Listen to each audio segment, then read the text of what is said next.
Harper Audio presents Enemy in the Dark, Far Stars Book 2 by J. Allan, performed by Jeffrey Kafer. Chapter 1. I'll see your 1,000 and raise you 5,000.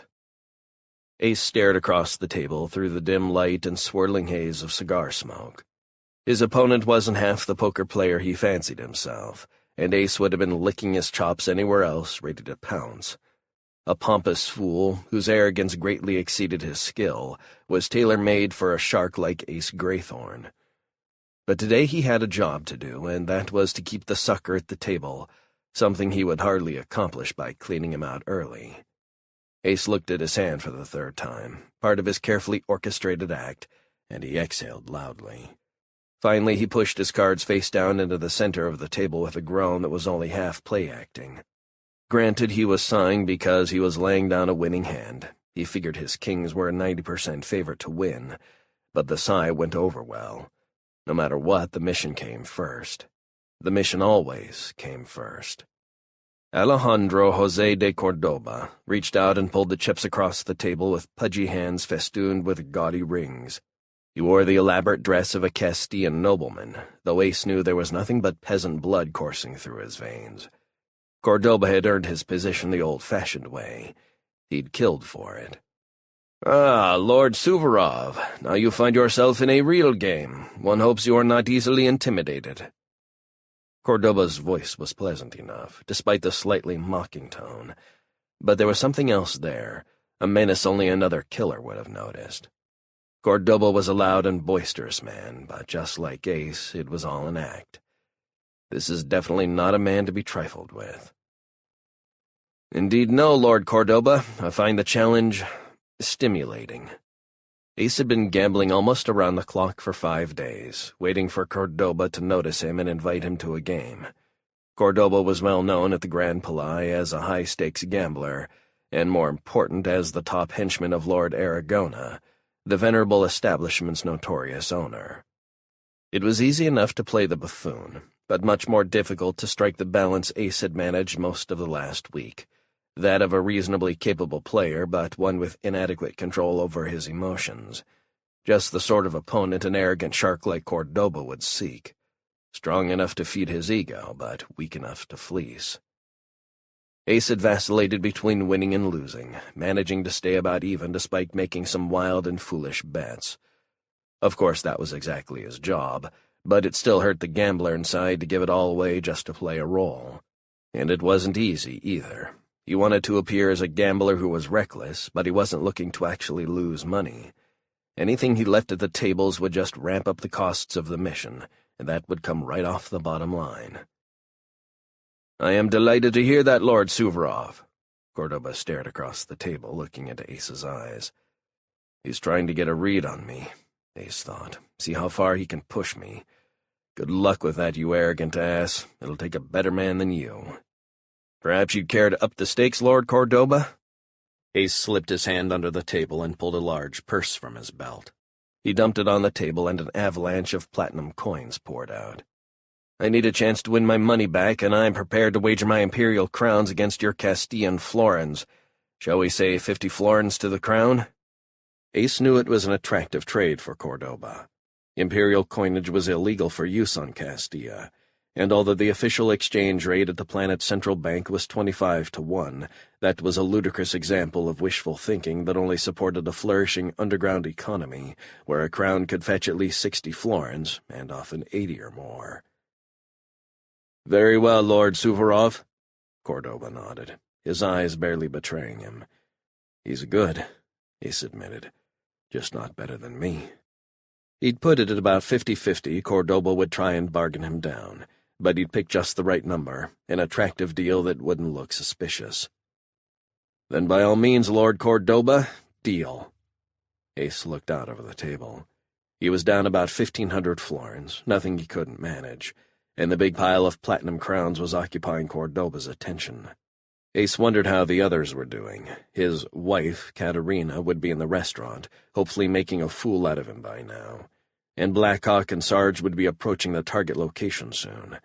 In another few hours, the crew of Wolf's Claw would be blasting off Castilla after another successful mission, where they'd be in deep shit. Just like every other mission, he thought. "Lady Suvorov, what a delight to see you again." Aragonzo Francisco de Aragona stood next to the table, smiling. He wore a magnificent suit, perfectly tailored and trimmed in gold and silver lace. His neatly arranged hair was pulled back and fastened behind his head with a jeweled clasp. Unlike Cordoba, Aragona was a Castilian nobleman. He was also a renowned ladies' man, one who preferred his women as beautiful and married as possible. His noble pedigree was modest, something that would normally have placed a ceiling on how high a Castilian could rise. But Aragona was smart and ruthless. His willingness to use whatever means were necessary to clear rivals from his way had taken him far, and now he was one of the oligarch's council, a board of 20 men who ruled the planet. His interests included most of the hotels and all the gambling on Castilla, and less formally almost the entirety of the planet's underworld. He was the most junior member of the council by lineage, but he'd made up for that with fear. The other oligarchs, members of proud and ancient families, held their arrogance in check around Aragona. It was well known how he dealt with his rivals on his rise, and although he'd never made a hostile move against any in the highest ranks of the nobility, none of them wanted to risk being the first. "Lord Aragona, what a delight to see you." Her voice was haughty, but there was something else there, too, for anyone truly listening, a hint of seduction. Caterina Venturi had played many roles, and she slipped effortlessly into the guise of an exiled Saragossan noblewoman. She glanced up with a smile. "Won't you join me for dinner? I'm afraid my husband's attention is consumed by the gaming tables." She sighed, a passing hint of sadness on her face. Aragona bowed slightly. "By all means, Lady Suvorov, it would be my great pleasure. If I may say, your husband is a fool." Katerina's smile broadened, and she looked across the table to her dining companion. "Natasha, do get up and make room for Lord Aragona. You may retire." She glanced back at Aragona, a playful glint in her eye. "I don't believe I will be needing you any further this evening." Sam Sparks stood up and bowed her head toward Katerina. "As you wish, my lady." Samantha was doing her best to look comfortable in the elaborate dress she was wearing, but Katerina could see how much difficulty she was having trying to keep the long skirts in place. "Lord Aragona?" Sam bowed again, but Aragona didn't acknowledge her. "I'm not surprised, given the neckline of this dress," Katerina thought. Indeed, his attention was focused on Katerina, who was leaning forward slightly, giving him a better view. Sam turned and quietly slipped out of the restaurant. "Now, won't you keep me company?" Katerina smiled again, more mischievous this time, turning up the seduction just a bit. Aragona glided around the table and slid into Sam's chair. "This is an unexpected pleasure." He raised his hand just a few centimeters above the table. The waiter rushed over, clearly trying to hide his nervousness. "Yes, Lord Aragona, what can I get for you?" "Have you ordered yet?" He glanced over at Katerina. "No, Lord Aragona, I have not." "May I?" He smiled across the table. "Of course." Aragona turned his head slightly. "Bring us a bottle of the Antillean Black Chateau, and we'll start with a chilled Parum melon, followed by the fire-roasted dragonfish." Katerina suppressed a grin. She was an expert in aphrodisiacs, and she knew most of them were either frauds or only marginally effective, Castilian Parum melons among them. She had a few truly effective elixirs in her own bag of tricks, but she was confident she wouldn't need them. Aragona's mind was already where she wanted it. "I have heard much of the legendary Castilian dragonfish, Lord Aragona, though I have never had the pleasure." The large fish was from the extreme Arctic regions of the planet, and it was considered one of the finest and most expensive delicacies in the far stars. "I am certain you will enjoy it." He looked across the table and smiled. "And please, no more Lord Aragona, I beg you. I am Ara." Katerina returned the stare with a smoldering sensuality. "And I am Irina." Archer and Blackhawk crept through the thickets on the outskirts of the estate, knee-deep in the warm waters of the estuary. Aragona's home was a vast compound, built along the sandy lowlands just south of Madrasa. The lights of the city were visible in the distance, along the ridge behind the great chateau. Blackhawk held his hand up behind him, a reminder to Sarge to move slowly, cautiously. Aragona's residence looked like the opulent seaside home of a wealthy nobleman, and indeed it was that. But it was much more, and Blackhawk knew it. Aragonzo Aragona was more than a businessman and a politician. He was the undisputed leader of most of the Castilian underworld. Blackhawk didn't have the kind of scouting data on the compound he'd have liked, but he was sure the place was a veritable fortress. But every fortress has its weakness, and sometimes that's someone inside. He was confident Katerina would manage to do the job. He almost pitied any man who was the target of her seductions. No, it wasn't getting her in that worried him. It was getting her out with the prisoner that gave him a cold sweat on his palms. Blackhawk suspected Aragona was neck-deep in a wide variety of unsavory enterprises, but the Castilian mastermind had made one crucial mistake. He'd included the Far Stars Bank among the targets of his frauds, defaulting on a loan for more than 10 million crowns. The bank was not an entity to accept such a loss without consequences, and it had hired Blackhawk and his people to capture Aragona and bring him to its headquarters on Vanderon. It's so easy to see power in one world as being universal. Aragona probably thought he was secure in his little fiefdom. Blackhawk knew better. There's always someone more powerful. He reached his hand out again, about to signal to Sarge to move forward, but then he froze. He heard something far away, his ears picking up the dull roar long before Sarge knew anything was going on. Then a few seconds later he saw the lights moving down the road from the east. It was some kind of convoy, and it was heading right for the compound. He stared into the darkness, trying to focus on the oncoming vehicles. There was something about them, something troubling, familiar. The convoy consists of Imperial Raider-class ground assault vehicles, probability 93%. The artificial intelligence implanted in Blackhawk's brain was limited to the same sensory input as his own mind, but was often able to make more effective use of the data. Imperial Raiders are armed with dual-particle accelerator cannons and can carry up to 10. I'm well aware of the specifications of Imperial Raiders. There was an edge to the thought, directed toward the AI.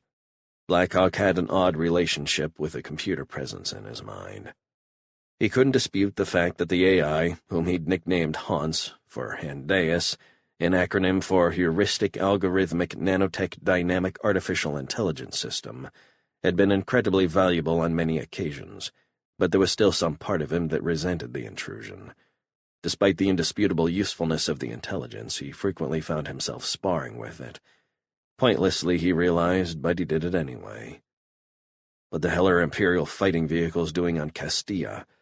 More to the point, what are they doing on the way to Aragona's estate?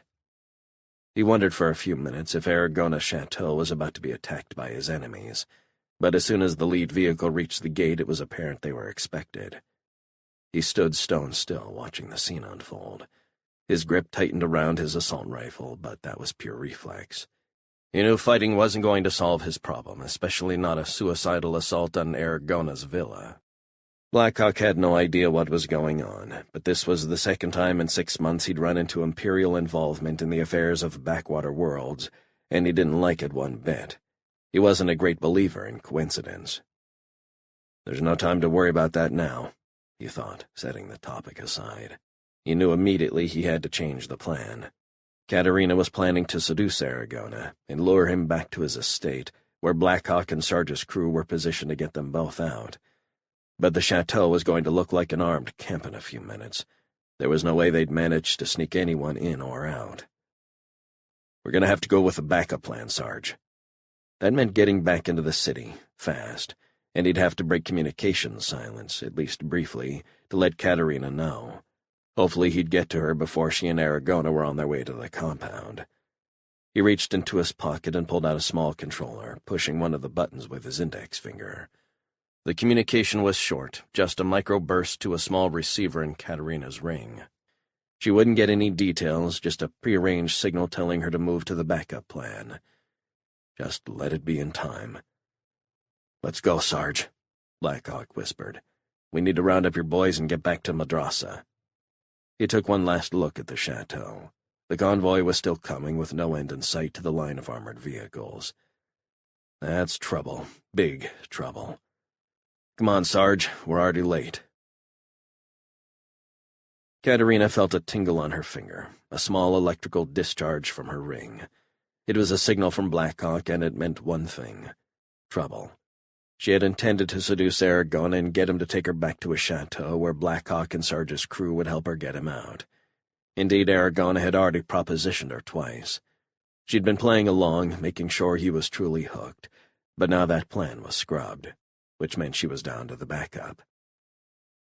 "I would love to accompany you back to your estate, Ara, but what of my husband?"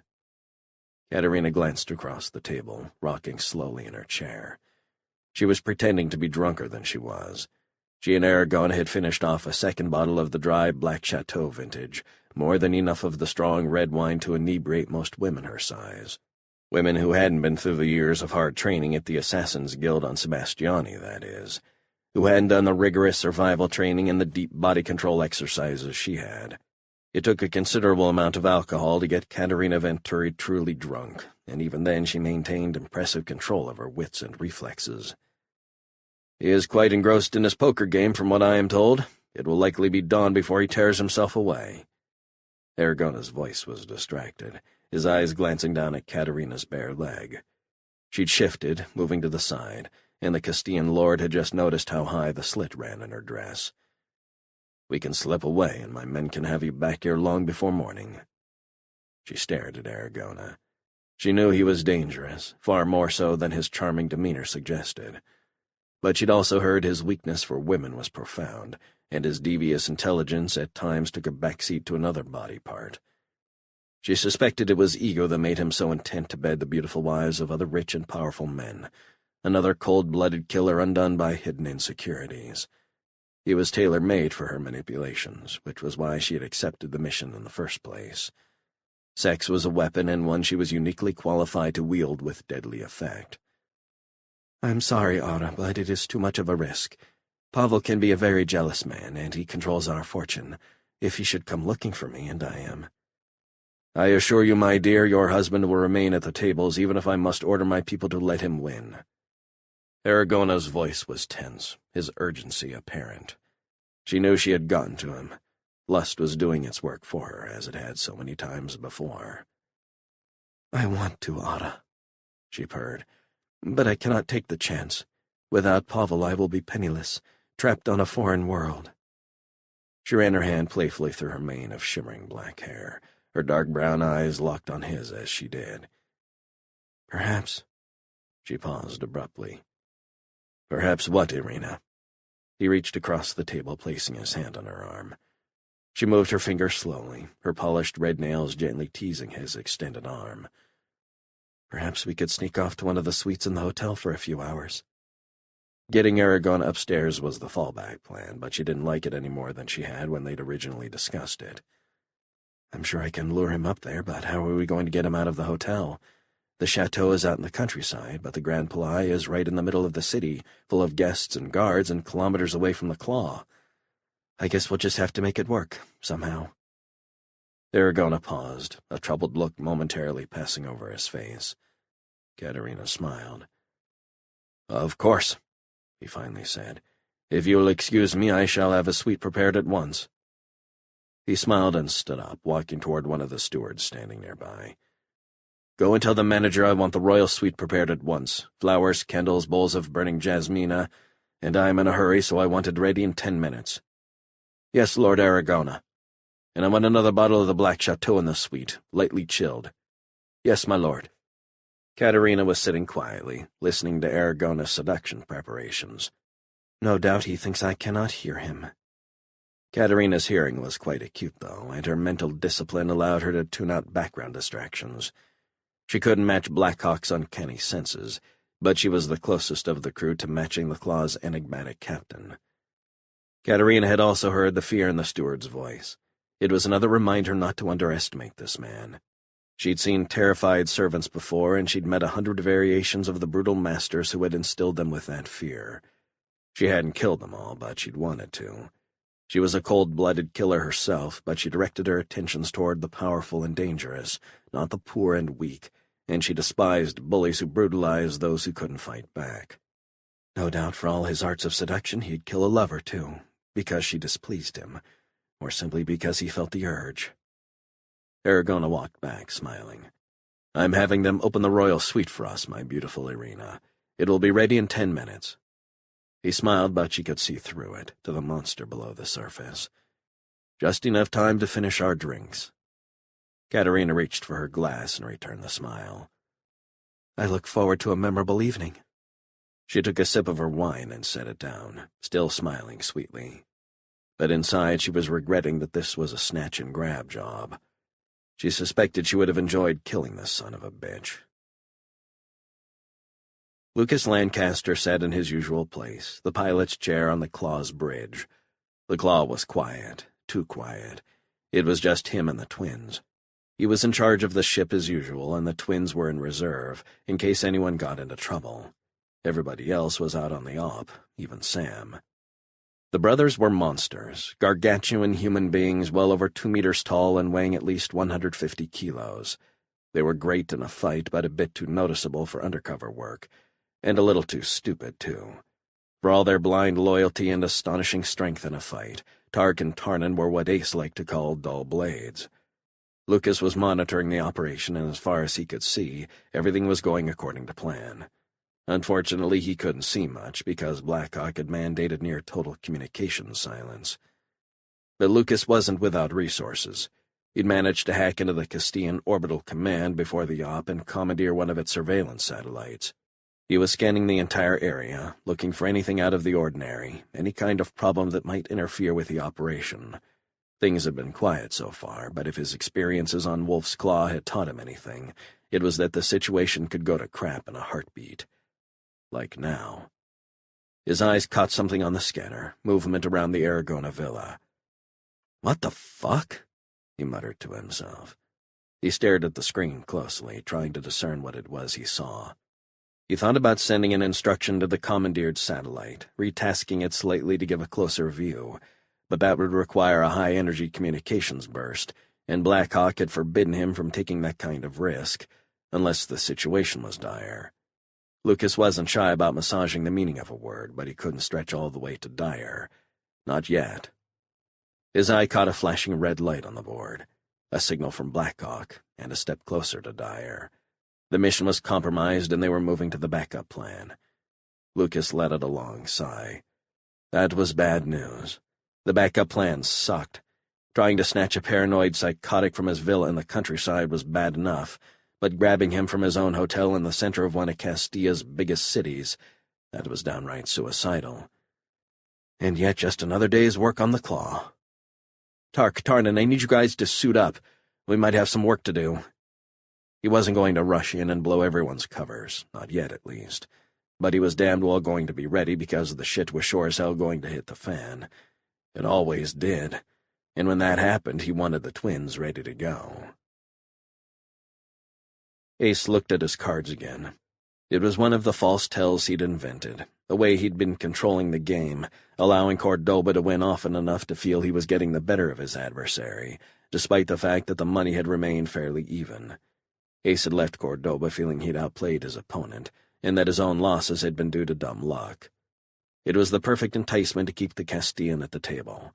Every gambler knew luck could only last so long. Lord Suvorov, I am sorry to interrupt. Ace turned abruptly, an angry look on his face. Shira stood behind him, clad in a sleekly tailored white suit. Her short hair was combed straight back, and she was wearing heels that made her already significant height even more impressive. She held a small tablet in her hands. "What is it, Felice? What was so important it compelled you to interrupt my recreation?" His voice was haughty, dripping with arrogance. Sure, he was playing a part for the mission, but nothing said he couldn't enjoy it, too. I am sorry to disturb you, Lord Suvorov. She apologized again, but we just received news about the shipment. The initial freighter has had to cancel the contract due to mechanical problems. We need to utilize our secondary alternative.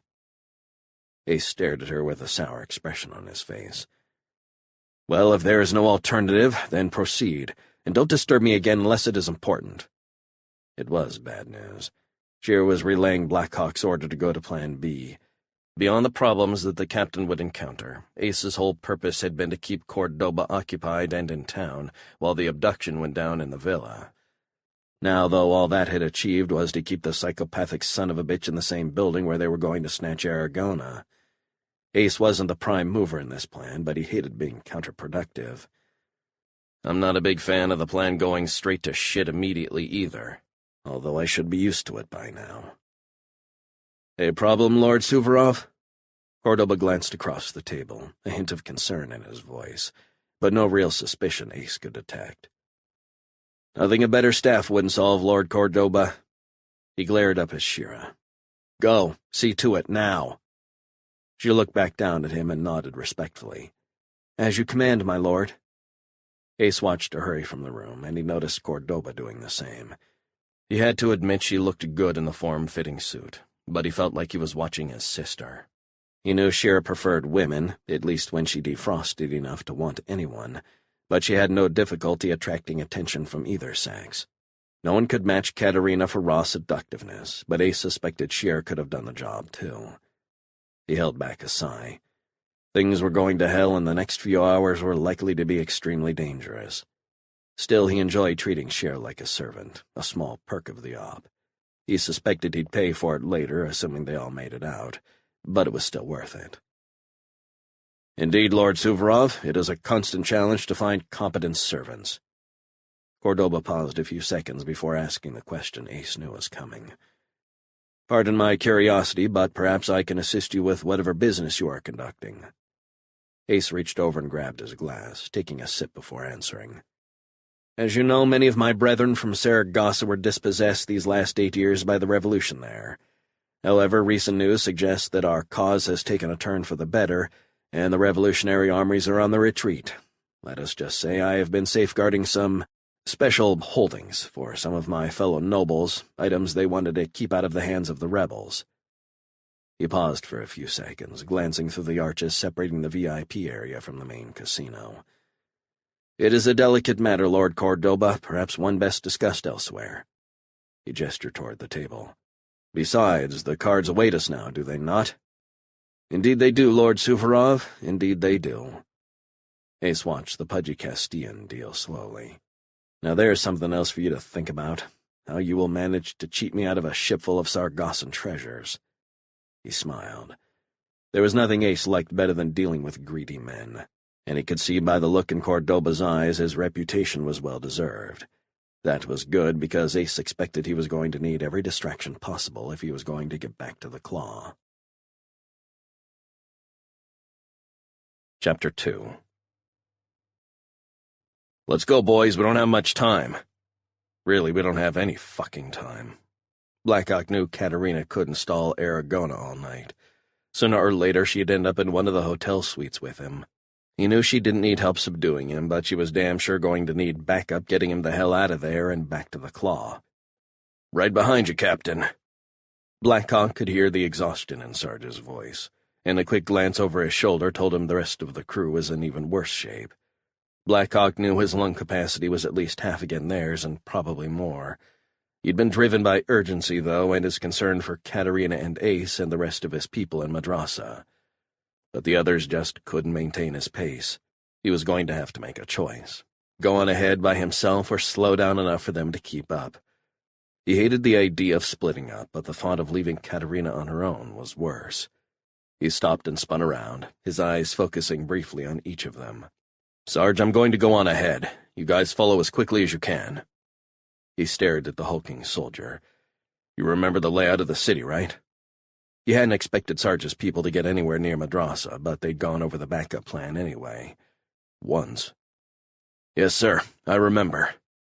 Blackhawk wasn't sure he believed the grizzled warrior, but he figured they would manage. Sarge was staring back, a troubled expression on his face. Captain, we can run faster. We can keep up with you. No, Sarge, you can't. It was a little harder than he usually put things for the crew, but he didn't have time to waste, and there was no point in explaining that he'd been holding back so they could keep up. I need you guys in shape to fight, assuming we end up in a battle. And when the hell don't we? Stay as close behind as you can.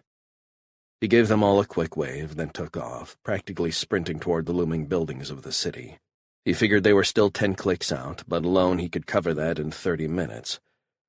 "Half an hour, Cat," he whispered as he raced down the darkened street, his keen eyes making do with the dim moonlight.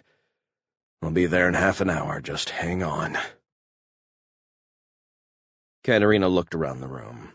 The suite was palatial, with an antique grand piano and a sweeping view of the city and the shoreline beyond. The walls were covered with hand-carved wainscoting, and she suspected the art on the walls was among the best on Castilla. Though that isn't saying much. Logs were crackling in the fireplace, and the room was full of flowers. There were candles on the tables flanking the bed, and small bowls of fiery liquid. Jasmina was a plant from the Castilian tropics, the fragrant vapors from its burning extract another supposed local aphrodisiac. Katerina suppressed her amusement. She was astonished at the cheap theatrics that worked for men like Aragona, though she expected his wealth was more of a factor in his success with women, or when that failed, coercion. She wondered how much a high roller had to gamble in the Grand Palais casino to see the inside of this place. 500,000 florins? $1 million? So much simpler just to flash a little leg. "Here you are, my dear." Aragona stepped up with 2 crystal goblets in his hand. He stood close behind, handing her one of the glasses. "It is quite a view, isn't it?" Katerina felt the warmth of his breath on her neck. She was sure she could disable him at will, but she was wondering if she should wait, to give Blackhawk and the others a little more time to get in position. She'd managed to get him up to the suite without any of his guards in tow. Her pleas for discretion and privacy might have aroused some suspicion if Aragona wasn't already so focused on getting her into bed. But even alone, and that assumed there were no active surveillance devices in the suite, she knew once she disabled him they were on a rigid time clock. They had to get him out before he came to, or she'd have to kill him and make a break for it. She figured she had a decent chance of getting away if she had to, but the mission would be a disaster, and Katerina hated failure.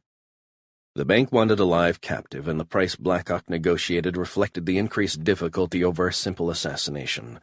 A dead Aragona meant the crew wouldn't get paid at all. This wasn't a dead or alive contract, and they'd have wasted time and resources on a pointless excursion. And that assumed everyone else made it out. Katerina had lived most of her life embracing a coldly calculating mentality, to consider the people around her as assets, expendable if it helped the mission succeed. But she knew she'd lost some of that keen edge, the almost inhuman coldness that marked a Sebastiani assassin. Against all her training and discipline, she'd become quite fond of her shipmates, and the thought of any of them dying on a blown mission was not something she wanted to contemplate. Ace was in the worst danger. Despite her efforts at discretion, Aragona's men knew she'd gone upstairs with their boss. They believed she was Ace's wife, sneaking off behind her husband's back, if they found their boss dead in the hotel suite. No, she had to get Aragona out of here and do it quietly, so Ace had a chance to slip away. When she first bought passage on Wolf's Claw, she couldn't understand why someone as coldly competent as Blackhawk had such a loudmouth fool as a sidekick. Her first impressions of people were usually spot on, but she eventually realized she'd misjudged Ace. Despite his loud and often annoying theatrics, she'd found him to be keenly intelligent and enormously reliable, and if she was being totally objective, not completely unattractive. No, she couldn't leave him at the mercy of Aragona's enraged retainers. She wouldn't, whatever it took. "Why, Ara, are you trying to get me drunk?" she purred softly, turning and running her hand on his face. "Because I assure you that is not necessary." She leaned back into him. "Your husband is a fool to neglect a woman like you." She felt his hands on her shoulders, his fingers slipping out of the thin straps of her dress. She moaned softly at his touch and leaned her head back, her silky hair pressed against his face. "We'll see who the fool is. It's only a matter of when." Blackhawk slipped through the dark streets, moving as quickly as he could without attracting notice. It was late, but Madrasa was known for its nightlife, so the restaurants, casinos, and clubs would be crowded until dawn. He tried to stay in the shadows and on back streets. He'd expected to be infiltrating the villa, and he was wearing combat fatigues and boots. He was filthy, too, his legs covered with half-dried mud from tramping around in the tidal estuaries. He'd managed to avoid any undue notice so far, but the minute he walked into the Grand Palais, every eye would be on him. The hotel was the finest establishment in Madrasa, and its patrons would be impeccably dressed. He looked around, his eyes scanning the late-night revelers walking by. He needed clothes, and he could only think of one way to get them. He watched and waited, looking for an appropriately dressed partier, preferably one around his size. Finally, he saw a man approaching. He was alone, and he looked to be a good physical match, and he was swaying back and forth, clearly drunk. Even better. Blackhawk waited for the man to walk by, and then he struck. He lunged forward, striking the back of the man's neck. His victim crumbled instantly, and Blackhawk caught him and slid his limp form into an alley. He put his fingers to the man's throat, feeling for a pulse. A look of relief slipped onto his face. He hadn't used a killing strike, but he'd been worried he'd hit too hard. Blackhawk had fought an astonishing array of cutthroats and killers, but he wasn't used to disabling drunk civilians. He stripped out of his fatigues and put on his victim's suit. It wasn't a perfect fit, but it would do. He picked up his assault rifle, looking around the alley for a place to stash it. Once again, his equipment for the villa had no place on the floors of the Grand Palais, and there was no way he could conceal it with these clothes. He walked over and shoved the rifle into a trash bin, carefully pushing it down under the garbage. He paused for a minute and sighed, unbuckling his holster belt and tossing it in after the rifle. He wasn't getting in with a pistol either. He turned and took a last glimpse at the man lying on the ground. He pulled a 10-crown platinum coin and placed it in his victim's hand. It was enough to buy 100 suits, compensation enough, he hoped, for both the clothing and the headache he knew the man would have when he awoke. Archer and Blackhawk was a lot of things, but a thief wasn't one of them. Okay, it's time. He didn't know exactly what he was going to do, but he knew he had to do it now. He took a breath and slipped out of the alley, heading swiftly through the streets toward the Grand Palais. "Lucas, we're at the airlock, armed and ready." Tark Bjergen's voice was so deep it rattled the speaker on Lucas's workstation. "You have the extra weapons with you?" Lucas didn't know what was happening to the rest of the crew, but he was sure of one thing. If they'd moved the op to the Grand Palais, they weren't waltzing in there with assault rifles. They'd be practically unarmed, and if he had to send the twins in to rescue them, he suspected some extra guns would come in handy. "Yes, sir. We each have 3 extra rifles and pistols and a sack of flash grenades." Lucas nodded his head. That was a lot of extra crap to carry into battle, but then the twins weren't average fighters. He'd seen the 2 gargantuan brothers flip over an armored vehicle once. They could handle a few extra guns along with the giant autocannons the 2 normally wielded. "All right, stand by." "Yes, sir." Lucas smiled.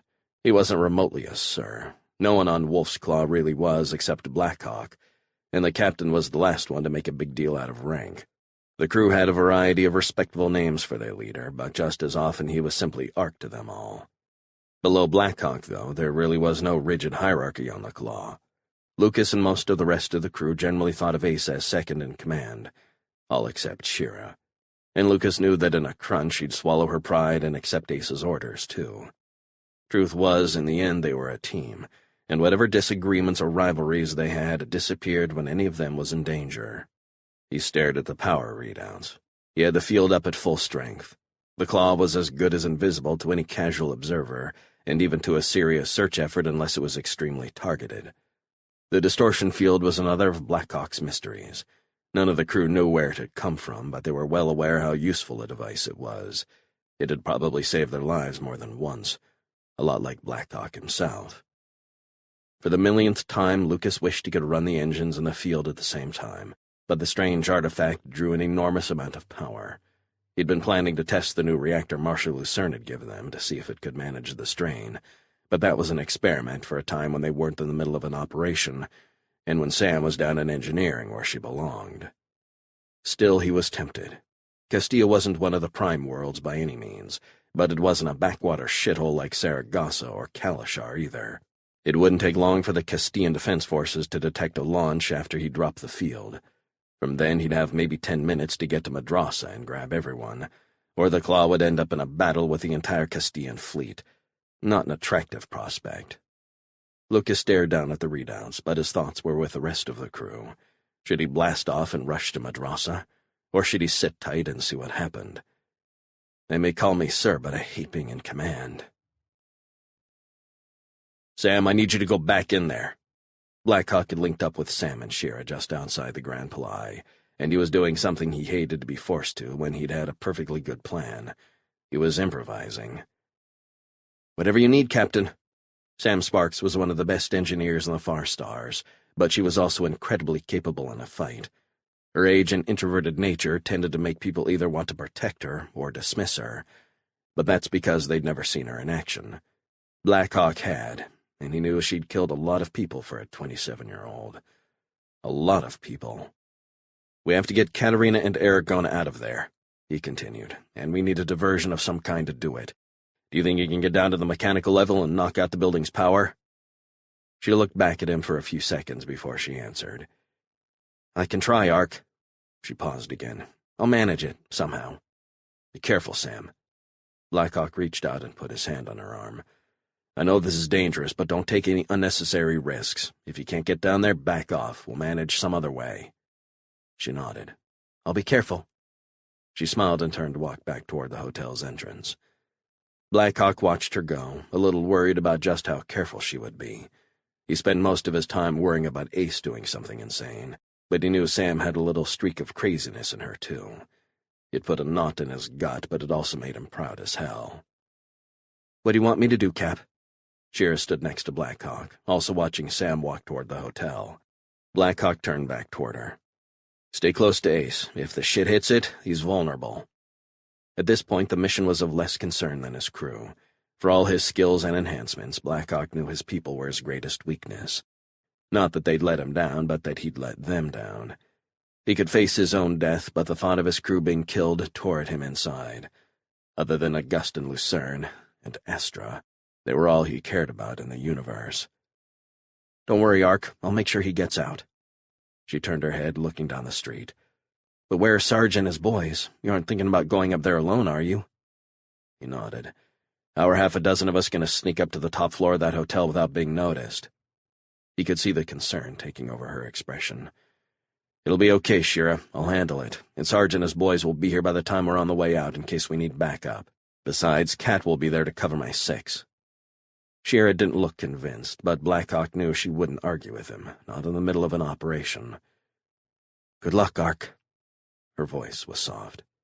To you, too, he responded with a quick smile. Take care of yourself. And with that he was gone, slipping through the front door and looking like a wealthy Castilian in his exquisite, if poorly tailored, suit.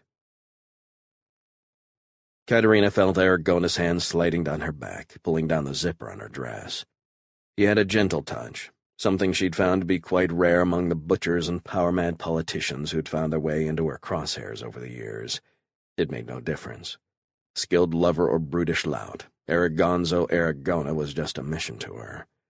She leaned back and moaned softly, feeding Aragona's ego. She reached back behind her, rubbing a hand on his face as her dress slid down her body to the floor. She felt another tingle from the ring on her finger, a signal from Blackhawk. He was ready. It was time. She arched backward and reached up to Aragona's head, running her fingers through his hair.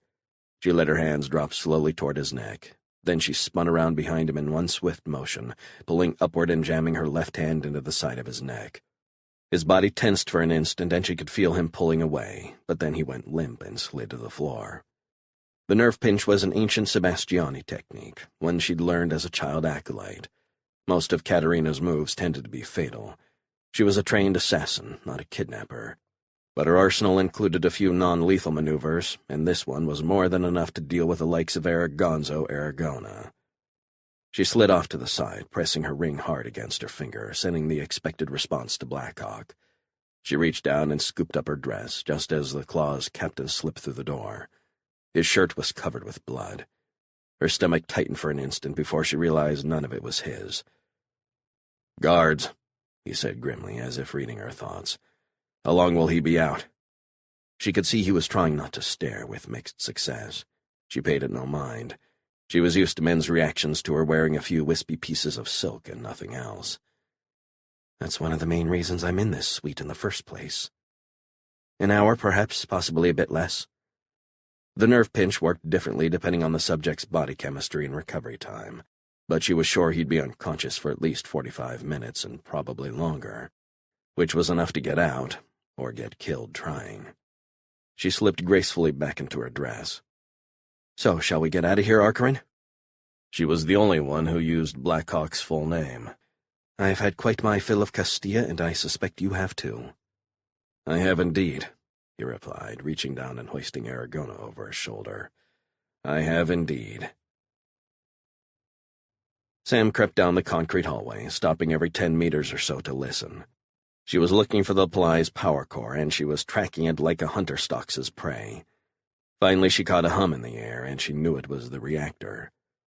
The sub-basements of the massive hotel complex were labyrinthine, and the corridors stretched on seemingly forever, taking her past storage areas and conduits, bringing fresh water in and taking waste out. Finally, she could see she was moving into the main engineering area.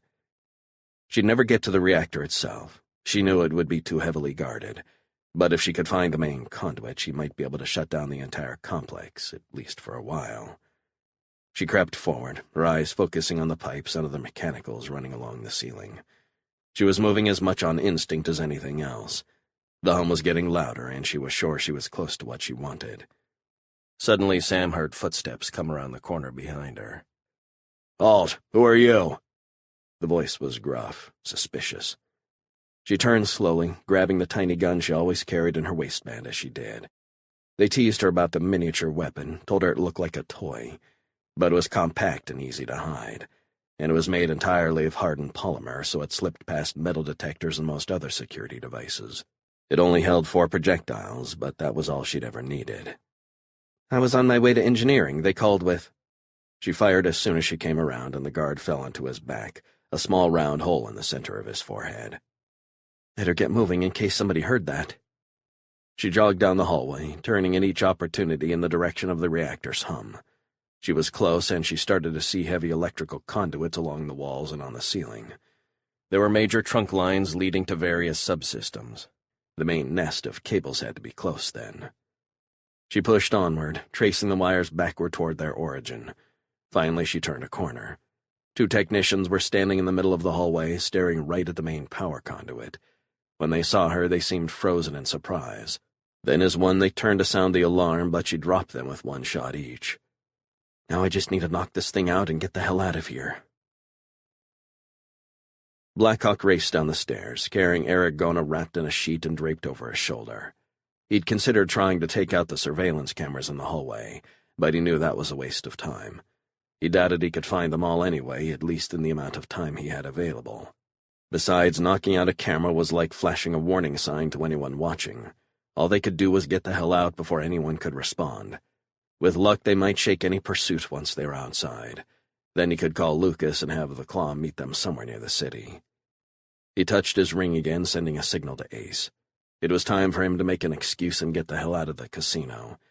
Blackhawk didn't have an overwhelming amount of respect for Aragona's people, but they weren't stupid either. When they realized their leader had been kidnapped, they would follow the trail right back to Ace. "You had to get him to take you to the top floor?" Blackhawk glanced back briefly toward Katerina. "Next time maybe hold back a little?"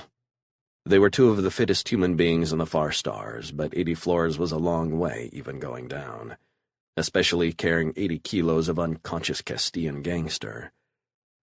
"I will keep that in mind, Archerin. Perhaps next time our target will be a woman, and you can use your own not inconsiderable charm." Their heads whipped around as one. Someone had opened a door above them. They could hear the sound of boots, first walking, then running down the stairs. There was shouting, too, and more feet. "I think we're busted." Blackhawk quickened his pace, whipping around each flight of stairs. "Go, Archerin. I will be right behind you." "Katerina, no." He knew what she had in mind. "We need weapons, and unless I am very wrong, those footsteps are bringing some guns closer to us."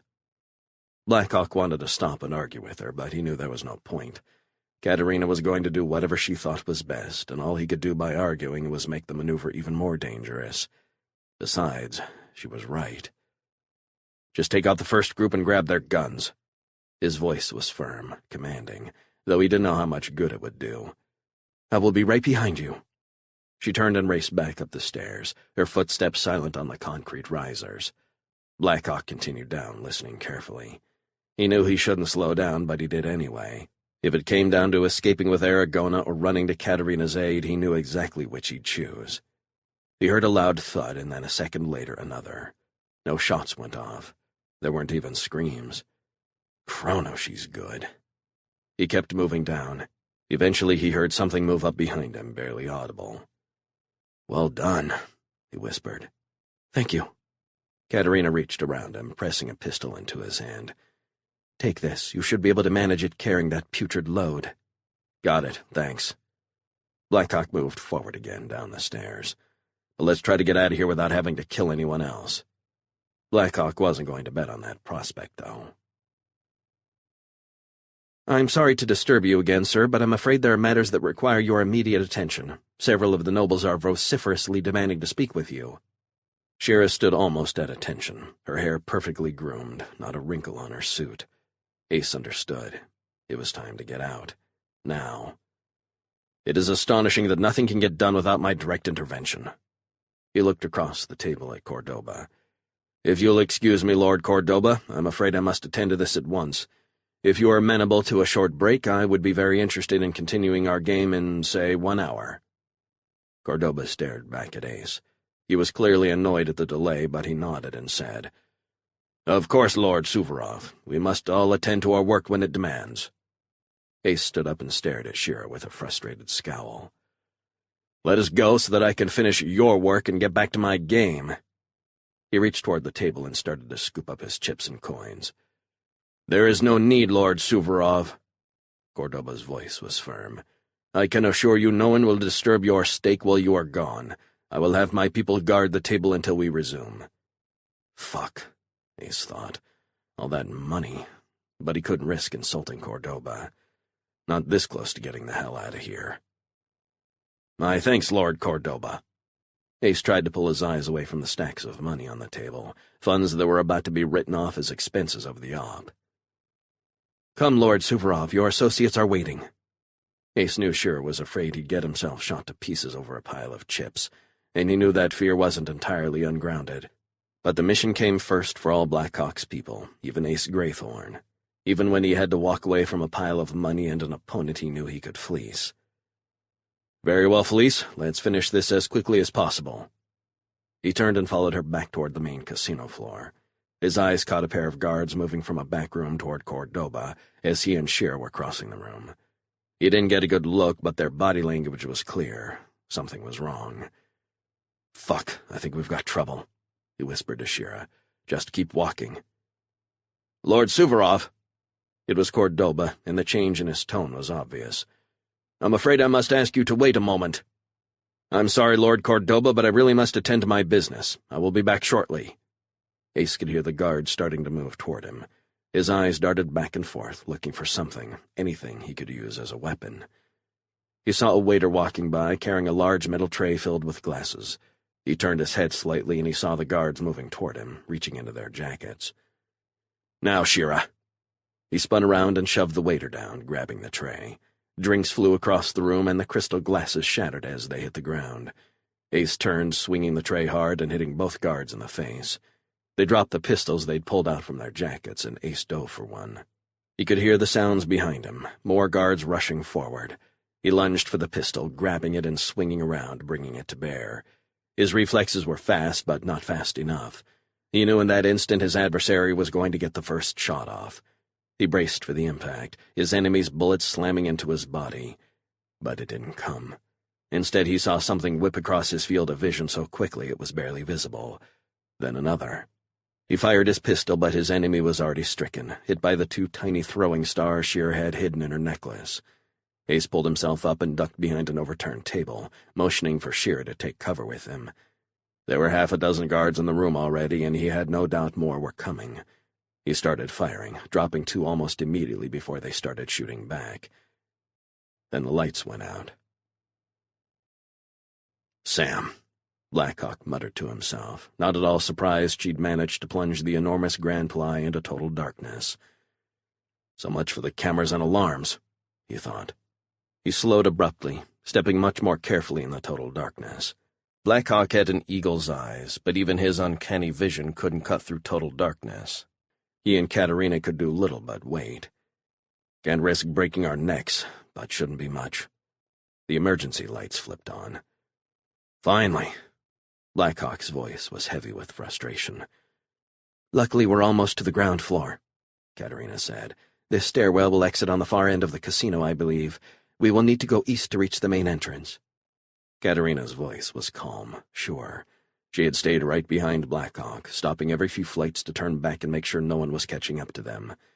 She'd picked off 2 more guards already, but there hadn't been any others. Which means they're engaged somewhere else. Be ready. We don't know what we'll find down here. He ran down the last few steps and turned back toward her with a nod. Then he kicked open the door.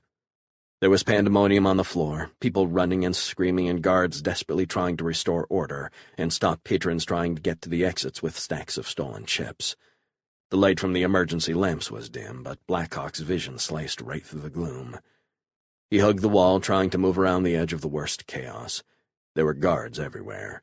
At first they were trying to stop the looters with intimidation, but it wasn't long before they resorted to more persuasive measures. They started firing into the crowd. Blackhawk ducked behind a pile of broken chairs with Katerina close behind. "Ace, where are you?" He spoke into the small comm unit on his wrist. Radio silence didn't seem so important anymore. "I'm in the high rollers room with Shira. We're fine. How are you?" Blackhawk could hear the fire in the background, and he knew immediately Ace and Shira were anything but fine. "Stay put. We'll be there in half a minute." He turned back toward Katerina. "Let's go. Everybody gets out of here tonight. Including this heavy son of a bitch." They crept around the outside edge of the gaming area, taking whatever cover they could behind the rubble and debris. Aragona was starting to become a real burden, and even Blackhawk's considerable strength was waning. He shifted around, swinging the unconscious hostage to his other shoulder. Blackhawk moved up to the series of arches that separated the high-end gaming area from the main casino floor.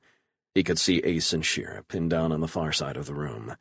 They were having a firefight with at least half a dozen guards.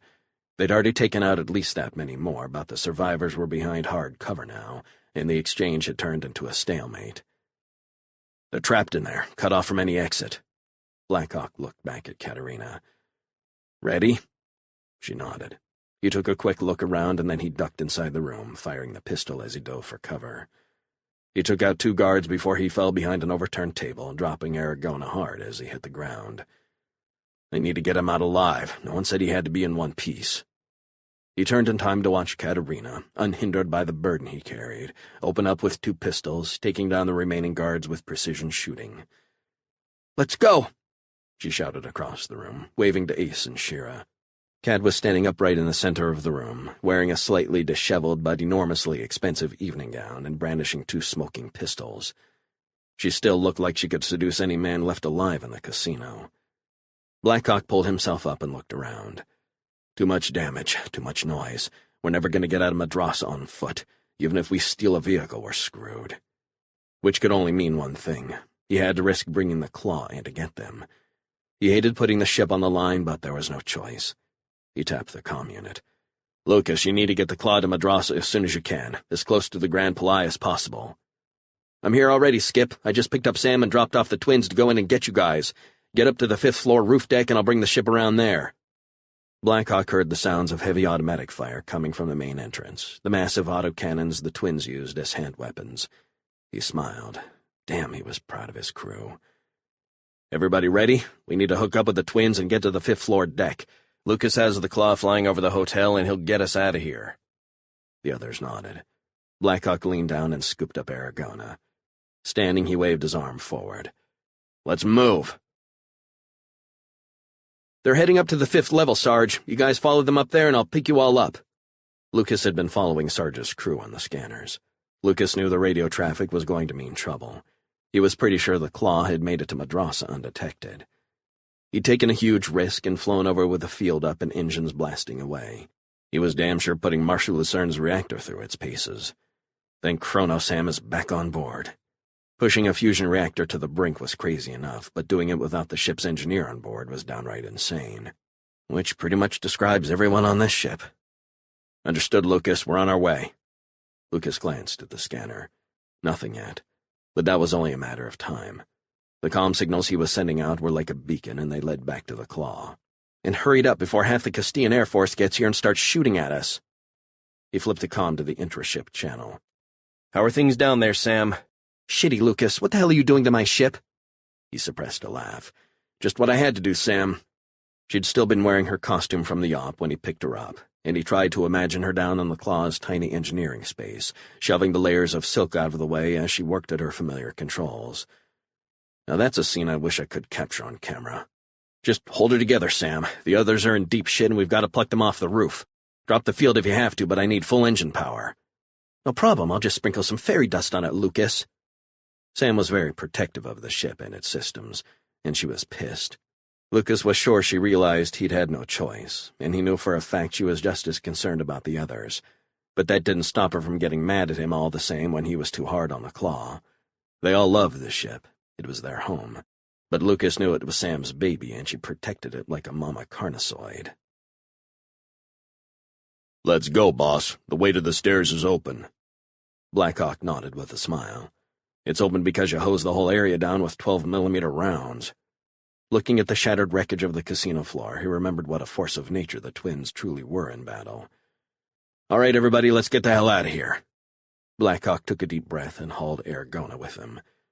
"I can carry him, boss." Tarnan stood next to Blackhawk, reaching out his arms. "You look tired." Blackhawk almost laughed.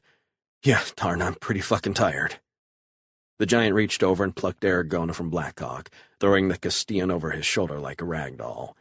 They ran to the stairs and raced up to the 5th floor, ducking back as a burst of automatic fire shattered the glass wall and raked the landing just outside the stairwell.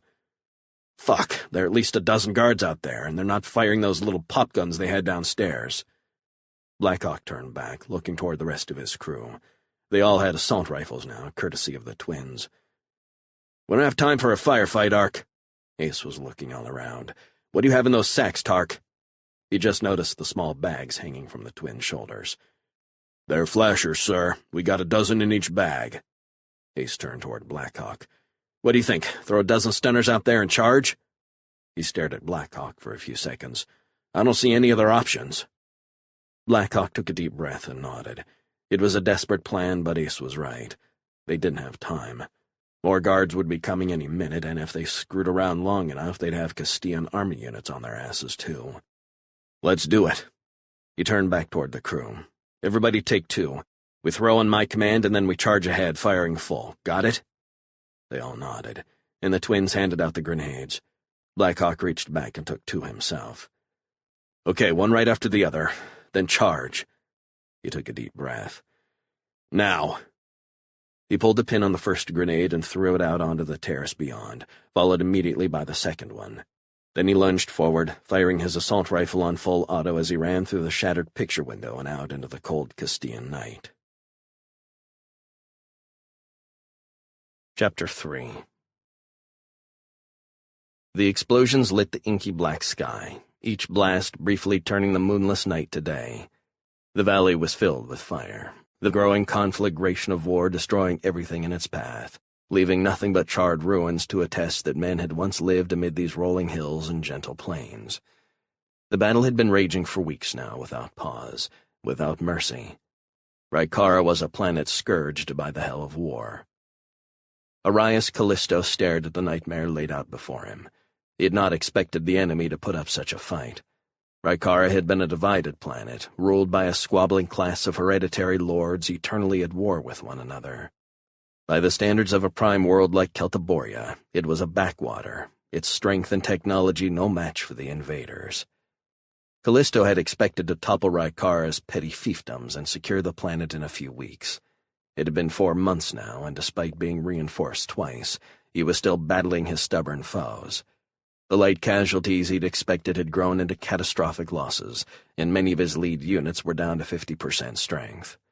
His soldiers were the hardest veterans in the far stars, forged in the furnace of Celtiboria's wars, in the endless brutal battles it had taken to unite that great world. Now they were dying in the thousands, at the hands of an enemy they had expected to sweep away. Callisto was shocked by the status of the stalemated campaign, and ashamed. One of Augustin Lucerne's top commanders, Callisto was a man who had fought for almost 30 years at the great marshal's side, and his history was one of victory, his sword among the most reliable serving Lucerne. Until he arrived on Rykara. The lords he'd expected to find fractured and struggling against one another were instead united into a single power block, prepared for war and focused as one against the invaders. Their old and unreliable weapons had been replaced with modern arms, equipment, and technology far beyond anything Raikaran industry could produce.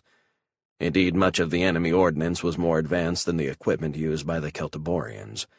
Clearly, someone had aided the natives and prepared them to face the expeditionary force. He wondered at first if it could be the Empire, but then he put the thought out of his mind.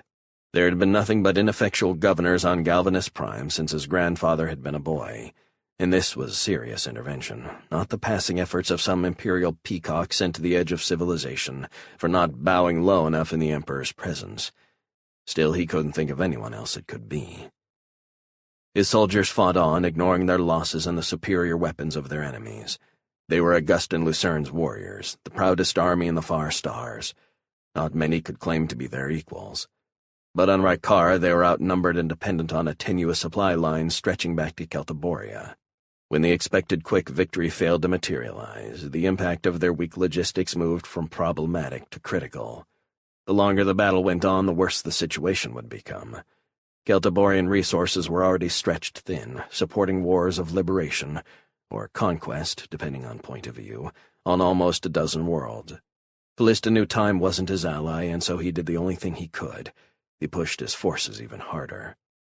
The people of Raikara might not have liked their lords, but the Celtiborians were still the invaders, and the people were too downtrodden and uneducated to understand that Callisto's soldiers had come not to enslave them, but to free them from oppression. And while the Celtiborians had no desire to kill any of the Raikaran peasants, without the ability to convince them they were liberators, they were forced to shoot them down in the thousands. Captain Darius ran up the small hill toward Callisto. "Sir, Brigadier Orestes reports his forces have taken Lusania and now occupy the city and its environs. The surviving enemy forces are retreating toward the Osiris Mountains in considerable disorder." The aide's enthusiasm was tempered, understated.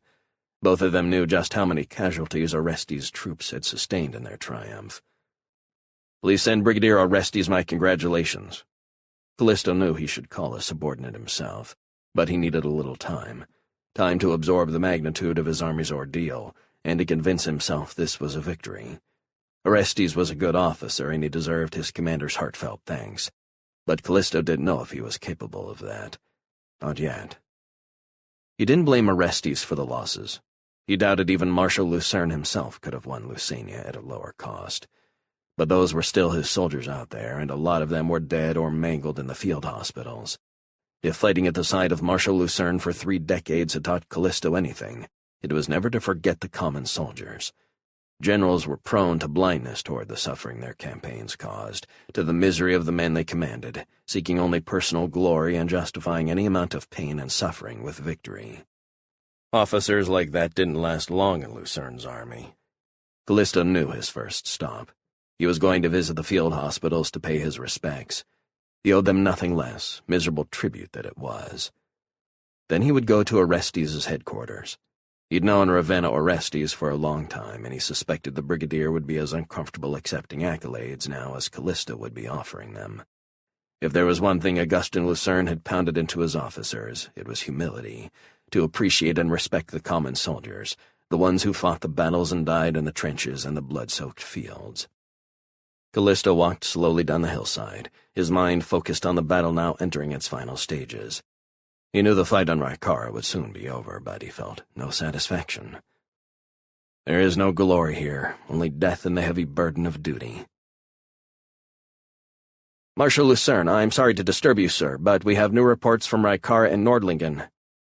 The aide stood in the doorway, clad in the absurd red and gold uniform the Advisory Council had mandated for senior staff. His voice was tentative. Like most of Lucerne's people since the completion of the conquest, he tiptoed around the marshal like a supplicant fearful of offending. He leaned through the open door, peering cautiously toward Lucerne. The marshal was lying on the simple cot he'd brought in to replace the ornate bed the master of the household had chosen for him. After a lifetime in the field, he couldn't sleep a wink in the plush softness of a nobleman's bedding. His eyes were open, and he was staring up at the ceiling. "I wasn't asleep, Colonel. And if I was, it wouldn't matter. I've told you all 100 times I want to be informed when any news comes in, no matter what I am doing. Why do you all act like I'm going to strike you down for waking me up or interrupting a meal?" Lucerne disliked the subservience of the civilian staff, but he understood it at least. To them he was a bloody conqueror, the man who'd crushed the brutal warlords who had ruled Celtiboria for centuries. Millions had died in Lucerne's wars, and their shadows hung over all he did. He was the unquestioned master of the most populous world on the far stars, and all but a scant handful of men and women who breathed the air of that planet were afraid of him. But Colonel Artemis Cross wasn't a civilian. He wasn't just an adjutant. He was a seasoned combat leader with 20 years' experience in the field. He'd been neck-deep in the blood and death of Lucerne's campaigns, and he'd served with valor and distinction. And now he hovers around me like some ancient priest meekly begging favor from the gods. What have I created? Lucerne could tolerate the foolish worship from new recruits if he had to, but since the war in Celtiboria had been won, even the hardened veterans stared at him with that stupid look on their faces. He shared foxholes with some of those men, eaten rancid beans in the icy rain with them, and now they acted as if he descended from the heavens amid a shower of light. It was driving him mad, but expressing his discontent only threw them into a stronger wave of supplication. His men would face any danger at his command, carry out any order, no matter how difficult or dangerous, but the slightest sign of disapproval from him broke down even the most grizzled veteran. He learned to hold his tongue and try to ignore it all. He wanted to be respected by his men, of course, but he had always thought of himself as one of them. The near worship made him extremely uncomfortable, though it has its uses, too. "Report, Colonel." "Sir, General Callisto advises that his forces have broken the last major Ikaran stronghold. They've captured the city of Lusania and pushed the remaining enemy formations into the planet's undeveloped areas." Cross's voice was upbeat, at least moderately so, and a small smile crept onto his face as he read the report. Lucerne just sat there quietly, and his eyes dropped slowly toward the floor. Rykara had been a far more difficult conquest than he'd expected, and he found it difficult to rejoice at the long-delayed triumph. Cross saw the victory itself above all, but Lucerne's first thought was of the cost. "This is good news, sir. The enemy is cut off from their sources of supply. It is only a matter of time now before General Callisto secures the entire planet." "Yes, as you say, it is only a matter of time." Lucerne felt a heaviness in his chest. Only a matter of time until the Rykaran soldiers starve, or die in the cold, imagining what horrors the invaders, now enraged by their own losses, were inflicting on their families. Every soldier who dies in the mountains, every story of civilian suffering, of women raped and children murdered, true or not, will make the hatred grow. We came to free a world, and instead we will be its new masters, rulers only by force and fear. They will despise us, and their resistance will push us into harsh reprisals to maintain order, intensifying the hate. There will be passive resistance and terrorism. The nightmare will grow, and the Rykarans will be resentful slaves of the Far Stars Confederation instead of grateful members. This is not what I wanted. "Casualty reports?" Lucerne stared at his aide expectantly. Arius Callisto was a consummate veteran, and despite his new role as a sycophant, he was a man of few words and no bullshit. Lucerne knew the general's reports would be complete and truthful, and his stomach clenched as he imagined how many of his soldiers lay dead and wounded on the battlefields of a distant world. Cross reached out, handing over a small tablet without a word. His expression and his silence told Lucerne all he needed to know.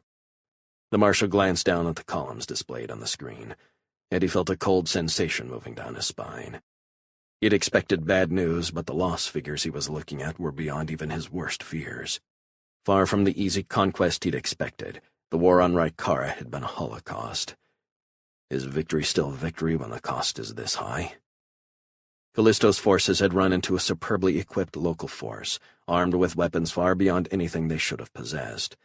The Rykaran propaganda had been enormously effective as well, and the peasant soldiers fought like devils against an enemy they'd been told were ruthless barbarians, cold-blooded killers who would burn their homes and brutalize their wives and daughters.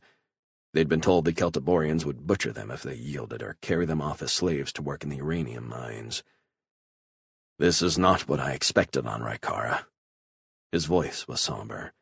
He'd had similar reports from some of the other worlds, local forces far better equipped than anticipated and whipped up into a frenzy to fight the invaders. It hadn't happened on every world, but it wasn't an isolated incident either. "There's more at work here than meets the eye, Artemis." The aide nodded respectfully. "Yes, Marshal." He paused, but finally the old veteran colonel pushed aside his subservience and offered an opinion. "Someone is conspiring against us, sir, supplying our enemies with weapons and financial support." Lucerne nodded.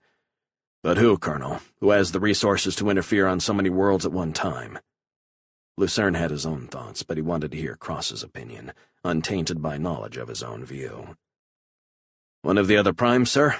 Who else is strong enough to stand in our way?" There was a touch of anger in Cross's voice at the thought, and Lucerne didn't blame him. All the primes had agreed to support Lucerne's confederation, or at least to remain neutral. If one of them was behind the mysterious intervention, it was nothing less than deliberate treachery. Who else, indeed? Lucerne's voice was soft, troubled. His suspicion was in a similar vein, yet far more sinister. And despite the audacity of what he was thinking, it wasn't something he could easily discount. It kept coming back, pushing its way into his thoughts. Galvanus Prime. The last Imperial governor had been a buffoon, even by the standards of the disgraced nobles who usually occupied the chair on Galvanus Prime. But that jackass was 2 years back in the Empire now, recalled for incompetence and folly beyond what the Emperor could tolerate, even in the tiny Imperial foothold on mankind's frontier. Lucerne didn't have as much information as he'd like on the new governor, and what he did know was far from reassuring. By all indications, Kurgan Voss was a man of considerable ability, a commoner who'd come up through Imperial intelligence instead of being the black sheep of an inbred noble family. Lucerne knew he was likely far more capable and dangerous than those who had preceded him. More ambitious, too. Lucerne was trying not to jump to conclusions. There were plenty of other explanations. It could be another prime, fearful of Celtiborian hegemony and the Confederation, or even the Far Stars Bank or the transport guilds, concerned their power would wane if the sector was united. But after Blackhawk's experience on Saragossa, the Marshal couldn't get away from the suspicion he was dealing with Imperial interference, long before he was ready to face it.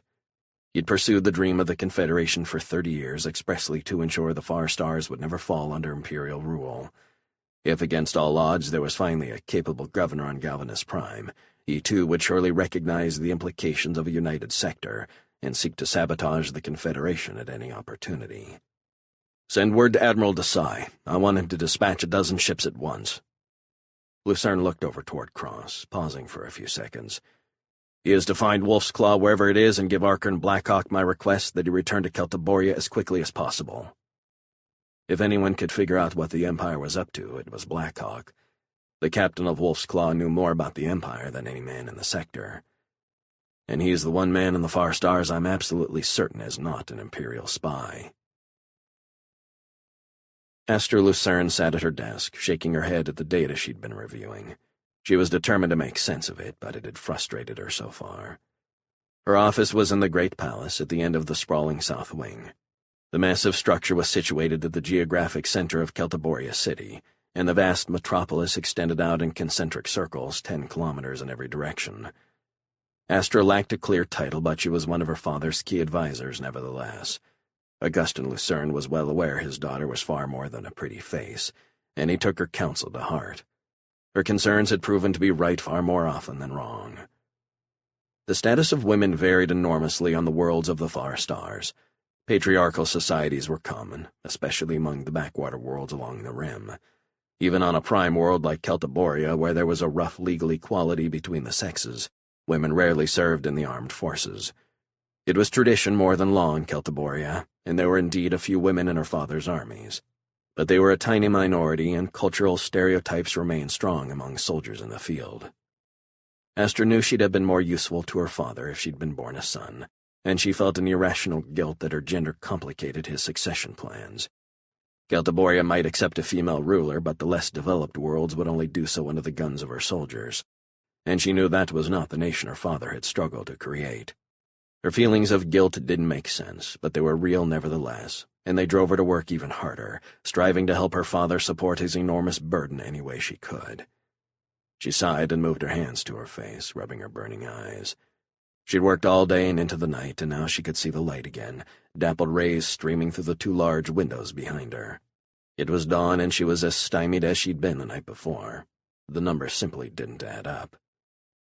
She had 4 screens on her workstation, each of them displaying columns of figures, her estimates of the economic cost of the weapons and ordnance her father's armies had faced on 4 of the planets they had invaded, worlds where the strength of the local resistance had far exceeded expectations. She'd been working on the data for weeks, ever since reports started coming in of surprisingly strong defenses on some of the first-wave worlds. Defenses that cost us too many friends. She'd grown up around her father's soldiers, and the grizzled warriors had adopted her as one of their own. She'd marched alongside them, eaten with them, held their hands in the field hospitals as the surgeons raced to save their lives. She felt the loss of each of them keenly, and the thought of so many dying as they faced inexplicably strong enemy forces drove her to near madness. She was determined to try and find an answer. She worked alone, as she usually did. The soldiers knew she was extremely intelligent, and tough as nails, too. But the bureaucrats and political parasites who had gathered since the final victory on Celtiboria viewed her as little more than her father's daughter. They saw her great beauty and imagined she would be bartered off in some marriage contract, destined to secure a crucial alliance, but to serve no other purpose than to bear her new husband children and cement a bond between Celtiboria and one of the other prime worlds. Astra didn't care what they thought, and she pitied any hypothetical lord married to her against her will. She detested the politicians and courtiers, and the first one to openly suggest she be traded away like some chattel would likely find an early grave. She was her father's daughter in more ways than one, and she would make her contributions on the battlefield or in the halls of government, not in some useful lord's bedchamber. She looked up from her work, sliding her chair around to gaze out the window. The sun was rising in a perfect blue sky, but her thoughts were elsewhere. Where is he? Harker Blackhawk and his crew had left Celtiboria half a year before, and they hadn't been back since. Not that she expected to see Blackhawk again, not for a long while. Astra Lucerne was many things, but a whiny princess, sobbing over a lost love, wasn't one of them. She had her own duty, and she would see it done, whatever the cost. But she was human, too, and she carried a deep sadness with her. She loved Blackhawk, and she was sure he returned her feelings. But she also knew that hadn't been enough to keep him on Celtiboria, or convince him to take her with him on Wolf's Claw.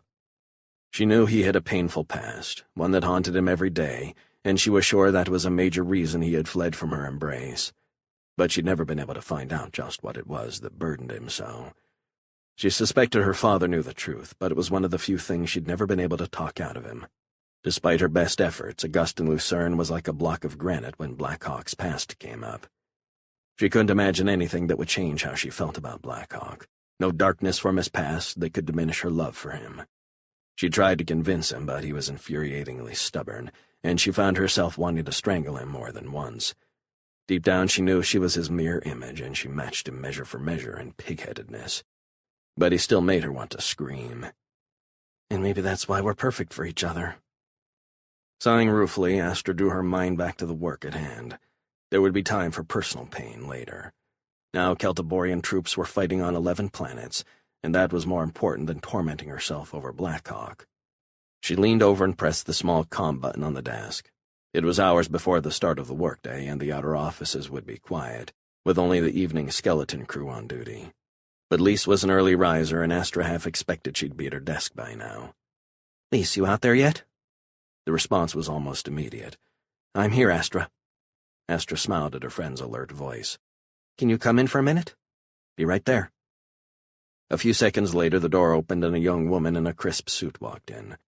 Elisa Draken was more than Astra's assistant, more even than a friend. Her father had been one of Lucerne's officers, killed at the Battle of Mauritania almost 2 decades before. Elisa's mother had died in childbirth, and the Marshal practically adopted the orphaned 8-year-old girl. She and Astra were the same age, and they grew up almost like sisters. "You've been here all night, haven't you?" Elisa was looking at Astra with a concerned expression. Astra glanced down at herself and frowned. "It's that obvious, eh?" She took a deep breath. "I've been looking at these figures, Lise, trying to convince myself we don't have an unseen enemy out there, in the dark somewhere, conspiring against us." Elisa walked up toward the desk and slid into one of the leather chairs. "You mean on Rykara?" She paused, and a frown crept onto her face. "And Megara, Nordlingen, and Etruria." Another pause. I've been suspecting something for some time now myself. I can never put my finger on what was bothering me, though. I just know that our troops should have cut through those locals like a knife through butter. Those planets should have fallen by now, but instead we've been rushing reinforcements to them all. Yes, exactly.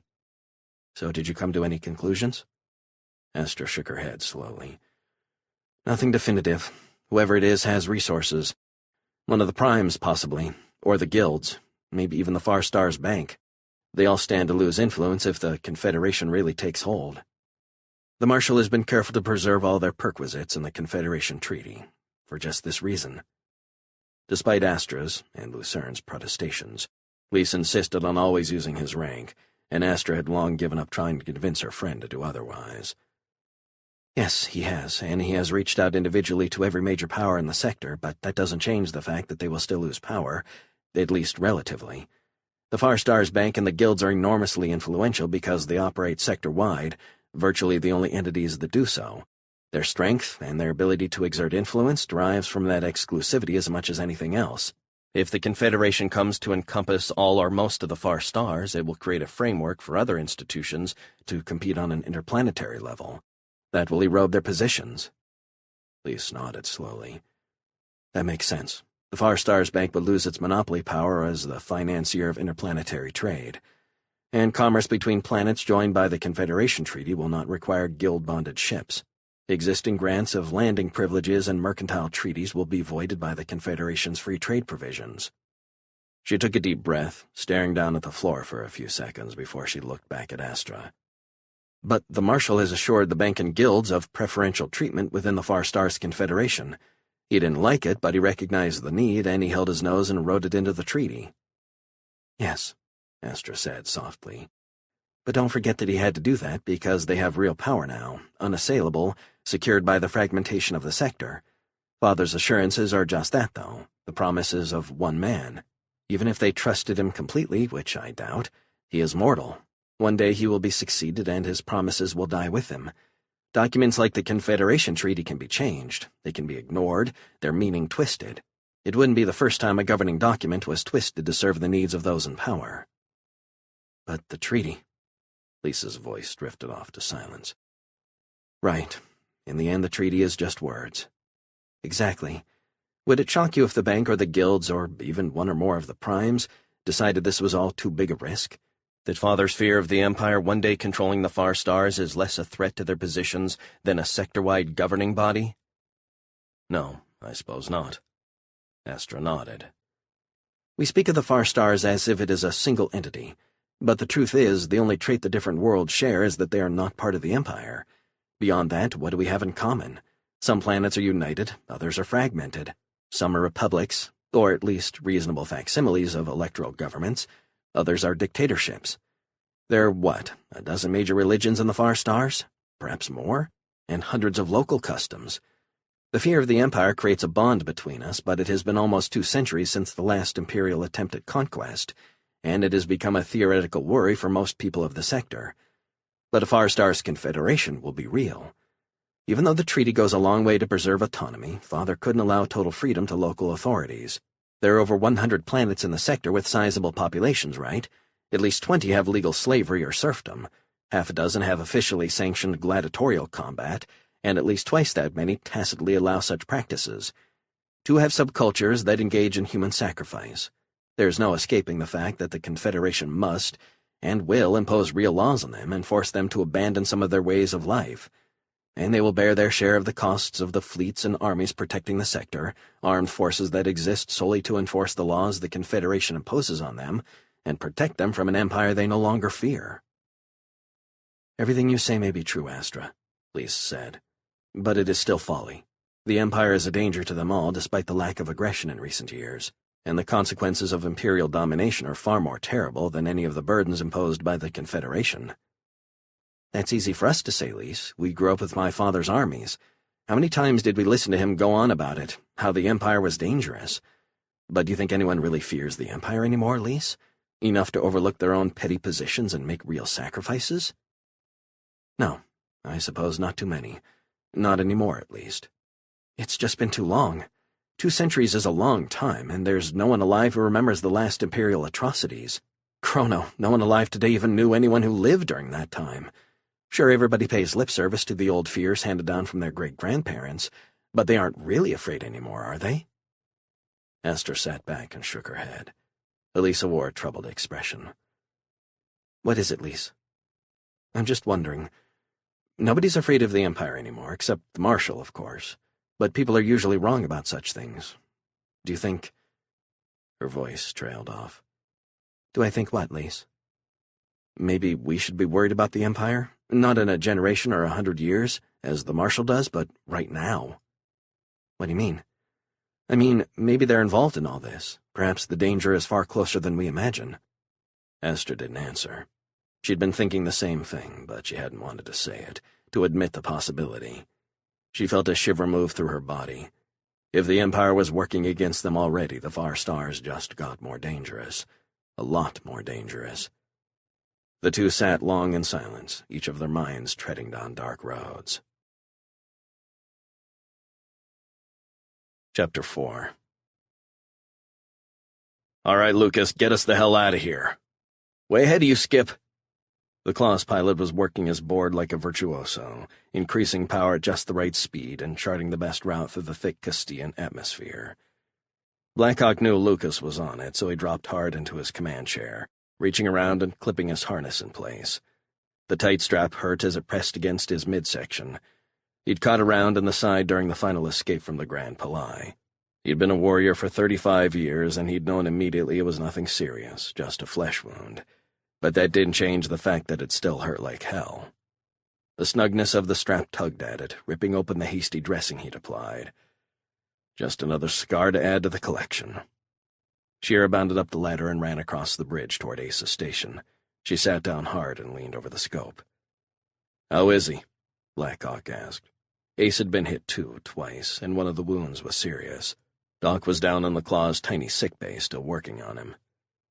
"He's in rough shape, Ark." Shira was usually as cool as they come, but Blackhawk could tell from her voice she was worried. "He's lost a lot of blood. If we were on Celtiboria, he'd be fine, but as good as he is at patching us back together, Doc's not a real surgeon, and the Claw's infirmary isn't a hospital." Blackhawk just nodded. He turned away for a few seconds, closing his eyes. He wanted to be down there, standing behind Doc, waiting at Ace's side. But his place was here, making sure they all got out.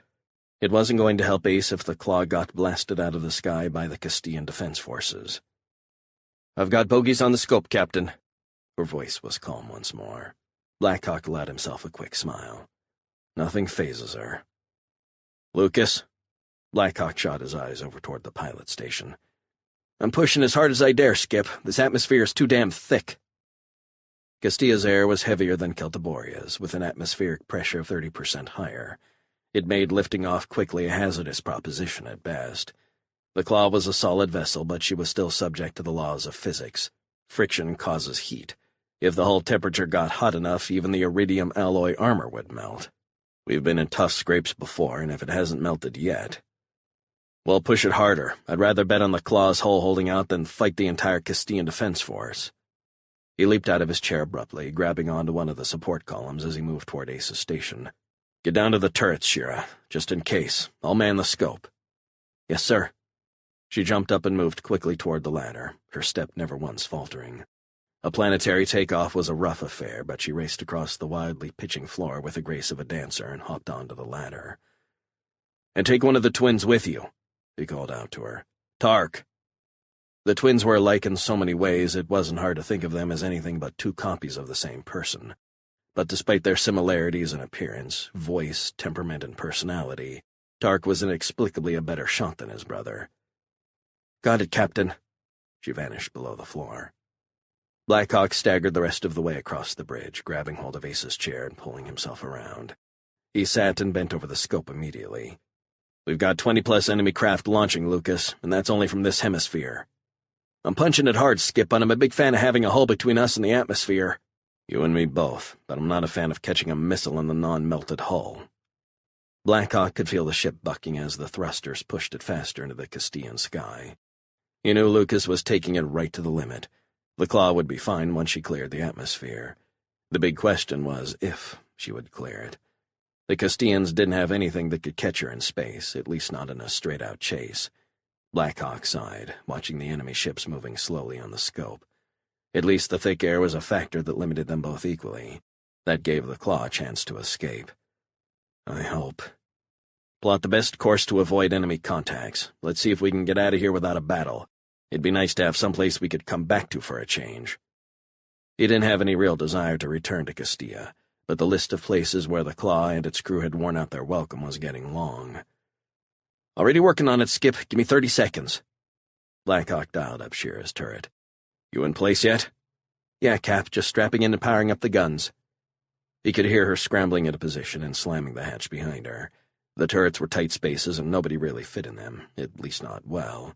He had no idea how Tark managed to squeeze his massive frame in there, but somehow he did and never once complained. Ace, on the other hand, complained every single time. I wish I had him complaining right now. Blackhawk flipped the comm unit, bringing the second turret on the line. He knew Tark would still be working his way through the narrow hatch. He could hear the giant's uncomfortable grunts through the comm. Listen to me, both of you. I want you ready, but don't fire unless I give the order. No matter what, understood? They both answered yes. We're going to try to get out of here without committing an act of war. He paused for a few seconds, pondering how the Castilians would view kidnapping one of their oligarchs. Another one, I mean. The ship shook again, almost knocking Doc off his feet. He was standing over Ace, staring down at his hands, both of which were deep inside the unconscious man's chest, working feverishly. The first shot was a flesh wound, but the second one was bad. Really bad. It had clipped the heart, tearing several holes in the muscle and causing a massive amount of bleeding. The Claw's sickbay had a decent supply of artificial blood, an expensive luxury that few adventurers' vessels could afford. That had kept Ace alive so far, but Doc still had to repair the damage to save his patient. And regardless of the nickname the crew had given him, Rolf Sandor wasn't a surgeon, at least not one with proper credentials. Medicine had been a hobby for him before he'd hooked up with Blackhawk, just another area of interest for the brilliant scholar, one of many. He'd studied the field and he had a tremendous storehouse of knowledge, but he'd never practiced medicine, not before the day he'd saved a wounded Blackhawk and found a new home. But an amateur doctor was all Ace Graythorne had, and Sandor wasn't about to give up on his patient. At least the Claw had a medical AI. That was a help. Think, don't just cut. He'd fused 2 holes in Ace's heart, but the pool of blood substitute still filling the chest cavity proved there was another leak. He felt around with his fingers, trying to find the remaining wound. There was another bullet in there and at least one more perforation. His own heart was pounding in his ears, and he knew he didn't have much time. If he didn't finish up and plug the last hole, and soon, Ace was going to die. The ship shook again, harder this time, and he reached out with a blood-covered hand and grabbed the edge of the table to stabilize himself. "Fuck," he muttered, as he staggered toward the decon unit to re-sterilize his hand. "Come on, Ark," he thought. "Keep this thing steadier than that or I'm gonna lose him." "Administer another 2 units." The Claw's medical AI was a fairly rudimentary unit, but Sandor was glad to have it. The system was scanning Ace's vitals in real time, and it reported instantly when there were any changes. "Administering. The supply of artificial blood is nearly depleted. 4 additional units remain." The AI had an androgynous human-sounding voice. Doc mentally flipped a coin and decided it was female. "Keep 2 additional units on standby." He was running out of time. "Focus, you can do this." Doc tried to concentrate on Ace, but he couldn't suppress a passing thought about the odd path his life had taken. From brilliant university professor to exiled loser of a political struggle to rogue mercenary. The part that surprised him the most was how much he preferred his life on the Claw to his days in academia. For all the danger and hardship, or maybe because of it, Rolf Sandor couldn't imagine going back to his classroom and his lab. He probed around, moving his fingers slowly, probing for any damage. He felt the frustration rising as he continued without success. The AI was projecting a 3D image of Ace's chest. Doc knew where the bullet was, but he couldn't find the damaged area of the heart wall. It was somewhere under the pool of blood filling Ace's chest cavity. Finally, his fingertip felt something. The bullet. He reached out with his other hand, grabbing the extractor. He moved the long, slender tool slowly, carefully toward the projectile, grabbing it and slowly pulling. An instant later, he dropped the small chunk of metal onto a tray. Good, he thought. Administer 2 more units. Now I just have to stop the bleeding and get him patched up before I run out of blood substitute. Katerina sat on the edge of her cot, staring silently at the wall, replaying the last moments of their escape from the Grand Palais. She was troubled, and a strange expression had taken hold of her face. They had barely gotten away. Another minute and they would all have been killed or captured. But Lucas had managed to bring the claw down over the large roof deck just in time, somehow wedging the ship into the tight confines next to the hotel's massive tower. He popped the lower hatch and dropped a bunch of lines to the ground, and they had frantically scrambled aboard. Her agile mind focused hard on every aspect of the operation. The final fight with the guards, the race to climb up before enemy reinforcements arrived, the effort of getting a wounded Blackhawk and unconscious Aragona aboard. Then Ace went down in a hail of enemy fire. He'd been the last one, the rear guard standing under the shadow of the claw, guns in both hands. His assault rifle spewed death and held the enemy back while his friends climbed to safety. Katerina had been staring right at him when he was hit. The first shot took him in the shoulder. He staggered back, but he stayed on his feet and kept on firing without so much as a pause. It was no more than a few seconds, a fleeting instant, before he was hit again. The shot took him full on in the chest, and he dropped instantly, his guns falling to the ground next to him. He lay motionless on the rooftop. Blackhawk saw it too, and he lunged across the deck, now slick with his own blood. He was reaching for one of the lines, determined to go back down and rescue Ace, ignoring his own wound. But Tarnan grabbed him hard, his massive arms holding the captain like a vice while Tark slid down the cable toward Ace's still form. Katerina felt an urge to follow, but she stayed frozen in place, unsure if it was discipline or panic holding her back.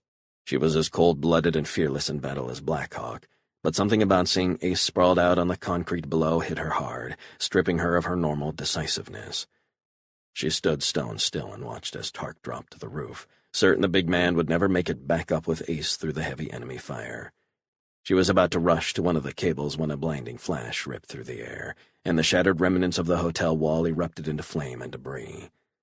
Another flash followed, and she stared down where the enemy guards had been a few seconds before. The macabre scene was lit by 6 fires. There was nothing visible through the clouds of billowing smoke except wreckage and charred bodies. She understood right away. It had been Shira. Through all the confusion and chaos of the final escape, Shira Tarkus had kept her wits. She had run to the needle gun controls and blasted the enemy guards to bits, clearing the way for Tark to rescue Ace. Katerina was silent now, her mind confused and uncertain as she stared at the wall of her cabin. Discipline was second nature to her, almost a religion. She'd been trained in the ways of the Sebastiani Assassins Guild since childhood. Its tenets and commandments had governed her life as long as she could remember. They made her the person she was. She had earned the gold belt, over 100 confirmed kills. She'd taken out heads of state and leaders of criminal organizations, and she'd survived mission after mission. She had excelled because of her discipline, but it had failed her during the escape, and she had hesitated when she should have acted. She knew what it was, at least in part, and it was something she hadn't wanted to face. Sebastiani assassins worked alone. Solitude was part of the life, hand in hand with discipline. Emotions, loyalties, even vendettas, they all interfered with the cold, rational judgment expected of graduates of the Sebastiani school. She had lived her life devoted to these principles, but now she found herself facing growing doubts. She knew she had been on Wolf's Claw for too long. She had clearly lost her edge. She'd found friends, a family. And that was a luxury an assassin couldn't afford. She fooled herself with mind games, petty frauds she perpetrated to drive away her doubts. She paid for her passage, insisting she wasn't really one of the crew. But her lies were empty, and only she had been fooled. She knew she had to leave, to return to the loneliness that made her one of the most gifted practitioners of her trade. And yet the idea ripped at her heart. She didn't want to abandon those she now realized had become her friends, to leave them to face danger without her blade and skills at their side. And she knew whatever she did, she couldn't force herself to depart now. Not until she knew Ace was going to survive. She'd viewed the Claw's informal first officer as a clownish buffoon when she first arrived on board. But 2 years of living in close quarters and fighting side by side had shown her a different side. The boisterous loudmouth was as much an alias for Jason Graythorne as her own noblewoman persona was for her. The real man hidden beneath a bluster was far different from what he appeared to be, and she began to realize he was far more important to her than she'd imagined. She stood up and opened the hatch, walking out into the short corridor. She moved toward the small alcove that housed the Claw's sickbay and stopped, standing at the far end of the room, watching quietly as Doc worked frantically to save Ace's life. She didn't say anything. Even her breath was silent. She just stood with her eyes fixed on Doc and waited to see if Ace Graythorne would survive. As she stood there, she suddenly realized something. I don't know what I will do if he doesn't. Just keep us out of range, Lucas. Those Castilian tubs can't keep up with the Claw. Of course, Blackhawk knew it wasn't that simple. There had been patrol ships on duty in the space around Castilla as well as on the ground, and they too had responded when the alarm went off. There were hostiles heading toward Wolf's Claw along 4 different vectors, but he couldn't give the order to jump, not yet. Entering hyperspace would scrag most of the systems on the ships, including sickbay, and that would kill Ace. I'm on it, Ark, but you know they're going to run us down eventually. There's no vector that will get us past them all, at least not without spending some time in weapons range. He did know all that, but he thought that as long as he didn't voice it, maybe a solution could be found. One bit of good news, at least the ship was fully functional this time. That wasn't something they'd been able to take for granted over the years, and Blackhawk knew Lucas would take full advantage of it. Blackhawk looked down at the comm controls on the armrest of his chair. He was tempted to check in with Doc again, but he resisted the urge. The Claw's resident scholar and part-time doctor was doing everything he could to save Ace. Blackhawk had no doubt of that. There was no point in interrupting him with comm chatter. 15 minutes, Skip. Lucas was staring at a tangled web of plotting calculations on his screen. 17 tops, then we'll have to jump or fight. Blackhawk sighed. 17 minutes wasn't a long time, and the decision looming ahead of him was one he dreaded. The Claw could take on 1 or 2 of the Castilian patrol ships, and maybe even more with a strong prospect of victory. But there were a lot more than 1 or 2 out there, and engaging the first group would slow their escape, allowing more enemy units to converge. Staying in the system was gambling with the lives of everyone on the Claw, but jumping now was a death sentence for Ace. Blackhawk was a coldly decisive man with an almost inhuman ability to analyze facts and commit to a course of action. But this time he didn't know what to do. The young Arker and Blackhawk had been calculating and brutal, capable of doing whatever got the job done without concern for consequences or cost. And his crew was pulled together with people who knew the inherent risks in this line of work. But this would be different than going into a fight together, where one of his commands might lead to a crew member's death. No, this time Blackhawk would be giving the order that killed Ace. He might not actually pull a trigger, but he'd be murdering his friend all the same. Failure to jump prior to engagement reduces the chance of escaping the system from 99.2% to less than 50%. Each additional minute's delay after entering combat range correlates to a further 0.75% reduction in survival probability. Yes, Blackhawk thought back, not doubting Hans's predictive capability. But if we jump now, Ace will die. Jason Graythorne is 1 man. There are currently 14 crew and 1 prisoner on Wolf's Claw. Logic dictates a clear choice. Fuck logic and fuck you. Blackhawk knew the computer implanted in his head was right, but he just couldn't accept it. The younger version of himself would have pitied, and loathed his indecisiveness, but that just made them even, because Blackhawk hated his past self, and he'd sworn never to become that again. All I can do now is try to buy us all a little more time. He pressed one of the buttons next to the comm unit. Shira, Tark, I want you both sharp. We may have some fighting to do after all. We're ready, Ark. Shira's voice was unemotional as usual, but Blackhawk could hear the relief there, too. Ace and Shira sparred constantly, but Blackhawk knew she'd rather fight the devil himself than run away at the cost of her crewmate's life. Well, we're about to enter hell. You are commanded to power down immediately and surrender. Failure to obey will result in immediate attack. The voice on the comm dripped with arrogance. Castilian commanders had the Claw bracketed and outnumbered, and they knew it. Shira sat in her turret, watching the enemy ships approach on the 3D display projected all around her. Her hands were on the laser controls, ready to fire as soon as the targets moved into range, and the captain gave the word. She listened quietly, waiting for Blackhawk's response. She knew he'd try to buy time, but she doubted it would do any good. The Claw's captain was a gifted bullshitter when necessity arose, but the crew had snatched one of the Castilians' most powerful lords, shooting up half a major city in the process. They had to be pissed. "This is the Free Trader Wolf's Claw on a private flight plan, bound for Vanderon. You have no authority to. You're a rogue vessel and you have kidnapped Oligarch Aragona. You will yield immediately or we will open fire." "Bullshit. You're nowhere near close to being in range with your pop guns. On the other hand, the Claw's laser turrets are effective out to 100,000 kilometers. Shira took a deep breath. If Art gave the word quickly enough, she'd have maybe 2 minutes before the enemy could respond to her fire. She had to do as much damage as possible before the fight became two-sided. She heard a staticky sound as the Castillans cut the connection. They were playing this to the hilt, but she knew they had to be careful. If they wanted Aragona back, they were going to have to disable the Claw, not destroy it. She'd be under no such restrictions. "Come on, Ark, I know you don't want to fire first, but it's the only option." She gripped the firing controls tightly, watching the plotting display. They'd be in range soon, and if they didn't open up, they'd squander their only advantage. "Ark." "Shira, Tark." She could hear the resignation in Blackhawk's voice. He paused and sighed softly. "Open fire as soon as we're in range. Target enemy ships as soon as they come into your firing arcs." Another pause.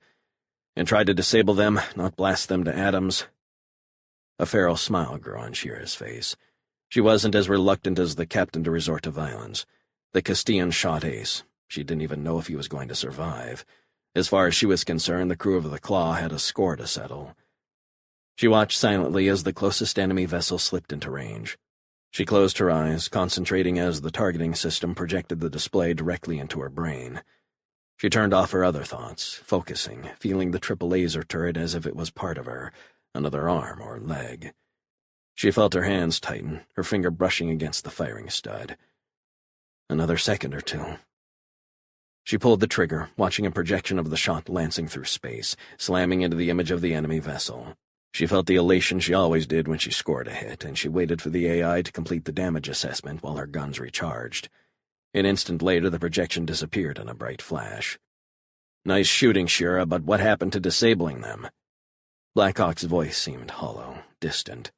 Shira had surrendered herself completely to the neural targeting system, and outside stimuli had to fight to penetrate. "Sorry, Ark." That's a lie, and he knows it. "I must have hit their reactor. These Castilian ships are piles of junk." "We'll try to cool it, Shira.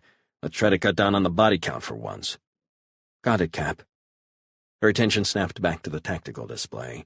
Her guns would be charged and ready to fire again in 10 seconds, and she needed another target. She fired again, another hit.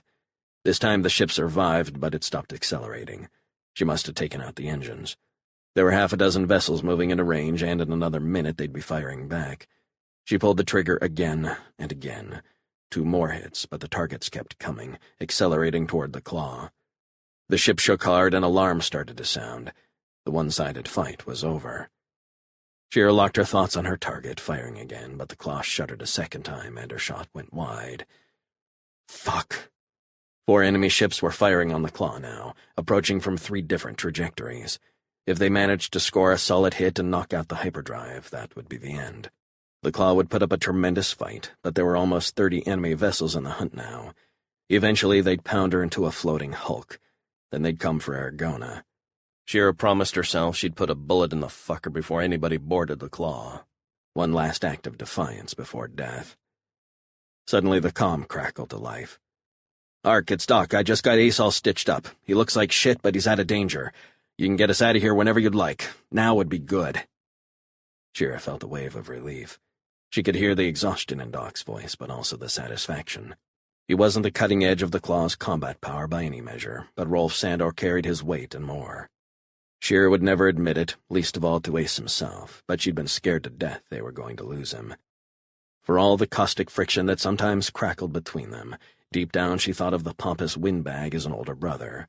She owed Doc a big wet kiss. "All right, everybody. Hang on to something. Shutting down all systems. Hyperjump in 1 minute. Shira, Tark, get the hell out of the turrets." Shira popped the hatch and shimmied through the access tube. She was halfway back to her chair when the lights went dim, and she felt the familiar feeling, like 100 small electrical shocks all over her body. The Claw had jumped. They were out of the Castilla system. Chapter 5. Kurgan Voss stared across the table at his guest.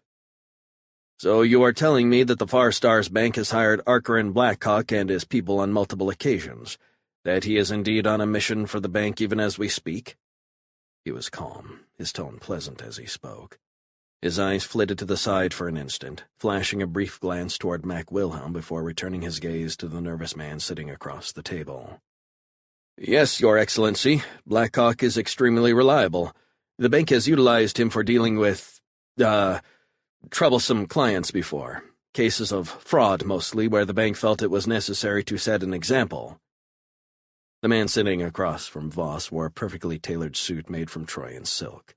Voss could only guess at its price, but he had a pretty good idea his bribes had paid for it. Train Balak was an executive at the Far Stars Bank, fairly junior in rank, but fortunate enough to work in the chairman's office. That fortuitous positioning had opened another door, one to an even more lucrative, though dangerous opportunity, and now the banker had another role, informant for Voss. The governor suspected Chairman Vargas wasn't a pleasant man to those who failed him, that he was cold and unforgiving to those who fell from favor. The politics at an entity as large and powerful as the Far Stars Bank tended to be rough. Still, he wondered if Balak truly understood how much more serious the game had become for him. Vargas might fire him for a failure, even blacklist him and drive him to one of the backwater worlds along the rim if he was displeased. But Kirk Voss would feed him to a pack of starving carnosoids a centimeter at a time, and consider himself merciful. Voss had ensnared the fool through greed, an ancient and reliable tool of the trade. The payout had been 100,000 platinum crowns to start, with a promise of much more if he proved his worth. Wilhelm had suggested starting with a lower figure, holding back the truly large sums until Balak had displayed his usefulness. But Voss knew the easiest way to cultivate an asset's avarice was to give him a true taste of wealth. Most men could only look so far above themselves, and the surest way to make them crave more was to give them all they wanted. Invariably, the taste of luxury and power became the most addictive of drugs and ensnared the target, creating an insatiable lust for more. Possessing all they had once desired, they would take ever greater risks and engage in more blatant treachery to satisfy their new cravings. They would become slaves to their paymaster. Now it was time to back up bribery with its even stronger cousin, fear. Train Balak needed not only a taste of the rewards to come, but also to understand the cost of failure. Are you aware that I have placed a price on the head of Archer Blackhawk? Voss's tone was calm, but there was an undercurrent of menace there, too. No, Lord Governor, I wasn't. Balak fidgeted nervously. Voss suspected the banker was indeed aware of the bounty. It is 1,000,000 imperial crowns, a substantial sum, wouldn't you say? Balak's eyes widened. To say the least, Lord Governor, I imagine every bounty hunter and freelance mercenary in the Far Stars is after Blackhawk. It is fortunate for you, then, is it not? Voss stared at his guest. He reached under the table and pressed a small button. For me, Lord Governor? Balak paused, an uncertain look on his face. I'm afraid I do not understand. It is fortuitous that you are in a position to deliver Archer Blackhawk to me. I had not imagined our new relationship bearing such fruit so quickly. A door at the far side of the room opened, and a man stepped through and walked toward the table. Balak looked briefly behind him at the sound of the door before turning back toward Voss. Lord Governor, I appreciate your confidence, but Blackhawk is on a special mission for the chairman. I'm afraid I do not have the authority to intervene. Allow me to introduce my associate, Mr. Balak. Voss looked up at the new arrival with a grin. This is Sebastien Allois de Villeroy, one of my most trusted associates. Villeroy nodded. Thank you, Governor. He turned to face the nervous banker. Mr. Balak. His tone was devoid of emotion. Voss smiled. Lord Villeroy is, how shall I put this, a specialist. He handles particular situations, often involving those who have failed to follow through on their promises to me. Voss let the smile slip off his face as he watched Balak. He could see Villeroy was having his usual unsettling effect. The operative's words and expressions were utterly unremarkable, but there was something about the man that made people nervous, and Voss could see Villeroy was definitely getting to Balak. The banker fidgeted nervously. It is a pleasure to meet you, Lord Villeroy. His tone suggested it was anything but. You're aware of the recent coup on Kalashar, are you not? Voss knew Balak was well aware of what happened at Kalashar. Indeed, the bank had just recognized Rax Florinus Ka'al, and in return, the new ruler had renewed the existing charters, assuring the bank a continued monopoly on formal financial transactions. "Yes, of course." Balak's voice was confused, uncertain. "May I ask what that has to do with our topic of discussion?" Voss smiled. "Nothing directly. I just thought you might be interested in how the transition of power on Kalashar took place, and how the previous Ka'al perished." The Imperial Governor stared across the table. Balak squirmed. "You see, Mr. Balak, the Ka'al was an ally of mine, much like yourself.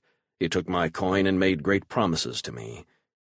Voss paused just for an instant, and then he leaned in across the table, bringing his face closer to Balak. "But he failed me, Train. He failed me badly. I gave him a second chance, but to no avail. Lord Villeroy was compelled to defend my interests." He turned and looked to the side at the grim-faced man standing at attention next to the table.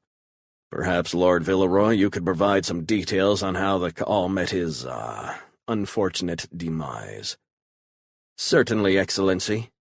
Villeroy turned and focused on the extremely uncomfortable-looking Balak. "Unfortunately, the Ka'al left us no choice in how to proceed. We asked very little of him, yet he spurned our requests. He had approached us in friendship, but he failed to act as a friend. As I'm sure you know, Kalashar is a brutal world in many ways, and the prospects of a peaceful transition were scant. Civil strife would have caused considerable suffering among the populace. We were compelled to take action of greater finality." Villeroy leaned down and opened a small box sitting on the floor next to Voss. "Meet the former Ka'al, Mr. Balak, so you may understand the price of failure." Villeroy extended his hand. Balak gasped. The Imperial agent held a skull. "Sadly, the Ka'al's death was not a good one. I fear that years of soft living had drained away the toughness of his pirate days, leaving a rather weak man. His demise was a slow and unpleasant one, and he screamed like a wailing infant the entire time. Unpleasant business all around." Villeroy's expression suggested he considered it anything but. Balak stared at the smile on Villeroy's face, and he began to shake uncontrollably. He turned his head toward Voss, his eyes wide with shock and fear. "So, my good Mr. Balak, shall we discuss Arkran Blackhawk once again?" "Do you think we can rely on Train Balak?" Mac Wilhelm asked. He sat across the small table from Kurgan Voss. The two were sharing a late dinner, as they had most nights during the past few months. Operations were underway throughout the sector, and it seemed there was never enough time to properly manage it all. Voss had secured generous financial resources from the Emperor, but he was always short of reliable personnel, and the disaster with the Ka'al demonstrated the risk of counting on lesser retainers. After the unification of Celtiboria and the debacle of Aster Lucern's kidnapping, Voss had accelerated all plans. What he had hoped to accomplish in 5 years now had to be done in 2. There was little choice. The past 6 months had seen the Celtiborians begin their wars of unification on a massive scale. The Imperial forces were running out of time. If Voss didn't oppose Lucern's efforts and at least delay his progress, he faced the prospect of dealing with a Far Stars that would be at least partially united. That would make his plans vastly more difficult. "Certainly not." Voss poked his knife at the slices of white meat on his plate, but didn't eat. The Turanian pheasant was a delicacy. It commanded a king's ransom even within the borders of the Empire proper. Imported across the hazards of the void, it was almost beyond price. He should have been savoring the delicate flavors, but of late Voss found that the mix of incompetent allies and enemies as capable as Marshal Lucerne tended to exert a suppressive effect on his appetite. He'd lost almost 10 kilos since he'd taken the governor's scepter, despite his habit of importing the very best foodstuffs the Empire had to offer. He'd been pushing the pheasant around his plate for the last 10 minutes, but now he sat his utensils down and looked across the table at his closest adviser. "Balak is a weak man and an unreliable asset, but as before I am at a loss for options. Our trustworthy personnel are already stretched thin. We must make do with the resources we have available." He paused for a few seconds, relishing the image of Balak's panic-stricken face as he hurried back to his ship. "But we will no longer hesitate to use fear as a motivator. We coddled the Ka'al for far too long, and we suffered the consequences of that tolerance. Had he been sufficiently focused earlier, he might have paid more attention to detail, and Blackhawk and his people would have been killed on Kalashar instead of escaping with Aster Lucerne. Well, Balak is as motivated as fear can make him. Wilhelm was a serious man, but Voss could hear the amusement in his voice. I suspect he required a change of pants by the time he got back to his ship. Balak is an insect, a valuable one, but not central to our plans to neutralize Blackhawk. If he is able to arrange a trap, that will be a bonus. But the bounty we have offered should bear fruit. The Far Star sector is full of too many desperate men, and a promise of 1 million crowns should entice all of them. He looked down at his food and picked up his fork. He paused before spearing a piece of pheasant. I suspect Blackhawk and his people are more capable than most, but numbers will tell in the end. He and his little band will be hunted down and overcome. There is no other outcome I can foresee. He raised his fork to his mouth and chewed quickly. But Blackhawk isn't of as much concern to me as the bank, and that's where Balak must deliver. He is crucial to our plans to take over the Far Stars Bank, and through that our other economic targets. And you're confident he will succeed? Not at all. Voss laughed. But I fear we once again have no better options. Should we dispatch Villeroy to keep a closer eye on him, then? I am sure we can devise a reasonable cover for him on Vanderon. Indeed, with the Far Stars Bank managing deposits of 10 billion crowns for the imperial account, we can simply say he is your representative, there to monitor your financial transactions. Wilhelm hadn't eaten any more than Balak, but he picked up his glass and drained it. I am torn, my old friend. We are short of reliable personnel, and I am both loath to dispatch one of our few truly effective operatives on a mission that may be nothing more than watching and waiting. He paused, a faint smile forming on his lips. And I'm not sure this mission aligns with Villeroy's unique skills, shall we say. He would certainly serve to remind our associate Balak on the stakes of the game, but I wonder if he will be wasted at the rather mundane job of monitoring our investment initiatives. Alois Villeroy was a sadist of almost incalculable proportions. He derived a pleasure from inflicting pain that transcended all other delights for him. Sex, drugs, alcohol, none of it matched the rapturous intensity he felt from making his victims suffer. It made him very useful in some situations, but the bank wasn't one, at least for the moment. Voss wasn't ready to make an open move against Chairman Vargas. Not yet. I guess I just think of Vanderon as the key to all our plans. I would expect you'd want your best man there. I agree, to a point. The fact is, I'd be concerned about Villeroy being patient enough for such an assignment. Villeroy is an odd character, I will grant you that, but I ordered him to refrain from action on Kalashar, and he obeyed me to the letter. He didn't make any significant moves until he was authorized to do so. I believe he is capable of considerable patience, despite his rather volatile nature. Voss sat silently for a few seconds, thinking. Very well, he said finally. Dispatch Lord Villeroy to Vanderon immediately, but do remind him we want no undue suspicion from banking authorities, at least not until our buying program is much further along. And that was another big part of the plan. Voss had been purchasing shares in the bank for the past 6 months, using a bewildering array of dummy companies and proxy accounts. He had moved as quickly as possible without raising significant suspicion, and he'd accumulated a 7% stake in the massive institution. It would take a combination of legitimacy and the more illicit acts that Villeroy excelled at to allow Voss to take over the bank, and from there to begin to consolidate control of the Far Stars. What news from Antilles? Voss didn't like to waste time, and he tended to move abruptly to a new subject as soon as he had finished with a previous topic. The Antillian Senate is debating the Confederation Treaty now, but I am told passage is a foregone conclusion. It would appear that the Lancaster Interests conglomerate is fully supporting ratification. Donnell and Lancaster owns half the politicians on Antilles outright, and the others are too afraid to cross him. As long as he supports Antillian membership, it is highly doubtful anyone will oppose it. Voss already knew most of what Wilhelm was telling him. His mind was already moving forward. Perhaps we need to take a look at the Lancaster companies. Economic pain is the way to control a clan like the Lancasters. Their greed is their weakness. The Lancasters are extremely wealthy, Your Excellency. It will be a considerable challenge to damage them sufficiently to exert meaningful control over them. Voss looked across the table at Wilhelm. Difficult, but not impossible. He paused for a few seconds, thinking. We need not reduce the Lancasters to poverty to exert meaningful influence. Men like Donnell and Lancaster do not accept losses well. If we can bring enough pressure to bear, and offer our own inducements, no doubt we can persuade him to withdraw his support from Marshal Lucerne. His alliance has to be based on the expectation of profits.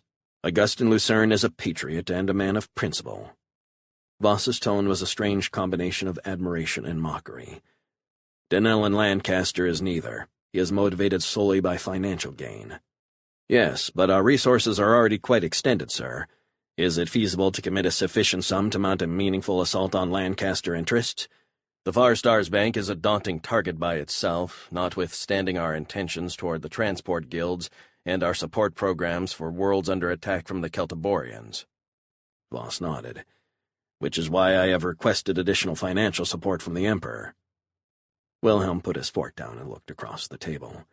He opened his mouth, but a second later he closed it, without having spoken. Yes, I know, Voss said to his friend and subordinate. Both men were well aware that Emperor Valens was a volatile man, one who rarely responded well to such requests. But you have to realize that the Far Stars is a unique problem for the Empire, Voss continued, and I believe the Emperor understands this in a way his predecessors have not.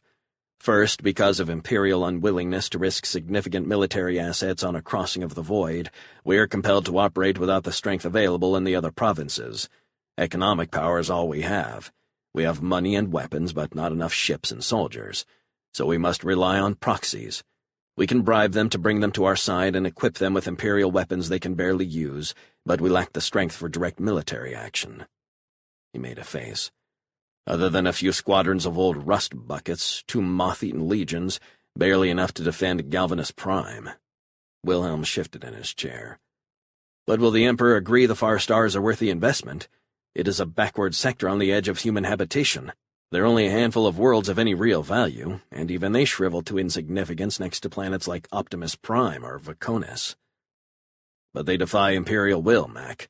They mock the Emperor. Wilhelm shrugged. That has been the case for centuries. Yes. Voss's tone was firm, confident. But things are different now. The Emperor could tolerate a divided Far Stars full of bandits and primitive societies fighting each other with the same enthusiasm with which they curse Imperial edicts. He paused. A sector united under the leadership of a man as capable as Augustin Lucerne is a different matter entirely. Voss reached out and took his goblet in his hand, taking a long sip. Donnell Lancaster is an arrogant man, but that doesn't mean he is a fool. If Lucerne puts him in charge of economic development on pacified planets, we could be looking at an enormous problem. He would no doubt rob those worlds blind, but he, or his people, could also spur unprecedented economic development. The Far Stars is a joke because it is backward and fragmented. If its resources are ever properly exploited, though. He let his words trail off. Wilhelm didn't say anything, but Voss could tell from his expression he agreed. It is amazing, Voss said. Is it not?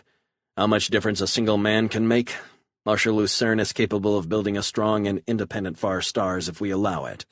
Can you imagine the effect of that in the Empire itself? The Emperor is the anointed ruler of mankind.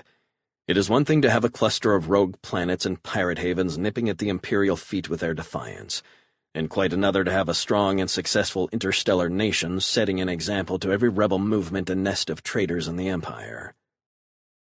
I hadn't considered the Far Star situation on such a macroscopic level, but I see your logic. We seek to take control and bring the Far Stars to heel as an obedient sector within the Empire. But whatever happens, we must ensure this confederation is stillborn. Wilhelm paused, staring down at his plate for a few seconds, but making no move toward his utensils. But will the Emperor heed your warnings? Will he supply the immense financial resources your plans require? Voss looked back across the table, his expression utterly non-committal. I'm confident that he will. He paused.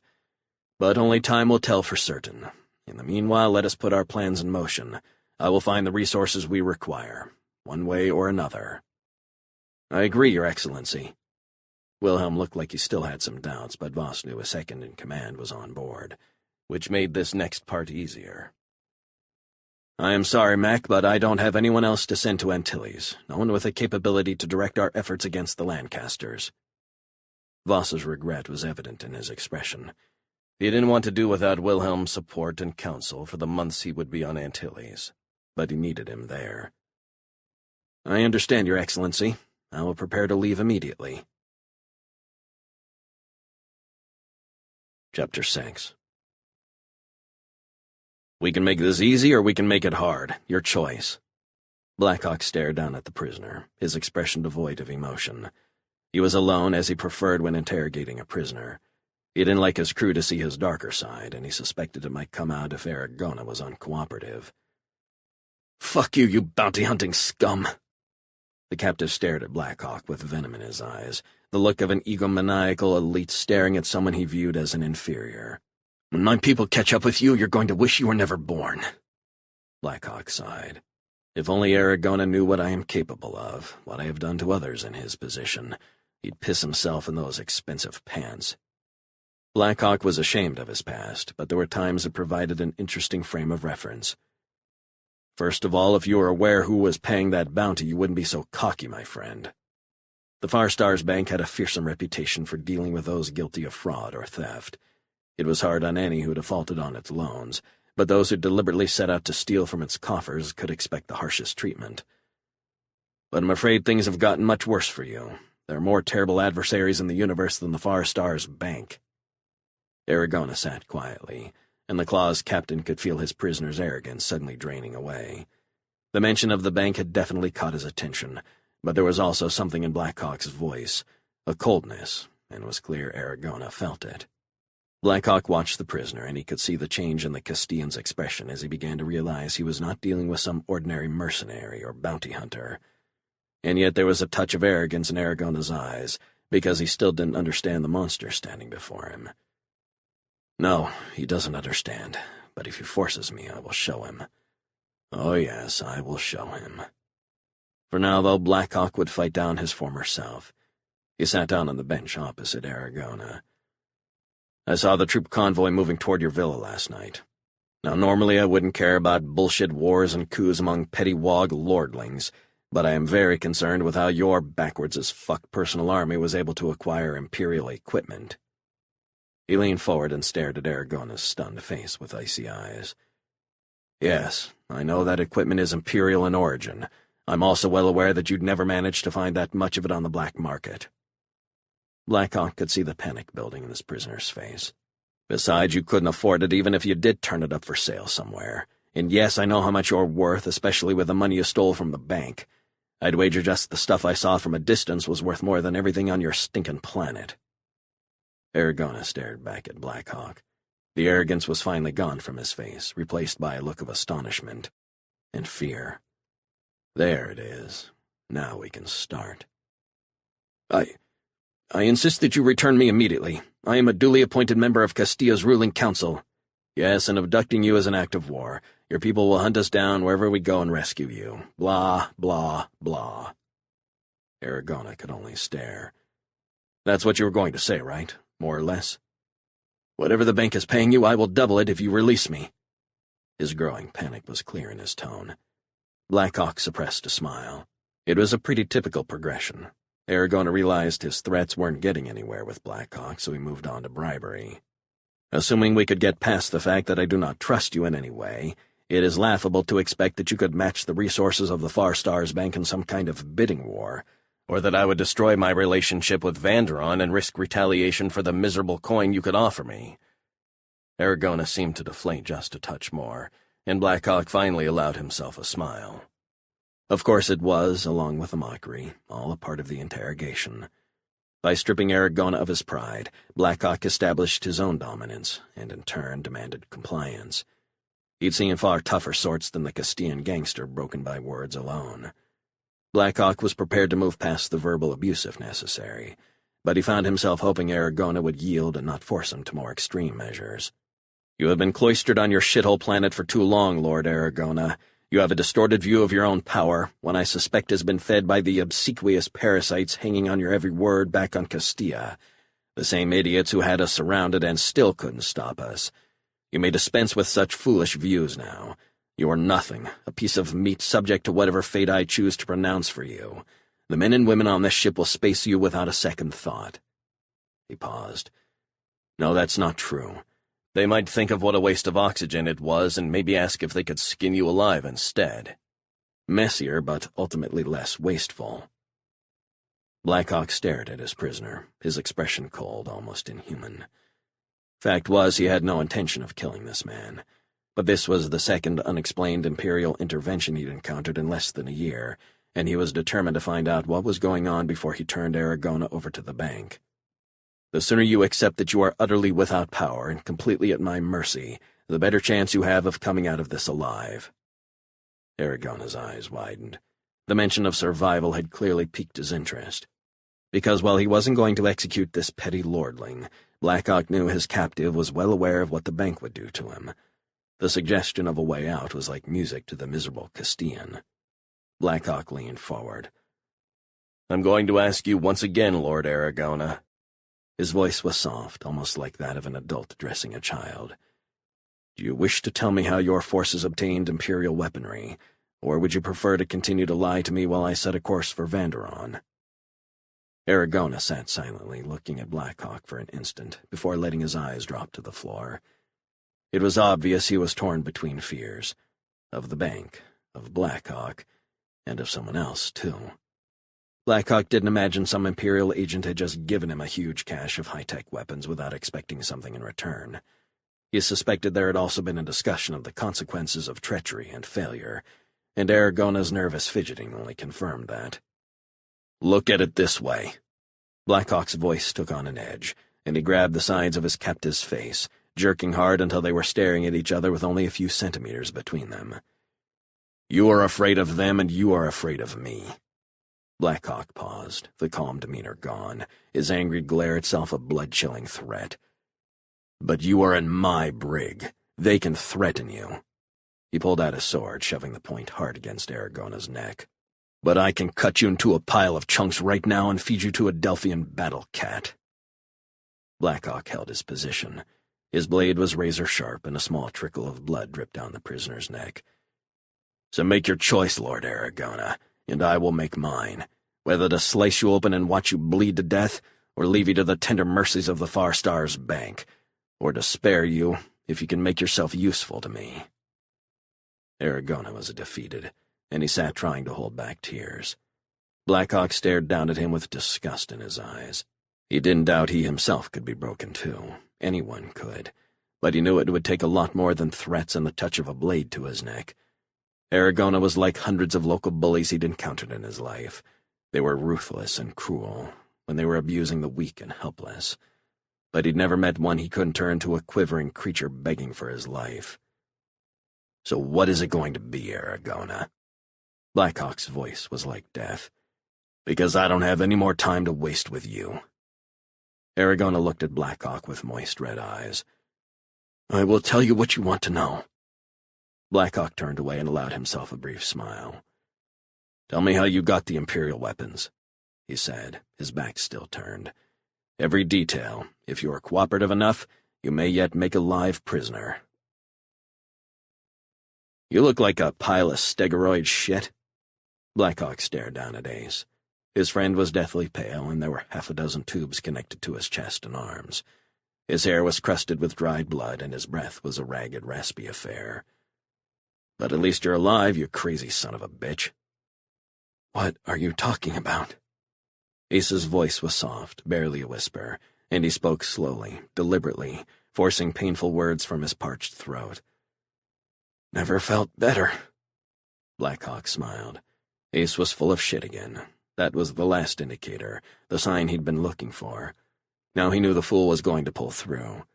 The day his sidekick could stay serious for more than a minute, he would know they were in real trouble.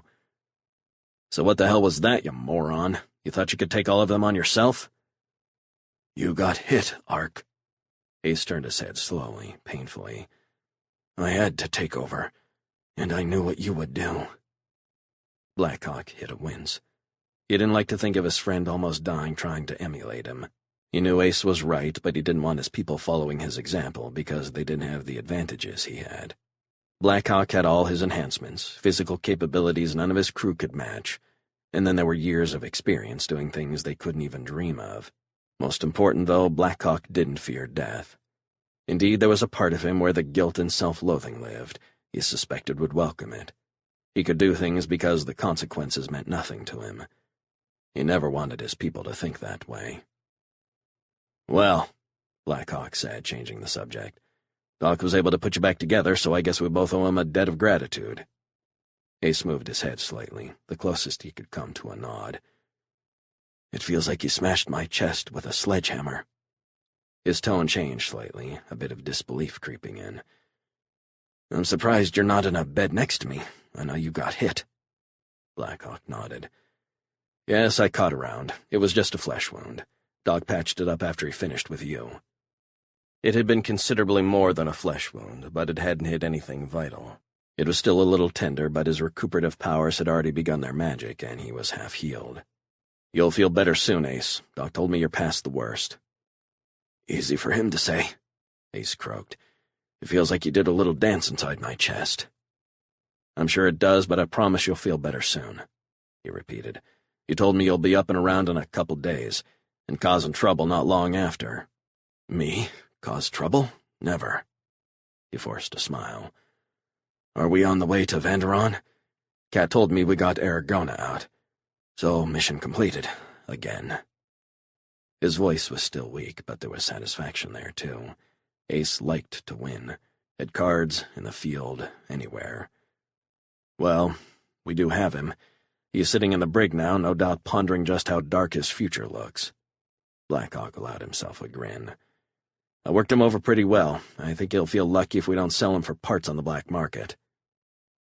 "But—" "What?" Ace simply raised an eyebrow. Blackhawk sighed. "Fine." He paused. He hadn't intended to get into anything this serious until Ace had gotten some more rest, but he realized his inquisitive friend wasn't about to let the subject drop, so he reluctantly decided to bring him up to date. "You were in the Grand Palais, so you don't know why we changed the plan at the last minute. We were outside Aragona's estate, and we saw a troop convoy pull up to the grounds." Ace took a raspy breath. "Too much firepower to break in? Is that why you went with a backup plan?" "Partially, maybe, but there's more to it than that. The convoy had some serious firepower, yes. High-tech armored vehicles, top-of-the-line weapons." He paused. "Imperial ordnance." Ace turned his head abruptly, wincing at the pain as he did. "Imperial? You're sure?" "Yes, I'm sure." Ace just nodded silently. Finally, he said, "First Saragossa, then Castilla." Ace paused, struggling to take in another deep breath. "What's going on, Ark?" "I don't know. Once could be a freak event. Twice is something else. If the Empire is starting some kind of move against the far stars, we have some dark days ahead, my friend." He sighed softly. Aragona didn't know much. He had a contact, a man he knew only as Tiger.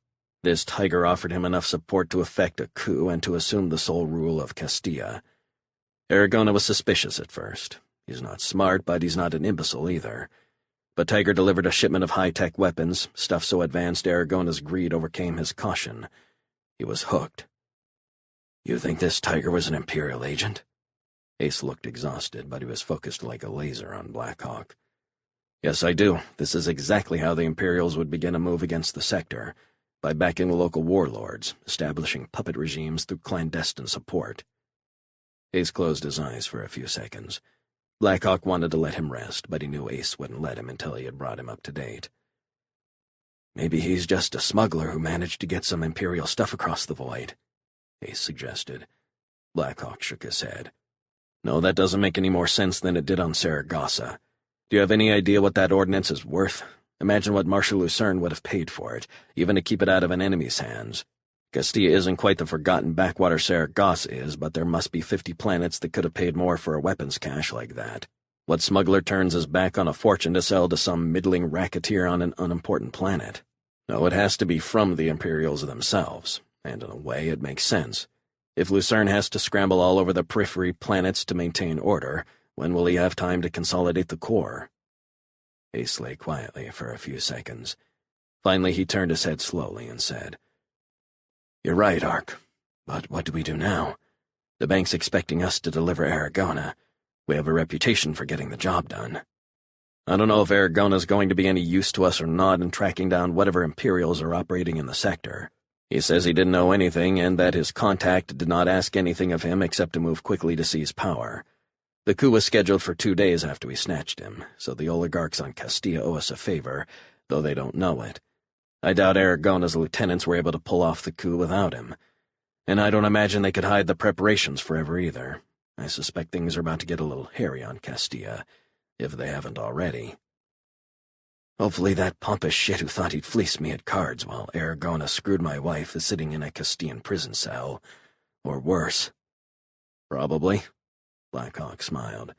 Ace always put priorities first, but the clause Captain knew letting Cordoba win at poker was still gnawing at his friend. So what are we going to do, Ark? Blackhawk took a deep breath. Well, you're going to get some rest now. He paused. And we're going to find out exactly what is going on, somehow. Launch the drone. Blackhawk leaned back in his chair. His side still hurt, but it was more soreness than serious pain. Launching. Lucas pressed a button on his workstation. It's away. The hypercom drone was a sophisticated piece of equipment, a communications device with its own miniature hyperdrive. Such drones were enormously expensive and very difficult to acquire. Blackhawk had a small supply of them, mostly for emergencies, but he was expending this one to pull off a bit of subterfuge. Aragona was safely stowed in LaClaw's brig, but Blackhawk wanted to keep that a secret for now. The drone was en route to Vandron, carrying a communique to the Far Stars Bank Executive Directorate, a report stating that Aragona had slipped through Blackhawk's trap and disappeared. It was a gamble lying to the bank, but it was a chance Blackhawk was prepared to take. His people had done a number of jobs for the massive institution, all of them highly successful. He expected them to take the report in stride and to accept his assurance that he was still on the job and confident of ultimate success. That would buy some time at least, though he couldn't be sure how much.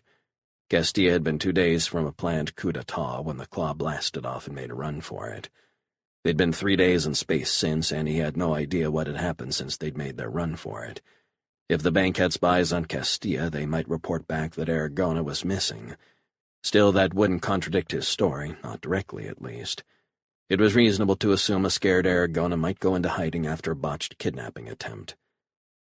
I don't know if Aragona's worth anything to us anyway. I'm inclined to believe he doesn't know anything more. He wondered again if he should just turn the Castillan over to the bank.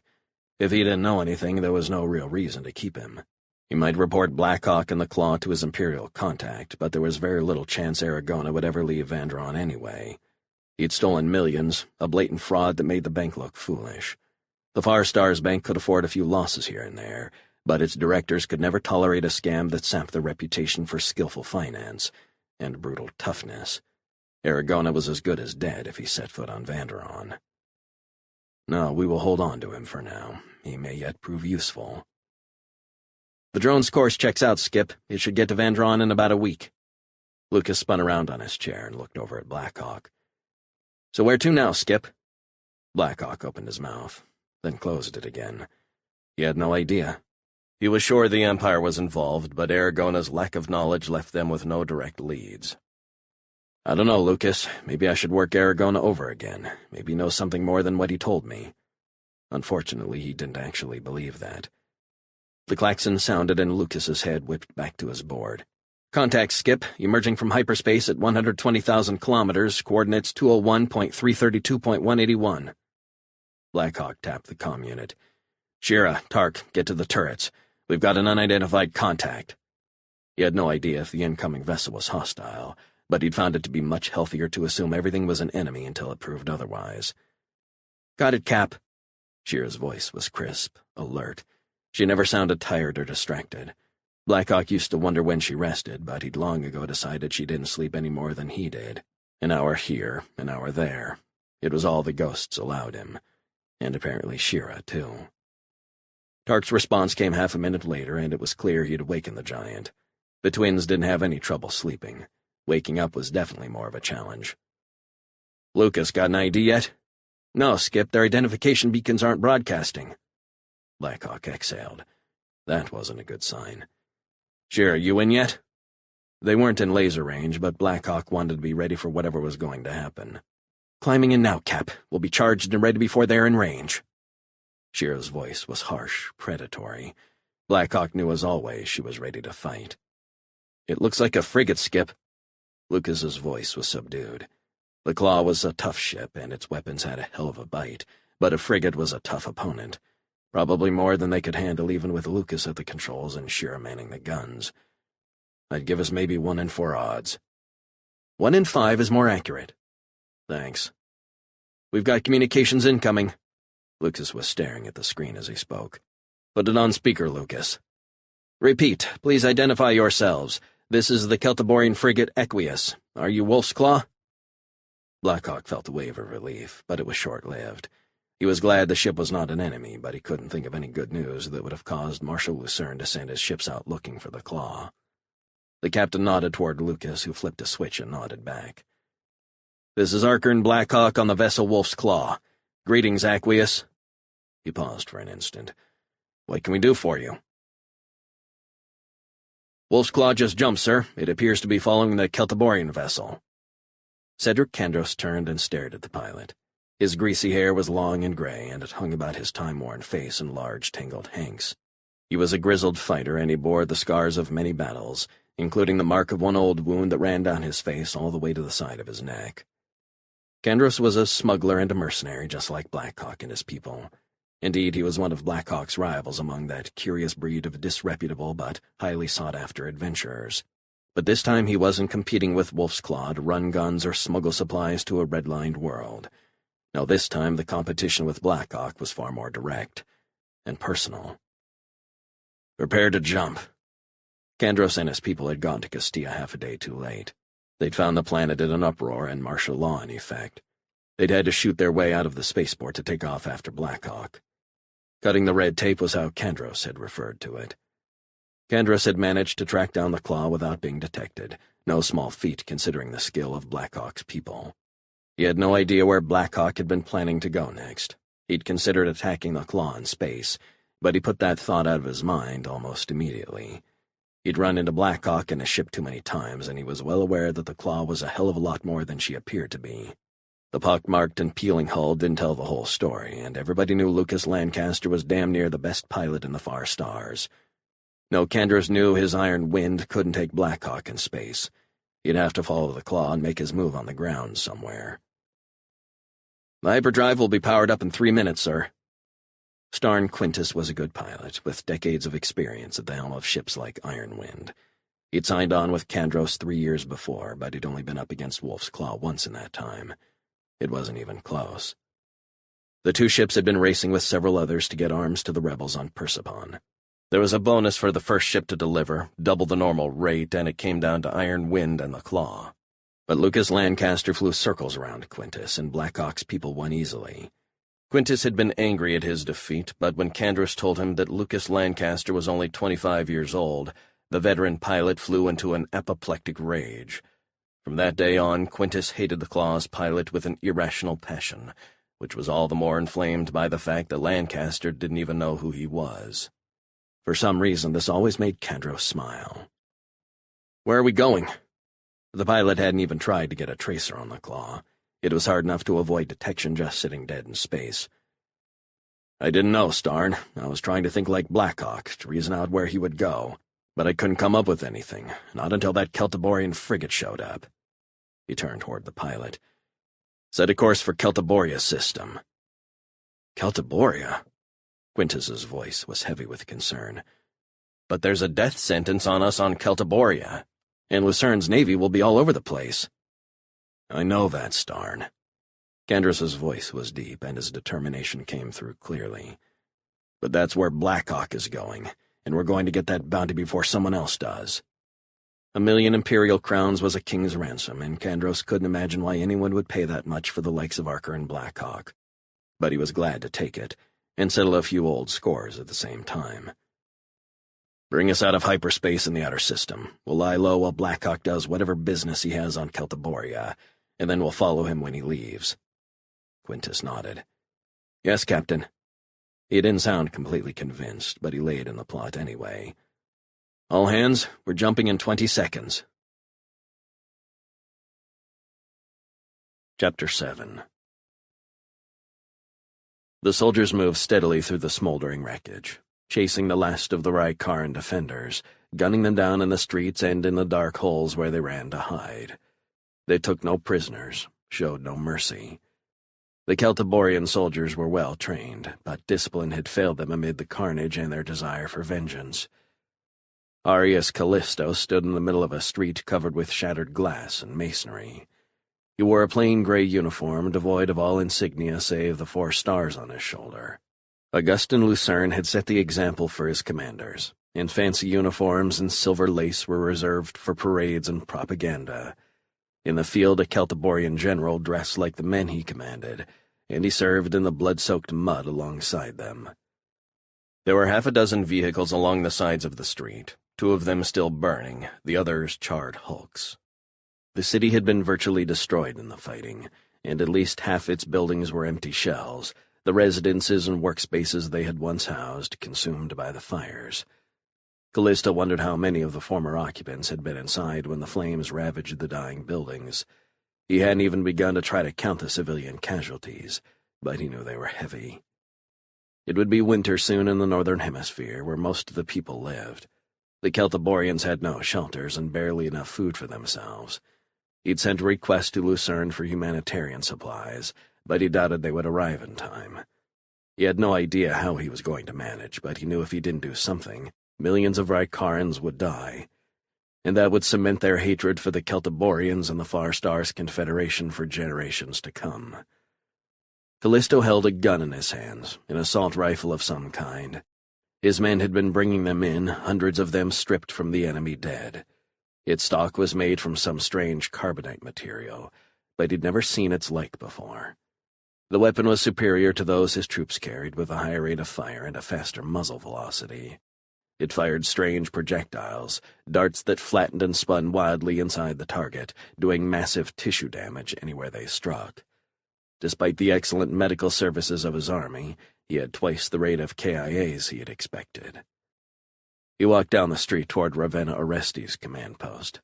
Orestes was technically 4th in command, but Callisto knew the brigadier was the most gifted officer in the expeditionary force, and he included himself in that calculus.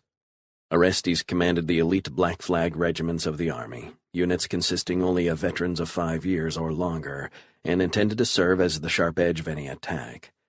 His units had served with great distinction, and they had paid the heaviest price. Callisto moved to the side, avoiding the spray of water from a severed main. The city was without water or power, and its infrastructure had been virtually destroyed. He wondered if it was even possible to repair the damage. It's probably just easier to start again somewhere else. He saw the cluster of portable shelters just ahead, and he quickened his pace. He needed to speak with Brigadier Orestes, but he wanted to talk to the officer in person, and alone. The guards at the perimeter of the command post snapped to attention when they saw him approach. He was impressed how quickly they had recognized him, bedraggled as he was. But it didn't surprise him. His men were the best. Being observant had kept them alive for many years. At ease. He waved his hand downward as he spoke. Where's Brigadier Orestes? Straight ahead, sir. 3rd shelter on the right. The soldier's voice was sharp, crisp. He sounded as if he was on duty back on Celtiboria, not like a man who'd just come out of a nightmare. But Callisto knew the man had been in the line. All of Orestes' men fought. Sentries, aides, everyone rotated in and out of the forward units. Marshal Lucerne's armies had always had a high ratio of tooth to tail, but Orestes took the concept to an almost absurd extreme, embracing the notion that a combat soldier couldn't truly respect a comrade who didn't share at least some of the hardship and danger. Very well. Callisto snapped the sentry a salute. It wasn't really appropriate since they were still technically in a combat zone, but Callisto knew the area had been swept for snipers, and he felt the trooper deserved the respect from his commanding officer. The startled soldier returned the gesture. The crispness of the guard's salute created an amusing contrast with his filthy and battle-worn appearance. Callisto walked briskly down the street, pausing in front of a pair of sentries standing outside a large shelter. The guard snapped to attention, and one of them turned to open the door. General Callisto to see you, sir. Callisto nodded and walked through the door. Ravenna Orestes was standing in the middle of the structure's single room.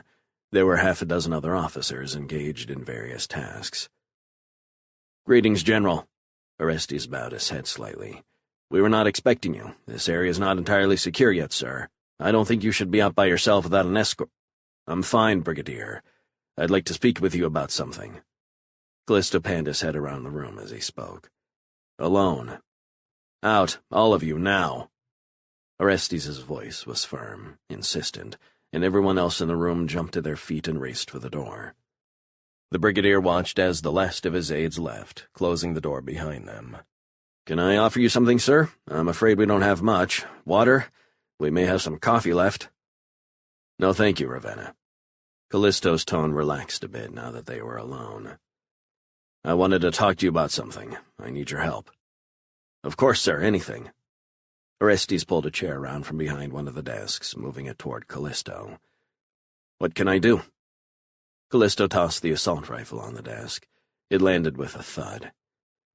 "I'm worried about these, Ravenna, and the other high-tech weapons your people encountered." He paused, sitting slowly. "We were up against more here than just the Rykarns, and we need to know what, or more accurately, who." Orestes nodded, pulling around another chair and sitting down. "Yes, that is an important question, sir. Someone armed these people with some serious stuff. Millions of crowns worth of very high-tech weapons. We need to know who." Callisto's tone was matter-of-fact. "And soon, so that's your new mission, finding out how the Rykarns got these weapons." Orestes sat quietly for a few seconds. "We need to find some of the Rykarn nobles, then. We've taken a lot of prisoners, but no one of consequence in their command structure. They must be hiding somewhere if they haven't managed to escape off-planet." Callisto sighed. "That's possible, but not likely." The Celtiborian forces did not have a complete satellite network, so it wasn't inconceivable that a few ships could have gotten off-planet undetected. But Admiral Suchet was blockading the system, so any escaping Rykarn lords would have had to launch undetected and also slip past Suchet's ships. Again, not impossible, but not likely either. "No, Orestes," he concluded. "We have to go with the assumption that they're still on Rykara somewhere, hiding. Find them. At least some of them. It's the only way we're going to find out where they got those weapons." Orestes took a deep breath. "You're right, sir." He paused. "Unless someone has already gotten to them, I imagine whoever supplied the Rykarns wants to keep their identity a secret." "I'm inclined to agree, Ravenna, which is one reason I want you on this immediately." "I will do all I can, sir." "I know you will." Callisto got up slowly and turned toward the door. He paused and looked back. "And Ravenna, do whatever you feel is necessary. It is crucial that we discover who is behind this, so use any means to get the information you need." His eyes locked on his subordinates. "Any means at all?" "Yes, sir." There was a coldness in Ravenna Orestes' voice, and Callisto knew the officer understood him perfectly. "Thank you for coming, Ark." Augustin Lucerne walked up and threw his arms around Blackhawk. "It is good to see you, my old friend." Blackhawk returned the embrace. "Of course, Augustin, when would I ever not come? I knew you would answer my call, but that doesn't mean I can't and shouldn't appreciate it." He turned and gestured toward a small table with 2 chairs. "Come, let's sit and talk." The orbital station was the new headquarters of Celtiboria's space-based defense grid. It was a massive structure, over 1 kilometer in length, and its exterior bristled with weaponry. The levels above where they stood housed dozens of technicians, constantly monitoring scanner and communications panels, directing the operations of Lucerne's space fleets and standing guard over Celtiboria itself. Below were magazines and power plants and a series of launch bays housing 4 squadrons of interceptors, one of which was on alert at any given time. Newly operational, the station's construction had been one of the first major projects implemented by Marshal Lucerne as he undertook the duties of Celtiboria's head of state, and he'd poured enormous resources into it and its companion satellite arrays. "It's certainly impressive," Blackhawk thought. He nodded to his friend and walked toward the table, sliding into one of the black leather chairs. This level contained Lucerne's offices and the reception rooms used to greet visiting dignitaries. The furnishings were lavish, the specifications for the public areas the work of Lucerne's civilian staff, and not his rough and rugged soldiers. "So what is troubling you, Augustin? Why did you wish to speak with me?" Blackhawk was concerned himself, and his mind was on Aragona and the situation on Castilla. But he had decided not to trouble Lucerne with that. The founding father of the Far Stars Confederation had his plate full already, and besides, Blackhawk didn't really know anything. He just had suspicions. He'd decided to focus on whatever Lucerne needed. "I remember you speaking of Imperial weapons on Saragossa. Indeed, of a ship from the Empire that delivered them." Blackhawk shifted in his seat. Perhaps they were worried about the same thing. Yes, it was definitely an Imperial spy ship. He glanced around the room, confirming they were alone. "You know I know, Augustin." "Yes, Sark." There was a deep weariness to Lucerne's voice. "I know. That is why you are here, because I know of no one with greater insight on such matters. Have you encountered such weapons, elsewhere, I mean?" Blackhawk felt the tension in his knotted stomach. Saragossa, Castilla, and now Lucerne has encountered Imperial weapons. The odds of coincidence were rapidly dwindling to zero. Lucerne reached behind him and opened a box. He pulled a dark shape out and dropped it on the table. "Is this familiar to you?" Blackhawk felt as if someone had punched him in the gut. "Yes, that's an Imperial Hellfire assault rifle, standard issue to shock cohorts and their frontline legions." His eyes drifted up toward Lucerne. "Where did you get it?" "Rykara. General Callisto sent it. It was one of maybe 100,000 used against my men." Blackhawk could hear the anger in Lucerne's voice. The Marshal rarely lost his temper, at least openly. But Blackhawk had seen his rage once or twice, and he knew that the thought of thousands of his men dying because of weapons like this had Lucerne livid.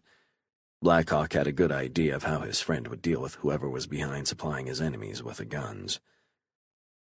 "Imperial tech on Rykara." Blackhawk's voice was grim.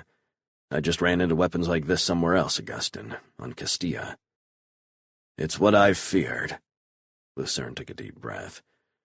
"My people have run into stronger than expected resistance elsewhere, too.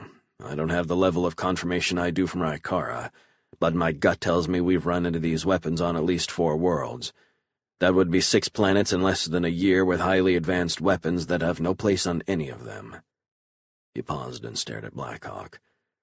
"I need your input, Ark. What the hell is going on?" Blackhawk knew. He didn't have any proof, but he was as sure as he'd ever been about anything. "This isn't a case of the weapons being smuggled in by some sort of entrepreneur. It's just too big, too widespread, and too directed. So it's got to be the Empire itself behind this, Augustin, or at least this new Imperial governor acting on his own." Lucerne blinked and held his eyes closed for a beat. Blackhawk could see his friend had suspected the same thing. It was the worst possible answer. One of the other primes, or even the guilds, would have been a problem, but the Empire— "I need proof." Lucerne opened his eyes and took a deep breath. "Real proof. Whatever's going on, whomever the Empire is supporting, if we can bring it to light, they'll all have to run for cover. The people of the Far Stars have lost their fear, but if they knew the Empire was manipulating the affairs of free worlds, they'd get it back in a hurry. Anyone caught dealing with Imperial agents would be dragged into the streets and slaughtered by the mobs." Blackhawk was silent. He knew Lucerne was right. Any Imperial plots would have to remain secretive, at least until they progressed much further. The inhabitants of the Far Stars might not regard the Empire as a threat the way their ancestors had, but they couldn't escape the fact that it was there, just across the void. Imperial power and brutality was the stuff of legend, and it was only by virtue of the great starless dark that separated them that they'd been free for a millennium, while the rest of humankind lived in servitude. "You want to expose their involvement." It was a statement, not a question. "But that might be difficult. I know how Imperial intelligence operates, Augustin, and by all accounts, this Kurgan Voss was one of the agency's best. It's not going to be easy to catch one of his agents or tie him publicly to any of this." "I know, Ark." Lucerne had a sad look on his face, as if he regretted drawing his friend into the whole affair. "I also know this won't be an easy path for you to tread. I fear it will reopen old wounds, but there is no one better prepared for it." Blackhawk looked down at the floor and sighed. No one would ever call him a coward, but he was afraid now, dreading to dig too deeply into Imperial affairs. As Lucerne noted, Arker and Blackhawk was no stranger to the ways of the Empire. Indeed, he had served it for many years, with a zeal and cold efficiency that he still remembered like it had been yesterday. Black Hawk had blood on his hands from those days, and he knew he always would. His crew knew nothing of his past, no specifics at least. In fact, no one in the far stars knew what he'd done, no one save the man sitting across the table from him. And now he was asking him to face the evil he had once served. "I'll do it, Augustin."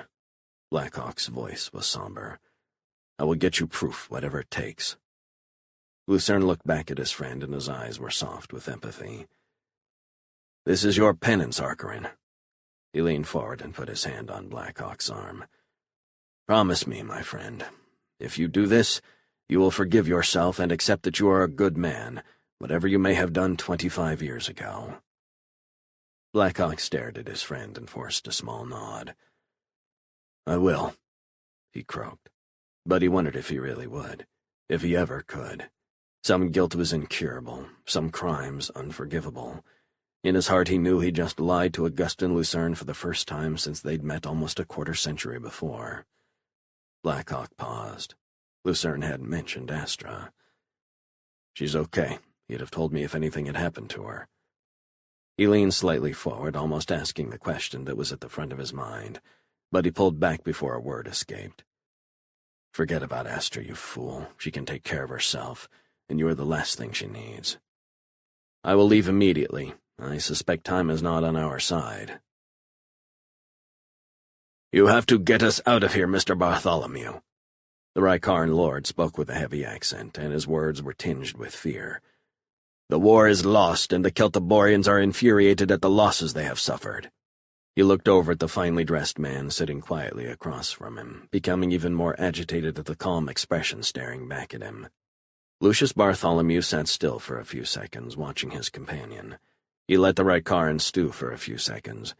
Finally he smiled and said, "Please, Lord Sokka, do not lose your composure. I have arranged transport off Rykara for your nobles and their families." The shelter was sparse, utterly devoid of the luxurious surroundings these former lords of Rykara had enjoyed before the war. These nobles had been enemies for years, but imperial bribery and coercion had forged them into an alliance. Now they were drawn together by fear and vulnerability. Their world was lost, and the viciousness of the battle had removed all chance of a negotiated peace. The enraged Celtiborians might spare the people of Rykara, but there was little doubt the leaders would face summary execution. Bartholomew looked at the disheveled nobleman with a pleasant expression, but inside he felt nothing but contempt for the miserable creature. He had used the Rycarans, that much was inarguable, though he doubted they realized how thoroughly they'd been duped. It was amazing what a minor display of power and a hoard of imperial gold could achieve. The Rycarans had never had a chance to defeat Marshal Lucerne's Celtiborian veterans, regardless of the weapons Bartholomew gave them. But they had turned a likely 2-week victory into a 4-month bloodbath, and 75,000 of Lucerne's hardened troops were dead in the filth and broken cities of Rykara. The Celtiborian army was 2 million strong, and the losses in the fighting here weren't decisive. But Bartholomew's efforts were only part of a larger operation, and he had exceeded his goals. If the other operatives did as well, Lucerne's magnificent army would dash itself to pieces in a dozen bloody campaigns, and the people they'd come to liberate would learn to hate and despise them. The confederation that had been conceived to bring freedom and advancement to backward planets would instead become a brutal conqueror. And all of a sudden the Empire wouldn't look quite so bad to these free planets. Bartholomew's thoughts were interrupted by the lordling sitting across from him. "How will you get us off Rykara?" There was a touch of doubt in Sokka's voice, but mostly impatience and fear. "I have a squadron of ships arriving tomorrow, stealth vessels able to penetrate the Celtiborian blockade without detection." He was making up every word, but he managed to sound entirely sincere. "They will get your people off Rykara and to safety. Then you can decide where you want to go permanently." "We have lost all our power, Mr. Bartholomew." There was exhaustion in Sokka's tone. He'd been distraught over the loss of his position, but fear for his life had gradually pushed that aside. Now he thought only of escape and renewed physical comfort. He turned and looked down at the row of chests at his feet. They were filled with neat rows of stamped gold and platinum bars, a fortune in imperial currency. "At least we will have the wealth to live comfortably. Perhaps we will assume no identities and relocate to Antilles or perhaps Palladia." "I'm sure that can be arranged." Bartholomew stood up and turned toward the tunnel leading to the surface. "If you'll excuse me, Lord Sokka, I must go to the surface and contact my ship to arrange the departure for tomorrow." Sokka nodded. "Please, it is past time for us to leave." Bartholomew walked down a short corridor that dead-ended at a metal door.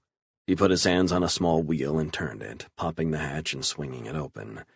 He slipped out into a small cave, closing and sealing the portal behind him. "Are we ready, sir?" A man was standing next to the hatch, holding a small tablet. There was an image of the inside on the screen, displaying a feed from a hidden camera inside the shelter. "Yes, Hilties, we are ready." "Past ready. If I had to listen to that insipid fool for another minute, I would have lost my mind." "You may proceed," Bartholomew nodded. Hilties pulled a small control pad from his pocket and pressed a button. He held the tablet so they could both see the screen. For a few seconds, the lords inside the shelter looked the same as they had when Bartholomew had left them moments before. Then they started moving around quickly, panicking, grasping at their throats and their faces. The shelter wasn't wired for sound, so Bartholomew had to imagine the screams, the cries of terror as the Rykar nobles realized what was happening. One by one they dropped to the ground, some of them twitching for a few more seconds before they fell motionless. It was over in less than a minute. Every one of Rykara's former lords was dead, along with their families and senior advisors. Bartholomew had completed his mission, and now he was cleaning up. "Clear out the gas and get a crew in there as soon as possible. I want those bodies gone, disintegrated, and that entire chamber dismantled without a trace. And retrieve the chests of money. Leave nothing for Lucerne's people to find. No trace at all of the Rykaran lords. Let the Celtiborians think the nobles escaped to the wilderness to continue the resistance." "Yes, sir." "And Hilties?" "Sir. Get it all done today. I want to be off this shithole for good by tonight." Chapter 8. The city of Koronia was a huge metropolis, the largest city in the far stars by a considerable margin. It had been founded on an island just off the coast of Antilles' southern continent, but over 10 centuries of continued growth it had sprawled onto the mainland, and now a series of bridges and transport tubes connected the two sections, and people and goods moved back and forth night and day over the 2-kilometer-wide strait.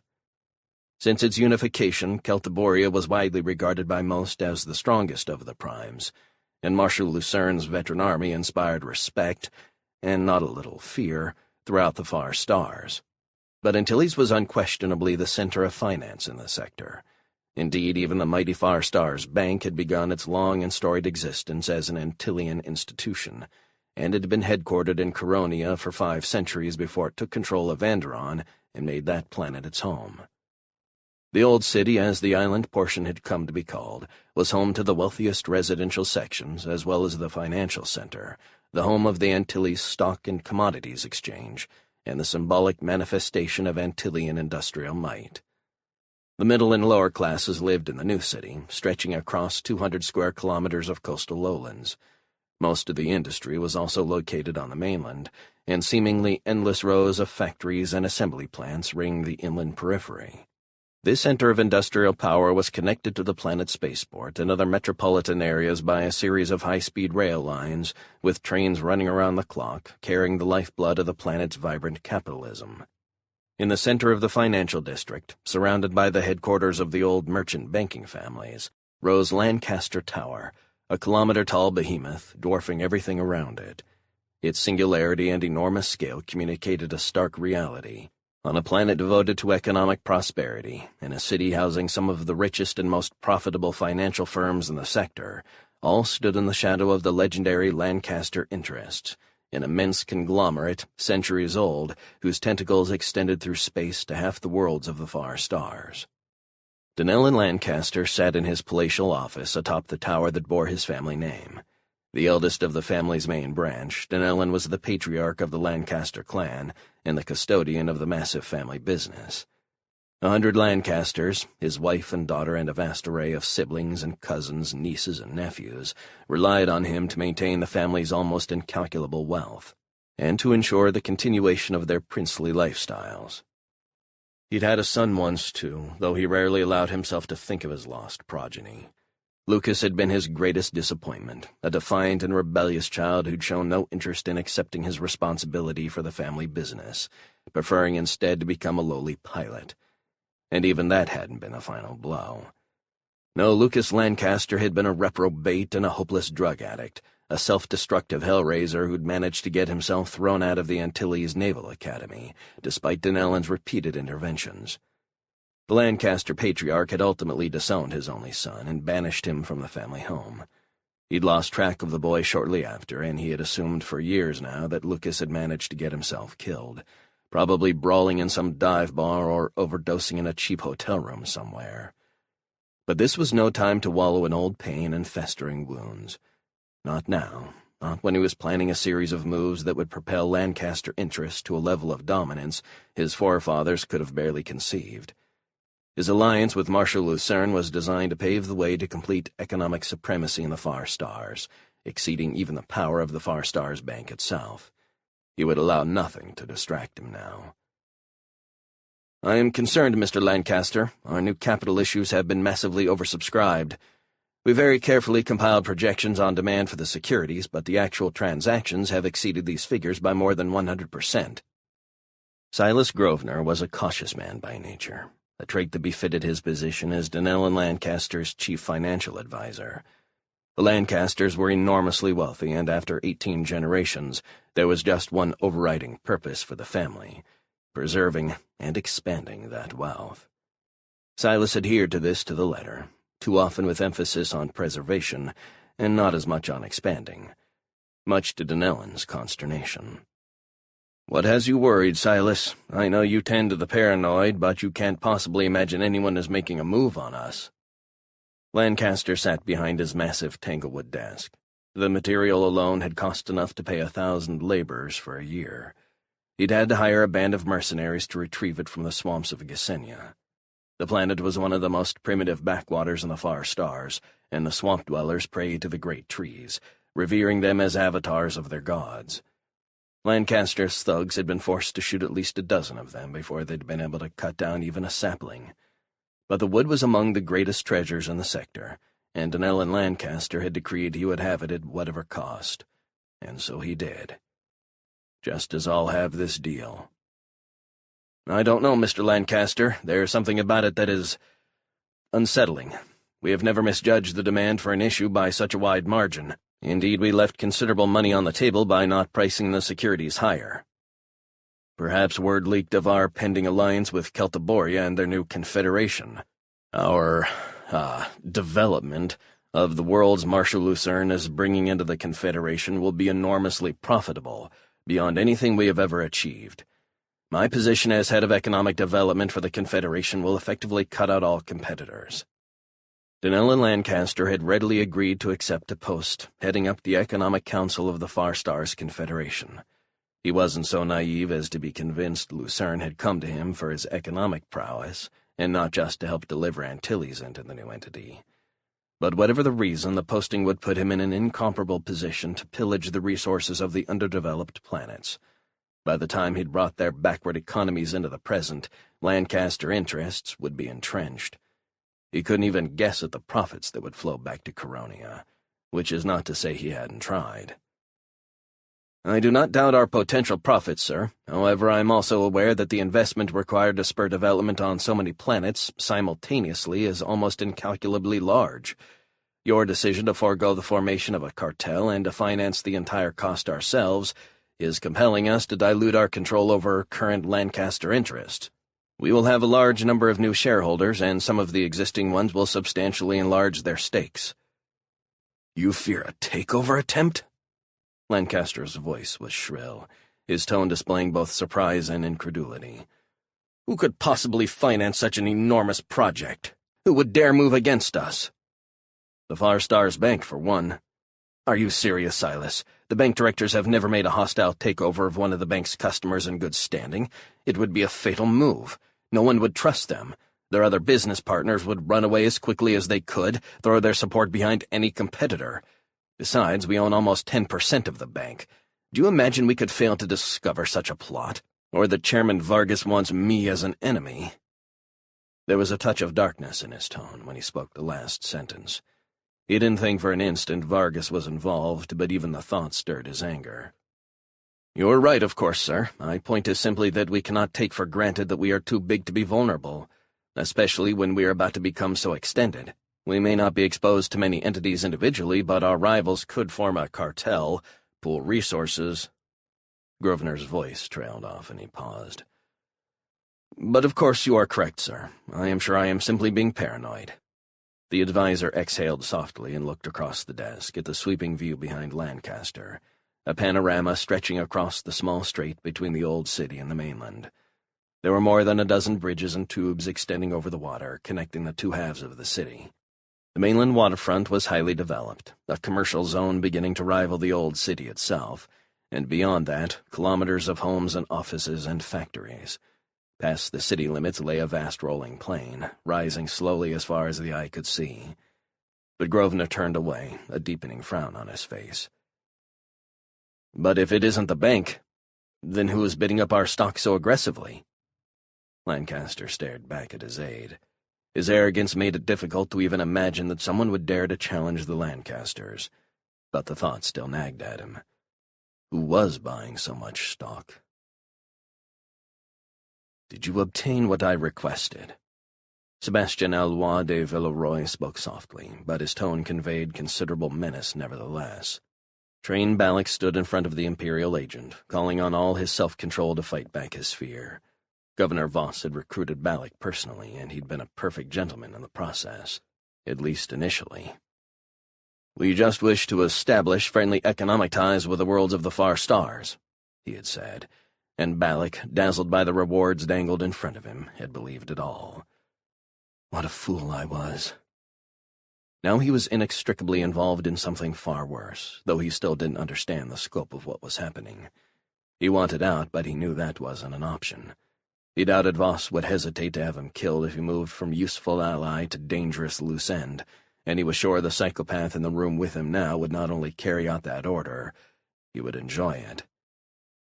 "Yes," Balak hesitated. The information he was about to provide was highly secret.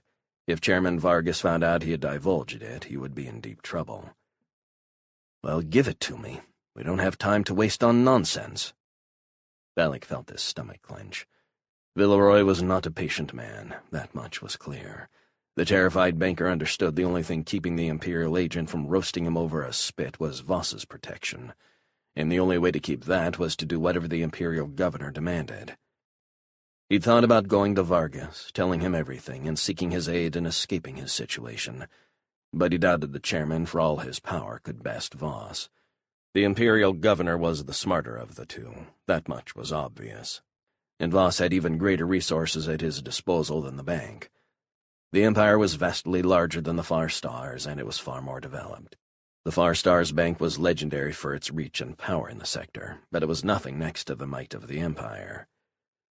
No, he thought, Vargas is going to lose this struggle whether I warn him or not. Besides, even if I'm wrong and the chairman can best Governor Voss, he'd never trust me again anyway. After he defeated Voss, he'd get rid of me too. Balak knew a life as a penniless exile in some shithole like Kalashar or Ventos would be the best he could hope for. As for the worst, that was something he wasn't ready to think about. He held out his hand. There was a small data crystal in his palm. As Governor Voss requested, the complete shareholder list of the Far Stars Bank. The bank was the largest and most important institution in the Far Stars, and the names of the individuals and firms that owned it had been a closely held secret for centuries. Holding a near monopoly on interplanetary trade finance, the bank was a natural target for terrorists and industrial combines alike, any of which might seek to influence the bank by threatening the shareholders who owned it. Well done, Balak. Villeroy spat out the praise like he'd tasted something rotten. I will have this data transmitted to Galvanus Prime at once. And I've given Governor Voss what he needs to begin to accumulate a controlling interest in the Far Stars Bank. I want to thank you for meeting with me on such short notice, Mr. Lancaster. I am sure you're a very busy man. Mac Wilhelm smiled and extended his hand. Not at all, Lord Halford. Denellen Lancaster returned the smile and gripped Wilhelm's hand firmly. It is my pleasure to meet with such an honored guest. Please have a seat. May I offer you anything? Something to drink, perhaps? We on Antilles pride ourselves on producing the best wines and brandies in the far stars." Wilhelm shook his head, allowing a slightly disdainful expression to briefly cross his face. "No, thank you, Mr. Lancaster." He hadn't done undercover work in a long time, but he was pleased to see his skills were still fresh, and any Imperial lord visiting the far stars would surely look down on the sector's vintages and delicacies. On the other side of the void, the far stars was considered a barely civilized wasteland, certainly no place that would produce a brandy suitable for a lord of the Empire. He moved toward the table and took the seat Lancaster had offered, remaining silent as his host sat on the other side of the table. He was focused, cautious. By all accounts, Dunellen Lancaster was a man ruled by his greed, which sometimes overrode his judgment. But he wasn't a fool, not by any means. If Wilhelm wasn't careful, he might trigger undue suspicion. "I must say I am intrigued. I am not often contacted by industrialists from the Empire, Lord Halford." Wilhelm's face was impassive. "You mean never, my pompous friend. No one in the Empire even thinks about the far stars. No one but the Emperor, and that is simply because your resistance offends him." Indeed, Wilhelm knew Lancaster would have been suspicious under normal circumstances, but Voss had arranged for Chairman Vargas of the Far Stars Bank to make the introduction. The tacit endorsement of the bank virtually eliminated suspicion. Vargas hadn't asked any questions, he just agreed to Voss's request. Of course, the Imperial Governor had just deposited 10 billion crowns with the bank.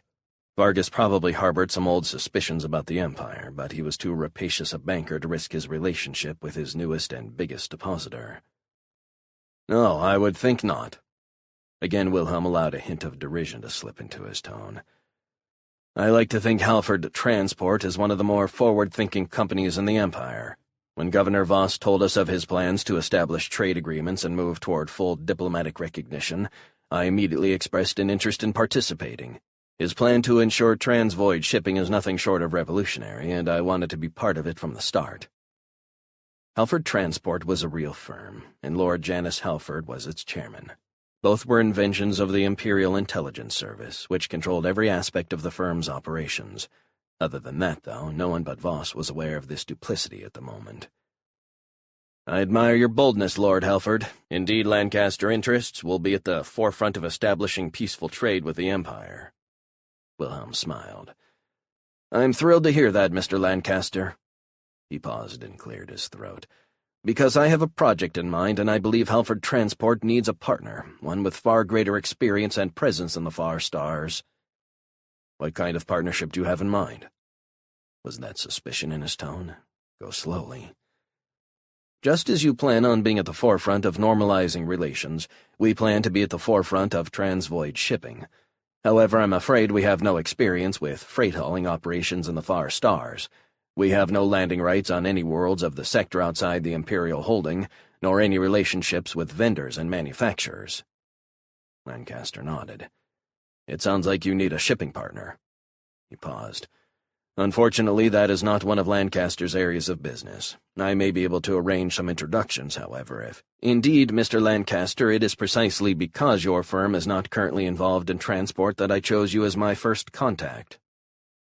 Lancaster looked back across the table, clearly trying to hide a surprised look. "I'm afraid I don't understand, Lord Halford." Wilhelm took a breath. "I'm not looking for a transport relationship, Mr. Lancaster. We are already such a company. No, what I am seeking is a partner to acquire an existing shipping firm in the far stars, so we can eliminate the red tape and begin immediately. Such a venture would be an equal partnership, and it occurred to me this might be an attractive proposition for Lancaster, since you do not have a significant presence in that industry yet." He paused for a few seconds. "You certainly realize how important shipping will become once relations are normalized. I assumed you would be planning your own entry, and I thought we might be able to work together." Lancaster sat silently for a moment. "Lord Halford, I am most flattered that you have come to me. Indeed, I agree with you on all points." He hesitated. Here comes the but. Wilhelm remained silent, waiting. He knew what Lancaster was going to say. "Unfortunately, Lancaster Interest is committed to a very large project that is set to commence shortly. I'm afraid we will not have the discretionary capital to invest in such a large acquisition, at least not for some time." And there it is. Wilhelm refrained from smiling, but he couldn't help but admire how much of this Voss had anticipated. "I'm sorry, Mr. Lancaster, but I don't believe I explained my intention fully. We are seeking a partner in the Far Stars for expertise and facilitation, not funding. If Lancaster Interests is able to identify a substantial guild-certified transport firm that can be acquired, we're prepared to provide all the financing as our contribution to the partnership." He looked across the table at Lancaster. "Of course, we would want to see some investment on your part as a show of good faith, but nothing that should threaten your other expansion plans, just a bit of skin in the game, so to speak." Now he could only wait. He'd offered a great deal, and he was aware it might seem almost too good to be true, which in fact it was. But they had done their homework on Donnell and Lancaster, and Wilhelm was confident he could assuage any concerns the capitalist might have. Sensing a bit too much hesitation, though, he added, "I can assure you we are not willing to offer such terms to just any partner, and Lancaster Interests was by far and away our first choice. And yet I cannot wait indefinitely for you to accept. I do wish to move quickly on this." Wilhelm eyed Lancaster as he sat quietly across the table for perhaps half a minute.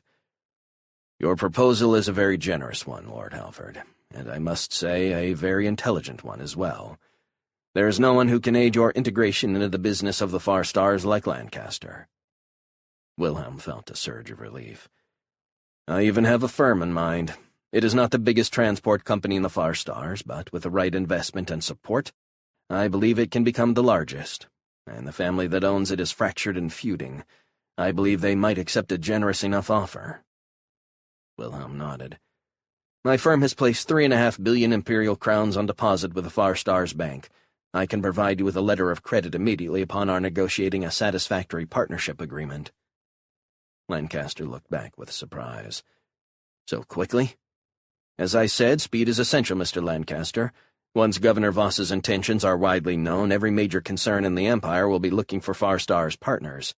It is my intention to be first, and well established before the competition arrives." The concern faded from Lancaster's expression. "I couldn't agree more, Lord Halford. I am certain our teams will have no difficulty drafting a mutually agreeable partnership document. Meanwhile, I will put out feelers to the target company immediately." "That would be extremely satisfactory, Mr. Lancaster." Wilhelm smiled, and then he let it slowly slip from his face. "There is one other thing." "Yes?" "There's one disadvantage to moving so early on this. There is still significant bad feeling and distrust in the Far Stars toward Imperial concerns." He took a breath and stared right at Lancaster. "I believe it might be advantageous to keep our partnership a secret, and for Lancaster to be the public face of the operation, at least at first. Your firm and family have such a powerful reputation throughout the sector. Indeed, this is one of the primary reasons I reached out to you first." Lancaster sat still for a few seconds. Then he nodded. "I agree entirely, Lord Halford. The faster we're able to complete the proposed acquisition, the bigger our lead will be on the other companies. And I believe that things will be simpler if it appears Lancaster is moving alone." "Then we are agreed." Wilhelm stood up and extended his hand across the table. Donnell and Lancaster rose slowly and grasped the Imperial General's hand. "We are agreed, Lord Halford. Would you reconsider that drink now? A toast to our partnership, perhaps?" "Indeed, Mr. Lancaster. I have heard that your red wines are actually quite good. Perhaps you will be kind enough to select a vintage." "I would be most happy to do so. And please, I am Donnell, and to my closest friends and partners." "And I am Janice." Chapter 9. "Archerin Blackhawk, you old dog. By the stars, it's been a long time."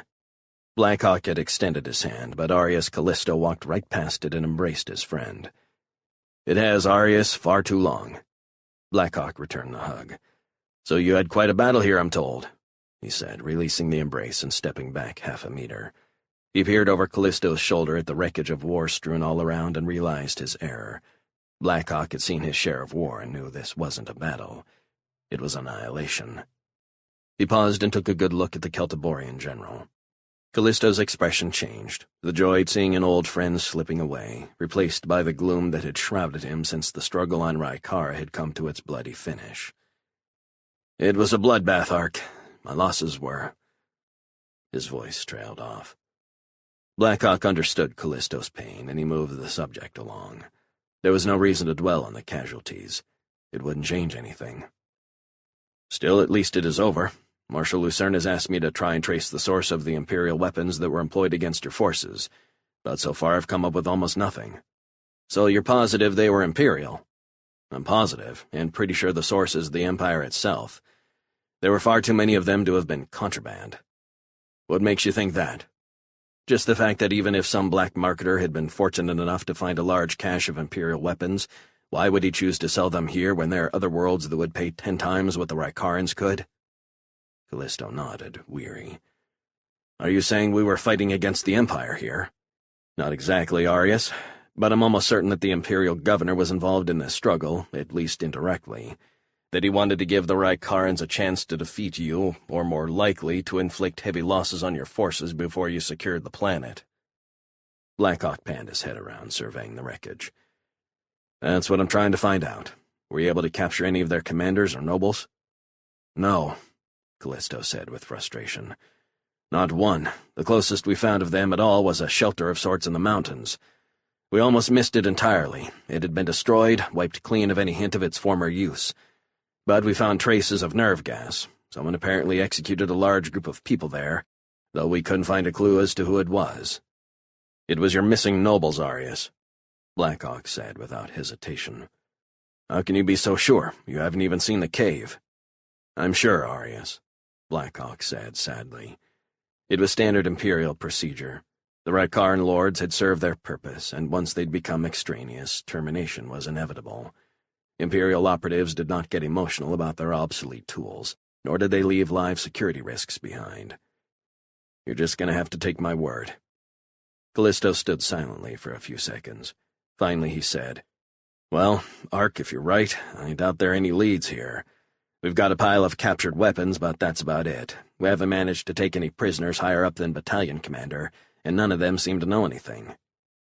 You're probably right, but if you don't mind, I'll take a look at that cave. I probably won't find anything you didn't, but it's a place to start. What about on Nordlingen? Callisto looked up at Blackhawk. From what I've heard, they're up against the same kind of thing we ran into here. I don't have any details, but I know they've been bogged down for weeks now. Raphaelis de Mark is in command there, and if he was only facing the Nordlingen militias, he'd have secured the planet in a week, 2 at most. But his people have been there almost 3 months, and they're still grinding it out, at least per the last report I saw. In fact, I just got orders to ship out 4 of my regiments to reinforce the units already there. Good call, Arius. I'm better off trying to get there while the fighting is still in progress, before the Imperials cover up their involvement. If DeMark is truly facing the same thing we did here, that's just a guess for now. Blackhawk nodded politely. But he didn't share Callisto's doubts. The more he learned about these weapons, the more he thought about what Lucerne had said and what Callisto was telling him now. The more he doubted coincidence when similar stories popped up on other planets in the far stars. Now I just need proof. I'm going to have a quick look around here before I leave. In the meantime, I need you to do 2 things for me, Arius. Of course, Ark, what can I do? First, I want to get a message to the Marshal. Callisto nodded. No problem, I can send it with double encryption in the regular dispatch traffic. What else? Contact the Claw for me and tell my pilot to warm up the ship. We're lifting off for Nordlingen in 2 hours. No problem, Ark. He turned and waved his arms toward one of his aides. If you're going to wander around, let me send a squad with you. We're not completely secure yet. Blackhawk waved his hand. That's not necessary, Arius. I'll be right around here. I won't go far. He saw the doubt in his friend's face. I promise. How's the reactor looking, Sam? Lucas was staring at the monitors on his board. Everything looked right, but he wanted to double-check. The Claw had had a new reactor installed during the layover on Celtiboria, courtesy of Marshal Lucerne. It had almost twice the power of the old one, and it was a perfect match for the advanced hyperdrive they'd stolen from the Imperial ship on Saragossa. The Claw had always been something far different than she looked, but now Blackhawk's ship was truly extraordinary. She was the fastest thing in hyperspace now that her reactor could properly power the new hyperdrive. Yeah, Lucas, like I told you, since I rerouted the secondary conduit, she's running like a dream. Sam sounded a little miffed. Lucas didn't blame her. He knew how much he hated being questioned. He was just excited to see what the Claw could do now. All right, everything checks out. Keep the reactor at 50% and we'll be ready to go as soon as Art gets back. Already done, she said. Everything's secured and ready for launch. Let me know when we're ready to go. Lucas heard a soft click when Sam cut the line. Do, he finished. She'd been acclimating to the new system since they left Celtiboria, trying to re-establish her connection with the Claw, and clearly wanted to get back at it. He'd hardly seen her since they'd blasted off from Castilla, and now that he thought about it, this was the longest conversation he'd had with her since then, too. He decided to recheck his navigation. The message from General Callisto had directed him to prepare for a best-time trip to Nordlingen. The system wasn't that far from Rykara, only about 14 light years, but it was an area of the far stars with heavy cosmic storm activity and other navigational hazards. The direct course went right into the worst of it, but Lucas wasn't overly concerned. He'd driven the Claw through much worse more than once, but it didn't hurt to have the course firmly in mind. He was just about to pull up the plot and see if he could shave any time when... "Lucas, can you reach Ark?" He jumped, almost falling out of his chair. Katerina was standing at the top of the ladder. Lucas had never gotten used to how quietly the Claw's resident assassin moved. No wonder she's so good. No one ever hears her coming. "No, Katerina, sorry, but he sent us a message, so everything is okay." He suddenly realized her voice was nervous, concerned. He couldn't remember ever hearing her sound anything but cool and confident. "Why, what's wrong?" "I just got a message from my old master at the guild on Sebastiani." "And?" Lucas felt his stomach tighten. If Katerina was nervous, there was something very wrong. "There's a contract out on Arkarin, an assassination warrant, 1 million Imperial crowns." "1 million crowns? Who?" His throat had gone dry and his voice was a hoarse croak. "I don't know. It is anonymous, but it is definitely real. I checked. The funds are in deposit in a numbered account at the Far Stars Bank." Lucas sat staring at Katerina for a few more stunned seconds, and then he burst into action. "Sarge!" he shouted into the comm. "Get your boys ready. I need you to go find the captain immediately and make sure he gets back here safely." "Is he in trouble?" There was concern in Sarge's voice. "Isn't he always? Seriously, I don't know, maybe. Just get ready now. Everyone fully armed." "We'll be in the airlock in 2 minutes, Lucas," Sarge replied, and then he was gone. Katerina turned toward the ladder. Something about the way she was moving told Lucas she was going out herself. He knew there was no point in trying to stop her, so he just watched her slip down to the lower deck. "Be careful, Katerina," he finally yelled after her. "And remember, Sarge and his guys will be right behind you." Turn Mox crouched low in the shattered wreckage of the building, completely still, waiting. He'd been cautious. The city was a ruin, its inhabitants either dead or long gone. But there were soldiers everywhere, routine patrols and larger formations repositioning themselves as the Celtiborian forces swept the city for any remaining enemy troops or civilians who had managed to survive the hellish battle. Mox was a patient man, and he would wait as long as it took. He'd killed over 100 men and women, and he'd never failed an assignment. This wasn't a contract job, but the reward was simply too much to pass up. Call it freelance, he thought. Mox was a graduate of the school on Sebastiani, a guild assassin with a long and distinguished track record. But this, he'd resolved, would be his last job. The reward was 1 million Imperial crowns, a king's ransom by any measure. He would collect it and retire to his villa and his stable of mistresses, and lose himself in an unending series of hedonistic delights. Sebastiani doctrine required moral justification for taking a life, but Mox had long skirted the edge of that philosophy, accepting contracts most guild assassins would have rejected.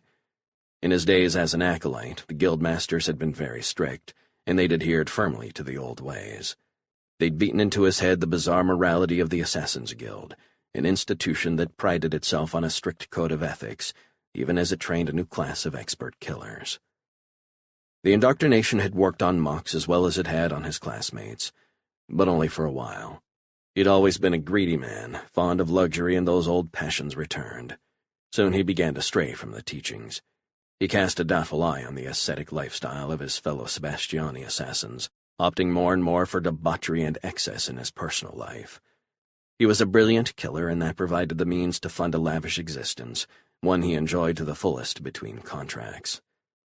Mox was good, one of the best the guild had ever produced, and he was certain he would finish this final job and claim the reward. Still, for all his experience and confidence, he felt a strange tension. By all accounts, Archer and Blackhawk was not a typical smuggler, despite appearances. Mox had studied his target, at least as much as possible, with a limited amount of information available. Indeed, the lack of accounts of Blackhawk's many exploits was itself a warning sign. The captain of Wolf's Claw was extraordinarily adept at keeping his activities secret. Mox's instincts told him not to underestimate this target, and he'd moved cautiously, studying Blackhawk's moves for weeks, only now making his own. He had listening devices planted all around the area. It hadn't been easy to keep them hidden, but so far none of Callisto's soldiers had discovered his network. That luck wouldn't hold forever, though. Another reason to get this taken care of today. He'd listened in on Blackhawk's conversation with the Celtiborian commander, and he hadn't been able to believe his good fortune. Blackhawk was heading his way alone, having refused the escort Callisto had offered. That was a mistake, Blackhawk. A bit of uncharacteristic hubris at just the right time. Now come to me and I will finish this. He reached down slowly, silently, taking hold of the sniper rifle he had set to the side. He crouched down and extended the weapon in front of him, resting it on the remnants of the stone wall. Now all he had to do was wait. His listening posts had confirmed Blackhawk was coming his way. In a few seconds, perhaps a minute, it would all be over. Blackhawk walked down the street, stopping occasionally to take a closer look. Some of the heaviest fighting was here, he thought, looking around at the masonry walls torn and blasted to chunks by the heavy fire. There had been forces battling at close range along this street.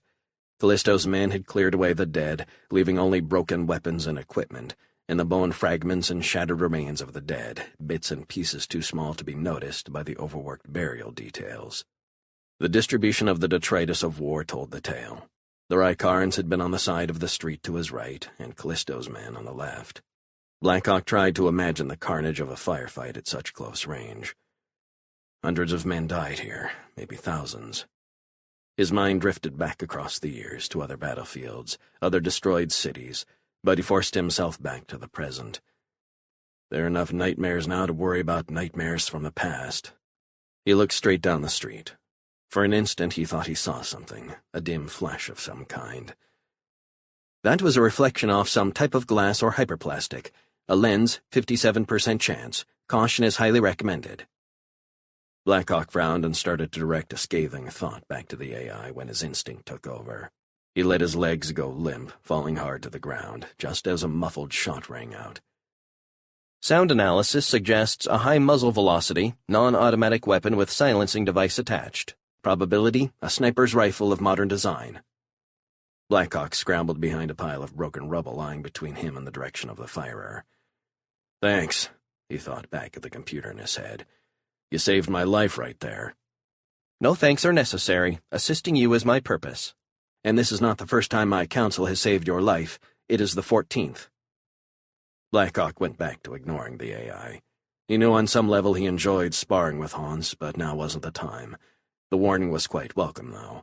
He scrambled around looking for a weapon. His hand dropped to his side. There was nothing there but his sword. What the hell am I doing out here with no gun and no comm unit? You're an arrogant fool, Blackhawk. You should know better after all these years. He crawled into the remains of a building, trying to keep hard cover between him and the sniper as he worked his way forward. He pulled his sword slowly from its worn sheath. The blade had been with him in many difficult spots, and it had seen him out of more than one. But now he was pinned down by a sniper. He doubted his adversary would let him get close enough to use the deadly blade. He crouched low, crawling behind the collapsed wall of what looked like it had been a small apartment building. He was trying to stay focused, but he couldn't help but notice the debris lying about. Charred clothing, wrecked furniture, a little girl's toy doll. The remains of war often painted the truest picture of its cost. It was then he noticed something. It was too quiet. No more shots. This is a professional I'm dealing with. An amateur would keep firing even without a clear target, but that would only give away the firer's position. The silence was ominous. Far from being a sign of safety, it told Blackhawk there was someone out there good enough to win this exchange. He crept forward, listening for any sounds, trying to zero in on his adversary. He knew the AI could make better use of his senses than his own brain, but Hans was silent, and that meant his enemy wasn't moving. He was staying put, waiting for Blackhawk to make a mistake. He thought about calling out. Callisto's men weren't far away. He doubted the single silent shot had been heard, but if he screamed, someone might hear. And then they'll come running down the street, and the sniper will drop them in a heartbeat. Blackhawk knew that would give him a chance to locate his adversary, but he refused to put Callisto's soldiers at risk. Once he would have done whatever was necessary, but never again. If he was fated to die here, so be it, but he would not sacrifice innocent Celtiborian soldiers to escape from his own folly. He crept along, heading toward his best guess of the sniper's location. The single shot hadn't given him a good fix, but where he lacked knowledge, he decided he would go on instinct. Where would I be if I was trying to ambush someone? He peered carefully through a small hole in the wall, his eyes darting back and forth, looking for a good position for a sniper. He tried to anticipate his enemy's moves. Once again, he thought, where would I be? His eyes fixed on a semi-collapsed building. It was strong cover, and it was an excellent vantage point overlooking the entire street. That's it, he thought, tightening his grip on his trusty blade. I concur. It is your best option. However, assigning above-median skills to your assailant, I project the odds of a satisfactory outcome at less than 1 chance in 6, satisfactory being defined by your survival for the next hour. Your survival too, smartass. It was less than 10 meters away. He had a good chance of making it across the street, at least if his enemy hadn't heard him approaching. He didn't like it, but he couldn't think of a better option. He took a deep breath and... "Captain, are you here, sir?" He spun around. The call was coming from down the street. "Sarge, get down! Sniper!" The area all around him was hosed down with automatic fire. He dove to the ground, wincing as he felt a round graze his back. Fuck, he's got an assault rifle, too. He'd given his position away, but he'd probably save Sarge in doing so. Of course, this meant getting across the street now was going to be next to impossible. He scrambled around, frantically looking for a working gun. There was nothing, just a bunch of bits and pieces. Callisto's men must have collected all the functional Imperial weapons after the battle. His back hurt like fire, but he put it out of his mind. That's twice you caught around in less than 2 weeks, Blackhawk. You're getting slow, old man. And stupid, too. He knew he was in trouble. He'd been a damned fool to wander out into a half-secured combat zone by himself. It had been a stupid thing to do and arrogant. He'd have torn any of his crew a new asshole for doing something as idiotic. But there was no time for that. Sarge and the boys were here now, too, and he needed to hold out. He was exposed and facing a dangerous enemy. The fight was still his and his alone, at least for another minute or so until his people could get to him, and a minute was far longer than it would take to die. He felt the tension in his arms as his hand tightened on the hilt of his sword. He knew he'd put it to good use at close quarters, but how the hell was he going to get across the street now? Chapter 10. His Excellency, General Draco Endurovan Tragonus, Count of Helos, Baron of Saraman and Thebes, Lord of Westerland, Neustria, and Valand. Voss sat back, hiding his amusement as the Chamberlain rattled off Tragonus's titles. Draco Tragonus was a soldier of the Empire and one of its most proficient spies. Like Voss, he had clawed his way up the imperial hierarchy, and also like the governor, he had left a trail of bodies to mark his ascent. The two were remarkably similar, though Tragonus was rather more interested in the titles he had gained than Voss, an affectation that tended to make the announcement of his arrival a long and drawn-out affair. Indeed, few men in the Empire held as many titles as Tragonus. His collection of noble patents owed much to his pacification of the rebellion on Thuringia. The planet's loyal lords had proven themselves incapable of crushing the revolutionaries, so the Emperor sent Tragonus with a legion of Imperial guards and the enticement that, as his reward, he would have the title of every rebellious noble whose head he brought back to Optimus Prime. Even the Emperor was startled when that number turned out to be 63, but he honored his word and bestowed all of them on Tragonus. Knight of Icarus and Bezenzia, and Constable of the Greylands. The Chamberlain nodded, trying to hide his gasps for breath. He rapped his staff on the ground twice and stood at attention as the nobleman he just announced with such formality walked through the massive doors and into the reception hall. "You may leave us," Voss watched as the Chamberlain hesitated. He knew it wasn't proper form for the attendants to leave before Tragonus had at least crossed the floor and greeted the governor, but he was sick to death of the cloying court formality so heavily ingrained in life on Galvanus Prime. Go! He grabbed a heavy goblet and hurled it across the room. It landed about halfway to the door and skirted another 5 or 6 meters before coming to a stop, still well short of its target. Out, I said! The guard scurried out into the anteroom, but the door warden still hesitated, holding the great portal half open while the ancient chamberlain hobbled slowly out. Voss watched with amusement. The former inhabitants of the capital had been noble-born and vain, disgraced and exiled to rule the tiny scrap of imperial territory in the far stars. They'd indulged in every manner of hedonism and temper tantrum. Voss was normally much more reserved, like a viper silently waiting for its prey. He was far deadlier than the fops who had preceded him, but sometimes he thought the members of the staff were too dull-witted to realize that, so he occasionally threw a dinner plate or smashed a work of art for their benefit. If that was what they understood, he could give it to them, though he thought the whole thing seemed rather foolish. He waited for the loud clang as the metal-plated door slammed shut, then he bounded up out of his chair. "Draco, you Drusanian serpent!" He moved swiftly toward the new arrival. Draco quickened his own pace, and the two men met in the center of the room and embraced. They had been allies for years, and each had aided the other in their many endeavors. They were different in temperament and behaviors, but they shared an overwhelming thirst for power. Both men had crawled up from the lowest levels of the Empire's peasantry, and they had risen on the strength of their own abilities. As much as it was possible for men like them, cold-blooded and madly ambitious, they were friends. "It is good to see you, Kurgan, my friend. It has been, 3 years? "Nearly. Far too long. I have been here for almost 2.5 already. It took me most of the first year to clean the place up. It had the stink of centuries of failure and incompetence."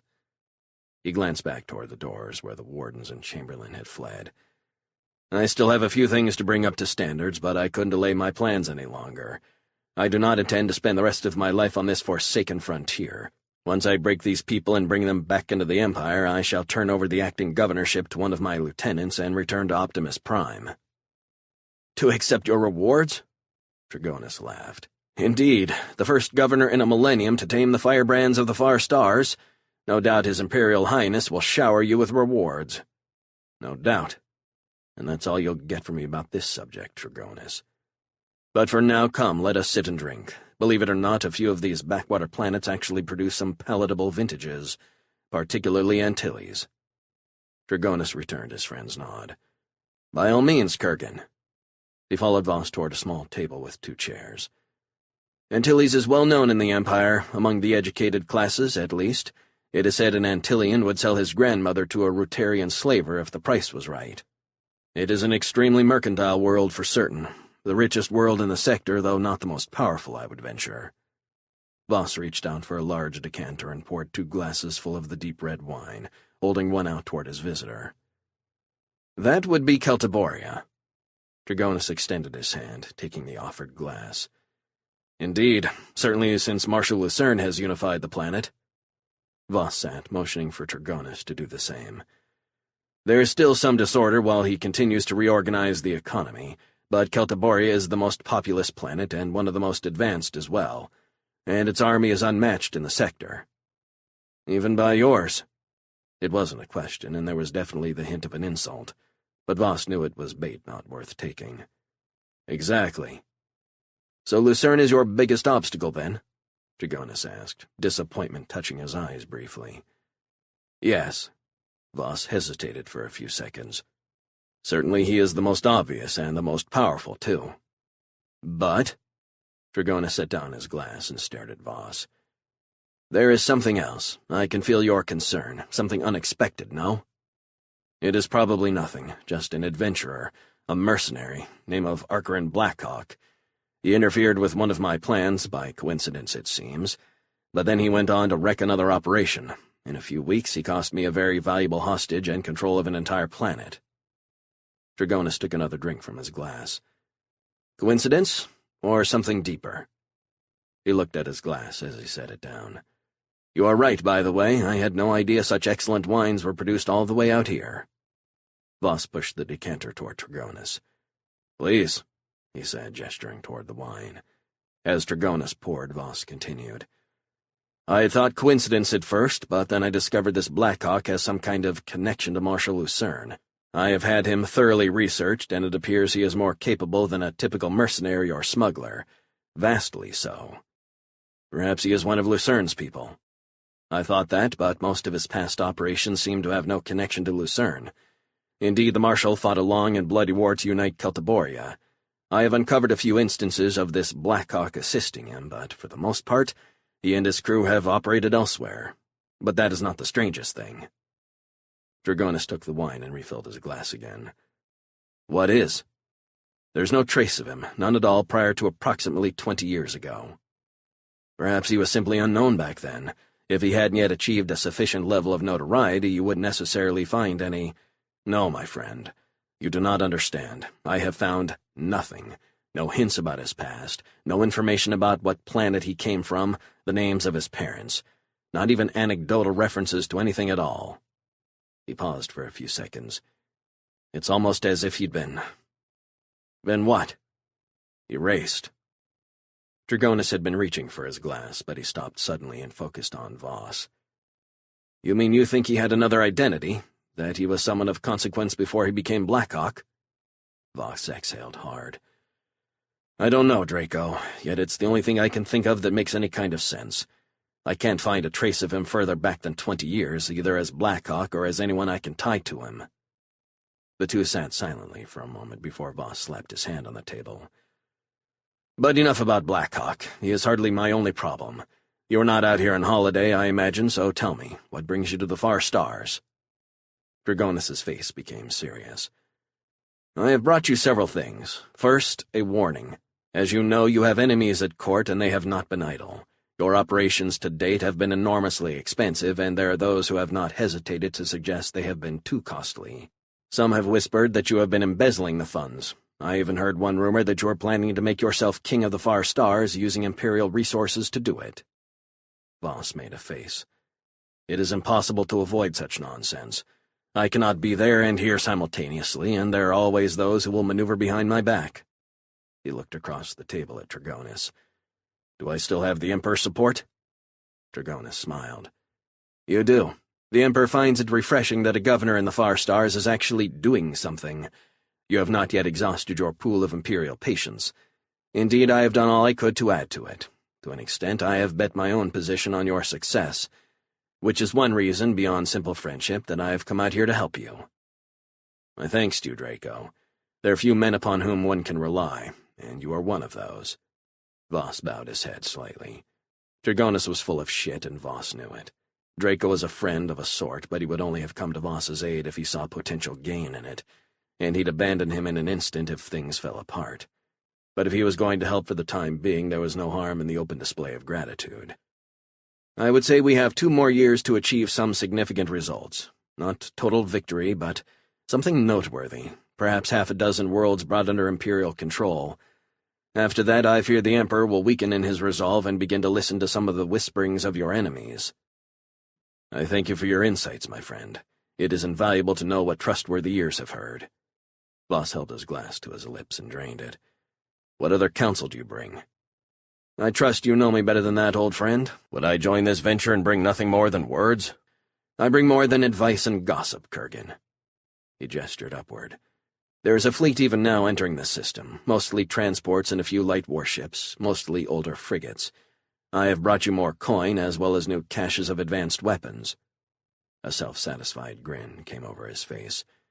And more than that, I bring you an Imperial Legion, a veteran line formation, not the rabble you have out here. Most of a legion, at least. We lost 2 ships in the crossing. Voss was rarely surprised, but his expression was one of pure shock.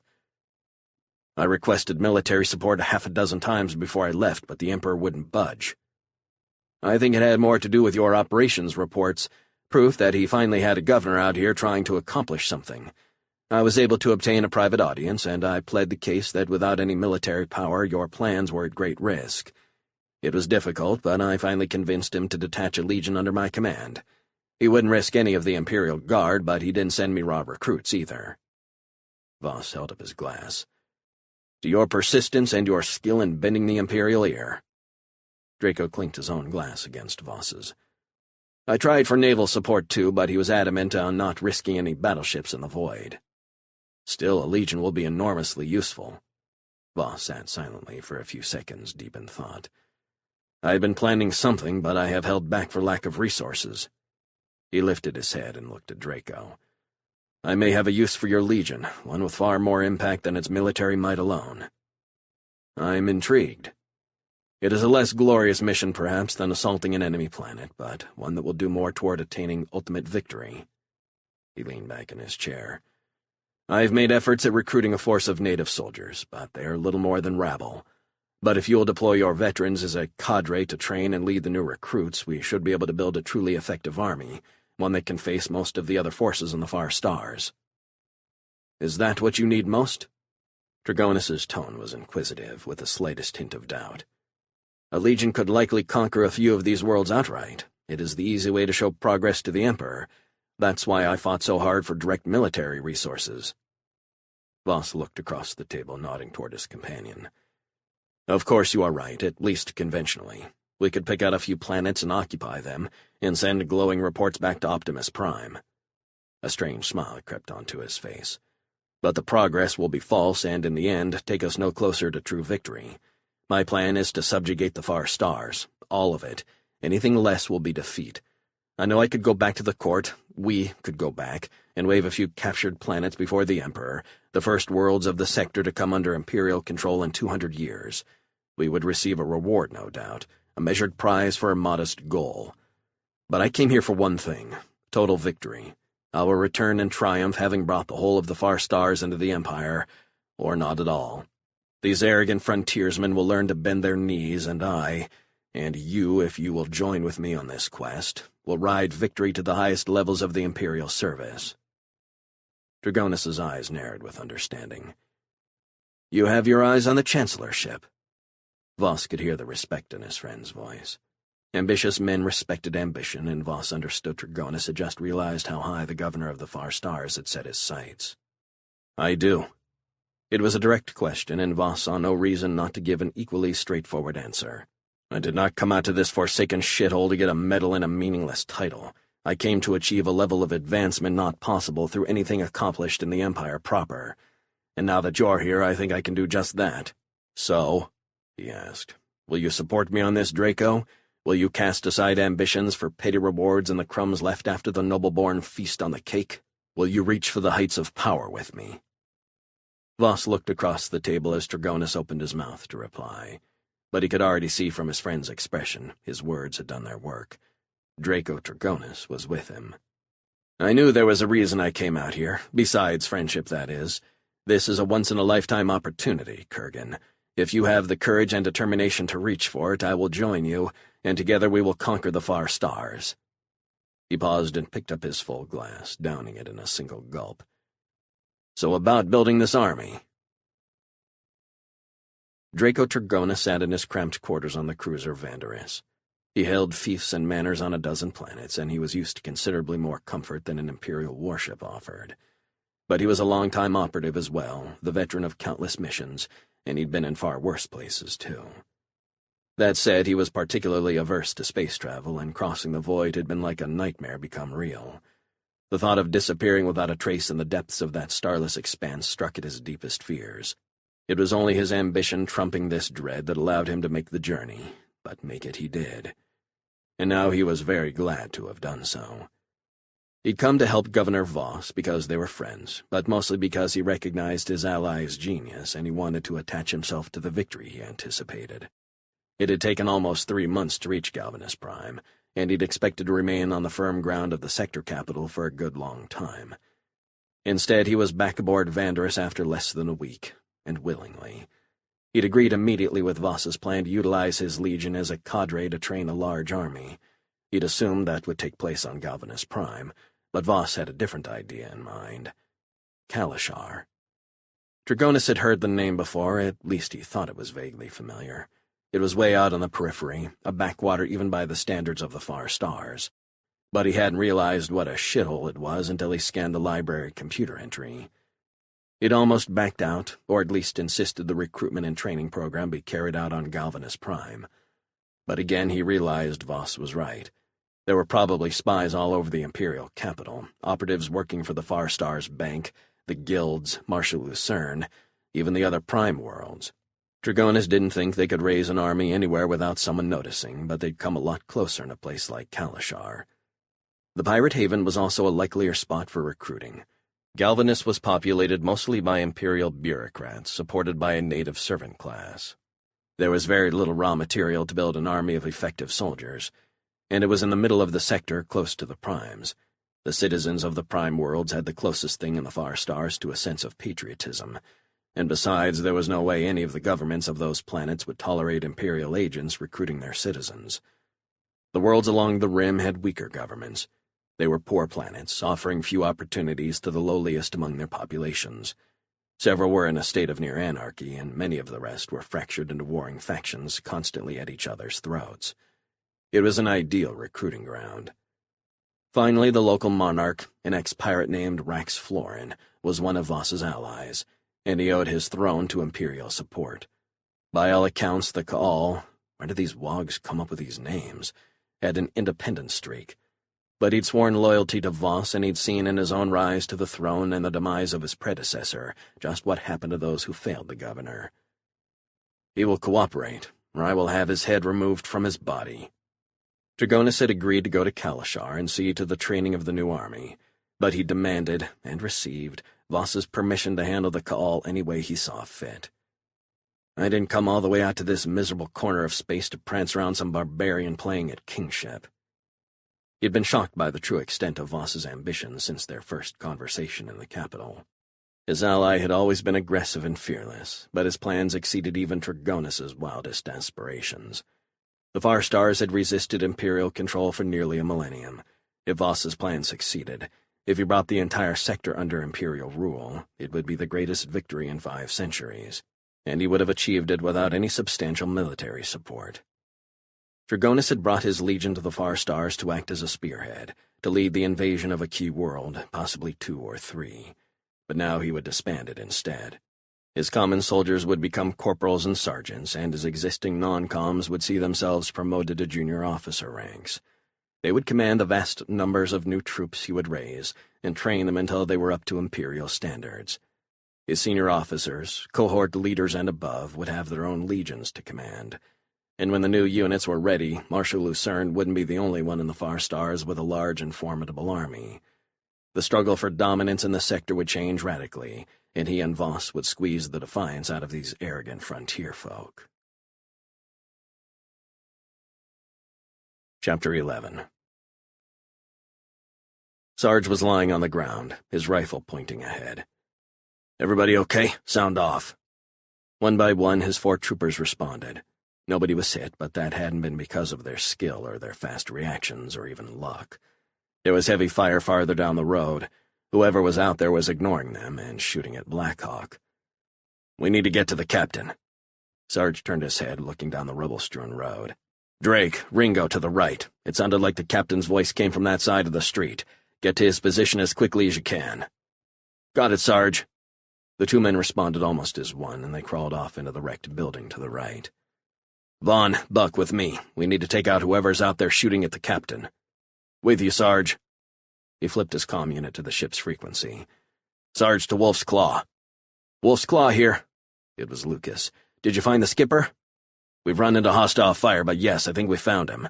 Unfortunately, I believe the captain is pinned down by a sniper approximately 60 meters ahead of my position. I do not know his condition or if he has been hit.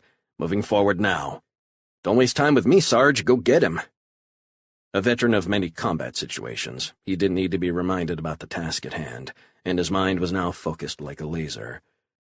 "Vaughn, get up to that pile of debris 20 meters forward and get yourself set. That's a strong position to support our advance." "Yes, Sarge." The soldier crept forward, trying to stay low. There was another burst of fire, but it was directed at a spot up ahead. The sniper firing at Blackhawk again. There was no return fire. Sarge put the thought out of his mind. Captain Blackhawk is a survivor. We'll get him out. He waited half a minute for Vaughn to get into position. "All right, Buck, let's get down that street. Stay low. You ain't gonna save the captain by getting yourself scragged." The 2 moved slowly down the street, rifles at the ready. "Remember, Buck, the captain's out there too," he said quietly, "so we don't just blast away at any sound. You make damn sure it's a hostile before you pull that trigger." Got it, Sarge. He took another step forward, Buck following on his heels. We're coming, Captain. Just stay low and we'll be there in a minute. Blackhawk was definitely staying low. He was on his stomach, practically holding his breath as he listened for any sounds from across the street. There was nothing but silence. Whoever was over there was good. Really good. The sniper had given his location away with all that fire, so that meant he moved. Staying in place was a rookie mistake, and this shooter was no raw cherry. He'd never hold in a compromised position. So that begged the question, where'd he go? Blackhawk crawled forward toward the wall. The wound on his back hurt, but he knew it was nothing. The bullet had barely clipped him. It was his side that really hurt. The hit he'd taken on Castilla had healed considerably, but it was still tender, and he'd slammed it hard into the ground when he took cover. None of it mattered. Blackhawk slipped into his battle trance, and the pain moved to the back of his mind. He'd fought on in far worse shape many times, though he'd usually been better armed and equipped. He pulled himself up to the front edge of the building, now no more than a meter-high wall surrounded by chunks of debris. He crept up toward a small gap, trying to get an idea on the sniper's location. Suddenly he heard something. It was coming from above, a dull roar. A few seconds later, a light gunship came into view, moving roughly toward him, hovering over the street. Callisto's men. Blackhawk stared across the street, looking for any trace of movement. There was nothing. His attacker had simply disappeared. Patience, Blackhawk, he whispered to himself. He could be out there anywhere, just waiting for you to make a stupid mistake. There would be Celtiborian troops behind the gunship. In a few minutes, Callisto's men would be all over this area. Blackhawk was grateful for the aid, but he was determined to catch his would-be assassin. The Celtiborians were good troops, veterans of Lucerne's great battles, but they were soldiers, and they were out of their league tracking a top-level assassin. And even if they do, they're more likely going to kill him rather than capture him, and Blackhawk wanted answers. The odds seemed more and more to be in his favor, but he was worried his attacker might escape. The next time they met, Blackhawk might not be as fortunate. He fought the temptation to run across the street, to frantically look for the man who tried to kill him, knowing it was reckless. To be honest, his enemy was probably gone already, but if he wasn't... It's been a long time since I've been suicidal. So he stayed behind the shattered wall, watching and listening until he heard someone scrambling up behind him.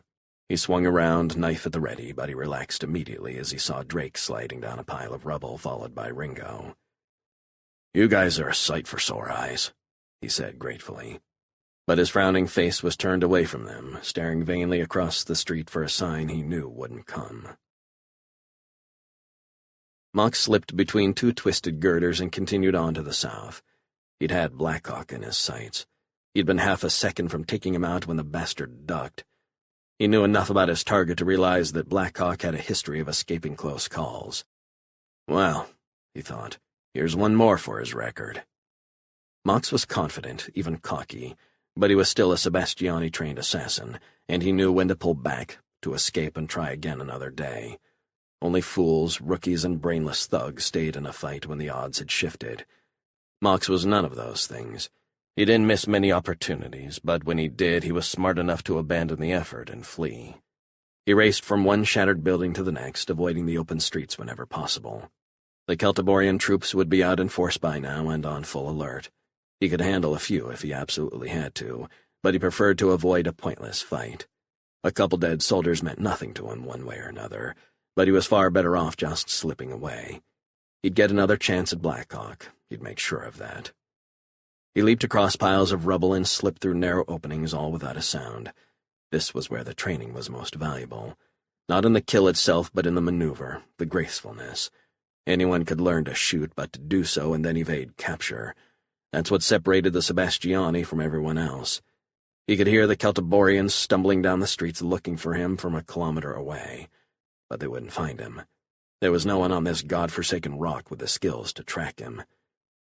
He swung around the corner, catching a shadow in the corner of his eye. He froze.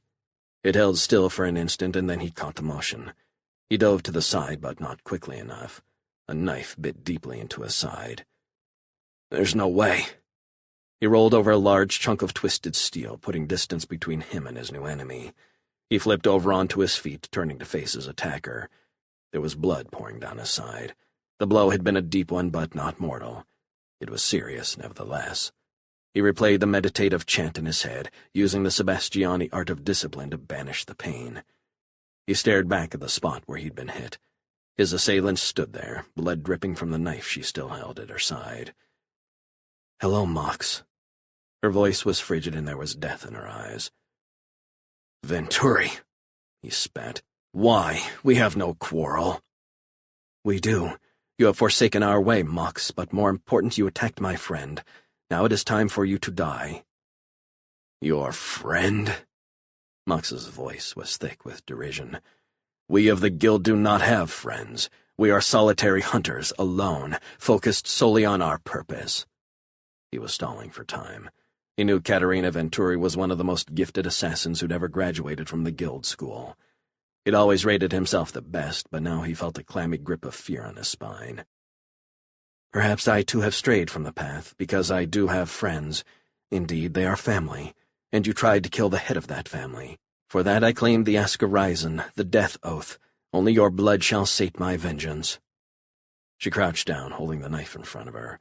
He opened his mouth to speak, to try to convince her this was not her fight, but her gaze told him all he needed to know. Only one of them would leave this place. He pulled his own blade from its sheath. His wound hurt like fire, but he pushed back against the pain, directing it inward. Mox had become somewhat of a sybarite, defensive of his comfortable lifestyle, but in his heart he remained a disciple of the Sebastiani school. The toughness was still there. This was a fight to the death, and in mind and body he treated it as such. The two combatants eyed each other warily. Caterina had drawn first blood, but Mox was standing firm, knowing he showed no weakness from his wound. He feigned an attack, then another, carefully watching his opponent's responses. This was a struggle between two natural killers, not a brawl in a tavern. The first one to let discipline fail, to make an ill-considered move, would be the one to die. Mox could feel the tension in his muscles, the energy streaming through his body. It had been many years since he'd faced an opponent he knew could best him, and he found it exhilarating.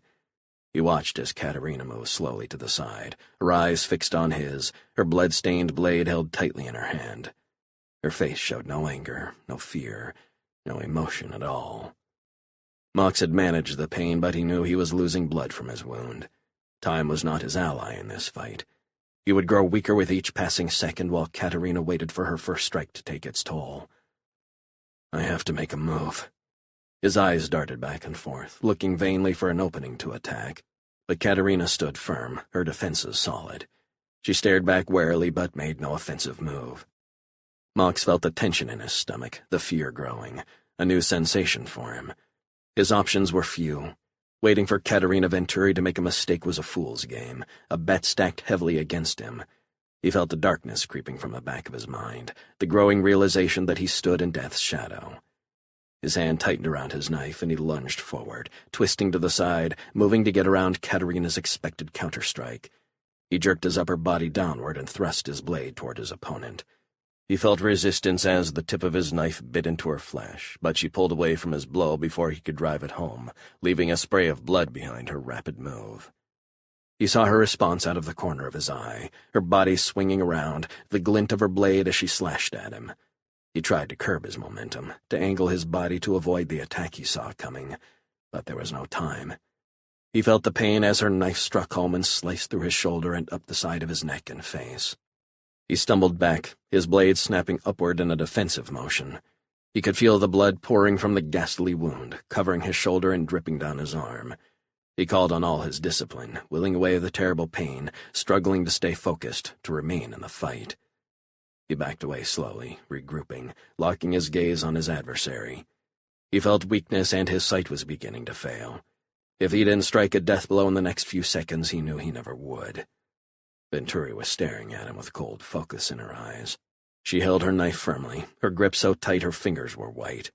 He could see his own attack had hurt her. There was a growing patch of red on her shirt, blood soaking through. She was leaning at an angle, favoring her injured side. But he knew she was as disciplined as he, that she had compartmentalized the pain and fear. Mox moved slowly forward. He had the more serious injury, and he could hear the sounds of the Celtiborian troops approaching. Time was not his ally. He took a deep breath, wincing at the pain as air flowed through his severed cheek. and threw himself forward with all the strength that remained to him. He thrust his arm out, blocking Katerina's attack. Her blade bit deeply into his hand, severing 2 fingers, but it didn't stop his momentum. He crashed into her, and they both fell hard to the ground. He brought his knife around, swinging the point of the blade to her side, but her own hand grabbed his arm, turning the strike aside. He felt her knee against his stomach, and he gasped for air. She kicked again and a third time, and then she pushed with all her strength, sending him rolling off her and down the gentle hill. She scrambled to her feet, her hand dropping to her side, pulling a smaller blade from its sheath. Mox took a painful breath. His body was weak, racked with pain, but he channeled pure discipline and forced himself to rise. His blade was on the ground, 2 meters away, so he raised his hands in front of him, adopting a defensive stance. He saw Katerina's arm, moving quickly, almost a blur. He didn't see the slim blade in her hand, or even during the fraction of a second it took to reach him. He did feel the impact on his chest. For an instant he didn't know what had happened. Then he looked down and saw the slender throwing knife, its blade buried in his chest to the hilt. He staggered back, his mental discipline finally failing him. He felt a rush of emotions, shock, fear, surprise. In an instant he knew she had won, that she had killed him. Then he fell to the ground and the darkness took him. "I want every building searched, every hole in the ground, every pile of fucking garbage lying against a wall." Blackhawk could hear Callisto's voice through the walls of the med tent. The Celtiborian general was furious, and he was holding back nothing as he barked orders at his soldiers. "If anyone else penetrates our security cordon, I'm going to start lining people up against a wall. You understand me?" Callisto burst through the door. "Then, Chrono, you are both alive." His eyes snapped to Blackhawk, then to Katerina. The two were sitting on adjacent cots while Celtiborian medics treated their wounds. "I have no words to excuse the sloppiness of my soldiers in allowing an assassin to penetrate our defenses like that. Please, Arius, do not blame your personnel."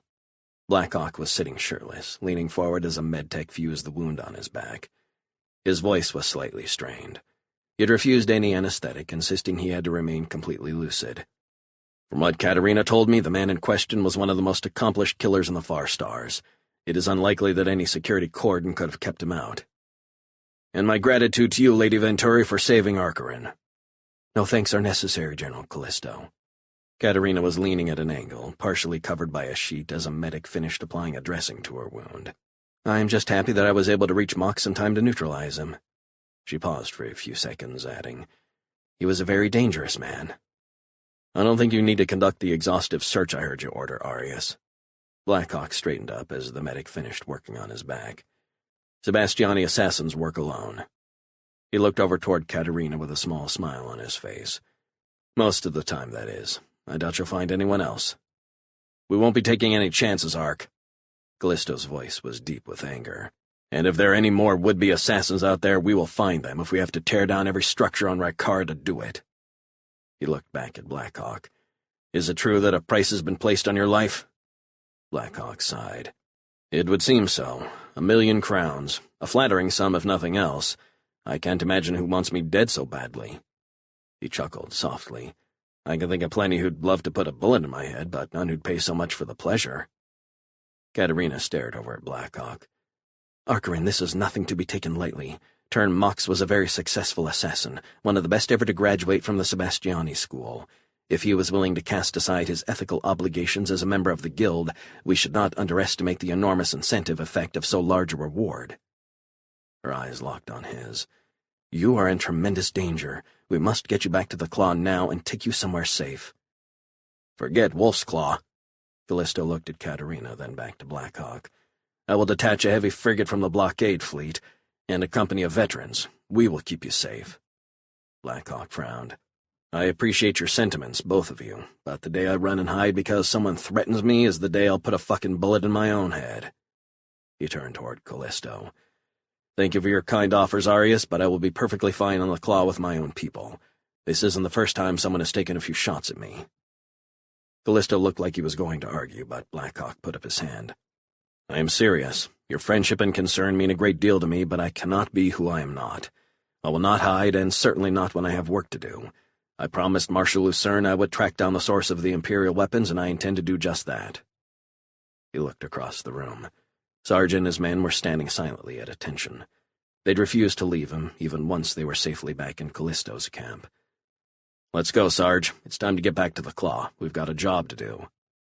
He reached down and grabbed his torn, blood-stained shirt, easing his arm painfully into the sleeve. He turned back toward the other cot. "Katerina, my savior, are you ready?" She slipped down to the ground and walked over toward Blackhawk. "I am ready." She clearly had something more to say, but Blackhawk knew she wouldn't utter a word until they were alone. Callisto and his soldiers were allies, but she was still going to be cautious around them. "Let me go first, Captain." Sarge hurried over to the door, waving for Ringo to follow. "The rest of you cover the flanks and rear." Blackhawk watched the non-com slip through the door, his hands gripping his assault rifle. He appreciated his crew's loyalty, but he had a feeling they would be driving him crazy in the days to come. He had never allowed his life to be ruled by fear, and he wasn't about to let some unseen enemy with a deep bankroll change that. He turned back and extended a hand to Callisto. "Arius, thank you again, and please send a message to Augustin to let him know we are on the way to Nordlingen." "I will see to it myself, Ark. Double encrypted. No one will learn your destination from us." The soldier stepped forward and clasped Blackhawk's hand with both of his. "Fortune go with you, my friend. And with you, Arius." Blackhawk nodded once and pulled his hand back, turning and slipping out the door. Chapter 12. Damien Vargas sat at his desk, staring at the 3 men standing in front of him. There was a neat row of guest chairs facing him, but he hadn't invited them to sit, and all of them knew better than to presume to take a chair unbidden. The office was a massive room, its walls covered in centuries-old wood paneling. There was a large fireplace to the side of Vargas's desk, and a pair of huge logs were burning robustly. The crackling of the fire was relaxing, but its effect was overwhelmed by the tension hanging heavily in the room. "So let me understand this, gentlemen." Vargas's voice was soft, but his anger was clear. "The last Vandron month has seen transfers of our stock representing 9% of the total shares outstanding, and none of you have any idea who purchased this stock." Train Balak stood silently, almost at attention, looking very much like he wished he was almost anywhere else in the far stars. Vargas's anger, and his question, was not really directed at him, but the aide looked like he was on the verge of panic anyway. For now, though, Vargas's attention was aimed at another, Philin Jarnovan. Jarnovan was the president of the Far Stars Bank, a man of almost unimaginable power and prestige throughout the Far Stars. But now he stood before the one man who outranked him, and he silently endured the questioning of the enraged chairman. "Nothing? No one has anything to say?" Vargas's voice had been steadily rising in volume, and his face was red with indignation. "Do you know how infrequently our shares change hands in such quantity?" He moved his head from side to side, briefly locking eyes with each of them. "No? Would it surprise any of you to know that it has been more than a century since an amount greater than 2% of our stock has traded in an entire year? A year, and now nearly 10% has been sold in a single month." Jarnovan cleared his throat. "With all due respect, sir, nearly 3% was sold by the Vestron family. As far as we can tell, they have liquidated all holdings, including their shipping firm. There has been considerable strife in the family from what we have seen, and it is 3%.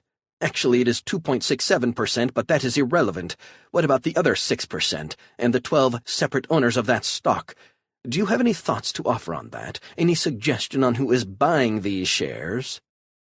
"Sir, there have been rumors that Lancaster Interest has purchased Vestron Shipping. The Lancaster conglomerate is already our largest shareholder. Perhaps it is increasing its stake. It seems likely that the Lancasters were the buyers of the Vestron stocks, at least. Perhaps they also purchased the other shares." "And why would the Lancasters acquire our stock so aggressively, particularly when they are raising funds themselves in anticipation of making major new investments on Confederation worlds?" "Perhaps they see it as a good investment. Our dividends have increased without fail for 211 years. Jarnovan shifted his weight back and forth nervously, but he managed to hold Vargas's gaze. "A good investment? Well, that hypothesis would certainly discount some market rumor suggesting a problem with the bank, wouldn't it? You understand what I mean. The kind of thing that might encourage a long-time shareholder to sell a position, feeling he is getting out just in time. You and I both know things are going very well. Profits are up, and the new accounts we have signed recently suggest more good things to come. So you will all forgive me if I am at a loss to explain why so many stockholders would feel compelled to liquidate their positions all at once." Vargas slammed his open hand down on the table, and the other three men jumped. "Many of these sellers have held shares for more than a century, and in several cases, considerably longer. They are business entities and families with a long history of owning our stock. And besides the Vestron clan, none of them are experiencing any known financial pressure to sell. So the only thing I can think of is they are being offered amounts well above market value for their shares." He turned his head and stared at Jarnavon. "And that would blow your investment theory to hell, wouldn't it? Who wants to dramatically overpay for shares they are buying solely as an investment?" Jarnavon's eyes widened with surprise. "Are you suggesting someone is attempting to take control of the bank?" The executive was incredulous. "Is that even possible? Who could possibly finance such a venture? Even the Lancasters lack the resources required." Vargas leaned back in his chair. Who indeed, he wondered. It had to be a cartel, but could something of that scale be kept hidden? No one in the Far Stars could assemble such a sum without drawing it from accounts on the bank itself. But he'd already checked, and there had been no unusual activity, at least nothing large enough to account for the stock purchases. Unless... "We have recently opened a series of accounts for the Imperial Governor." He paused, hesitant to say what he was thinking. "You believe the Empire is involved in this, sir?" Jarnavon sounded skeptical, but his expression was thoughtful. He was too shrewd to not at least consider the prospect. "I find it difficult to believe, too, but I am without other theories at present." Vargas rubbed his hand across his face. "The problem with this theory, though, is that the governor made a massive deposit, and he hasn't made any significant withdrawals. He drew a single letter of credit secured by the account, but as substantial a sum as it was not nearly enough to finance stock purchases on this scale." Jarnavon nodded. "Well, we will know soon enough. The buyer or buyers will have to register their stock within 30 Vandron days of purchase." Vargas shot a withering stare at his second-in-command. "Is that what you think, Phylon?" The chairman shook his head in disgust. "Has it occurred to you that anyone with resources north of 15 billion crowns to buy our stock might also be aware of the registration period? Either they have a plan to hide their true identity, or they don't think it will matter by then. Neither of those things is good for us." He waved his arm. "Out! Leave me alone!" Jarnavon paused, but one more look at Vargas's expression sent him scurrying toward the door, followed closely by the others. "Not you, Train." Bellick froze in place, turning slowly to face Vargas.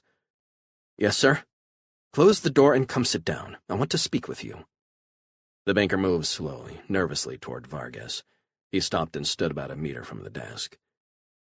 "What the hell is wrong with you, Train?" Vargas motioned toward one of the chairs. "Sit." Bellick stepped forward and sat down. "Yes, sir." He paused. "What can I do for you?" "I want you to do a bit of research for me. Kurgan Voss has a representative on Vanderon, ostensibly to serve as liaison with regard to his pending business transactions." Bellick was fidgeting in the chair, but he kept his eyes focused on the chairman's. "Yes, Mr. Vargas, I seem to recall something to that effect. I want you to serve as our liaison to Governor Voss. Meet with his representative. Tell him you have been assigned to aid him any way possible. Get as close as you can and report anything you learn back to me." "Of course, sir," Bellick croaked. "That will be all." Vargas's head dropped to stare at his screen. Bellick stood and walked toward the door. "And Train—" The aide stopped abruptly. "Sir, I do appreciate this. Do a good job for me on this assignment, and I will see that you are rewarded with a significant promotion." "Thank you, sir. There is nothing more important than loyalty, Train. Always remember that." "I will, Mr. Vargas." He nodded and hurried out the door. "Mr. Lancaster, please, you must listen to me. There's something very wrong here. We have done hundreds of offerings of both debt and securities, but over half the purchasers of our recent stock sale are firms I have never heard of before. Now we are seeing unusual activity in the daily trading of our outstanding shares." He paused a few seconds, staring across the desk with an agitated expression on his face. "Someone is making a move against us. Not a takeover attempt, perhaps, but something." Silas Grosvenor was upset, but Donnell Lancaster wasn't listening to him. Not really. He'd been brushing off the advisor's warnings for days now. "You're too paranoid, Silas. No one but the Far Stars Bank is large enough to make a takeover attempt on Lancaster interests. and even in the exceedingly unlikely event they would choose to do so, we would have ample warning from our contacts within the bank. The Lancasters paid millions a year in bribes, precisely so they would obtain crucial information about their partners and business associates. Mr. Lancaster, please. Enough of this foolishness, Silas. I appreciate your concern, but you are simply being paranoid. We are about to begin the Far Stars Confederation Development Program. From what I've been able to glean from Marshal Lucerne's communique, Rykara is in rather worse shape than he'd expected it to be, and the people are more resentful than might be ideal. He leaned back in his chair and spun around, staring out over the Topaz Sea. That might be to our advantage, though, Silas, don't you think? Our development teams will have ample protection from Lucerne's troops, so local resentment should be no more than a minor inconvenience, and the widespread destruction should provide us with additional opportunities to increase profits. The Lancaster Construction Consortium will handle the entire rebuilding effort planet-wide.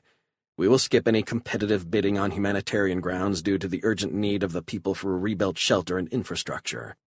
Advise Conrad Colm to increase markups by 50% on all building projects. He paused for a few seconds. No, make that 75%. Augustin Lucerne is a military genius, not an economist. Yes, Mr. Lancaster. Grosvenor's voice was soft, his face downcast. The Lancaster patriarch was so fixated on the massive profits to be made in the wake of Lucerne's conquests, he was completely ignoring everything else. Lancaster turned back around, and his eyes caught Grosvenor's expression. He sighed loudly. Okay, Silas, you're so sure something is going on. What is it? Who is coming after us? A bunch of dummy corporations? The Far Stars Bank? Tell me. I'm listening. I don't know, sir. Whoever is behind the recent activity has covered their tracks well, but that doesn't mean there isn't something going on. Lancaster took a deep breath. Some invisible enemy? Then tell me one thing. Who could it conceive? The intercom buzzed. Mr. Lancaster, I told you I didn't want to be disturbed, Maya. I'm sorry, sir, but Lord Halford is here, and he says it is urgent that he see you at once. Very well, Maya. Send him in. Lancaster's voice was calmer, but there was still a touch of annoyance. He reached over and flipped a small switch, and his screen went dark. The Confederation Development Program was none of Halford's business. The door opened, and Mac Wilhelm walked into the room. Good day, Mr. Lancaster, Mr. Grosvenor. And to you, Lord Halford. Lancaster rose and extended his hand across the desk. Wilhelm walked the rest of the way and shook hands with Lancaster. He sat down abruptly in one of the chairs before Lancaster could offer him a seat. Lancaster sat down himself. So what can I do for you, Lord Halford? As you know, we closed the purchase of Vestron shipping 2 days ago. My people have been sitting with yours around the clock, working to integrate the company's shipping routes with your proposed ingress points for transvoid deliveries. Yes, Mr. Lancaster, I'm aware of all that. But there's something else I'd like to discuss now, if that is acceptable with you. Lancaster nodded. Certainly. His voice was clipped, as if he was biting down on a flash of anger. What would you like to discuss? Wilhelm leaned back in the chair and took a deep breath. Perhaps we should start with the 31% stake of Lancaster interests my associates and I now control. Lancaster was silent, staring across the table with a stunned look on his face. Excuse me? I'm sure you noticed the heavy trading in your stock in recent weeks. Our purchases, coupled with the 57% of your new issue we were able to accumulate, give us just under a 1/3 interest in your holding company. Wilhelm's expression was neutral, his voice cool, businesslike. He could have been reading a quarterly report to Lancaster as much as telling the man his company was under assault.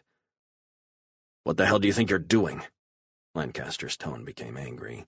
I think you'd better get the hell out of my office, Lord Halford. In fact, I strongly suggest you leave Antilles while you still can. Threats are pointless, Dunellen. He glanced up at Lancaster. If I may call you Dunellen? Lancaster was silent, staring at his visitor with eyes filled with rage. As I was saying, threats are so non-productive. First, I do not want your company, though I do want considerable cooperation from you. If you behave and do as you're told, I will arrange for the stock to be sold to your family trust at a very reasonable price. What do you want, Lord Halford?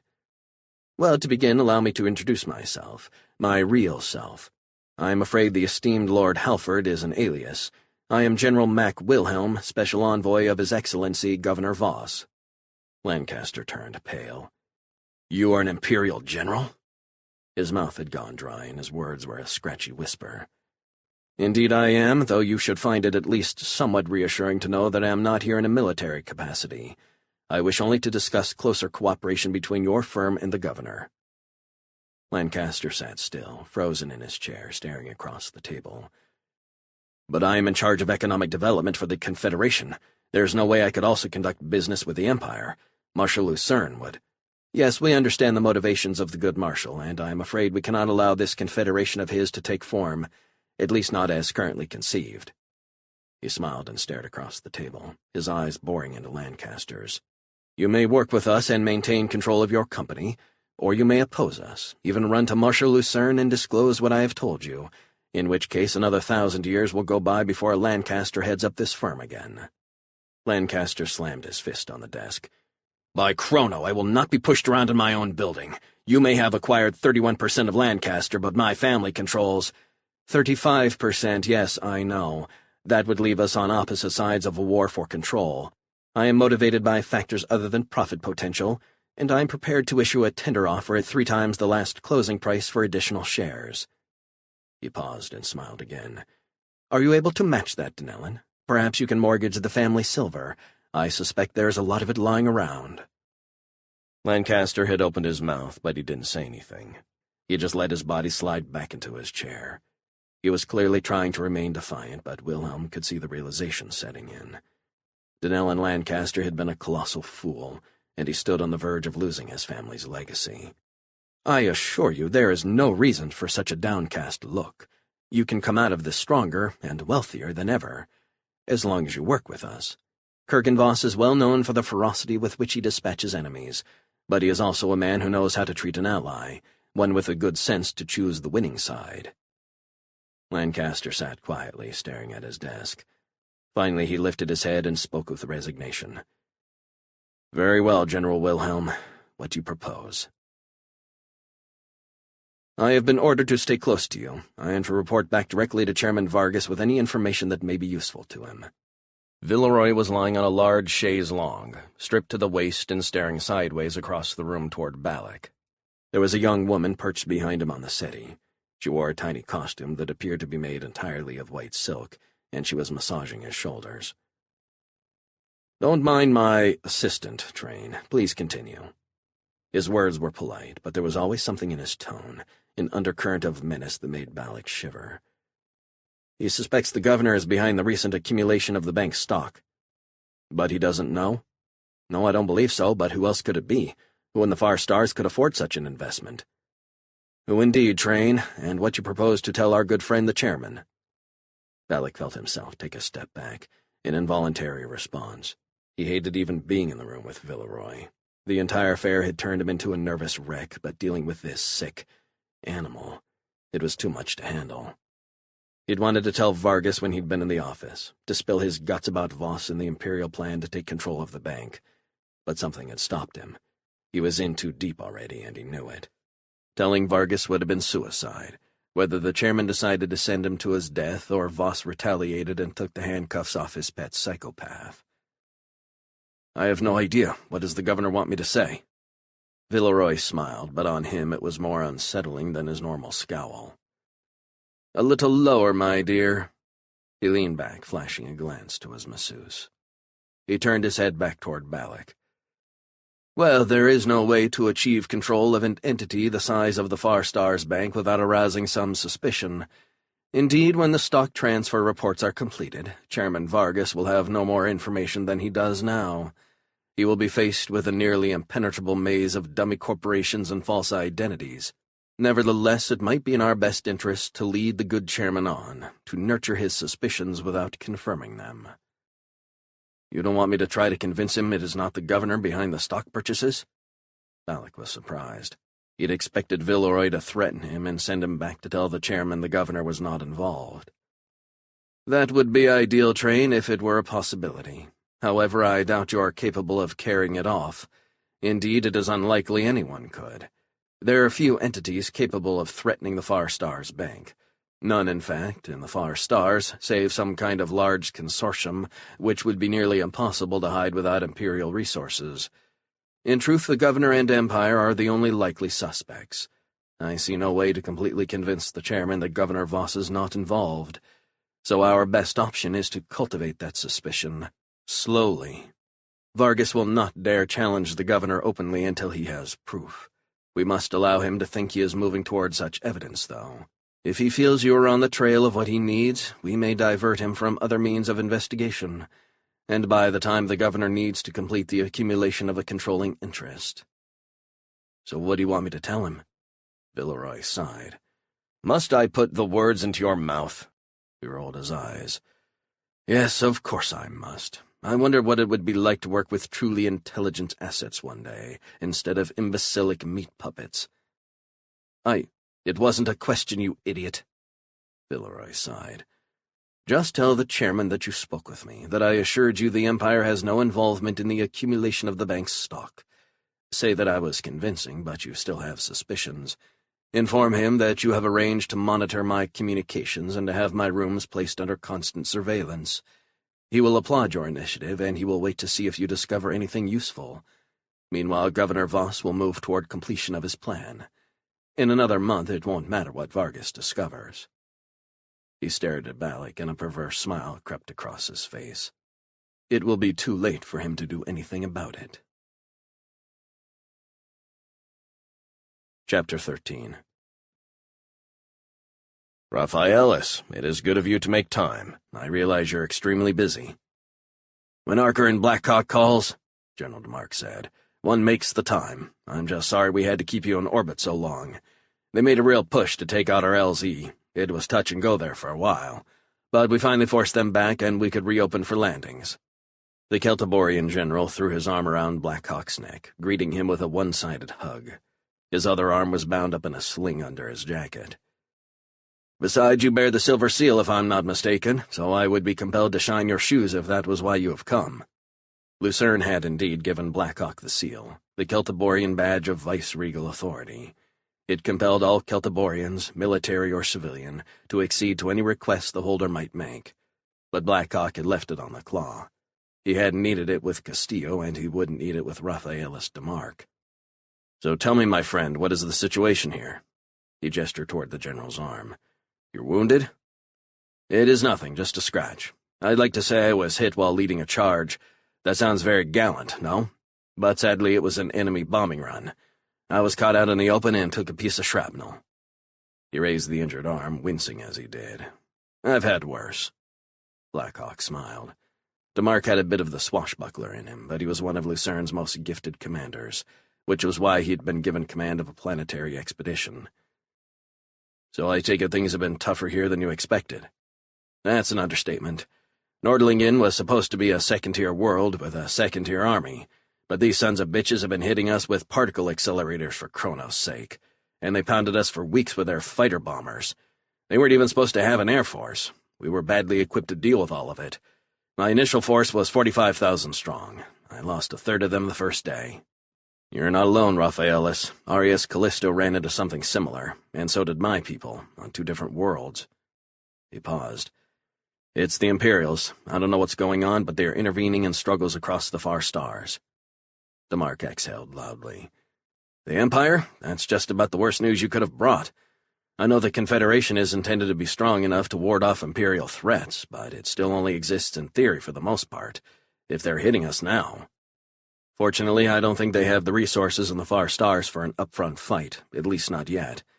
The Empire's always been wary of risking major military units and crossings of the void. I suspect they plan to intervene wherever they can make things most difficult. Any way they can slow the growth of the Confederation and keep the far stars fractured. Their ability to provide advanced weapons and financial support should not be underestimated. I underestimate nothing, not anymore. I came here to round up a few local troops and garrison this planet, and I almost had my beachhead pinched out.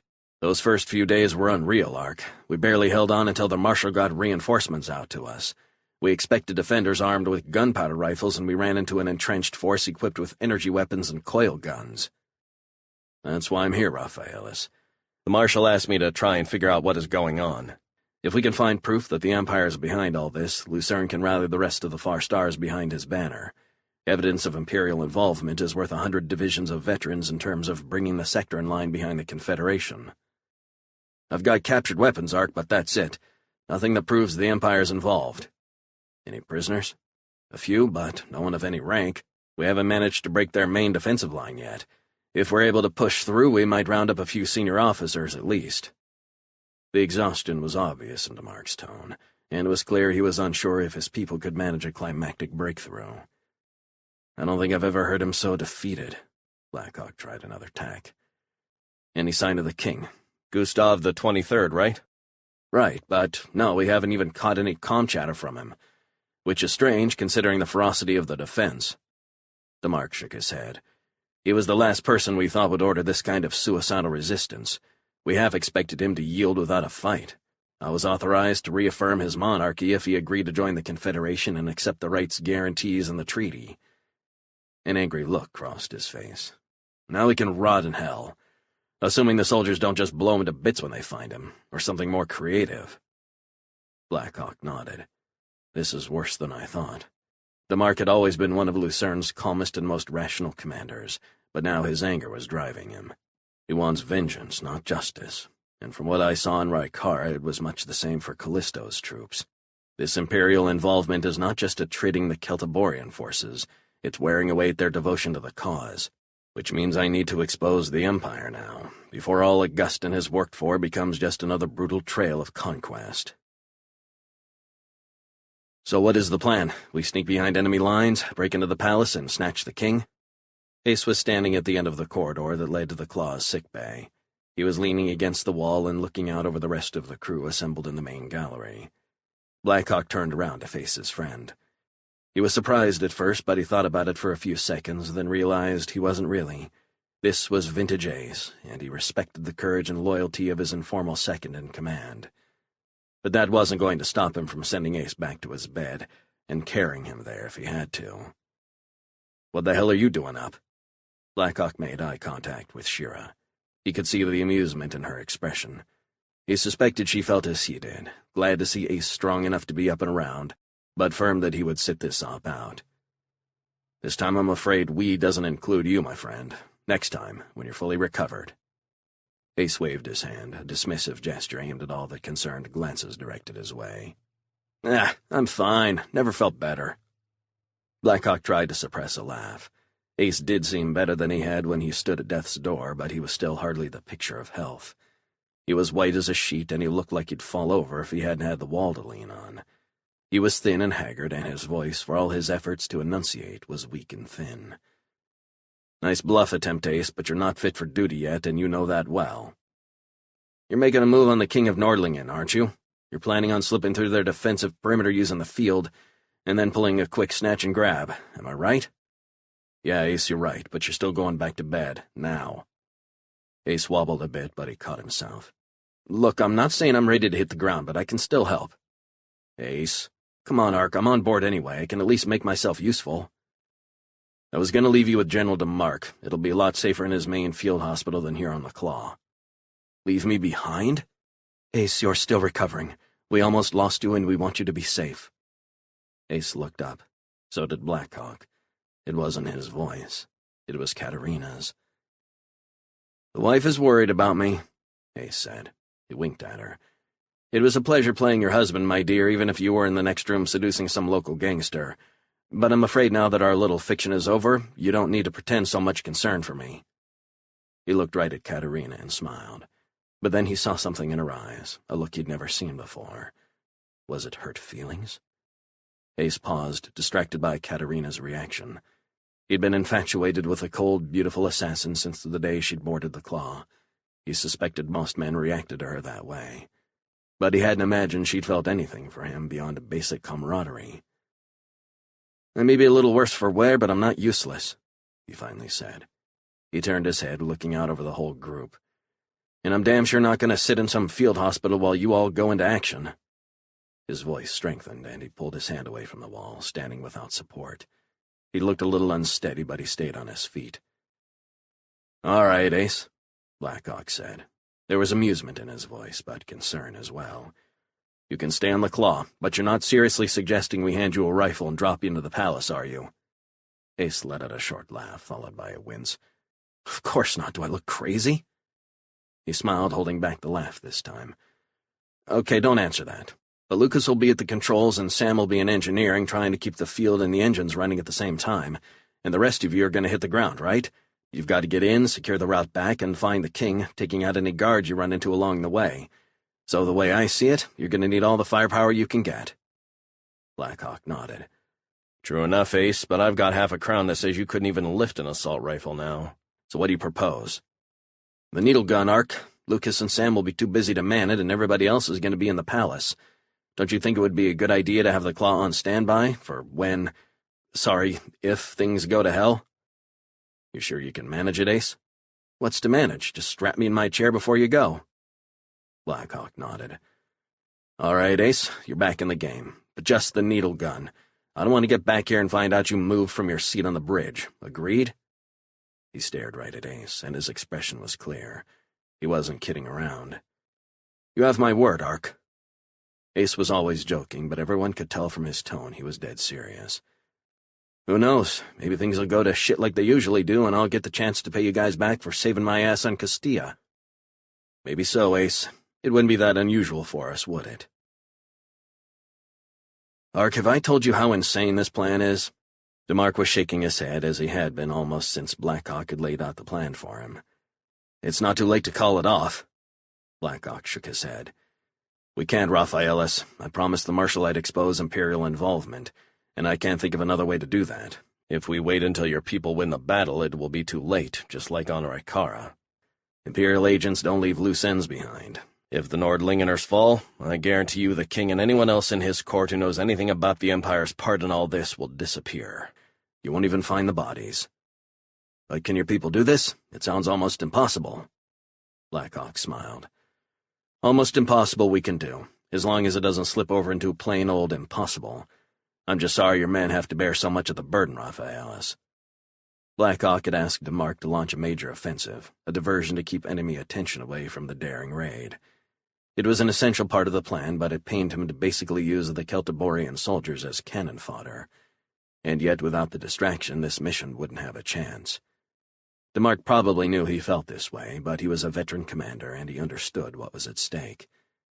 "We would be attacking soon anyway. Moving the op up a couple of days is no big deal." This was Blackhawk's one consolation. DeMarc had to hit those lines eventually anyway. His army was too far from home, his supply line too long and tenuous for a protracted campaign. He had to end the war in Nordlingen soon, one way or another. If attacking now helped Blackhawk expose the Empire's interference, all the better. The cost was going to be heavy no matter when he made his move. DeMarc reached out and put his hand on Blackhawk's shoulder. "Don't worry about our attack, Ark. This fight's a bloody mess no matter what we do. If you can get the evidence you need, you might save some of the other invasion forces from facing what we have." "I hope so." "So we are agreed, then." DeMarc's voice was deep, firm. "I will launch my attack tomorrow at dawn all across the line. We will hit them hard at every point and do all we can to fix their attention. Then, just after nightfall, you and your people will go." Blackhawk nodded. He stepped forward and embraced DeMarc. "Fortune be with you, my friend, and the brave soldiers you lead." The Celtiborian general threw his good arm around Blackhawk. "And fortune go with you and your crew as well, and bring you safely back." "All right, Sam, just be careful with those power feeds." Blackhawk was standing on the bridge, holding onto the back of his chair as the claw raced toward the target. It was a windy and rainy night, and that wasn't making the ride any smoother as the ship zipped by, barely above the tree line.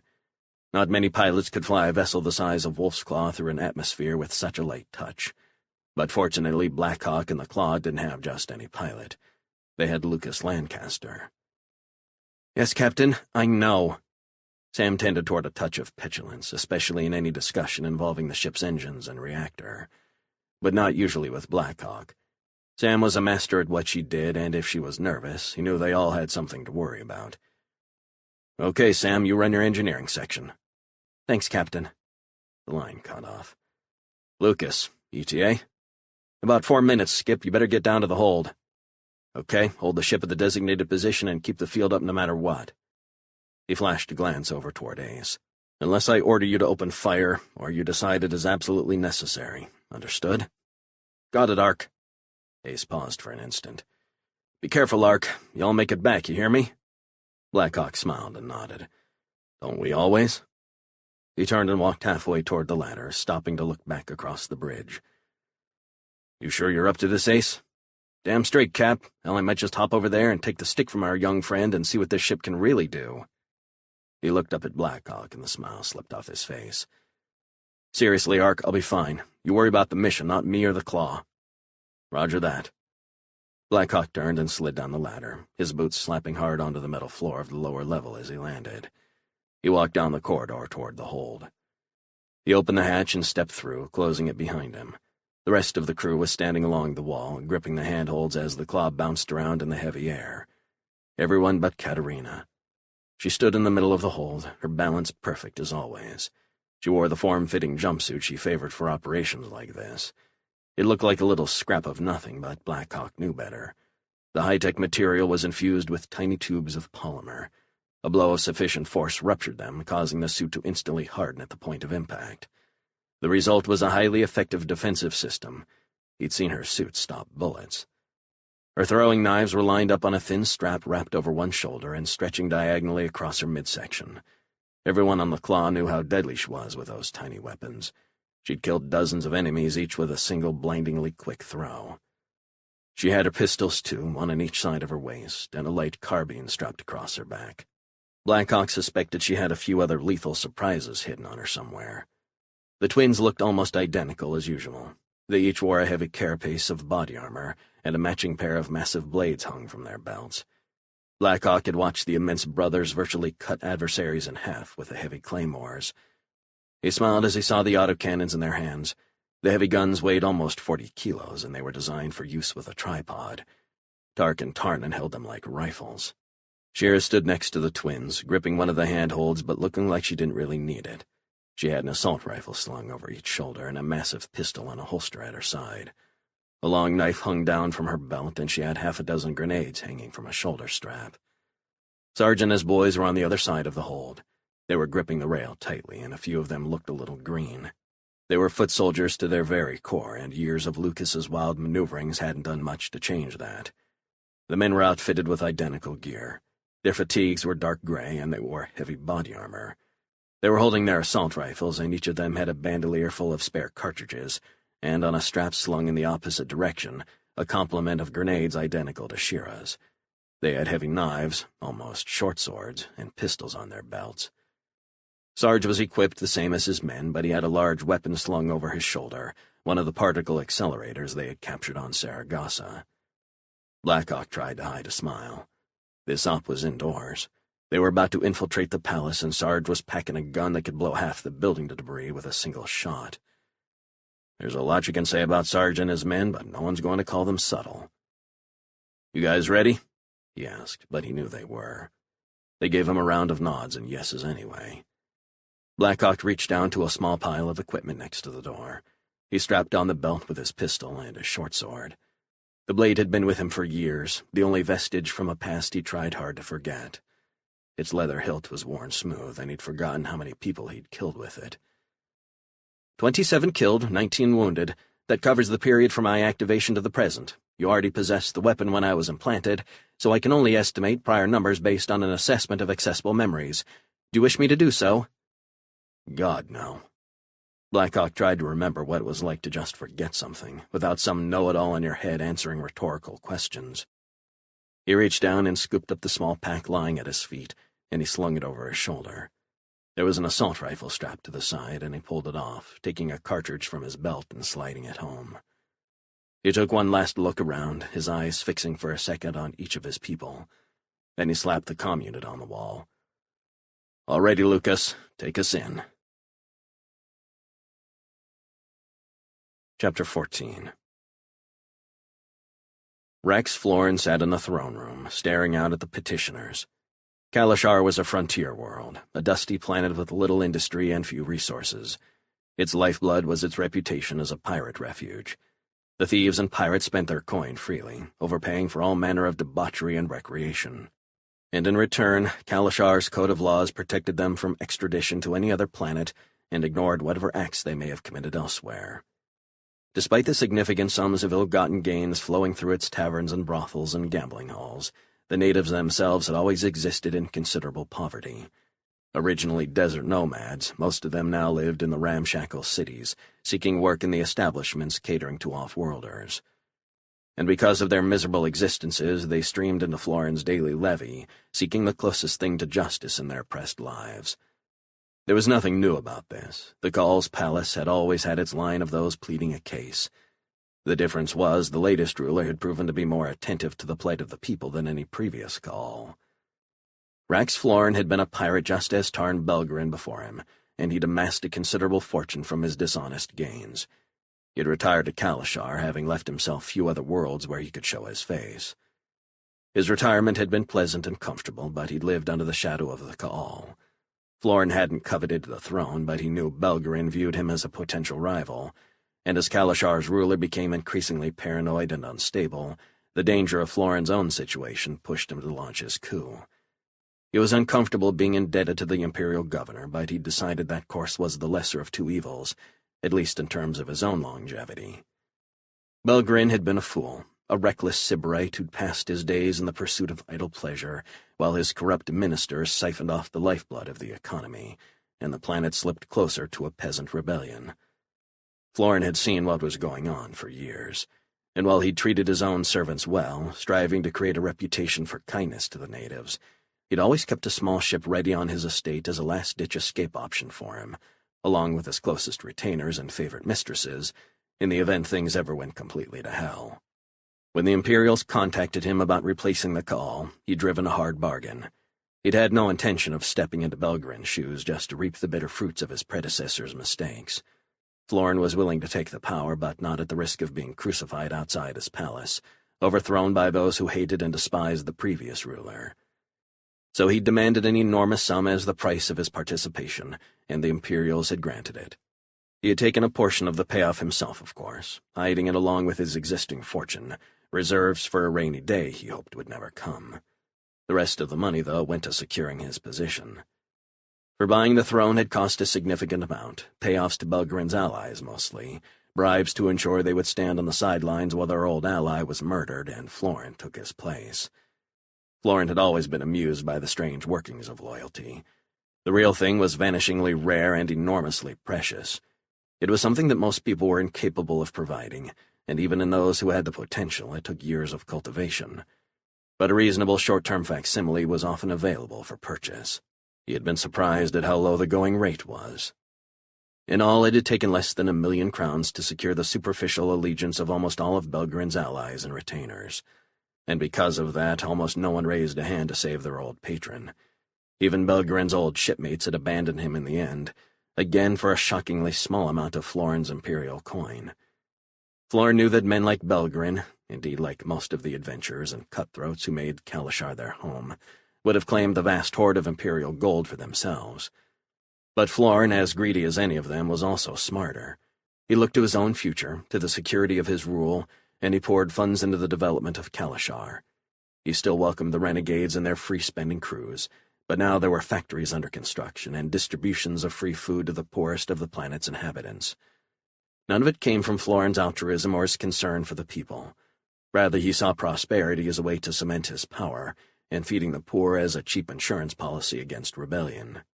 Better petitions than knives in the back, I suppose. Your Majesty, the Imperial envoy has arrived. The attendant was clad in the white and gold livery Florin had decreed for the palace staff. He was determined to make Kalashar a prosperous world, but that was a long-term goal, and in the meanwhile, he felt there was no reason not to at least look the part. He'd allowed his favorite mistress to design the uniforms, and he'd been delighted to see how well they turned out. Now at least visitors to Kalashar would see the kind of court finery they witnessed on their own worlds. The old Kalashar was changing, and slowly, very slowly, a more cosmopolitan feeling was replacing primitive barbarism. Clear the petitioners, and then you may bid him enter the hall. The attendant bowed low and turned to walk back to the entry. The guards moved swiftly to get the Kalashari peasants out of the room, and Florin was pleased that only a few shouted their indignation. Progress. A year ago, that could have turned into a riot. A moment later, the hall was empty, and the attendant swung open the doors and spoke loudly, reading from an embossed card. Announcing General Draco Eudora Van Trigonus, Count of Helos, Baron of Saramin and Thebes. The Gaul sat quietly as the attendant worked his way through several dozen titles. He suspected court chamberlains in the Empire were accustomed to such long and absurd announcements, and were able to quickly memorize a visiting dignitary's ranks and perquisites. Kalashar is a long way from that, he thought without regret. Such nonsense.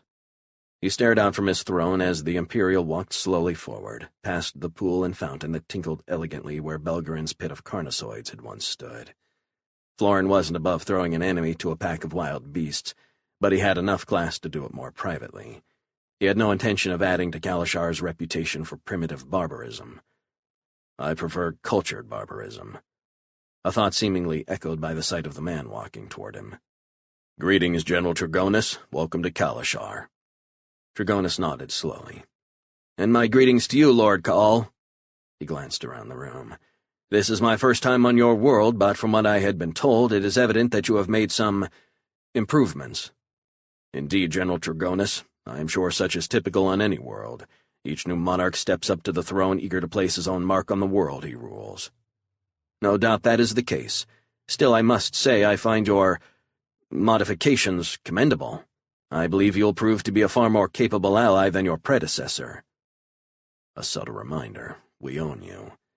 It may not be that psychopath Villeroy, but Florin was no fool, and he knew this Trigonus was more than capable of carrying out any threat he said, or left unsaid. But I can be subtle, too. I am indeed grateful for the aid the governor has provided. His largesse has done much to improve the state of the Kalashari people, and we are eager to assist him in whatever way we can. Because I am an ally, not a slave. I have come with a request from His Excellency, Trigonus said. We would like to lease a section of your deep desert for a new program. I am authorized to offer you 100,000 platinum crowns per year for the use of this wilderness area, and for unlimited shipping rights to supply and support our operation there. The Ka'al leaned back and took a deep breath.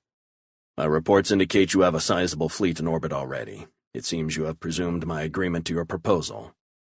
I don't really have a choice here, not with Imperial warships in orbit, but I won't give in too easily. I plan to get all I can. Not at all. I just wanted to be prepared in the event you do grant our very reasonable request. After all, we are friends, are we not? And what we ask is to our mutual benefit. Trigonus spoke softly, respectfully. But out here the diplomatic game always had a hint of violence to it. And while the new Ka'al was smart and capable, he knew he couldn't oppose the governor outright, not with any real hope of success. Kalashar's fleet had been almost destroyed in the previous ruler's desperate attempt to recapture Aster Lucerne, and it would be several years before the Ka'al could finish building it back to strength. The planet had no friends among the other worlds, and the pirates who'd made it a second home were untrustworthy, very unlikely to fight in its defense without considerable expenditure on his part, and even then he couldn't count on them. All of this meant Kalashar, and thus Florin, was vulnerable and exposed. But Florin didn't get to where he was by giving in to bullies, and for all the danger Imperial meddling brought with it, this Trigonus was still nothing but a bully. I am always delighted to aid an ally, Count Trigonus, yet I would be remiss in my duties if I did not inquire into your proposed use for the territory. What operation do you propose establishing on Kalashar? Trigonus looked around the room. Lord Ka'al's security concerns prevent me from discussing this further in open court. Out! Florin roared, almost shaking the structural supports with the volume and power of his voice. All of you, petitioners, guards, advisors, I would speak alone with the Imperial envoy, now! There had been a brief pause, the occupants of the room staring toward the throne in stunned surprise. But that lasted only an instant, and it was followed by a general stampede to the door.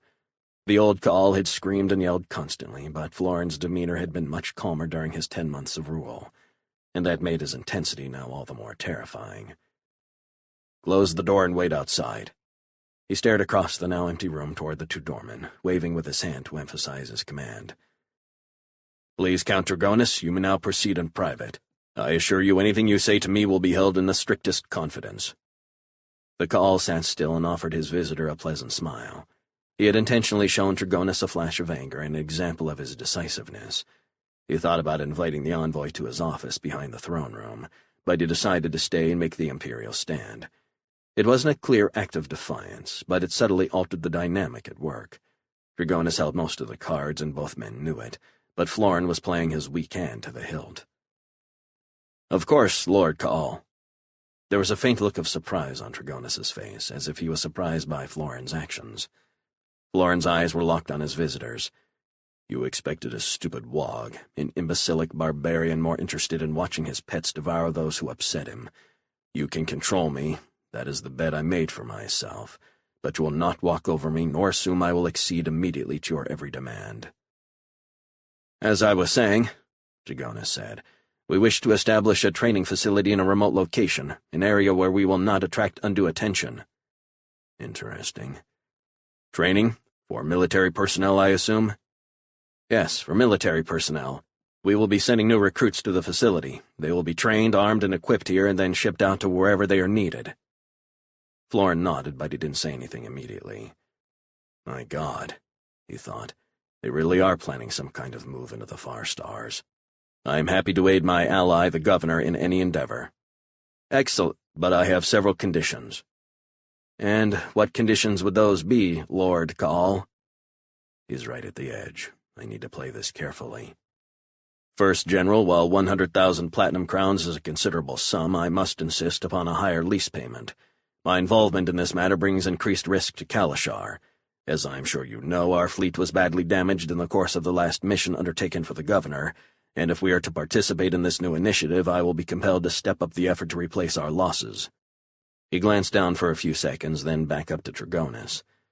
Shall we say 500,000 crowns instead, payable in advance on an annual basis? Tregonus almost swallowed his tongue, but he maintained his composure. And assuming that request is acceptable, what else would you want? Florin smiled. Well, aiding a valued ally is reward enough, but I would also request that you agree to station 100,000 of your newly trained soldiers on Kalashar, deployed for the defense of the planet. He locked eyes with the Imperial. We are not enormously popular with our neighbors to begin with, General Tregonus, and I cannot help but think our participation in your program will only serve to inflame the hostility that already exists. Florin felt his stomach tighten. This was the tough part. He knew he was taking a huge chance demanding the soldiers. The money, he knew, was a drop in the bucket for the Imperials, and the fact that Tregonus hadn't even negotiated the sum proved that. Asking for so many foreign troops to stay on the planet, though, seemed reckless. But he knew the governor could overthrow him whether those forces were in place or not, and that's not what he was afraid of. Despite the discomfort of having so many Imperial soldiers on Kalashar, he realized it was a level of protection he needed. If his close ties with Galvanus Prime and the governor drew too much attention, he might have to deal with neighboring planets' aggressions. Or Chrono forbid, the eyes of Marshal Lucerne or one of the Primes. The two men stared silently at each other for a long while. Finally Tregonus spoke.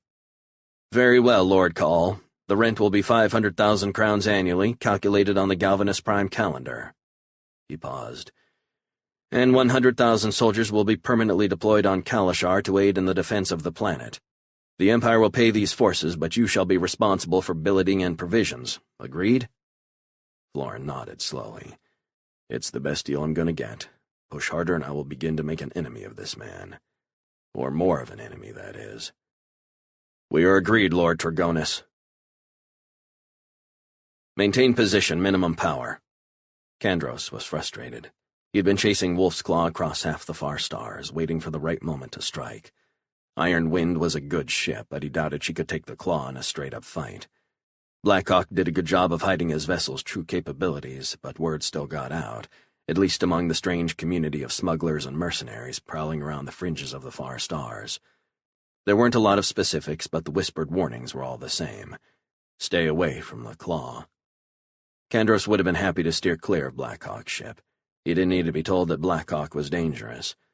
But Blackhawk had finally pissed someone off enough to put a truly huge price on his head, and for 1,000,000 crowns, Kandros was prepared to match wits with the captain of Wolf's Claw. Starn Quintus turned and looked back toward the command station. Yes, Captain, we can remain on life support only for another 10 hours. Then we'll have to engage the positioning jets to re-establish our orbit. Iron Wind was tucked in next to a large asteroid, deep in the fringes of the Nordlingen system. They'd managed to drop a couple scanner buoys closer in toward the planet, and they were waiting to pick up Wolf's Claw when it lifted off. It was a dangerous place to be. The Celtiborians had invaded Nordlingen, and their naval forces were all over the system. Kandros had intended to follow Blackhawk right down to the planet's surface, but blasting through the Celtiborian fleet wasn't an option. And there were the thousands of soldiers down on the surface. Black Hawk would be right in the middle of the Celtiborian army. Not an ideal setup for an assassination. Just keep a watch on the scanner buoys. The Nordlingener Navy had consisted of a few rust buckets, second-hand junkers purchased from other worlds, taking them out of service. They were hardly up to the task of protecting the planet's shipping from pirates, and the Celtiborians had destroyed 2 in the first moments of entering the system, and compelled the others to surrender. Kandros knew he was lucky. If the invaders had been more concerned about the defending navy, they would have conducted a thorough search of the system, and they'd have discovered his scanning devices. But they hadn't. And we're far enough out, Kandros thought, that even if the Celtiborians discover us or pick up the scanner buoys, we'll have plenty of time to jump. That was the last thing he wanted to do, though, because then he'd lose Black Hawk's trail. Yes, Captain. Quintus stared back at his scope. As long as the Celtiborians don't find those scanners, we'll pick up Wolf's Claw when she lifts off. Don't worry about that. I worry about everything, Starn. Don't underestimate Archer and Blackhawk or anyone on this crew. This is the toughest mission we've ever had, and one mistake could send us all to hell in a hurry. And yet, even as he said it, Kandros stared at the system plot on the main display, and his thoughts drifted. This is the crowning moment of my career. It will be my greatest achievement, killing Archer and Blackhawk. He got up slowly. I'm going to my quarters, Starn. Call me if anything changes. He walked slowly across the cramped bridge toward his quarters, his mind racing. What are you up to, Blackhawk? Where are you going next? Chapter 15. The 27th Regiment is to advance. Raphaelis DeMarc stood in the command post watching the reports streaming in from the front. The battle had been raging for 14 hours, and there was fierce fighting along a 30-kilometer line. He had been planning to launch the decisive push in another week, when the newest group of reinforcements arrived. But 4 regiments from Rykara had landed right after Wolf's Claw, and that gave him enough force to push for all-out victory. At least then my soldiers' lives will be spent for more than just a distraction. DeMarc was a hardened veteran, and when he made a decision he stuck with it, whatever it took. Still, when he'd seen the first casualty reports, he came close to doubting himself. Had he moved too soon? Were his forces strong enough to attack so aggressively? Perhaps he should have launched smaller spoiling attacks to give Blackhawk his diversion and waited until he had more troops to advance across the line. Well, we're all in now. No more second-guessing. Now I just need to make sure those boys on the line have what they need to win. Colonel Martin reports his forces are in place and moving forward. Captain Varn had been DeMarc's aide for almost 5 years, ever since the then Colonel DeMarc had commanded a single regiment in the polar wastes of Celtiboria's deep southern continent. Very well. DeMarc had nothing else to say. He knew he was sending those troops into a meat grinder, but there was no choice. Lucerne had dispatched him to Nordlingen to bring the planet into the Confederation, and that's exactly what he was going to do. The 27th was a crack unit, but it was under strength. It was one of the 4 regiments transferred from Rykara, and its soldiers had already been through one brutal campaign. They deserved a trip home and a long rest, but the demands of war were seldom fair. Sir, we're receiving a flash signal from Wolf's Claw. Varn turned and looked over at his commanding officer. They're in position over the palace, apparently undetected. He paused, glancing back at his screen. They're going in now, sir. DeMarc nodded. Thank you, Captain. He sat quietly, losing himself in his thoughts. He'd known Blackhawk a long time, and he had memories of the Claw's captain visiting Celtiboria as far back as his days as a junior officer. The mysterious adventurer had been a close friend of Marshal Lucerne for as long as he could remember, and he knew Blackhawk had completed more than a few missions for Celtiboria's leader. Indeed, he was privy to the details of a few of them, and one thing was for sure. Archer and Blackhawk and his crew were uniquely talented and capable. The operations Blackhawk had conducted for Lucerne had been difficult and dangerous, and as far as DeMarc could recall, the captain and his crew had successfully completed them all. The mission they were now on seemed like the most desperate of them all. Sneaking 40 kilometers behind enemy lines and infiltrating the center of their command structure was insane enough. But finding the king of the entire planet and kidnapping him, getting past all his guards and security, both on the way in and out, seemed impossible. DeMarc remembered one night not long ago when Astro Lucerne was still missing. The Marshal had been a wreck, but he made a comment that DeMarc still remembered. He said that Blackhawk would bring Astra back, that there was more to him than anyone knew. He wouldn't say anything more, but Mark remembered feeling a strange confidence that came through the marshal's deep worry, a faith that Blackhawk would indeed bring his daughter safely home. And so he had. "I hope you're as good as Lucerne thinks, Ark, because you're going to need every bit of it to get out of this one alive." Katerina slid swiftly down the cable, dropping down to the grassy field behind the palace and landing softly, as always. She pulled the carbine from her back as she hit the ground, and her eyes quickly scanned the area. Nothing. No sign of enemy soldiers. That's a bit of luck. She looked back up, watching the others slide down to the ground. It was an odd sight, half a dozen thin cables stretching up about 6 meters, and apparently disappearing into thin air. She'd seen the field from outside the ship before, but never in circumstances quite like the current one. She knew the claw was hovering overhead. She could hear the engines, but other than the cables, there was nothing there. Anyone on the ground watching the crew descend would have thought he was going crazy. But while the ship was cloaked by the distortion field, Katerina definitely wasn't. She needed to get out of the open in a hurry. So she quickly moved toward the huge stone wall of the palace, her head darting around, eyes scanning for movement in the semi-darkness. Blackhawk was down now, too, and the twins.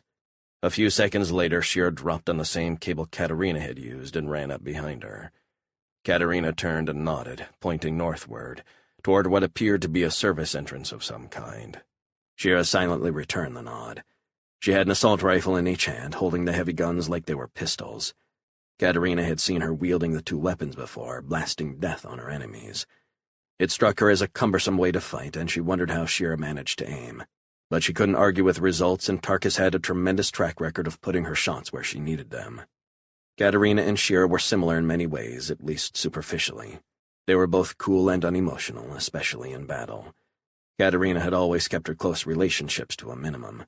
Her training stressed the lonely nature of her profession, and she was highly suspicious of those she didn't know well.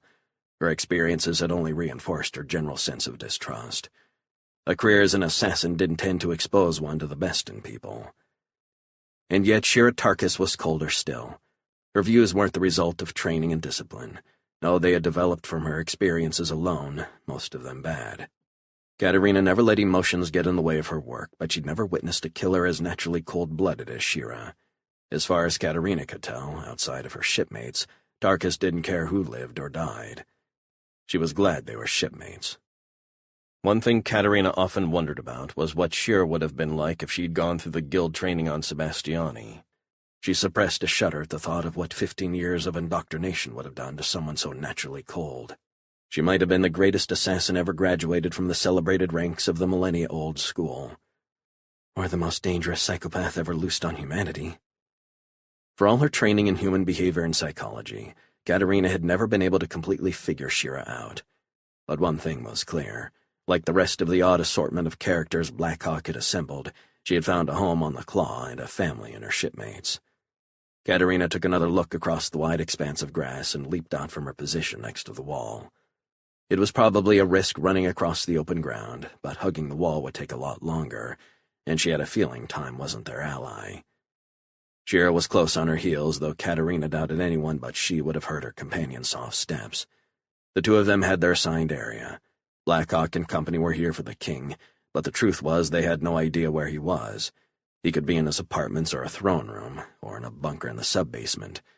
So despite the likelihood of heavy resistance, they were forced to split up and cover as much of the huge complex as they could. Katerina put her hands out, stopping her momentum as she ran right up to the wall. She crept along the rough gray stone, moving toward a small door. She took another step and froze. Shira was just behind her, and she could feel the tension in her companion's body. They'd both heard it, the door creaking slowly open. Katerina's eyes were focused like lasers, watching the heavy wooden door swing slowly. She was listening, concentrating. Her actions would depend heavily on how many enemies were coming out of the door.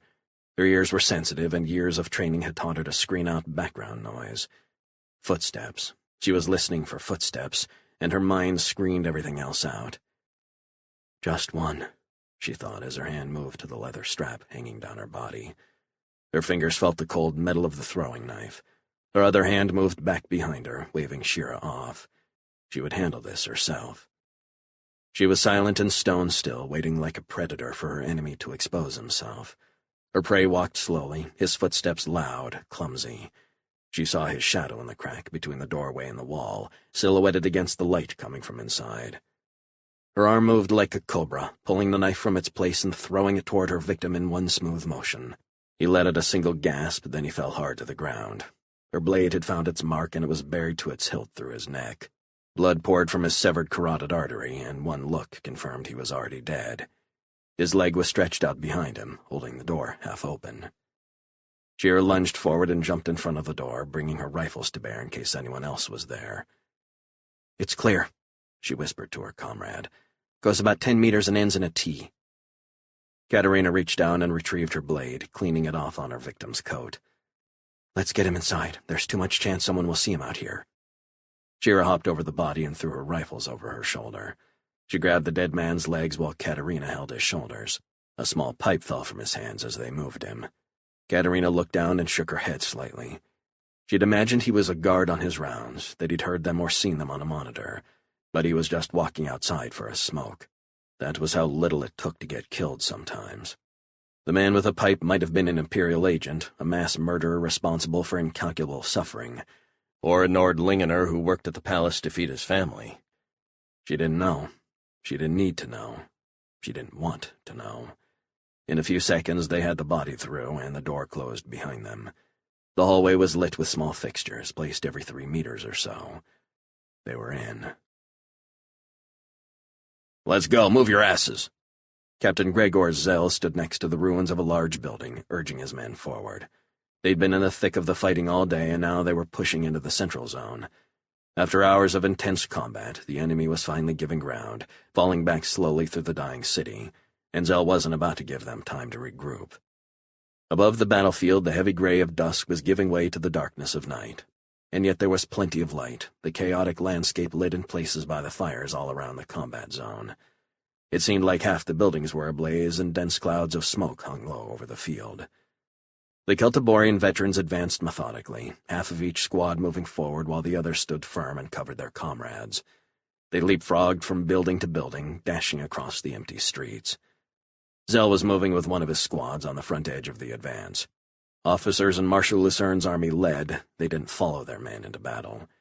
He watched the first half of the squad running down the street to the next position. They were halfway there when he heard a shot. One of his men fell forward to the ground. His squad mates halted and looked up, aiming their rifles, looking for the sniper. "Team 2, hold." Zell listened to the squad leader firing out orders. "Scan the area. Find that fucking sniper." Zell was already looking himself, scanning the buildings across the street. Another shot rang out, and another of his men fell. His head snapped to the origin of the sound. "4th floor, 3rd window from the left," he shouted to the men around him, whipping his assault rifle from his shoulder as he did. He jumped up to his feet, a risk, but one that would give him better positioning to aim, and he cut loose on full auto. He couldn't see if he'd hit the sniper, but he knew he'd put about 30 rounds into the space the enemy soldier had occupied. A few seconds later, one of his own men leaned out the window and gave a thumbs up. Zell had gotten the bastard. The sniper had taken out 2 of his men, but he was an amateur. No veteran would have stayed in position after firing 2 shots. The enemy troops on Nordlingen were dug in and equipped with highly advanced weaponry, but they were still novice soldiers. Which was why, in the end, Zell knew he and his Celtiborian comrades would win this war, whatever the cost. And it's been a hell of a cost so far. "All right, looks like the sniper's down. Let's keep moving." Colonel Martin had been clear. Zell was to keep up the intensity of the attack until further notice, no matter what. Those had been Martin's exact words, and Zell knew what they meant, coming from a veteran like the colonel. There was something going on, some reason his men were hitting the enemy so hard. He didn't know what it was, but that was no surprise. He was sure it was something well above his pay grade. All he had to know was what he'd been ordered to do. Attack. Blackhawk was pressed flat against the wall, creeping closer to the corner. He and the twins had made it deeper into the palace than he'd dared to expect, but they'd finally run into resistance. There were 2 guards down the hallway to the right, maybe 3. They had Hellfire assault rifles. Blackhawk had run into those terrible weapons too many times, and he knew he'd never forget their distinctive sound. "Be careful, guys. I know you think nothing can take you down on one shot, but those guns are no joke. Sarge caught one of those rounds in the shoulder on Saragossa, and he came a hair's breadth from losing his arm." "Got it, Captain." Tark was standing right behind Blackhawk, his brother a few meters farther back. Blackhawk was no one's idea of a small man, but the hulking warriors towered over him. It felt comforting knowing that two giants seemingly plucked from some primitive world's mythology had his back. Blackhawk pulled a grenade from his belt and sighed.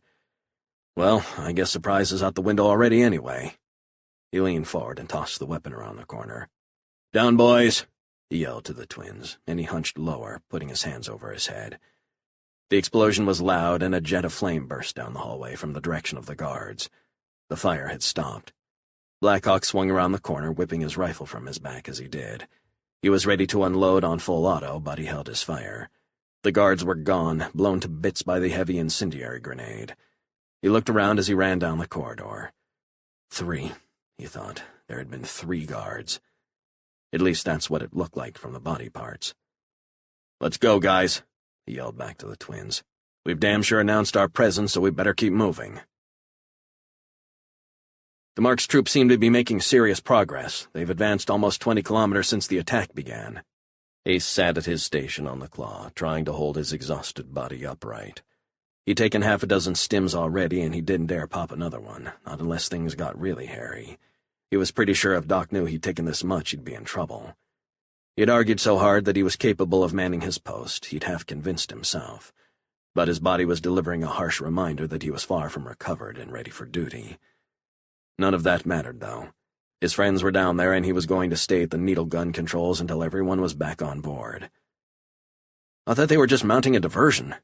Lucas was leaning back in his chair. He'd pulled the claw up a couple of kilometers and engaged the nav AI. The field was keeping them effectively invisible, but it did nothing to mask sound, and the claw's engines were working hard to keep the ship airborne, not a quiet undertaking by any measure. They'd be a lot harder to detect up here where no one could hear them, and if Blackhawk needed help, they could still be 10 meters above the palace in a few seconds. "That's what I thought, too." Ace leaned over his board, wincing as he did. His chest felt like someone had hit it with a hammer, and the rest of his body wasn't much better. Just about every movement hurt. He pulled up a series of maps on his screen, superimposing the scanner data on top of them. "This definitely isn't a diversion. It's an all-out attack." He started to turn to glance over at Lucas, but he winced at the pain and decided it wasn't worth it. "Well, if anything, it will only get more of the enemy's attention. If the Celtiborians are really breaking through, that will give the Nordlingeners something to focus on." "Let's hope." Ace's voice was edgy. Diversions aside, he knew how dangerous a mission this was. The chance of the others making it back, all of them, was pretty damned poor. He knew he couldn't go along, but sitting on the claw waiting to see if his friends survived the next few hours was torture. "They'll make it back. Blackhawk will bring them all back. I know he will." Ace tried to convince himself, but the doubt still tugged at him. Visions of the mission on Castilla kept going through his head. He knew they'd barely made it out of there, and ever since he'd been unable to get it out of his mind. He'd been in tough scrapes before, more than he could count, but it was different this time. Maybe you can only laugh at death so many times. "Where's the king?" Blackhawk wasn't shouting, but his voice was threatening nevertheless. He was pretty sure the man cowering in front of him was some kind of low-level palace staff, a cook or member of the cleaning crew. But this prisoner was what he had to work with. He and the twins had run into over a dozen guards, but they hadn't managed to take any live prisoners. Until now. They'd managed to find the king's apartments, but the rooms had been empty, and from the layers of dust on the furniture, they hadn't been used for some time. "I don't know." The man was kneeling on the floor, trying to summon the courage to look up at Blackhawk. They took him away." Blackhawk grabbed the man by the shoulder and jerked him up hard. He felt a small wave of guilt for tormenting the poor servant, but fear, unlike time, was his ally. If he could scare the captive into telling him everything, he wouldn't have to hurt him. I'd much rather release the poor bastard instead of gutting him like a fish. "Took him where?" He stared into the man's eyes, almost melting the miserable captive with his glare. Blackhawk listened to the man whimpering unintelligibly for a few seconds, and then he grabbed harder and yelled, "Where?" To the lower levels. The old dungeon." "Where is it?" Blackhawk loosened his grip on the man's shoulders. "How do I get there?" The man cowered miserably, but he didn't say anything. "How?" Blackhawk pulled his sword from its sheath. "My people have served the royal family for over a century." The man was clearly trying to summon his courage, with only moderate success. His eyes locked on Blackhawk's well-worn blade. "No, please." "I'm not here to harm your king, and I don't want to hurt you." He glared at the sobbing man. "But I will if I have to. Now tell me how to get to the king." The man was crying piteously, barely able to speak intelligibly. "Go down the hallway. Turn left. There's—" The man slid down slowly, falling into a heap at Blackhawk's feet. "There is what? Finish." Blackhawk softened his tone slightly. "A large metal door."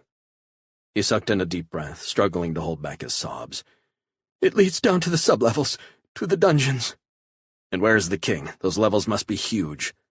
Blackhawk looked up at the twins, motioning for them to start down the hallway. "I don't know." Blackhawk tightened his grip again and pulled the man's face up toward his. "I don't know. I really don't know. Please." Blackhawk raised his blade and brought the hilt down hard on the man's head. He fell backward, unconscious, but very much alive. Blackhawk knew it was a risk leaving anyone alive, but he did it anyway. Murdering a servant in the name of efficiency was something his Imperial enemies did, not him. Not anymore. He stood up and slid the sword back in its sheath. Then he took one last look behind him and trotted off after the twins. Katerina slipped through the open door, quickly, silently. She and Shira had managed to remain hidden. They dispatched the few guards they'd encountered quickly and quietly. Katerina had taken 2 of them down with her throwing knives, and Shira had slit the throat of another with a heavy combat knife she carried on her belt. There was something about the guards that was bothering Katerina. They didn't look much like other Nordlingeners. The planet's inhabitants tended to be very fair-skinned, with blonde or light brown hair and slight of build. But 2 of the guards were markedly different, stocky with thick black hair. The observation probably meant nothing. Even on a planet with near-universal genetic similarities in the population, there were those who differed from the norm, often significantly. But she'd been trained to notice every detail of a situation and to separate out anomalies. She looked around the room carefully, her eyes moving across every millimeter. Sebastiani training covered many areas of discipline, but paramount over them all was Irishu, the sense of awareness. Sight, sound, even the vague sensation of instinct, things like the proverbial bad feeling, were deemed important. A Sebastiani assassin might be bested in battle, but she should never be surprised by an enemy. The room housed rows of machinery, pumps and conduits that were part of the massive mechanical systems providing water and heat to the many chambers of the palace. There was a faint hum in the background. She turned and glanced at Shira, then she pointed toward a large metal box on the wall. "I think that is an electrical routing station. We may be able to cut the power to much of the palace, at least temporarily." Unspoken was the question, would that be helpful or not? Shira walked up to the box and slid the small door open. It was indeed full of wiring and circuits. "I think you're right. Should we blow it?" Katerina was silent for a few seconds. She wasn't accustomed to indecisiveness, but now she didn't know what to do. A power failure would alert the guards, though they might attribute it to mechanical problems and not an attack. Regardless, it might put them on a heightened alert. "As long as we're undetected, I think we should leave it alone. Let's see if—" She stopped abruptly and held up her hand. "There, do you hear that?" It was distant, somewhere far away in the massive structure, but she was sure. Gunfire. "Yes, I think I just heard it too." She turned to face Katerina. "Ark? Sarge and his people?" Katerina just nodded. There was no way of knowing, but the odds were it was one of the other teams. "So much for our surprise. Maybe we should rethink this circuit." They turned simultaneously at the sound of a loud boom, an explosion of some kind. Whatever doubt Katerina had was now gone. The enemy knew they were there. She turned and glanced at her companion. Shira just nodded. Katerina pulled the carbine from her back and she smashed the butt of the weapon into the circuit box. A shower of sparks cascaded around her, but the lights stayed on. She flashed a quick look back toward Shira, and then she hit the circuit board again, harder this time. There was a blinding flash this time, and then the room went dark. Chapter 16. Wilhelm sat in the conference room, staring across the table at Donnell and Lancaster. The patriarch of the wealthiest family in the far stars was white as a sheet. He looked like he might be sick at any moment, and Wilhelm realized the enormity of his predicament, and his own hubris, had finally sunk in. Lancaster had a difficult choice to make, to fight the governor or to yield and succumb to his demands. His choice would be a true test of the man. Wilhelm had played his hand perfectly, and he could see in his adversary's eyes how deeply the fear ran. Allan Lancaster was afraid of losing his company, the legacy of his family for 25 generations. Wilhelm had understood that all along, and he'd made his moves accordingly. The Imperial agent knew Lancaster had the strength to fight back, to resist his demands, but it all depended on Lancaster seeing past the risks. Wilhelm had played up those hazards, a carefully choreographed routine intended to convince Allan his only choice was to ally himself with Kurgan Voss. The facts were less clear-cut. While Governor Voss had indeed managed to purchase over 30% of the outstanding shares of the giant conglomerate, threatening the beleaguered master of Lancaster interests with a stake almost as large as that controlled by his family, the matter was far from concluded. And if Allan Lancaster held firm, the contest for control could go either way. Now Wilhelm would find out for certain if he'd face down the Lancaster patriarch, or if a brutal fight lay ahead. Wilhelm knew Lancaster had the tools to mount that fight, to challenge the governor's takeover attempt. The Imperial move was half-bluff. Yes, the governor could command the resources to outbid the Lancasters for the remaining stock needed for ironclad control, but that didn't mean they could find the shares to buy. The 31% Voss had already acquired was the low-hanging fruit, the stock readily available in the market. Much of the rest was held deep in multi-tiered family trusts or institutional endowments, where any sale involved endless bureaucracy. Purchasing those shares could take months, even years, and if word leaked that the Empire was the buyer, the whole scheme would collapse. Other holdings were owned by close allies of the Lancasters, and Wilhelm was counting on Allan's fear to blind him to his chances to call on their loyalty, on their willingness to hold their shares with his to form a controlling bloc. While he couldn't match the governor's bids on a purely cash basis, a large percentage of his shareholders did long-term business with Lancaster interests, relationships that often dated back centuries. There were many permutations and agreements to be made with the right negotiation. But for all his wealth and power, Lancaster was proving to be a moral coward. Wilhelm's gut told him his adversary didn't have the strength for a fight with such grand stakes, nor the willingness to risk total defeat in a bid for total victory. Silas Grosvenor sat at his side. Wilhelm knew the capable aide had tried to warn Lancaster that he had been suspicious of the mysterious move against the stock long before his arrogant master. There wasn't a doubt in Wilhelm's mind that Grosvenor would have shown him the door by now if it had been his decision. But it wasn't his choice. Sure, Grosvenor would continue to counsel resistance, but that was all he could do. If Lancaster didn't capitulate soon, he'd have to do something about Grosvenor, something with a significant degree of finality. A well-timed accident might do more than just remove an obstacle. It might make a point to Lancaster, a reminder that Kurgan Voss had weapons in his arsenal beyond simple financial maneuvers. "So, Allan." Wilhelm's voice was controlled, disciplined. He continued to call Lancaster by his first name, though the terrified industrialist had reverted to calling him General Wilhelm. "What will it be? Profitable cooperation and a bright future together, or a proxy fight and financial ruin?" He made sure to sound as if he didn't particularly care, though he was hoping Lancaster would capitulate so he could get back to Galvanus Prime. Antilles was a comfortable enough spot, far preferable to shitholes like Kalashar and Saragossa, where many of the more junior agents had been sent. But he longed to return to Voss's side, to be there as the great plan continued to unfold.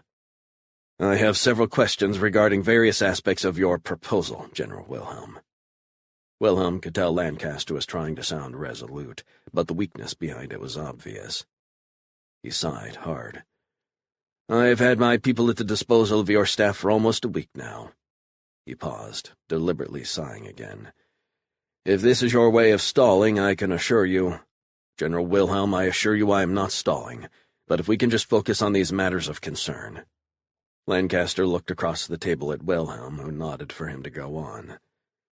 "You wish for me to appear to proceed with the development plans for the worlds conquered by Marshal Lucerne, but in actuality we will be serving primarily as cover for you to sneak soldiers and weapons onto the planets with the ultimate goal of seizing control from the Far Stars Confederation." "Yes, in essence that is correct." Wilhelm glared across the table. "Is that a problem?" "Of course it is. General, the cost of initiating planet-wide programs like those proposed are enormous." While I'm not above skimming easy profits, if we divert the focus to providing cover for your armies instead of building factories and digging mines, there will be no return. No financial return, that is." He paused again. "Lancaster interests will bleed to death of 1,000 cuts. Our investments will be lost with no income to offset them." Wilhelm sat for a few seconds. He knew what he was going to say, but he wanted to let Lancaster stew a bit. "I would hate to go back to the governor and tell him your commitment to our plans is half-hearted, Dunellen." "I assure you," Dunellen replied. "If we proceed, we will do everything necessary to assist you in achieving success." Wilhelm felt a wave of amusement. He couldn't help but think that Lancaster's lies weren't even good ones. "I can see what a loyal ally you are right now, you piece of carnisoid dung, watching how easily you sell out Marshal Lucerne, who, by the way, will crucify you if he finds out about this." Lucerne was the part of the whole plan that had Wilhelm worried. If he found out about Voss's moves on Lancaster and the Far Stars Bank, there was no way of knowing what he would do. His reaction might be swift and extremely violent. Wilhelm had discussed it with Voss before he'd left for Antilles, but the governor seemed less concerned about it. It was one of the few areas where Wilhelm thought Voss himself was being careless, unless the governor had plans he hadn't yet disclosed to his second-in-command, that is. Which I wouldn't put past him. He stared at Lancaster. "I'm gratified to hear what a loyal ally you will be, and I can assure you that we have no desire to bankrupt Lancaster interests. So let us say that the governor will provide an annual stipend of 1 billion imperial crowns for Lancaster interest services on the worlds in dispute." The words 1 billion seemed to have their effect. Lancaster was interested, but there was still doubt in his eyes. "And here I sweeten the pot and close the trap. Further, once each world is secured as part of the new imperial demesne, Lancaster shall have a monopoly hold on the subsequent exploitation of all resources. We will give you what Marshal Lucerne offered, minus the need to pretend to care about the indigenous populations or play at allowing other firms to participate." The doubt in Lancaster's eyes was quickly replaced with a sparkle. "You may squeeze these planets dry, Dunellen, subject to a 25% imperial levy, of course." Wilhelm had to fight to hold back a smile. He'd hit Lancaster right at his greatest dream. The fool would imagine himself becoming a true robber baron, stripping dozens of worlds of their resources, all without having to hide it from the prying eyes of an idealist like Augustin Lucerne. He knew Lancaster was already counting the untold billions in profit his company would reap. Lancaster interests would achieve total economic domination of the Far Stars. For as long as Governor Voss thought it was advantageous to allow it, at least. Wilhelm stared across the table. He knew he'd offered an enormous bribe, one he wasn't sure Governor Voss would sanction. But none of that mattered. When Lancaster had served his purpose, the governor could reevaluate. If he was still useful, he would remain an ally. If not, well, he wouldn't be the first powerful man to disappear without a trace. "So what will it be, Dunellen? The time for a decision is now. This offer is contingent on immediate acceptance." Wilhelm glanced at Grosvenor. The aide looked to be on the verge of an apoplectic fit, but he sat silently. Lancaster had forgotten his advisor completely, and Wilhelm knew the fool was lost in dreams of untold riches. Greed. How many men have been ensnared by its siren call? "Very well, General Wilhelm, I am with you." He paused. "But first I want an ironclad guarantee that control of the company will be returned to the Lancaster family. The price of my cooperation is the transfer of your shares to my family's trust. All of them." He paused. "At no cost. Consideration for services rendered." Wilhelm was impressed at Lancaster's audacity. Is a traitor's guilt less egregious, he wondered, when the price of treason is so incalculably high? How many men could turn down such an astonishing reward? Not many, I suspect, but some. Marshal Lucerne, for one, and probably the mysterious Archeran Blackhawk. They are the true obstacles to victory, the dangerous enemies, not weak men like Lancaster who can be bought or sold like melons in a marketplace. "Very well, Dunellen, I accept your terms. The shares will be returned, but we shall hold them as your word bond, and they will be released to you only after Augustin Lucerne and his confederation have been destroyed." He allowed a small smile to slip onto his mouth. "And now that we are truly aligned, we have much to gain from Lucerne's defeat, do we not?" Dragonis stared out over the vast city of tents and portable shelters stretching across the barren desert.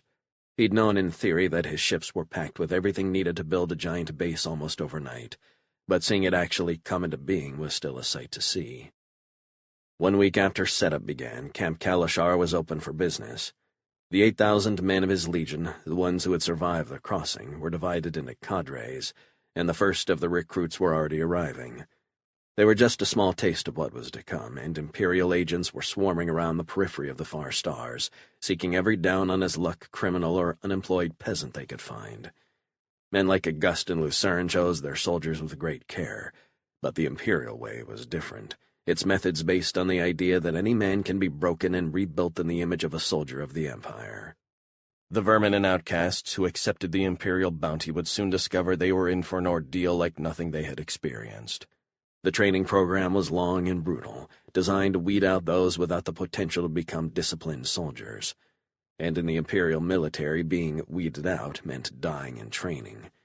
There would be only 2 ways out of Camp Kalashar: as a graduate and a soldier in one of the new legions, or as a corpse destined for the reclamation center. Dragonis knew the death rate in Imperial training facilities was about 15%, but he suspected it would be far higher out here in the middle of nowhere. These far stars dwellers varied enormously. They were educated prime worlders and wild inhabitants of the frontiers, merchant princes and penniless scavengers. He decided he'd be satisfied if half of them made it. As for the rest, that was the cost of building an army, and there were always ways to process excess bodies even if they just ended up in the food supply of Kalashar's poor. The Kalasharis were practically animals anyway, and protein was protein. "We're starting the basic training regimen for the first class tomorrow. We have 10,000 recruits ready to go." Hylas Fearing was an Imperial legate and the commander of the 82nd Legion. His soldiers were dispersed now, his elite combat unit broken apart, turned into the cadre for an army 100 times as large. Fearing would be the field commander of that force. Like most Imperial officers and ministers, his career was an ongoing exercise in gaining power, and he was about to take an enormous leap forward. If he led this new army to victory, he would return to the Empire in glory and leapfrog his peers who would still be commanding individual legions. Dragonis nodded. "You have your work cut out for you here, Legate. I question the quality of the raw material, and the governor's plans call for a much larger force. Your class of 10,000 recruits will be an anomaly. We will be increasing that tenfold at least for subsequent drafts." "You needn't worry, General Dragonis. With an entire legion of veterans as cadre and training staff, we can make soldiers out of whatever human debris your recruiters bring us. The ones who do not have what it takes will die in training, and they will serve a purpose in that, instilling fear and motivation in the others. The 82nd is a strong unit, heavy with veterans. I can promise you we will build the army you need." "I needn't express the rewards for success, Legate, save to say that subjugating the far stars will be an enormous accomplishment, one certain to enhance the careers of all involved." "I thank you for your words, General, but your word of command is sufficient." Bullshit, Dragonis thought, but protocol still required such protestations. Fearing understood just what was at stake, what he had to gain and lose. "Very well, Legate. I'll remain for the first several days to observe. Then I will go to the capital and stay with the Ka'al for a few weeks. I will check back with you before I return to Galvanus Prime." He took a deep breath and stared out over the vast camp, imagining the beehive of activity it would become as more and more recruits were shipped in. "In any event, Legate, I will be making regular visits, perhaps every 3 or 4 months. This project is of the highest priority. It is the army that will conquer the far stars." Chapter 17. Black Hawk was halfway down the winding circular stair when the lights went out. For an instant it was pitch black, and then the emergency lights went on. The dungeons were an ancient section of the palace, only marginally updated to modern standards. The battery-powered lights were dim, and they were spaced too far apart. It was better than total darkness, but it wasn't much more than a sort of deep inside dusk. Black Hawk's eyes adjusted immediately, but he stopped for a second and turned back toward the twins. "Be careful, boys. It's pretty dark and these stairs are tricky." He didn't want either of them to fall, and he certainly didn't want them tumbling down the stairs on top of him. "Got it, Captain." Tark's voice was tense. Blackhawk could tell he was having trouble navigating his way down the staircase in the near darkness. I wonder what caused the power failure. Coincidence? What's the chance of that? Maybe one of the others? Taking down the power hadn't been part of the plan, but it seemed like a decent way to disrupt the enemy. Blackhawk discounted Sarge immediately. The old non-com was as solid as they came, but he'd never show that kind of initiative, not without checking in with Blackhawk first. That left Shira and Katerina, and either of them might do just about anything they thought made sense. He reached the bottom of the stairs and stopped in front of a large iron door. They'd searched the other levels already, albeit quickly. They could have missed something, but if the king was down here somewhere, there'd be some kind of sign. Servants, guards, something. You guys hang back. I'm going to scout the other side of this door. If I don't come back in 2 minutes, come and get me. Yes, sir. Tarna nodded, but it was clear from his tone he didn't like the idea of Blackhawk going forward alone. That's a nice thought, old friend, but you don't get a vote. Blackhawk reached out and pushed the door slowly open. His pistol was out, ready to deal with any enemies he encountered in the hallway. He was listening carefully, but he heard nothing. He leaned through the doorway and looked quickly in both directions. The corridor was dark and dismal, with small lamps positioned every 7 or 8 meters. The dark stone walls seemed to soak up the light, creating a deep gloom that permeated the place. He walked out into the hall and stopped again, listening carefully for any sounds at all. There was a small humming noise, probably the building's power plant in the distance. He tried to discern any other sounds, but he wasn't sure. There might be something, but then again. There are voices coming from the north end of the hallway, estimated distance 60 to 80 meters. Lack of knowledge on layout and composition of walls and doorways accounts for the larger-than-usual range of values. Whatever else he thought of the AI that shared his consciousness, Blackhawk had to admit the thing made better use of his senses than his own brain did. 60-plus meters. He'd never get there and back before the twins came to his aid, no doubt as subtly as an armored division advancing across a battlefield. He had expected to encounter more resistance, but whoever blew the power had probably drawn away the enemy's attention. He felt a momentary rush of concern for his crew, wherever they were in the building, and his mind flashed with an image of Katerina and Shira surrounded by enemy soldiers. He shook the picture out of his head. There was no point in worrying about that now. They had managed to take some heat off him, whether they realized it or not, and he was going to use it to find the king and get to the bottom of whatever was going on. Blackhawk ducked back into the stairwell. You guys sit tight for 10 minutes, okay? He could see from their expressions they wanted to argue, but he knew they'd obey him.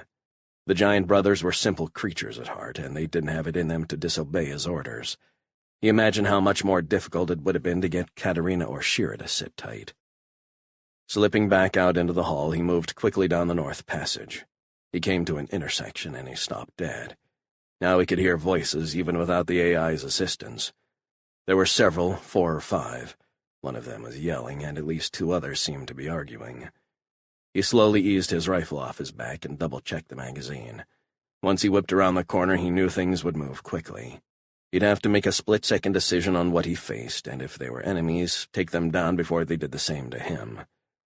Blackhawk wished he had the twins with him for the fight he suspected was coming, but the 2 brothers would have been too loud stomping down the corridor. He knew the entire facility had to be on alert already, and he needed to keep whatever shreds of tactical surprise he had left. He took several deep breaths, exhaling slowly, quietly. He closed his eyes and centered himself, preparing his psyche for the battle trance. He had been bred for fighting and trained to surrender himself to his instincts in combat. Blackhawk spun around the corner, staring straight ahead. There was a group of men standing round in a small room at the end of the hall. His eyes were focused like lasers, and he saw 2 of them as they began to react to his presence. He knew immediately they were enemies. Moving instinctively down into the side, Blackhawk ducked away from where he knew the guards would target their fire. As he did, his own gun began to spit out death, 10 rounds a second ripping through the air toward his targets. He felt time slow, as it always did when he fell into the trance. He could hear the rounds his rifle fired individually, each 10th of a second slipping by, marked by the crack of another deadly shot. Blackhawk could feel the bullets of his enemies, too, zipping by into the empty space where he'd been standing an instant before. His eyes were locked on the figures down the hall, and he saw as the first one went down, struck by at least 3 of his shots. The guard fell back, and for an instant a spray of blood filled the air where he had stood. He was still dropping backward when Blackhawk's rifle moved to the left, almost cutting another guard in half with its fire. 2. Blackhawk dropped to one knee, steadying himself and moving his weapon yet again, taking another guard in the head. 3. He let his knee give out, dropping onto his belly as a burst of fire blasted just above him. He shot again, taking his target in the leg. Then another hit in the midsection. The guard had been about to fire, but now his gun slipped from his hands as he crumpled and fell. 4. The last guard dove to the side, leaping for cover. Blackhawk saw him disappear behind the wall out of sight. "Fuck," he muttered under his breath. He was screwed if his enemy could bring a weapon to bear from behind cover. Blackhawk was in the middle of the corridor with nowhere to hide. He dropped his rifle and pushed himself up with his hands, bending his knees and springing himself forward with all his strength. He still felt as if he was operating in slow motion, conscious of every fraction of a second that ticked by. For an instant he didn't know if his push had been strong enough to take him past the corner, where he'd have a shot at his adversary. His hand reached to his side as he lunged, whipping out his trustworthy pistol. It was an old piece of Imperial tech itself, a tiny coil gun with enough power to fire a dozen rounds at hypersonic velocities between charges. Blackhawk swung around, bringing the gun to bear as he sailed past the corner. His enemy was turning just as he did, bringing an assault rifle, a Hellfire round. He ignored it, pushing aside any concern about the gun's deadly projectiles. His eyes locked on his target as his fingers squeezed firmly on the trigger. Feeling the recoil as his pistol fired, he saw his enemy twist hard to the side, his own shot going wide as he did. Blackhawk hit the ground with a thud, despite his instinctive efforts to take the fall in a graceful roll. He felt the pain as his shoulder slammed into the stone floor, but he managed to hold on to his pistol as he spun around and leaped back to his feet. He turned and scanned the room, checking for any remaining threats. He was lightheaded from the fall, but he forced himself to focus. He looked over at his last opponent. He was lying on his back, dead. Blackhawk's shot had taken off the top half of his head. And that's 5. He stumbled around the room, checking the others. Only one was still alive, but he wouldn't be for long. He lay in a pool of his own blood, staring up at Blackhawk in disbelief, as he gasped desperately for his last few breaths. Blackhawk stood still, breathing deeply, regularly, following the battle mantra he'd been taught so long ago. He felt his focus returning, the pain from his injured shoulder receding. He turned and scanned the room again. There was a single large door, reinforced iron with a key lock to the side. He began searching the guards. The last one he'd killed had a card in his pocket. Blackhawk turned and walked back to the door. Then he stopped dead. Did I just hear? Multiple footsteps approaching. Estimate 10+, approximately 50 meters down the north corridor. Blackhawk took a deep breath and scooped up his rifle, ducking behind the corner as he ejected the clip and slammed a new one in place. 10 more. Just great. He paused and took another breath. That's just fucking great. Captain Remus is dead. His company is on your right flank. I want you to take command. With his men added to yours, you should be pretty close to full strength. Colonel Martine's voice was hoarse, and the tension obvious in his tone. But he was steady, and it was clear he was firmly in charge, despite the losses his regiment had taken. Yes, Colonel. Zell felt a twinge in his gut. Remus had been his friend since the two had been junior lieutenants. He was a good officer, and he would be sorely missed, by his peers and by the men he so ably led. And his wife and 2 children. Your people are to be commended, Captain, Martine was saying. You're at the forefront of the advance. One more big push and the enemy lines will break.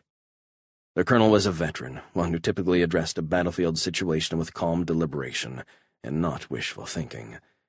But now Zell figured the regiment's commander was halfway between the two. The vicious attacks had definitely pushed the Nordlingener forces back, but he wasn't sure they were quite on the verge of breaking. Not yet. Still, he couldn't fault Martine for needing to see some payoff for the men he'd lost. Soldiers dealt with the deaths of their comrades in many ways, but no one wanted to think their friends had died for nothing. Thank you, sir. The boys have been giving their all. Zell was an enthusiastic follower of Marshal Lucerne's philosophy. Credit for victory begins at the bottom of the organizational chart, and the men in the trenches, fighting it out along the line, deserve the largest share. Your men have performed admirably, Captain. They are to be commended. A short pause. But there is little time for well-deserved rest, I'm afraid. I want you to be ready to move forward again at 17:30. The entire regiment will be attacking. We're going to break the enemy lines once and for all and finish this fight." Zell hesitated. Half an hour wasn't much of a break for his exhausted soldiers, and it didn't give him a lot of time to consolidate his two companies. But he realized Martine was right. It was hard to push his exhausted troops so hard, but time would only benefit the enemy. They were disordered now, on the run.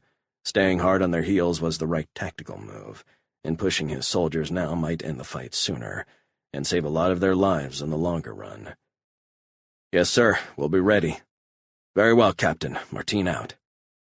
Zell turned and looked over toward Sergeant Bella. He almost hit the communicator clipped to his collar to call the non-com, but Bella was only 20 yards away. "Sergeant Bella!" he yelled. The veteran turned and ran over. "Sir!" "Bella, I need you to go to Captain Remus's company command post straight away. Remus is dead, and we're merging what's left of their formation with ours. Figure out who's left over there and tell them to take position on our right, extending our line from Tarek's platoon." Zell could have called over on the comm, but he suspected things were a mess after Remus's death. He only had half an hour, and he knew Bella would see his orders carried out. The sergeant was a 20-year veteran, and Zell was sure he wouldn't let some half-hysterical lieutenant push him around. "Yes, sir." Bella didn't salute. By all accounts, the enemy had pulled back completely, but the company was still in the battle zone.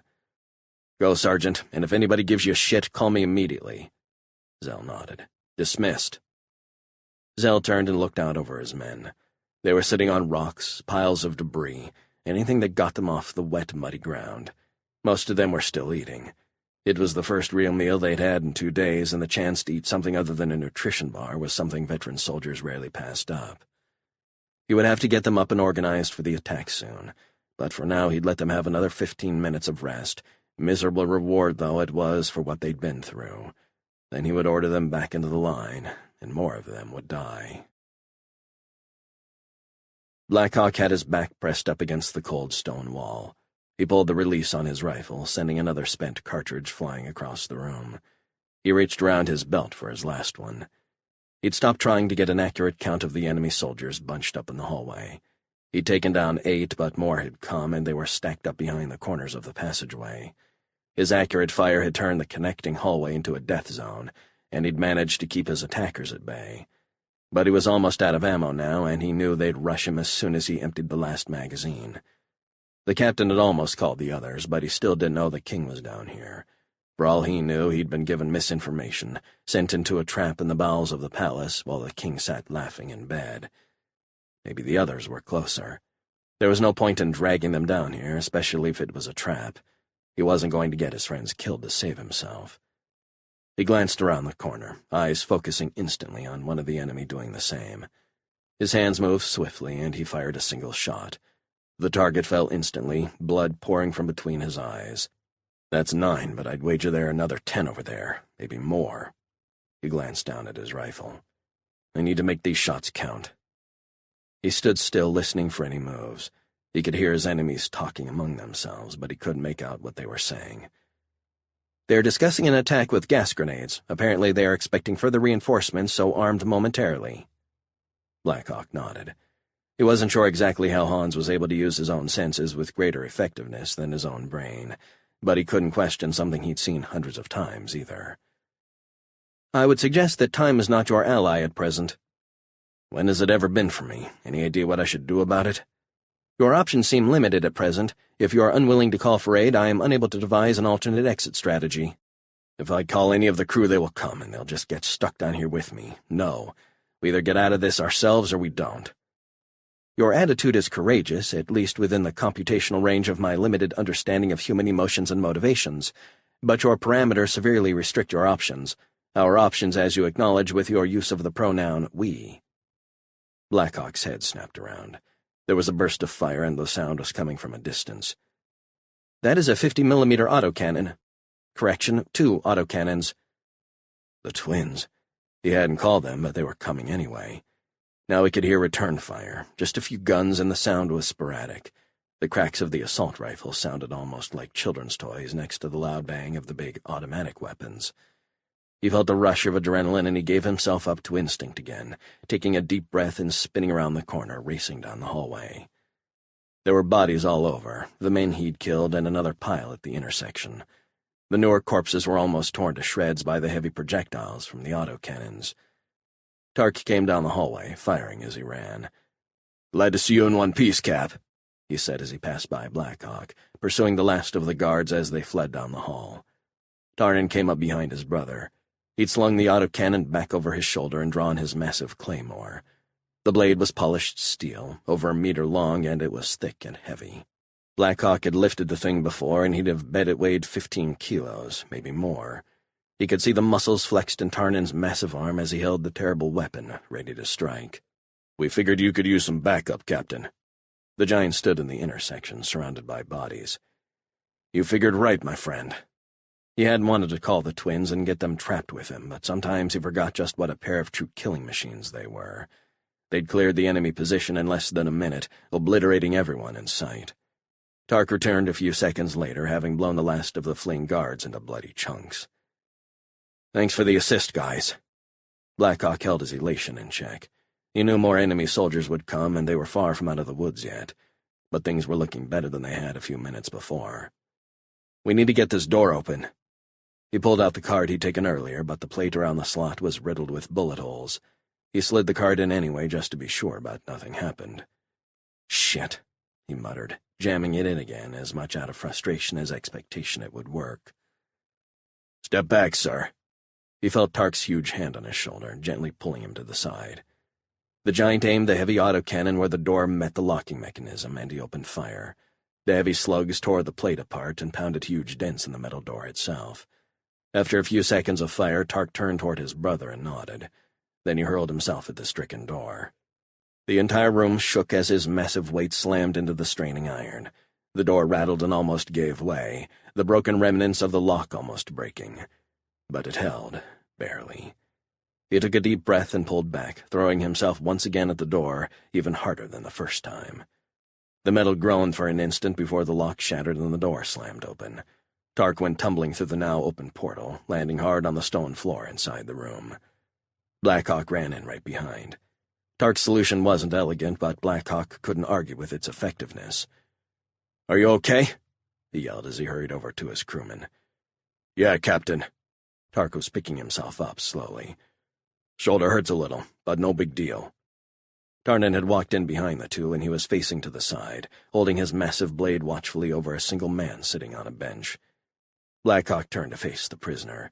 He was wearing a pair of canvas trousers and a matching tunic, clearly some kind of prison uniform. His blond hair was long and filthy, twisted into large clumps that hung about his face. He looked up at the newcomers, his blue eyes bright and defiant despite his situation. "Who are you?" Blackhawk demanded, holding up his hand and motioning for Tarnan to pull his blade back. The man did not look threatening, though he bore himself with a certain stature despite his position. "I am Gustav Algonquin, the King of Nordlingen." Chapter 18. Augustin Lucerne sat on the edge of his bed, rubbing his face with his hands. Maximus, the larger of Celtiboria's two moons, was high in the night sky, and his windows glowed with its reflected light. It had been even brighter earlier, but Minimus had since set, leaving its larger sibling to stand watch alone until dawn's first rays. Lucerne knew morning wasn't far, barely an hour. He'd always struggled to sleep, but things had only gotten worse since his final victory on Celtiboria. So long it had been his goal, the driving force of his existence, yet its attainment had produced so little joy, and no rest, no peace, only a sharpened focus of all that remained to be done. There were so many wars to fight, so much treachery to counter, endless terms to negotiate. He had expected some of it, but other problems had taken him by surprise. When his wars had been restricted to his home world, he'd been close to his officers and men. He'd shared their risks, their deprivations.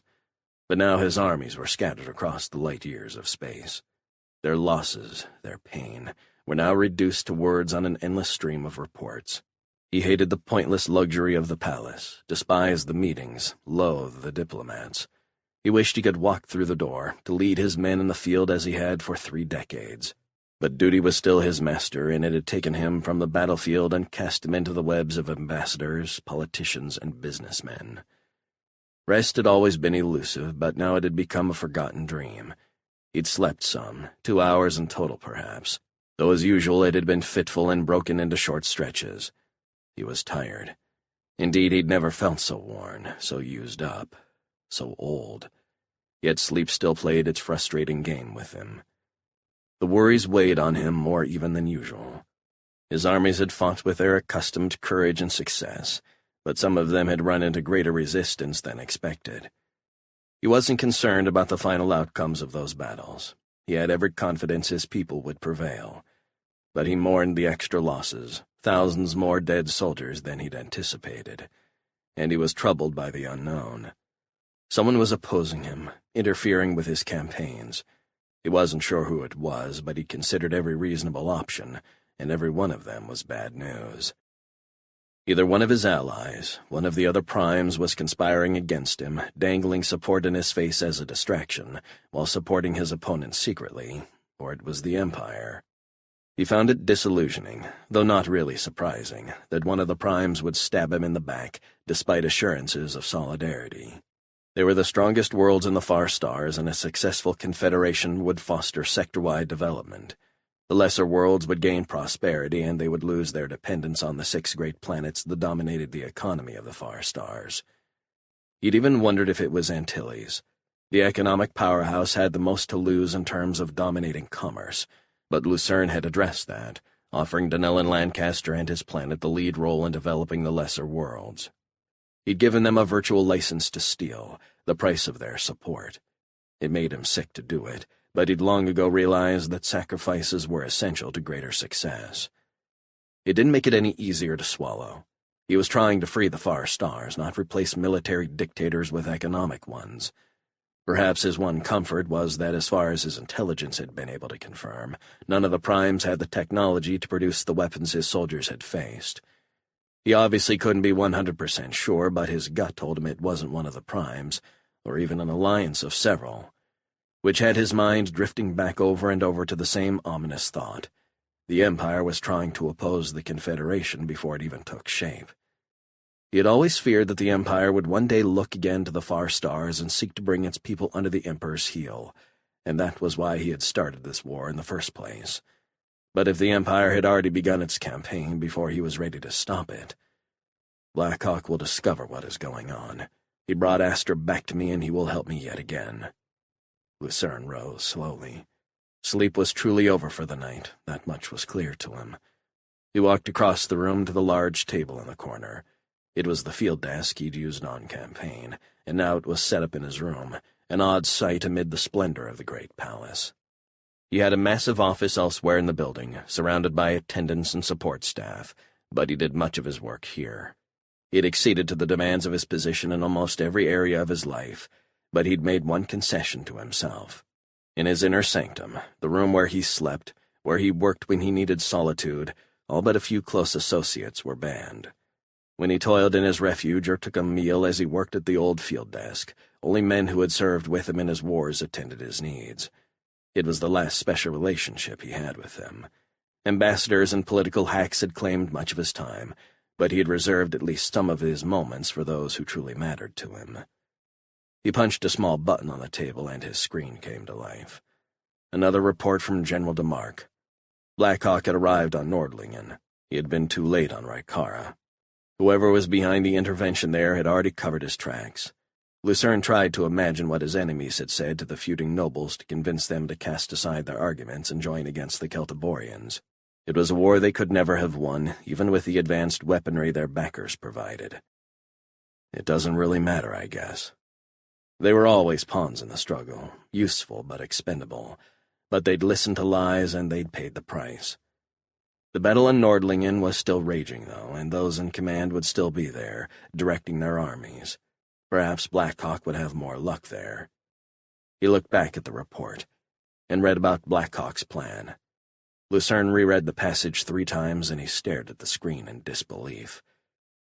I knew Black Hawk was daring, but it's downright reckless. And yet, if anyone can manage it... Caius! He yelled loudly for his aide. He turned and walked across the room, opening a door and walking into his dressing room. Sir! The surprised officer was rushing through the door. He stopped and stood at attention. Lucerne was pulling on a pair of uniform trousers. The Council of Advisors had retained a valet for him, a man named Dumont who had served one of the now-deceased warlords for a decade. But Augustin Lucerne had been dressing himself for almost 60 years, and that was not about to change any time soon. He tasked the attendant with keeping his laundry clean and pressed, but that had been the extent of the duties he'd assigned. "Caius, advise Admiral Desai to prepare a ship. I'm going to Nordlingen, immediately." He pulled a perfectly pressed shirt from the rack and put it on. "Marshal, sir, the Council will—" "Caius, the day I ask the Council for permission to do what I feel I must is the day I blow my brains out. Understood?" "Yes, Marshal." Caius paused for a few seconds. "Shall I awaken Dumont and have him pack for you, sir?" "Yes, Caius, thank you." Lucerne was buttoning his jacket. "Until the Admiral he may assign an escort squadron, but I do not want him dispatching the entire fleet to nursemaid me. There's enough already for them to handle." "Yes, Marshal." "And Caius?" "Yes, sir?" "I want to leave today, and I'd like to slip out without Astra knowing, if possible. She'll insist on coming, and after what happened, I'd really prefer she stay here where it is safer." "Yes, sir, I will try to keep it quiet, but you know Miss Astra, sir." An odd smile crept onto Lucerne's face. Astra had been a handful since the days when she'd followed him around his command post, sharing her chocolate bars with him. His daughter was headstrong and intelligent, and she damn sure didn't take no for an answer. She was a colossal pain in the ass sometimes, and he couldn't be prouder of her. But he still intended to try and slip away. "I know the Repulse left orbit this morning, and I can't find my father anywhere, or Caius either." Astra Lucerne's voice was loud and deadly serious. She didn't carry an official rank, but there were few in the Celtiborian military with the courage to defy her. The duty officer was entirely out of his depth trying to stand up to the Marshal's fiery daughter, but he had his orders and he was doing his best to carry them out. "I'm sorry, Miss Lucerne, but I have no information on that at present." His voice was a little shaky, but he was doing as good a job stonewalling her as any of her father's officers could manage. Which isn't all that good. "Then I suggest you log into the network and access the Repulse's flight plan." She stood less than a meter away, staring at him with icy blue eyes. She wore the usual pistol, hanging low on her hip like some gunslinger's weapon, and her hand was on her waist just a few centimeters above.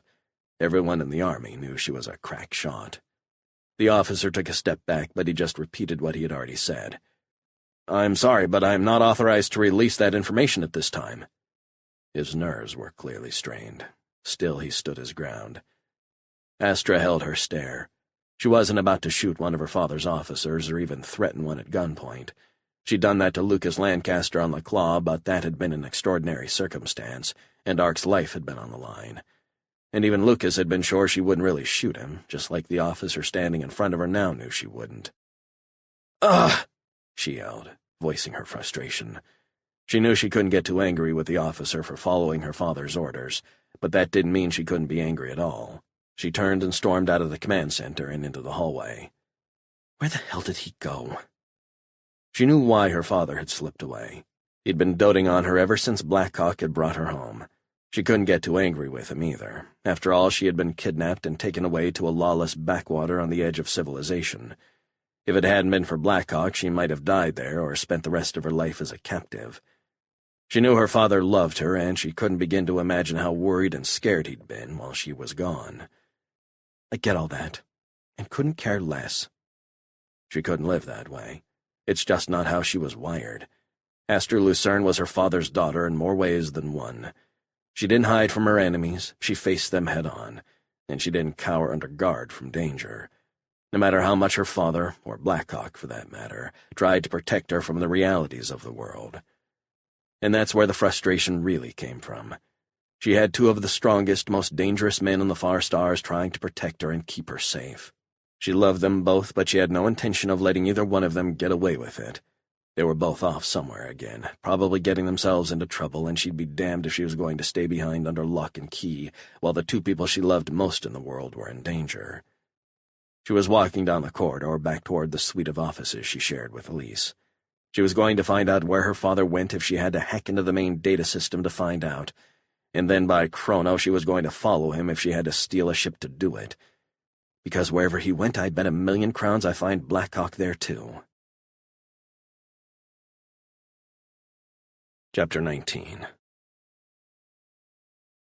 Zell crouched down, ducking behind the low ridge. His 2 companies, together barely 2/3 the size of a single full-strength unit, were drawn up behind the ridge. They had been advancing all night, and now the first rays of dawn were casting a tentative light across the field. The enemy capital city stretched out before his position, its battle-scarred skyline standing defiantly, as the enemy soldiers prepared to mount a last-ditch defense.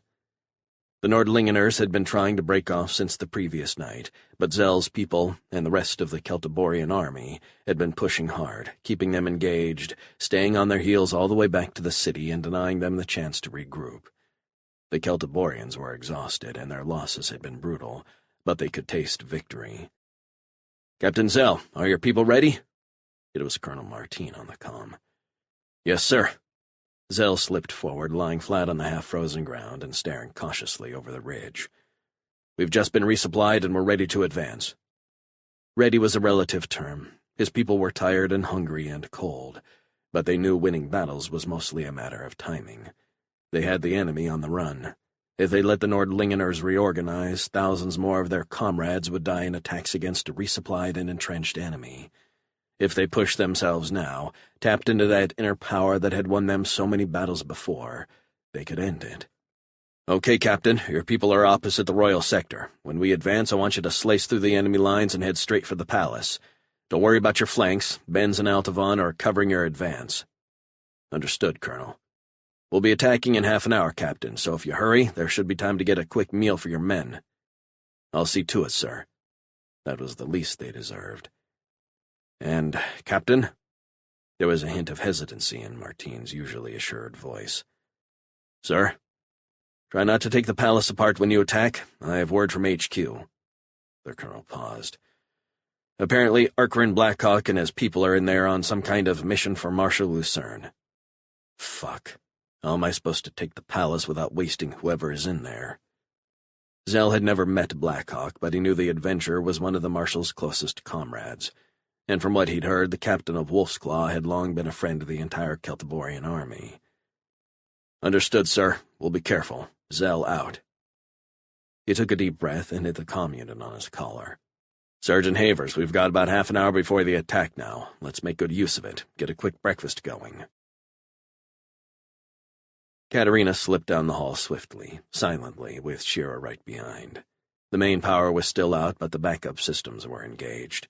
The rooms and corridors all had the same dim light. They'd explored most of the upper level, and they'd found it to be almost deserted. There had been more shooting, but the sounds had all come from downstairs. Katerina's first reaction had been to head to the sound of the fighting, but the mission was to find the king, and he was as likely to be upstairs as down. Besides, Blackhawk and the twins, not to mention Sarge and his boys, could take care of themselves. The 2 women had stumbled onto a few guards, but they'd gradually come to realize most of the enemy's strength was downstairs. The few sentries they'd encountered on the upper floor had been easily and silently dispatched. Shira's heavy blade and Katerina's slim and deadly throwing knives had found their marks without fail. "It's too empty up here," Shira whispered softly, "and not just because everybody rushed downstairs. It doesn't look like it's been used in a long time. It's dusty. It feels almost abandoned." "I agree, but the king's quarters are up here. If he hasn't been living up here—" Katerina stopped and turned back toward Shira. "Do you think he moved his headquarters? That we're wasting our time here?" "I don't know, but something's not right." Shira's voice was full of concern. "And there's some kind of fight going on. Maybe we should—" Katerina was nodding. "Let's find out what is going on down there." She glanced down the hall. "The main stair was back that way. Do we chance it?" Shira took a quick look behind her. "Either that or back the way we came." The 2 had scaled an abandoned old shaft leading up from the service area, an ancient dumbwaiter or laundry chute. It hadn't been fast or pleasant, and it was all the way on the other side of the building, but they hadn't passed another set of steps or an elevator except the main stairway. Katerina paused a few seconds. Her training told her to find another way, to remain hidden as long as possible. But she wasn't a lone wolf assassin right now. She was part of a team, and the rest of that team, of her family, were likely fighting for their lives right now. She reached around, pulled the carbine from her back. Let's go. If this is a wild goose chase, or worse, a trap, we need to get everybody out of here. Shira nodded. She already had her 2 assault rifles in her hands and a look of cold death on her face. Her readiness said it all. The 2 spun around and moved back the way they had come. Knowing the way had been cleared with their first go-through, their pace had quickened significantly. They had to get to the others, and if that meant fighting their way through half the guards in the city, so be it. Shira was in the front now, and she slipped out into the broad upper hall. The grand foyer was below, and the main stair was a curved affair, carved from pure marble and at least 3 meters wide. 2 guards were on duty just inside the main door, but she couldn't see anyone else. She turned back to Katerina, holding up 2 fingers. The Sebastiani assassin just nodded. Shira slipped one of her rifles onto her back and carefully aimed the other. She paused an instant and then put a bullet in the rightmost guard's head. Half a second later, she dropped the other. Then she sprang to her feet, running down the stairs, whipping the second rifle from her back as she did. The 2 women raced down, their heads snapping around, peering into the adjoining rooms, looking for any enemies. There was a man walking through what looked like a reception room. From the angle, Katerina couldn't tell if he was a guard or a household servant. She didn't relish the idea of blowing away some handyman or butler, but there was no time for second-guessing in action. She dropped him with a single shot. They reached the bottom of the stairs and turned in opposite directions, scouting out the area and supporting each other's blind spots. "Clear," Shira snapped, with all the harsh certainty of a veteran sergeant. "Clear," came Katerina's reply, somewhat softer but just as decisive. "So where do we—" The buzz of Shira's comm unit interrupted her question. Her hand darted up and activated the unit. "Shira," she said simply. "Shira, it's Ark. Listen carefully. We've got the king, but we're trapped in the dungeon level. I need you to hook up with Sarge and get down here and help us bust out. I've activated my transponder. You can follow it to our position, but we can only keep it on for short bursts because it's a damned road map for every guard in the place, too." She could tell he was distracted, and she could hear the sounds of gunfire in the background. "And call Lucas. Tell him to have the claw ready." "Got it, Ark. We're on the way." She heard the click as he signed off. "You heard the captain," she said to Katerina. She turned back toward the main arch leading deeper into the palace. She took 1 foot forward, and all hell broke loose. At least a dozen guards were pouring into the corridor ahead of her. They'd been headed somewhere, probably down to the dungeon where Blackhawk was holed up. But they stopped on a dime when they saw 2 women standing in the foyer, armed to the teeth. Shira whipped up her arms and started firing both guns on full auto, diving for cover as she did. Katerina had beat her to it, though, and 2 of the guards were already down, each with small, smooth holes in their heads from the assassin's carbine. Then the rest of the enemy troops opened fire. "General DeMark, the enemy forces have retreated back to Nordlingen City.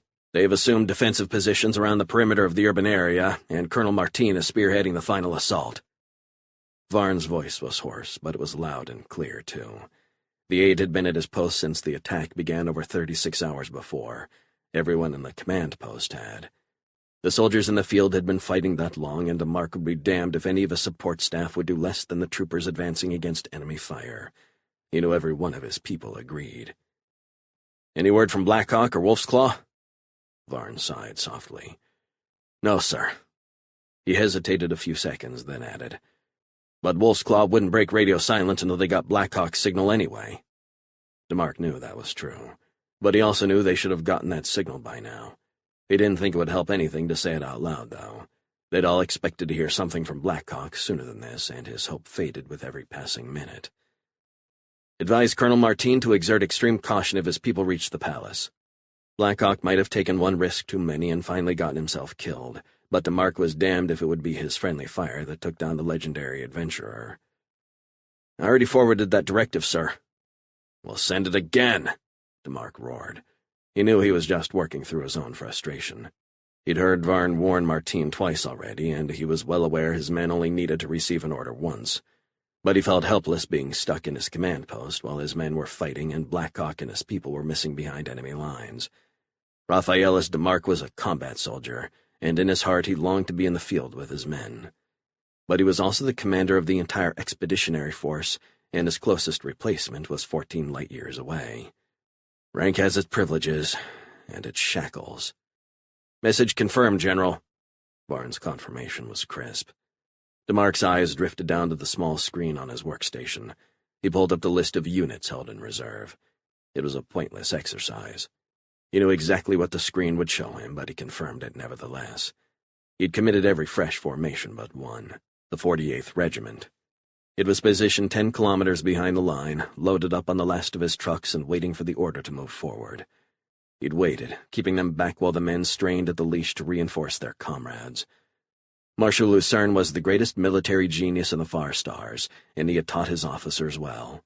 And the number one rule, the paramount maxim for winning battles, was to be the last to commit your final reserve. He was pretty sure the enemy had everything they had in the fight, but he couldn't be sure. And the wisdom of holding something back seemed even more profound on a planet light years away from home. But Marshal Lucerne also knew just when to launch the final blow, to throw everything into the fight to win the final victory. And Mark's gut was screaming, now or never. "The 48th will advance and support Colonel Martine's assault," he ordered. "All units along the line are ordered to attack, and no one is to halt until every square centimeter of Nordlingen City is ours." "Yes, sir." It was clear from Varn's tone he approved. Then again, it was easy to vote for courage and aggression when you weren't in command. But DeMarc suspected a titanic victory and a crushing defeat looked eerily similar to each other at this stage. "Now we just hope I'm right and that the enemy doesn't have a last trick up his sleeve, because I'm completely played out." "You okay?" Shearer yelled across the foyer to Katerina. Katerina wanted to ask her the same thing, considering Shearer herself had taken a flesh wound to the arm. It didn't seem too serious, but it had been enough to knock her down to a single rifle. "I'm fine." Katerina had taken cover behind a heavy marble statue next to the stairs.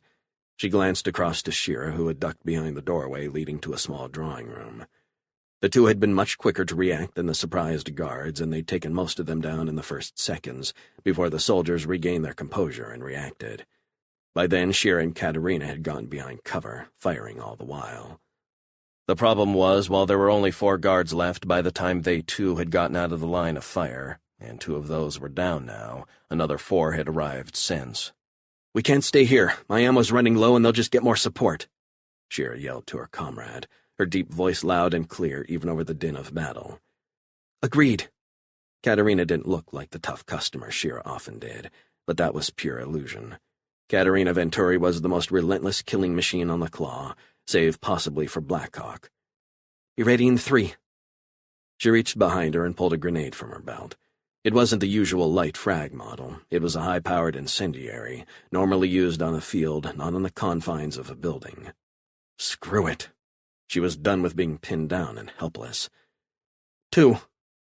She set the timer for 6 seconds, and she put her finger in the pin, flashing a last glance across the foyer to Shearer.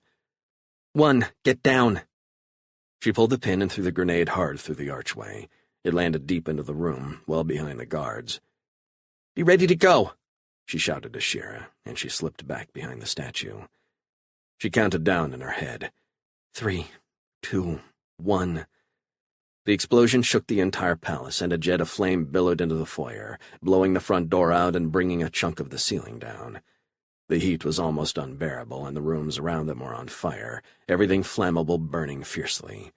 The oxygen had been sucked out of the room, and it was a few seconds before Katerina could even take a long and tortured breath. "Now, let's go." She swung around from behind the statue and ran past the fires and through the archway, her carbine in front of her, the last clip in place. She could see Shearer at her side, her shirt ripped and a bright sheen of blood on her upper arm where she'd been hit. Her eyes darted wildly from left to right, searching for live enemies. But the instant she saw the first body, she knew there were no guards left alive. The twisted, blackened thing still had a vague resemblance to a human being, but only if you really paid attention. The room was ablaze and burned, bits of moldings and other fixtures were falling to the ground. "Let's get the hell out of here," Shearer said, still scanning the area for enemies.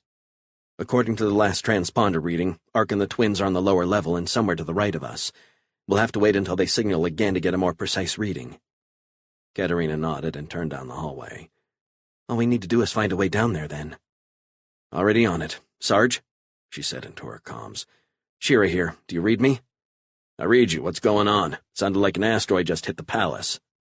"Close. A heavy incendiary. No time for that now. The captain needs us. He's in the dungeon, and we're looking for the way down. Lock into my transponder and hook up with us as soon as you can." There was a pause while Sarge got a fix on her signal. "We're close to you. We should be able to catch up in a few minutes, but how do we get to the captain?" "I don't know, Sarge," she said, "but it'll be easier to look if we're able to move through the building in force. Just get here ASAP." "Roger that." Blackhawk stood just inside the cell door, peering cautiously around the edge. His fire had been deadly accurate, and half a dozen fresh bodies lay in the hallway, guards who had been careless enough to peer around the corner. And yet it was a standoff, and the enemy would only get stronger, and Blackhawk and the twins would run out of ammunition. Soon. A war of attrition definitely isn't in our favor. "Let's get a barricade in front of this opening." There was no way to shut the door. Tark had torn the hinges from the frame when he smashed through. The door itself lay bent and twisted in the middle of the floor. "When we run out of ammunition, they'll rush us for sure, and we'll be down to blades." Tarnan leaned down and picked up one end of the door, dragging it slowly toward the opening. He was careful not to expose himself in case any of the enemy dared look around again. Blackhawk turned back toward the captive monarch. "So you are King Gustav?" It was more a statement than a question. Blackhawk didn't doubt the man was Nordlingen's monarch. "How did you end up in your own dungeon?" "Treachery," he spat. "How do all such things come to pass?" There was deep resignation in his voice, and below that, a smoldering rage that Blackhawk understood all too well. There was a loud crash. Tarnan had leaned the door sideways across the entry. He and his brothers had moved to the bench on the far wall, the two of them straining to pull its brackets free of the wall. It was a close battle, but the rivets hadn't been enough to withstand the combined strength of the twins. When it finally came free, though, they both fell back, and the heavy metal plank landed hard on the ground. Blackhawk had spun around instinctively at the crash, but after a quick glance down the hall, he turned back toward the king. He'd seen the awesome power of the twins before, and he wasn't surprised that they'd pulled the rivets right from the wall. The king was another matter, however, and he stared in astonishment, eyes wide and mouth hanging open. "Don't worry about them. They're harmless, unless you piss them off." It was an odd time for a joke, but Blackhawk couldn't help but smile. He turned again. "Cover the door, guys. I'm going to have a talk with the king." "Got it, Cap." Blackhawk stared right at Gustav. "Treachery?" he asked, picking up where they had left off. "What kind of treachery?" "We had a visitor. He offered us weapons, money, technology, all to fight the Celtiborians. He told us Marshal Lucerne would enslave us if he conquered Nordlingen, that he would sell our children as slaves, take our women to his harem and his soldiers' brothels, that our only hope was resistance to the end." Half a dozen shots rang out. The king's head snapped around abruptly, but Tark's voice boomed.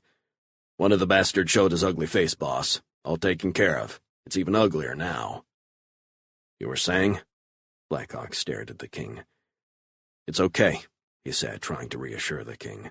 "Tark and Tarnan can hold the doorway, at least for now." I shouldn't have added that last bit. It's true, but not very helpful. Too late. "Please, go on." Gustav looked terrified, but he managed to keep his composure. "I refused. I had heard other things about the Marshal, and I believed we could negotiate with him, that his forces would not attack us if we yielded and agreed to join his confederation, that his actions were for the good of the entire sector and not bids for conquest and power. One of my aides, Themolines, had spent time on Celtiboria. He told me how Lucerne had treated other honorable foes who had yielded. I was prepared to treat with his envoys." "Your aide was right. Augustin Lucerne is an honest man, one of the few I have ever known." Blackhawk's eyes were boring into the king's, trying to decide if he believed the man. He decided he did, and the familiar feeling of the AI chiming in supported his decision. "Visual analysis suggests 85% chance the subject, Gustav, is speaking honestly." "The Molinese is dead now." Gustav's voice increased in volume. "Which left my prime minister, Davanos, to conspire behind my back. He met secretly with a visitor, obtaining the promised support, and when he had received it, he launched a coup against me. The visitor had provided him with soldiers from off-world, and they overwhelmed my loyal guards. I was taken by surprise and imprisoned. They have ruled ever since in my name." Blackhawk glanced back toward the door. The twins were still firing the occasional burst, maintaining the uneasy status quo between the opposing forces. He knew time was running out, but wasn't sure what to do except wait until the others arrived, and hope the ammunition held out long enough. He flipped a switch on the transponder, sending out another burst. "Come on, Katerina. Hurry." He looked at the king. "Are you saying the population at large does not know you were deposed?" "No. That is why Davanos did not kill me.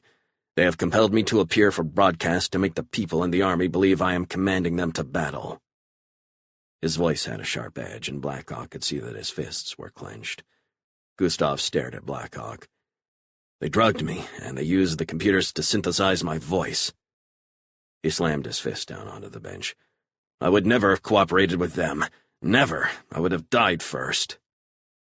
Blackhawk was surprised at the king's reactions. He'd seen so many monarchs and dictators in the far stars, and other than Lucerne, he judged few to be worthy of their positions. Blackhawk almost universally distrusted those in positions of power. He knew from long experience how badly they abused their authority, how brutal he himself had been when the pursuit of power had been his life as well. Augustin Lucerne was a rare breed of man, and now Blackhawk began to wonder if King Gustav had a spark of the same thing that made the Celtiborian marshal a man worth following. "Estimate now 93% probability subject is speaking honestly and gross. Analysis based on eye movement, word selection, and emotionality displayed in posture and vocal tone. Increase in probability due to wider range of moods now displayed by subject." That, coupled with his own gut, made Blackhawk conclude something he rarely thought. "I think I trust this man." "Cap, we're both down to our last belts." Tarnan was slamming the heavy magazine into his autocannon. His brother was on the other side of the open doorway, already halfway through his last reload. "If we're going to make a move, it's got to be now." "Damn. Can we surprise them? Can we make it down the hall to close combat range?" He wasn't sure. His gut told him the odds were against it. Still, there wasn't another choice. Once the enemy realized they were out of ammunition, they'd stormed the room. They had to do something now before their guns ran completely dry. "All right, boys, we charge in 1 minute. Fire everything you've got on the way down, and then it's hand-to-hand." The twins both nodded.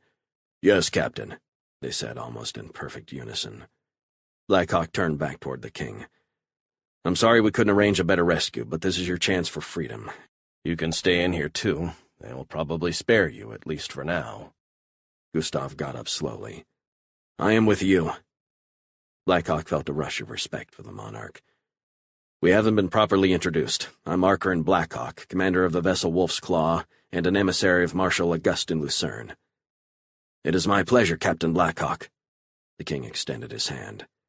Blackhawk reached out and grasped the king's hand for a few seconds. Then he started walking toward the twins. He took 2 steps and turned back. He handed his rifle to Gustav. "You may need this, Your Highness." Gustav took the rifle and nodded his thanks. Blackhawk reached down to his side and pulled out his heavy pistol. His hand tightened around the well-worn grip. "All right, men, it is time—" He was interrupted by a blast of static. "Ark, we're almost there." It was Shira on the comm.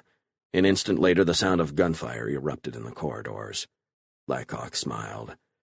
"The cavalry is here." He turned his head and glanced at the other 3 men. Then he looked back through the door. "Let's go, boys. Charge!" Chapter 20. "Entering normal space, Captain." "Very well, Ensign, proceed." Captain Jonas Flynn sat quietly at his station. He felt the usual feeling, a brief fluttering in his stomach. It was almost nothing. He wouldn't even call it nausea. As symptoms of the hyperbarrier transition went, he could hardly complain. He'd seen far worse among his crew. Indeed, he'd never forget what he saw on his first cruise a lifetime ago. He joined the merchant service with his childhood friend Ernesto. They had heard horror stories about bleeding eyes and projectile vomiting. Spacers liked to give the rookies a hard time. But when it was over, Flint had hardly noticed the slight feeling in his gut. Then he turned to his friend, and he knew immediately. Ernesto had been one of the 0.87% of space travelers, completely unable to adapt to entry into hyperspace. Flint remembered every detail as if it had been yesterday. His friend's cold, dead eyes staring back at him, a constant reminder of the inherent danger of space travel. "The fleet has transited, Captain. All vessels report normal operation." Flint glanced down at the screen. His ships had held their positions well during the voyage. It wouldn't take more than 20 minutes to get them all in formation. "Proceed with fleet maneuvers. Plot a course in system." This was his second run to Nordlingen. There had been rumors flying around back on Bukhara before they'd embarked, tales of invasion and war. He'd half expected the voyage to be cancelled, but the loading continued, and when it was done he got the clearance to set out. He'd assumed the rumors of strife on Nordlingen were just that. If he had an imperial crown for every piece of pure bullshit that flew around in spacers' bars, he'd be as rich as the Lancasters. The name Lancaster had become synonymous in the far stars with wealth, but now Flint had a different perspective. The word had just come down, and it had proven another set of wild rumors to be true. Old man Vestron had finally sold the company, and to the money-grubbing Lancasters of all people. The Vestron family had started with a single ship 2 centuries before, and space travel had been in their blood for generations. Indeed, until 40 or 50 years before, it had been the custom for each new generation of Vestrons to put in their time aboard the company's freighters. But like all such things, the fire that drove success waned, and the Vestrons took to wild decadence and feuding with one another, while the family business faltered. A sale had become inevitable, and there were only so many companies large enough to absorb Vestron shipping. The transport guilds would never allow one of the other big shippers to consolidate so much power, so that left even fewer potential suitors. The Lancaster interests had a culture utterly foreign to Vestron, at least to Flint's way of thinking. The Lancasters had nothing in their blood but money. To them, shipping was just another product or service, no different than mining or electronics, nothing more than figures on a spreadsheet. Flint knew it had been years since the Vestrons had been anything different, but the spirit of past generations still infused the company, at least to the old salts like him. Flint's own father and his grandfather before had commanded Vestron freighters, and he'd grown up on tales of family scions manning bridge stations on the family's vast ships. Now this proud old firm was nothing but a single division in the vast monster that was Lancaster Interests. And everything was already changing. Flint thought of his son, who was on his second voyage, a milk run from Sebastiani to Antilles. He'd raised his son as he had been brought up, on tradition and old spacer stories, but he knew his future grandchildren would grow up a different way. The far stars were changing, and not for the better in Flint's view. Everything that had once mattered had faded away, and a new, harsher reality had taken hold. "The fleet is in formation, Captain, awaiting your orders." The mate's voice brought Flint out of his aimless musings. Deep philosophy was for others, for academics and wealthy men with too much time on their hands. Flint was a working senior captain, in command not only of his own vessel, but of all 6 in the fleet. "I'll let others play the politics, and I'll keep my mind on the only thing that's ever mattered about this business, flying through space. Proceed to Nordlingen. Approach speed." The only occupied planet in the system was close to the Guild transit point. They'd be in orbit in 12 hours if nothing went wrong, and unloaded a day after that. This was a one-sided run, and there was no cargo to load up, so his people would be on their way in 2 days, 3 days maximum. Then it would be back to Bukhara and a well-deserved leave. He closed his eyes and imagined his wife, her thick hair, brown but with a coppery tint, especially in Bukhara's setting red sun. Spacefarers missing their wives was as old as travel between the stars, but that didn't make it less real. Flint was a creature of space, a man raised from birth to ply the trading lanes. But as he got older, he longed more and more for the comforts of home. That, too, he imagined, was as old as space travel itself. "Contact, sir. 6 vessels inbound, bearing 321.098.145. The officer manning the scope was young. Ensign Harcourt was fresh out of the academy and on her first cruise. She'd conducted herself with admirable calm since joining Warrington's crew, but the sighting of 6 unidentified vessels had pushed her past what a rookie bridge officer could hide, and her tone advertised her excitement. "Full scan, Ensign." Captain Jer Nortel's voice was calm itself. Nortel had 20 years of service in space, first for the warlord Carteria, and then for Auguste and Lucerne. The transition had been a rough one. Nortel was a loyal sort, and Lucerne had personally beheaded his old master. He'd found it hard to swear allegiance to the man who'd killed his employer, but when Carteria the Younger signed the peace accord with Lucerne, Nortel felt he could follow with at least some degree of honor.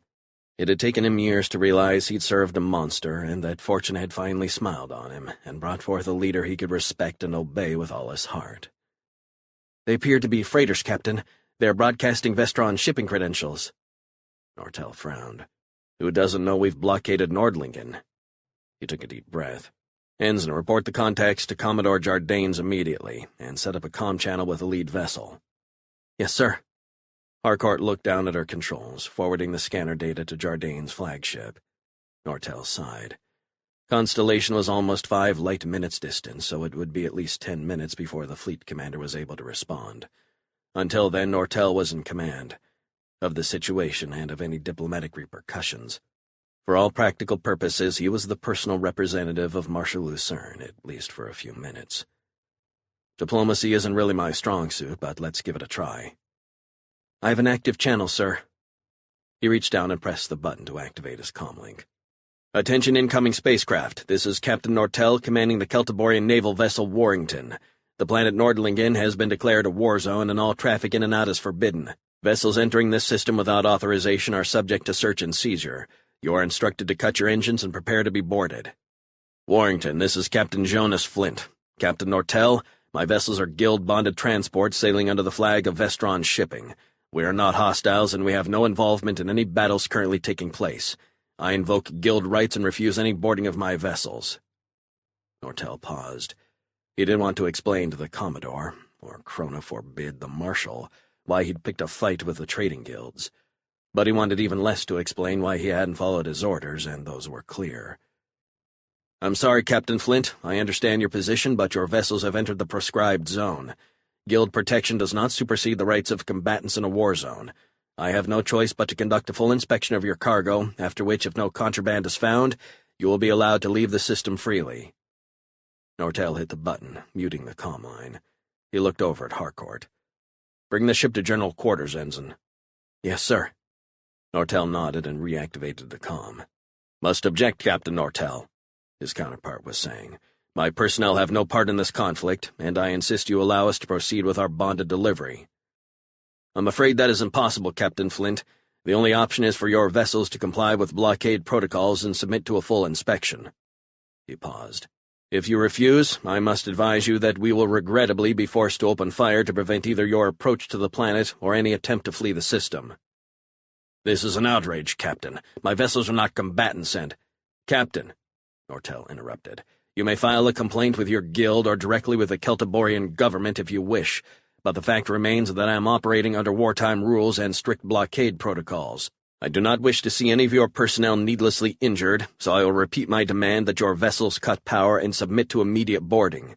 Any attempt to power up hyperdrives or to evade inspection will result in our opening fire without further notice. Nortel leaned back in his chair. Come on, Flint. You don't have any choice. Don't make me fire on a bunch of civilian freighters. Welcome aboard, Captain Nortel. Commodore Lever Jardanes had been standing at the door to the shuttle bay, waiting for Nortel to disembark from the shuttle. What had started as a routine blockade enforcement action had quickly escalated, and Jardanes wanted to speak with his captain face to face. Thank you, sir. Nortel stopped a few meters short of the hatch and snapped the Commodore a textbook salute. It had taken him quite some time to perfect that after joining the Celtiborian forces. Come with me, Captain. We will go to my quarters and discuss the situation with a bit more, discretion than the open landing bay offers. Very well, sir.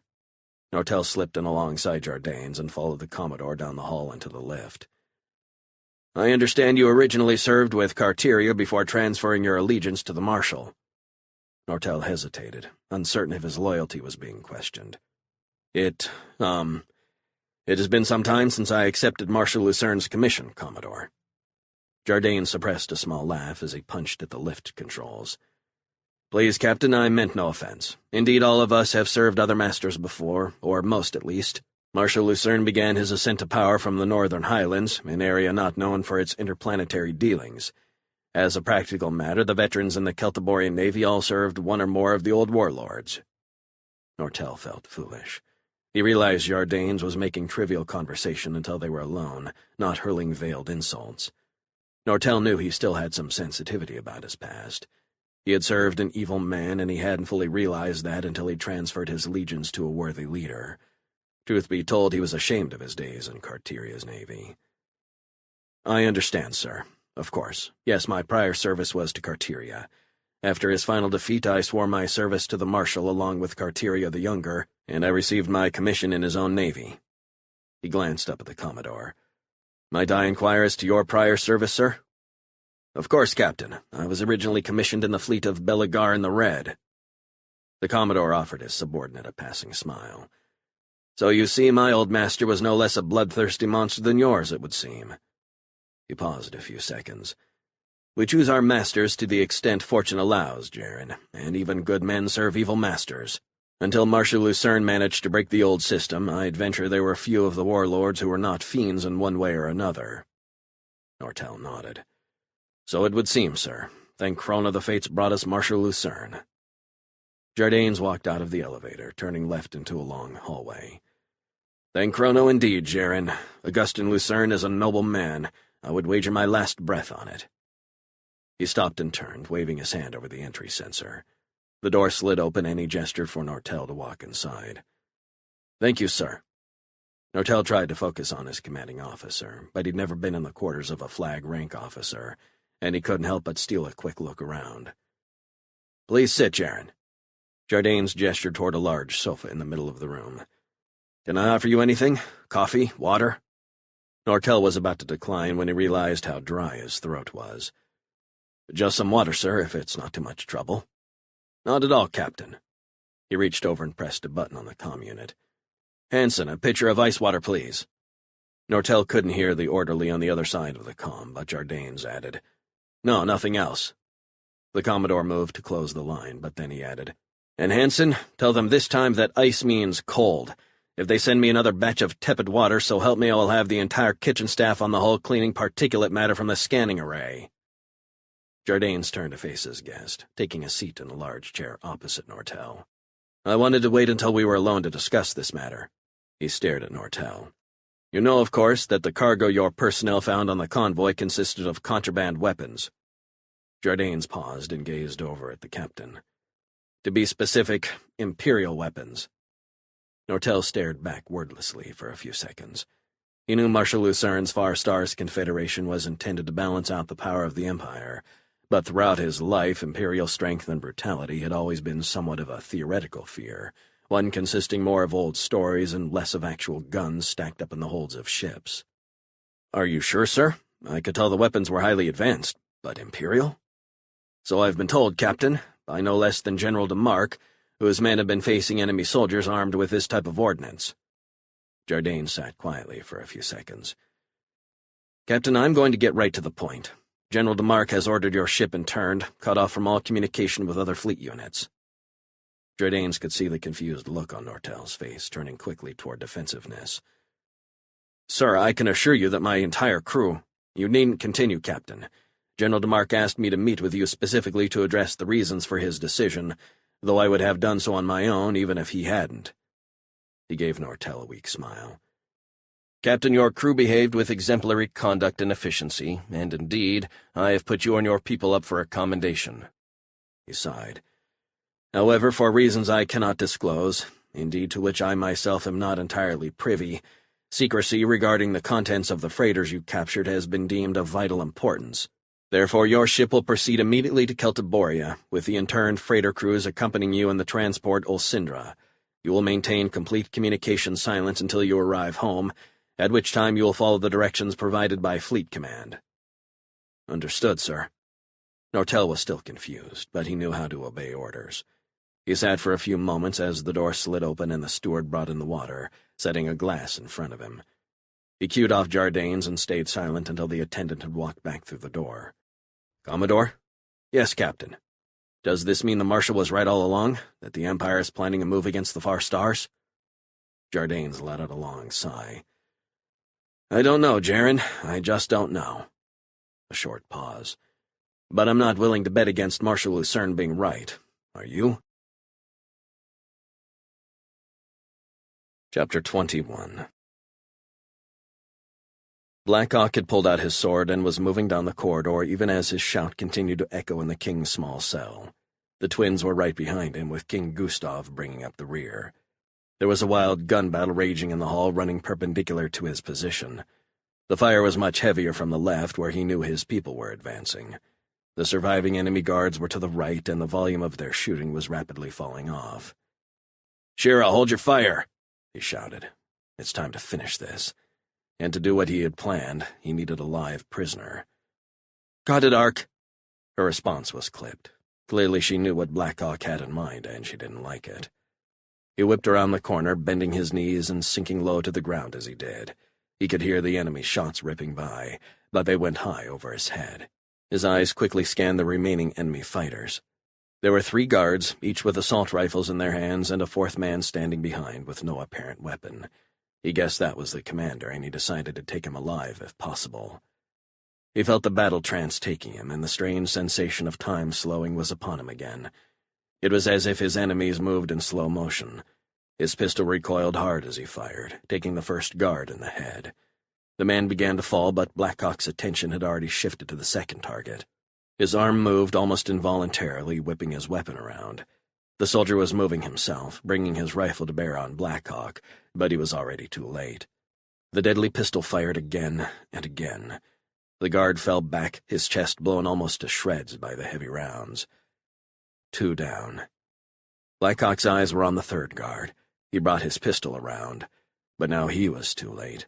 His enemy's rifle was almost on him. He knew he was finished, that any instant the soldier's weapon would spit out his death. Then he heard the sound, the loud cracks of 2 heavy autocannons firing, the massive bullets tearing past him, taking his would-be killer in the neck and chest. The heavy projectiles tore through flesh and bone, and they almost decapitated the guard. He crumpled to the ground in a spray of blood, dropping the weapon that had come so close to ending Blackhawk's long and bizarre career. He didn't dwell on it. Instead, his eyes snapped back toward the last of the enemy, and he lurched up to his feet, lunging forward. The man was turning hard, trying to flee toward the door behind him, but he froze suddenly and stared at Blackhawk. "You!" he said, his tone a combination of surprise and fear. Blackhawk stumbled to a halt.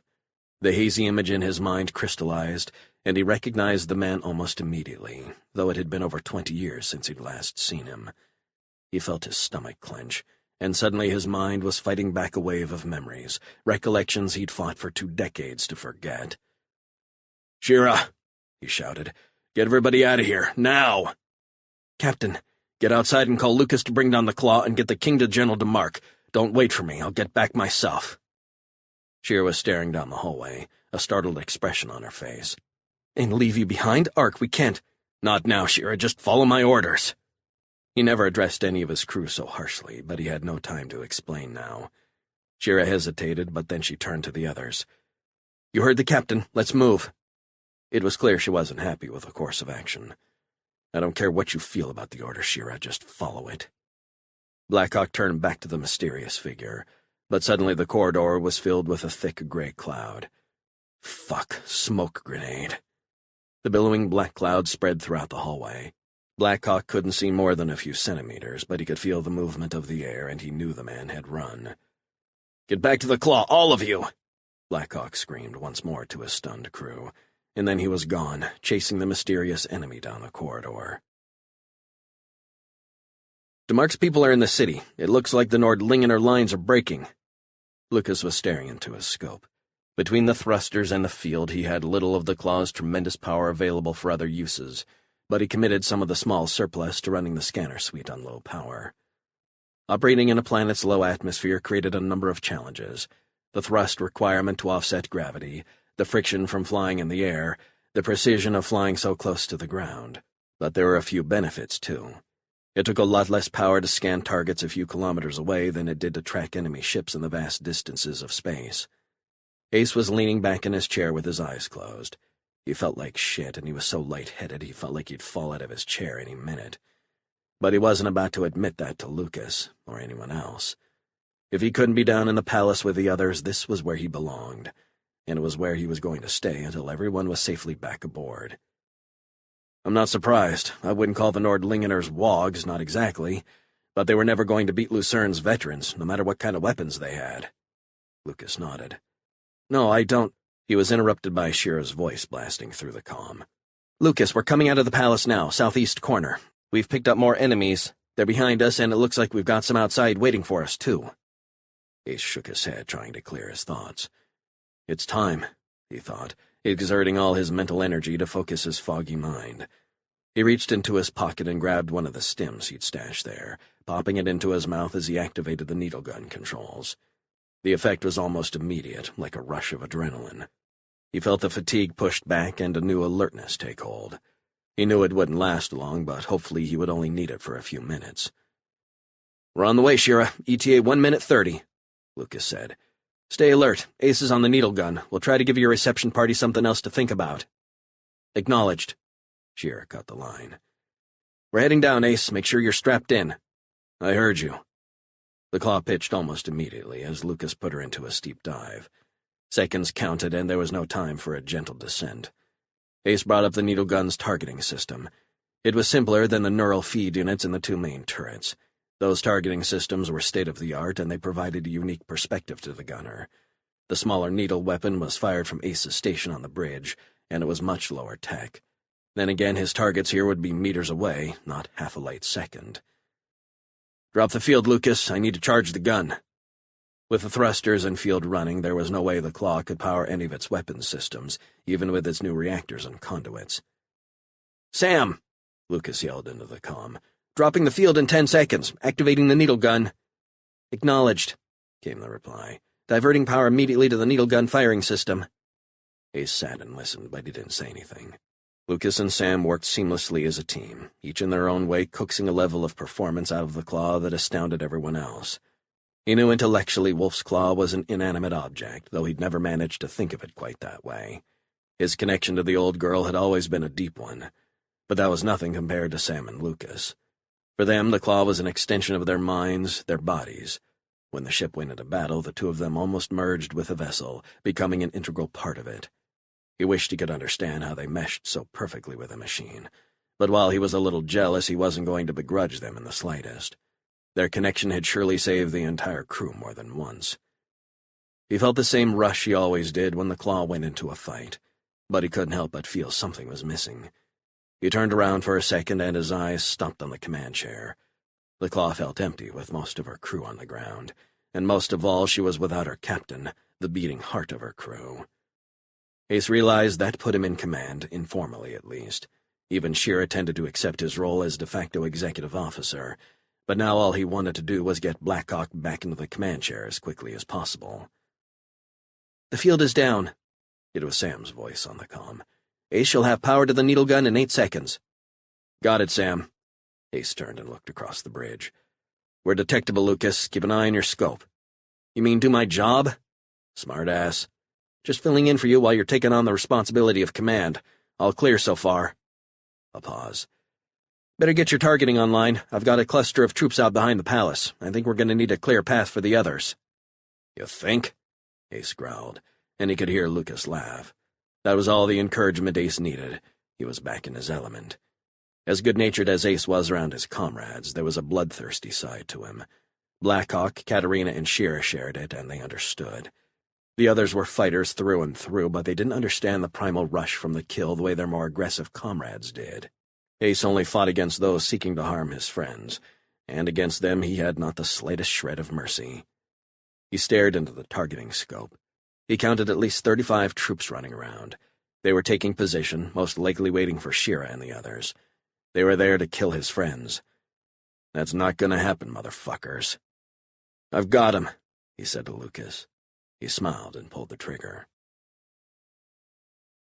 "Let's go. Whatever's outside, we're out of time in here." Shira was standing just beyond the door, waving her arms wildly to the others. Sarge and his men were in the lead. They filed out the door and fanned out, taking position along a narrow berm. They opened up almost immediately, and Shira could hear the return fire, and was not encouraged by what she heard. There were at least several squads shooting. "Anybody who still has ammo, get in position flanking Sarge's men." She was doing a mental tally, and it kept coming up the same.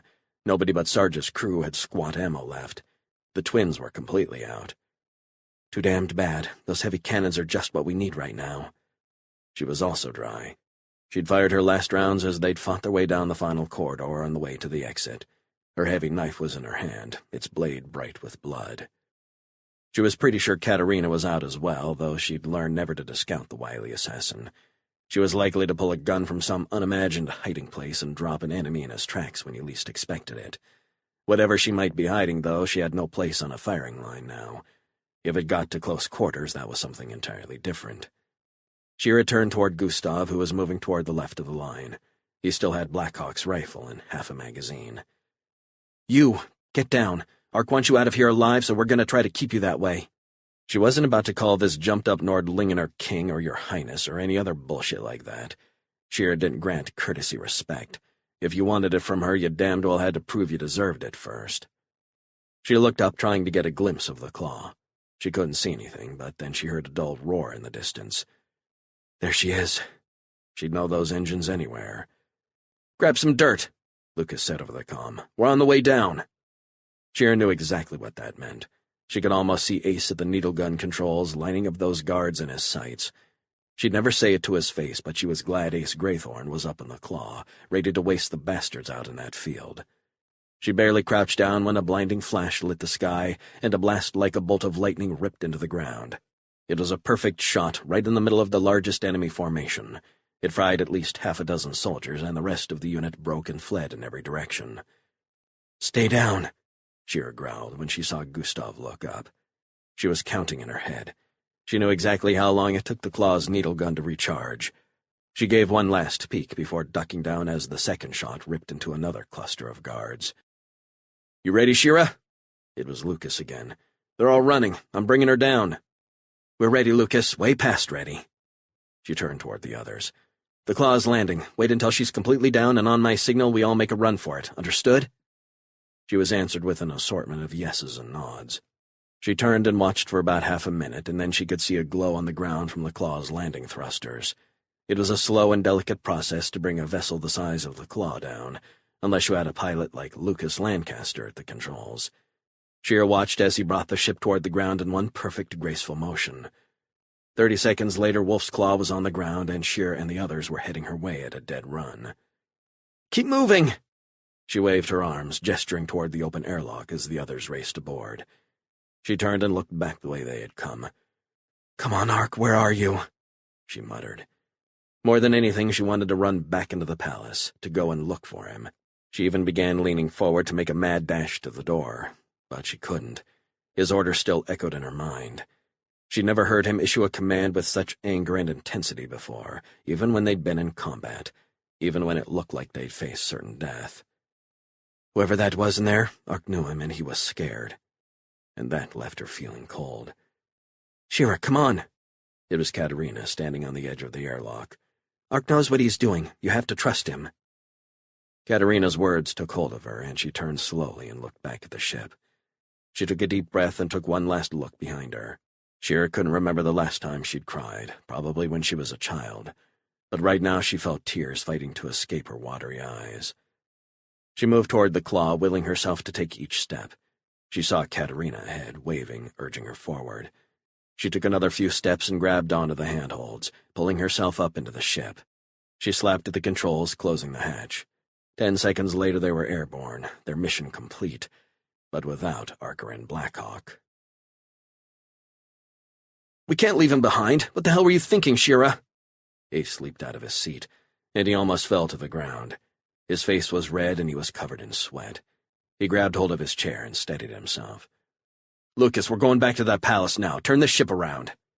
"No, Lucas." Shira was standing next to the ladder. Her eyes had been on Ace, but she glanced quickly toward the pilot. "These were Ark's orders. To leave him behind to die? If that's his order, then I say we disobey him. Let him scream at me when he gets back. Let him cast me out. At least he'll be alive." He stared at Shira with red and watery eyes. "How can you leave him behind, Shira? How can you do it?" "Shut the hell up, Ace. You weren't there. You didn't see him. Didn't hear his voice." She was shaking with anger and could barely get the last words out. "But—" "She is right, Ace." It was another voice that interrupted him, calmer, more controlled. Katerina's head appeared as she climbed up to the bridge. "I was there. This is what he wanted. Arkern Blackhawk is an extraordinary man, a very intelligent and highly capable one. He did not want us there. His orders were not careless bravado. You are his retainer and his friend. You must put aside your own feelings and respect his wishes."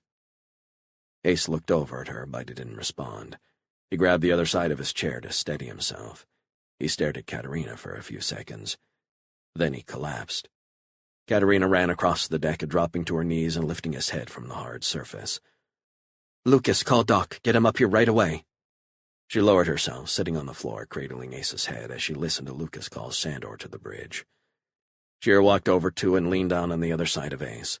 She could see he was still breathing, but she knew he'd pushed himself too hard. He shouldn't have even been out of bed, but none of them would have made it back without him at the needle gun controls. For all their sparring and fighting, Sheer loved Ace like a brother. Coupled with leaving Ark behind, it was almost too much to bear.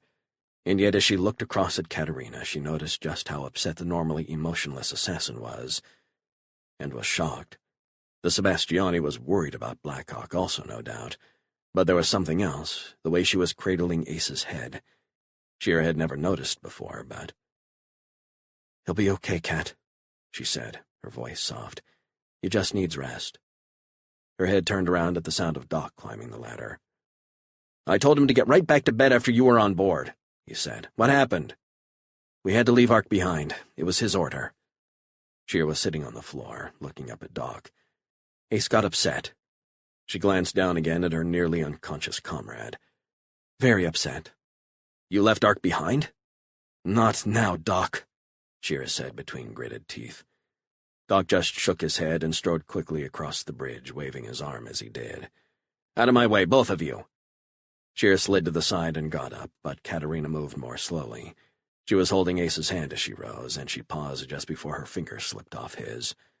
Doc leaned over Ace. "I told you to get right back to bed, didn't I? Am I going to have to use the restraints?" He was holding a small monitor over his patient, reading the vital signs and other data on a compact screen. He reached into his bag and pulled out a small injector. "He seems okay," Doc said as he gave Ace a shot. "He's got a small fever, so I'm giving him an antibacterial antiviral cocktail just to be safe. But he needs rest, so I'm counting on all of you to make sure this man stays in bed for at least another 3 days, and preferably 4. Can I count on you all?" Katerina glanced up from Ace to Doc. "I will make sure he doesn't move." Sheer had no reason to doubt her. Chapter 22. Blackhawk ran down the almost dark corridor. He could feel his heart pounding in his chest and sweat pouring down his back. Every sense in his body was fully aware, every muscle tense, ready for battle. His prey had gotten a jump on him, but he was pretty sure he was on the right track. He was using every tool of his superior genetics, sight, hearing, even the strange gut feeling that had always worked for him in the past. This was life and death, and there was no way he would let himself fail. He'd run into 2 guards, and he'd drop them each with a single shot. Now he stopped abruptly at an intersection and listened carefully. If he chose the wrong direction, it was over. His quarry would escape.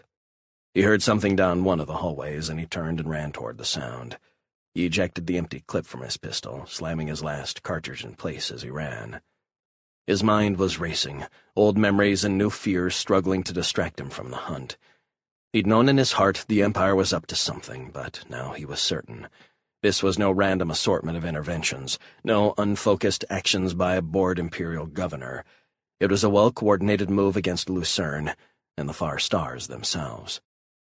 There was no other reason for Vagrant Calgarus to be here, and there was no way Blackhawk was allowing that Imperial killer to escape, especially not after he'd recognized him. Calgarus knew who Blackhawk really was, the identity he'd abandoned so long before, and that was a secret Blackhawk resolved would die within these walls. He pushed himself harder, running as quickly as he could manage in the dark, twisting tunnel. He felt something unfamiliar, a sensation he rarely experienced. Fear, a cold, relentless terror that gripped him like a cold hand on his spine. Not fear of death, but of what was happening and how it might affect his friends. And something else, too. Fear that his past had finally caught him. This wasn't an abstract thing.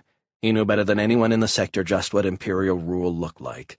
Millions dead, children slaughtered, refugees starving in the wilderness, cities burning like funeral pyres.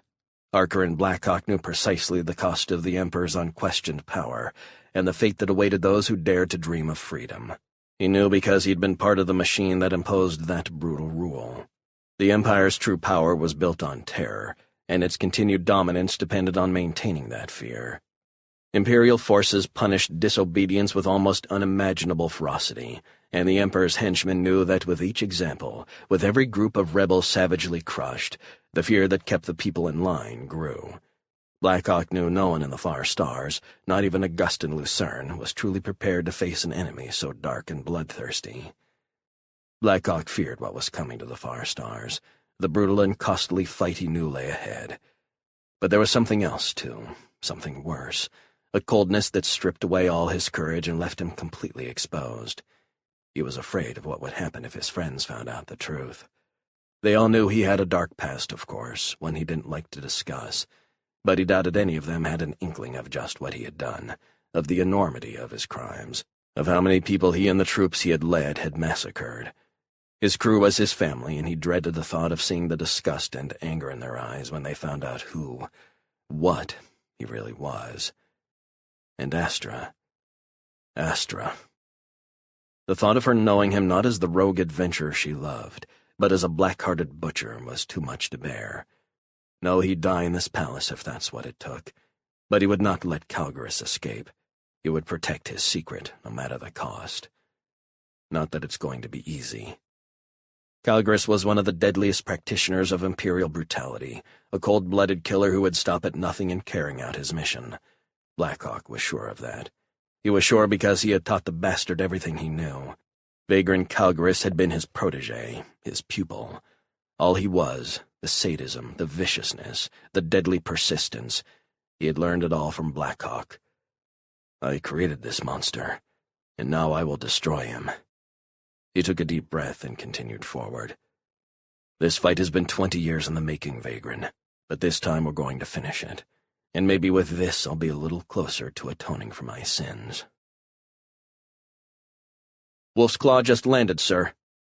DeMarc had been staring at maps, watching the progress of his forces as they pushed inexorably forward.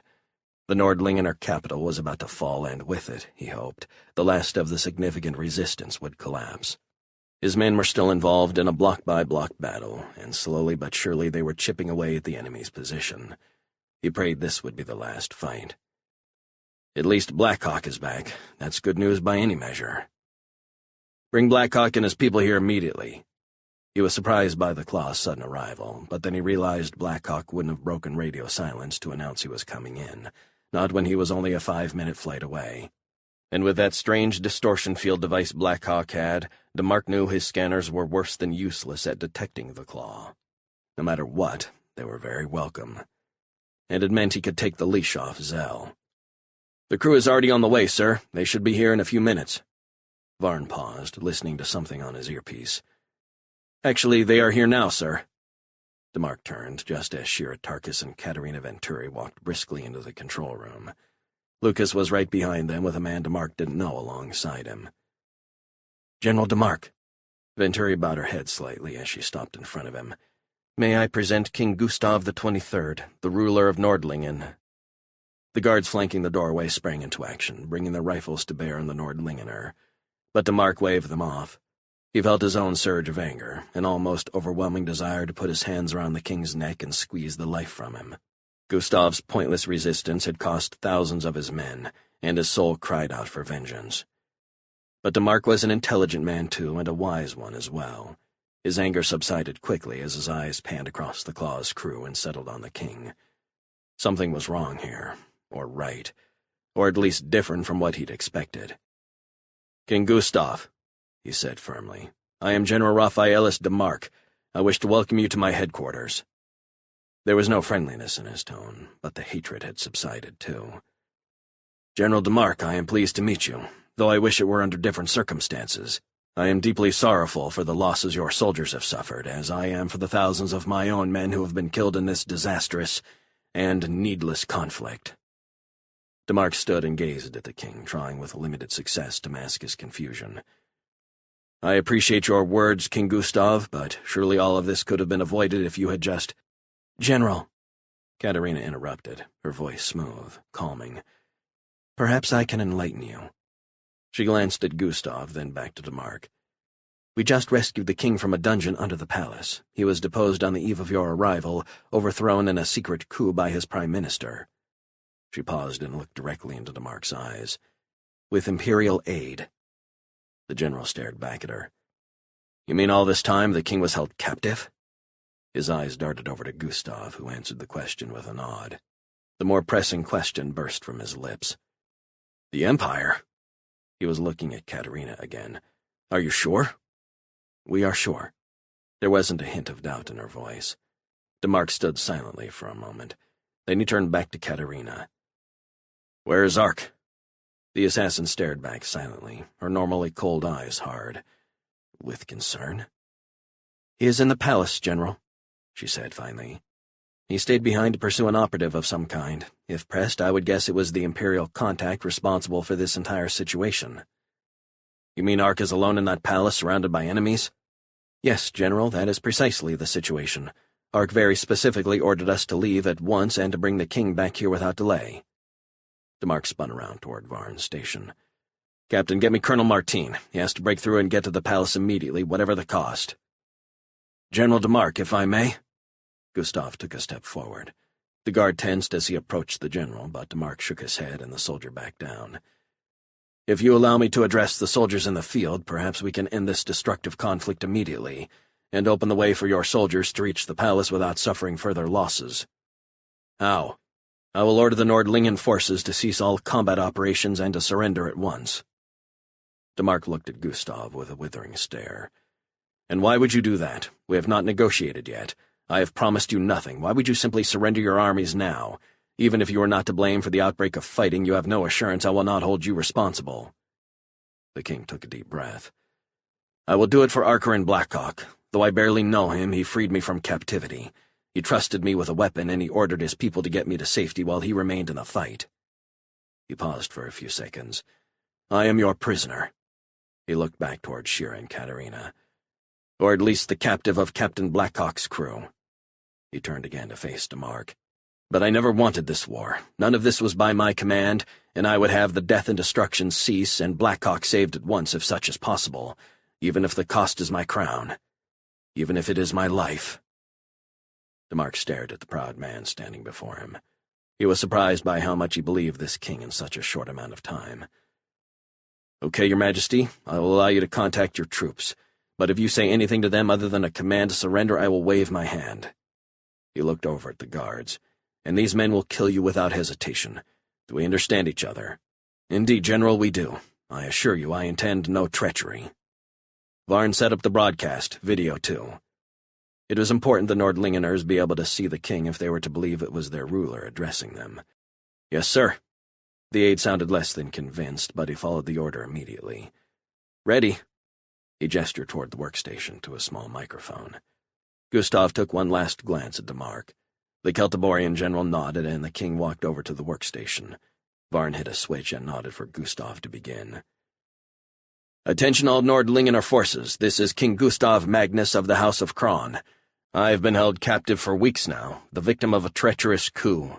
I did not issue the orders for this war. I repeat, it was not my wish to fight this war. Prime Minister Davanos is a traitor. He seized power and imprisoned me. The broadcasts you heard from me were false, staged. For the tragedies this has caused, for the thousands killed in the needless fighting, I can only express my profound sadness and regret. But this treason ends now. The dying ends now. I now command the armed forces of Nordlingen in their entirety to cease all combat operations immediately. Lay down your weapons and surrender to the Celtiborians. If an officer orders you to continue to attack, he is a traitor to our planet and should be apprehended. All fighting is to end now. There's been far too much pain and death already. I order you all to do what must be done in order to stop this war. The traitors who have caused this catastrophe will be found and dealt with. But first, the killing and dying must stop. This is your king's command. Chrono save Nordlingen. Gustav nodded at Vern, and the aide cut the line. The room was silent. Will they follow the command? Shira asked the king. I do not know, Shira Tarkus, the monarch said softly. I simply do not know. He turned back toward DeMark. But I suggest you order your forces to advance on the palace regardless. We must get Archer and Blackhawk out of there whether or not my armies resist. Blackhawk felt a hollow click as he pulled the trigger. His gun was finally out of ammunition. Enemy soldiers were lying around the room, each of them with one perfectly aimed bullet in their heads. All of his enemies dead but one. He stepped forward, slipping the empty pistol back into its holster. "Hello, Vagrant," he said softly. "It's been a long time." He stared at the only other person still standing in the room. The Imperial agent had a sword hanging at his side, but otherwise he was unarmed. "Indeed it has," the Imperial replied. "Should I address you as Blackhawk? Is that what you call yourself now?" "It's not what I call myself. It is my name. It is who I am." Blackhawk stepped to the side slowly, his eyes locked on the other man's. "Anything else is the past. I remember another name, and a man with different priorities, a great warrior of the Empire and dynamic leader, a hero who received his rewards from the hand of the Emperor himself, a man I called my mentor. That man is gone. He died long ago." "Did he?" The Imperial stared back at Blackhawk. "Or do you just tell yourself that? For 20 years I believed him to be dead. Indeed, everyone thought you had been killed. They still think so." His hand was hanging at his side, close to his blade, but he made no overt move to pull it from its sheath. "But here we are now, and not only do I find you alive, I see you lurking among Far Star's filth like a worm crawling through the dirt. What has become of you, my old master, my old friend?" "Indeed, Vagrant, that is exactly how I'd expect you would see it. Clearly you're no wiser now than you were then."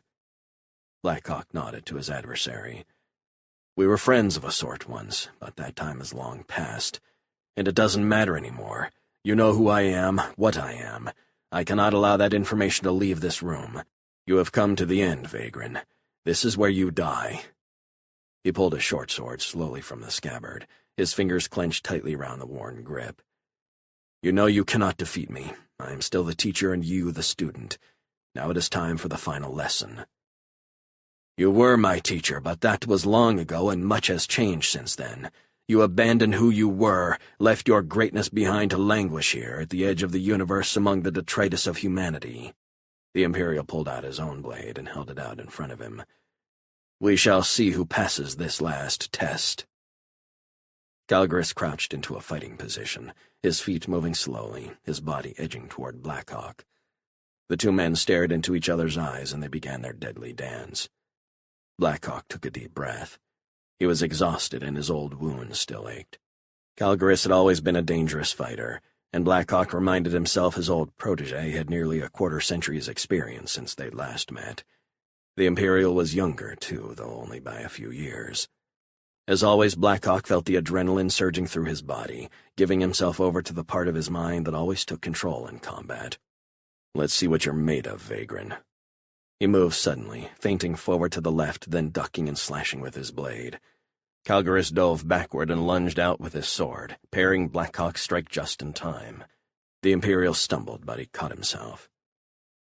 "You strike like a snake, just as you always did." Calgris nodded his head slightly. "But I am not the green young man you abandoned so long ago." He raised his sword and brought it down hard. Blackhawk extended his own weapon to block the strike, and a loud clang echoed from the walls. Calgris increased the intensity of his attacks, swinging his blade at Blackhawk's with as much force as he could manage, but Ark stood firm, parrying every blow.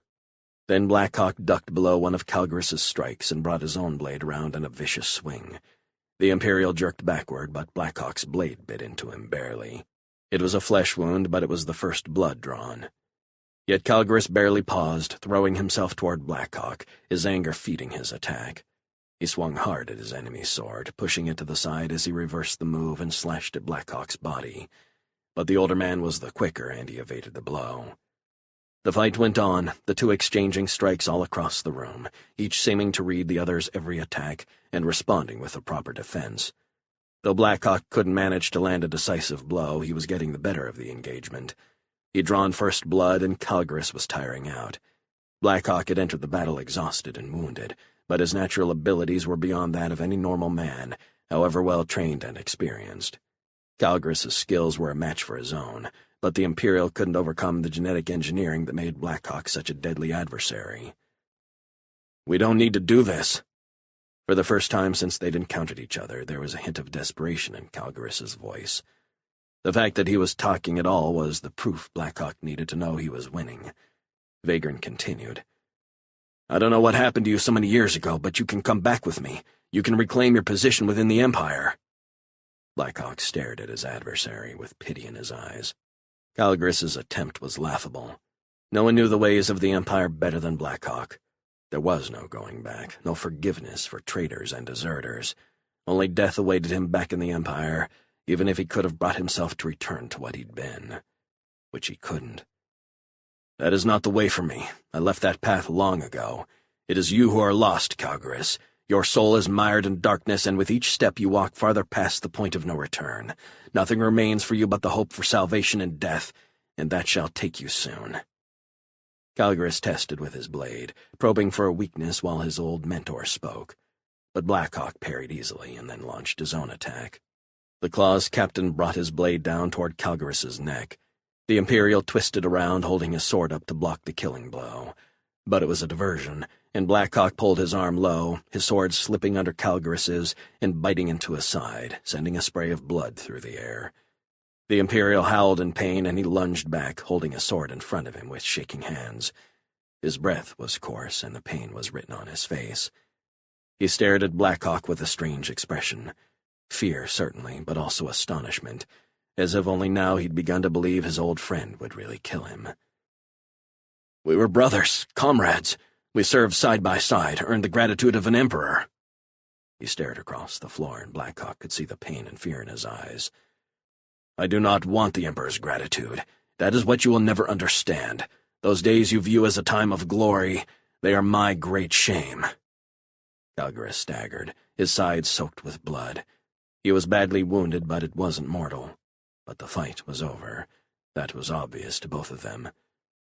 I yield to you. He shuffled forward and let his sword arm drop to his side. I am your prisoner. Blackhawk was startled by Calgarus's surrender. He'd been ready to kill his opponent in battle, but to murder him in cold blood? To refuse his surrender and summarily execute him? I surrender to you, Blackhawk. I beg for your mercy. Calgarus's blade hit the ground with a loud clang. If you would kill me, my old friend, then strike me down. I am unarmed and helpless. Blackhawk felt his heart pounding. His mind was racing, old dark memories mixing with newer, lighter ones. His old self could have rationalized killing a captive in cold blood, even an old friend. All he'd known in those days was duty and the pursuit of power. But now he understood so much more. He had friends, loved ones, attachments he'd never have allowed himself 20 years before, when vagrant Calgarus had been his comrade and pupil. But none of that mattered now. An atrocity to hide a nightmare. I am sorry, Vagrant, I truly am. But you are what you are, and I cannot allow what you know to leave this room. The Imperial evil you represent must not spread any further. Blackhawk tried to justify his actions, to himself at least, but it was pointless. He knew just why he was going to kill Calgarus. He took one last look into his old friend's eyes, and he saw the terror rising inside his old friend, the realization of what was happening. Then he swung his sword, taking off the Imperial's head in one blindingly quick motion. He instinctively took a step forward and grabbed the younger man's body, sliding it slowly to the ground instead of letting it fall. He knew Calgarus had been an evil man, and Blackhawk couldn't begin to calculate how much brutality the Imperial had probably inflicted over the past 20 years. He didn't have the slightest doubt his old pupil deserved death for his acts, but Blackhawk was still racked by guilt. Do I deserve death any less than Calgarus? I walked away from what he was years before, but does that wash away those old sins? Or do the shades of those I killed still wait to petition against my soul for vengeance? And now I have killed a man to hide those sins. Blackhawk knew he'd once been no better than his old protege. Indeed, he'd been worse. Now he stood, alive, staring into the dead eyes of vagrant Calgarus. Was redemption just an unattainable dream? A wispy image, always out of reach? He felt a strange compulsion, a temptation to drop his sword and wait, to wait until more guards came. He'd lived far longer than he deserved, longer than he'd expected when he had fled what he was, with no idea of who he could become. Death here would be but a tithe of the fate he deserved for all his sins, a small measure of justice for those he'd slain. But he pushed the feeling back, and the strange need for self-preservation kicked in, as it had so many times before. He'd never known if it was some old conditioning deep in his brain or a facet of his carefully engineered genetics. But there was something inside him, an irresistible need to survive, to fight against any odds, to suffer any pain or torment, to never give up. He sucked in a deep breath and took one last look at Calgaris's severed head. Then he turned and slipped out into the hallway. It was time to get out of here. Time to leave the past behind, to become Archer and Blackhawk again. Chapter 23. Blackhawk raced through the stone passageways, trying to find a way out. His wounds hurt like fire, and his fatigue was almost overwhelming. But he pushed himself with single-minded purpose. Get out of the palace and slip through the battle lines to get back to his friends. It was all that mattered. Even if only to get them word that the Empire was here. It was beyond doubt now, and he had to make sure the news reached Auguste and Lucerne. The palace shook hard, again. It sounded like DeMarc's people were bombarding the place. A few chunks of stone from the ceiling hit Blackhawk as he ran, and he heard louder crashing sounds ahead. Fuck. The last thing I need is to get sealed up in these tunnels. He'd made a promise, and by Chrono he was going to see it done, and that meant getting out of here. Footsteps ahead. Estimate 2 or 3 contacts, approximately 40 meters past this intersection. Blackhawk didn't respond to Hans, but he lunged to the side, taking cover just down the passage on the right. He was out of ammunition, so he needed a close-range fight. He'd tried to get a gun from one of the dead guards, but the cave-ins had made that difficult. Some of the bodies were covered with debris, and he'd come across several guns damaged by the falling rock. But he hadn't found anything useful. He'd have to hide from these approaching guards or sucker them in. Otherwise, they'd just blast him to pieces. He stood quietly, his short sword in his hand. A few seconds later, he heard the enemy himself, without the AI's assistance. He listened, closing his eyes, locking out everything else, getting a feel for the distance. 20 meters? He flashed the thought to Hans. I estimate 16. Project enemy will reach the intersection in 9 seconds. Blackhawk's hand tightened on the sword's hilt.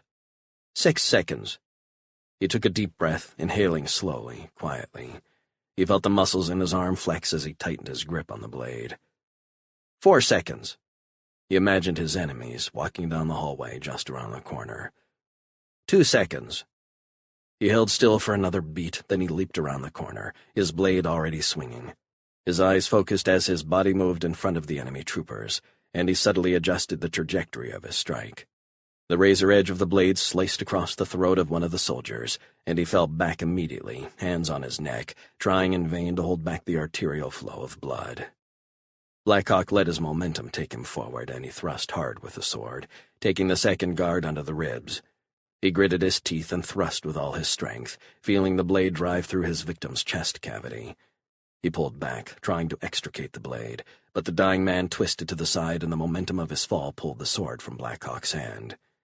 His head swung around, and his eyes focused on the third enemy. The man was still surprised. He had dropped his assault rifle when his comrade's body crashed into him, and his hand was down on his belt, pulling his pistol from its holster.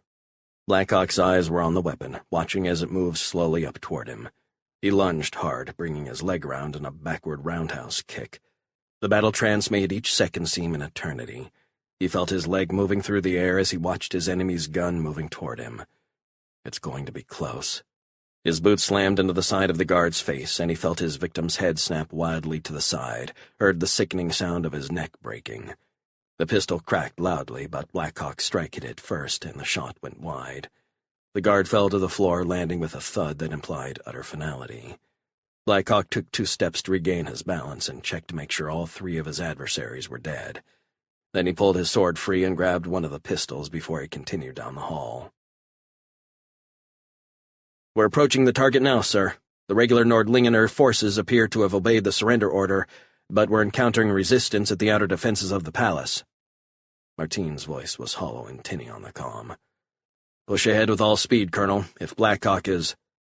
General DeMarc paused, and his eyes drifted to the right, where half the crew of Wolf's Claw was standing next to King Gustav. "I want Blackhawk found immediately," he said into the microphone. "Yes, General. Captain Zell's people are assaulting the perimeter as we speak." "Keep me updated. I mean every detail, Colonel." "Yes, sir. Martine out." "Thank you for your efforts, General. We are extremely grateful." Katerina stepped forward and nodded to DeMarc. "Of course, Lady Venturi." DeMarc smiled. Katerina's charms were rarely ineffective, even when she wasn't attempting to employ them, and the subject was as disciplined as the Celtiborian general. "I am certain that Ark will make it back." DeMarc was a poor liar, and his tone implied he was anything but sure. "Arkarin is an extremely capable man, General. He has escaped from some very difficult situations." Katerina wanted to believe he would make it out of the palace. Indeed, in most situations she would have believed it. But she could still see the expression on his face before he took off in pursuit of the strange man who had accompanied the guards. Blackhawk had gone pale as if he'd seen a ghost. The man was an agent of some sort. She'd guessed that immediately, and clearly one he'd encountered before. But she'd never seen Blackhawk so rattled. And in turn, that rattled her. In fact, these last few days had her unsure of herself, and that was a feeling she didn't like. But the lie of convenience that had been her life aboard Wolf's Claw was crumbling around her, for even she no longer thought of herself as just a passenger. And while she wouldn't yet admit she had affection, in some cases more than affection, for the crew members of the Claw, she knew with certainty that these people meant more to her than anyone in the far stars. And Blackhawk was the core of all that. Without Arkarin Blackhawk, the unlikely family of the Claw's crew couldn't exist.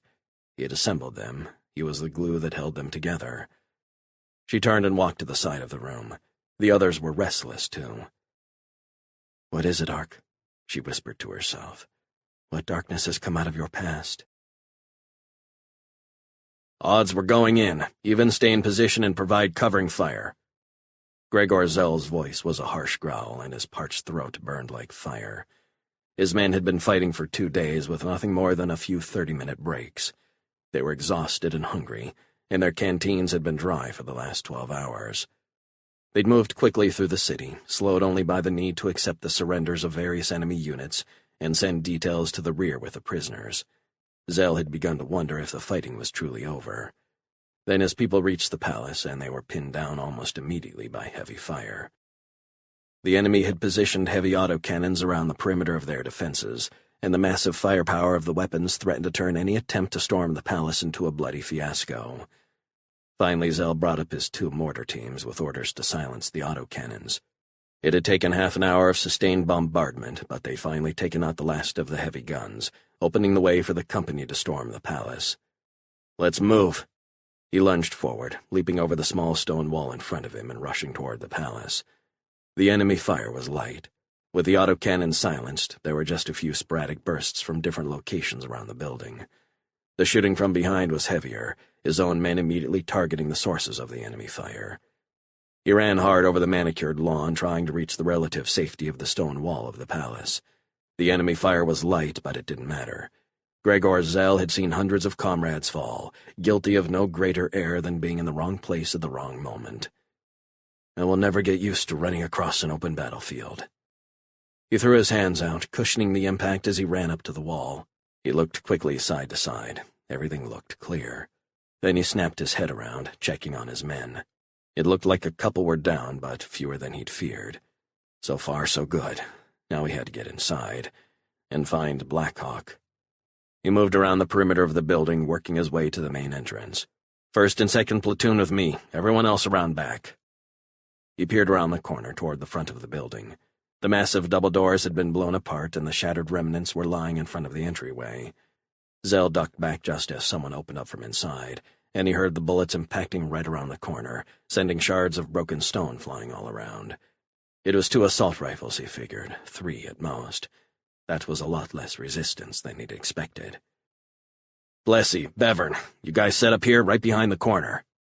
The 2 men moved forward, each holding one of the grips of the heavy autocannon. They moved swiftly, and in less than a minute they were ready to fire. They pushed the massive gun to the side, bringing its muzzle just past the corner. Zell took one last glimpse, then he pulled back again. "The front entry, guys. We've got 2 or 3 bogies in there. Blast it to hell." A couple seconds later, the gun was firing on full auto, sending hundreds of heavy rounds into the doorway. Zell leaned over his firing crew to get a look. The enemy shooting had ceased. Just as the door had ceased to be, as well as much of the wall surrounding it. "That's enough. Squad A, take the entrance." Zell watched as his men ran across the open ground toward the shattered doorway. There were sounds of sporadic fire around the field, but the advancing troops made it all the way without losing anybody. He watched as half took up position around the exterior while the others slipped inside. A few seconds later, his comm unit crackled to life. "Entry secured, Captain." A few seconds passed. "I don't know what the hell happened, sir, but it looks like a nuke went off in here." "Hold your position. I'm sending the rest of the platoon in." He turned and blasted out his orders. "Squads B and C to the door." The 18 survivors of the 2 units dashed across the open space and linked up with Squad A. Zell was about to order the other platoon to advance when he heard the sounds of fighting behind his position. He whipped his head around and he could see figures silhouetted against the intermittent light of a series of fires. "Lieutenant Quarrel, take D and E squads in and assume command at the entryway. Proceed with caution and occupy the palace." He turned his head and yelled, "F squad, with me."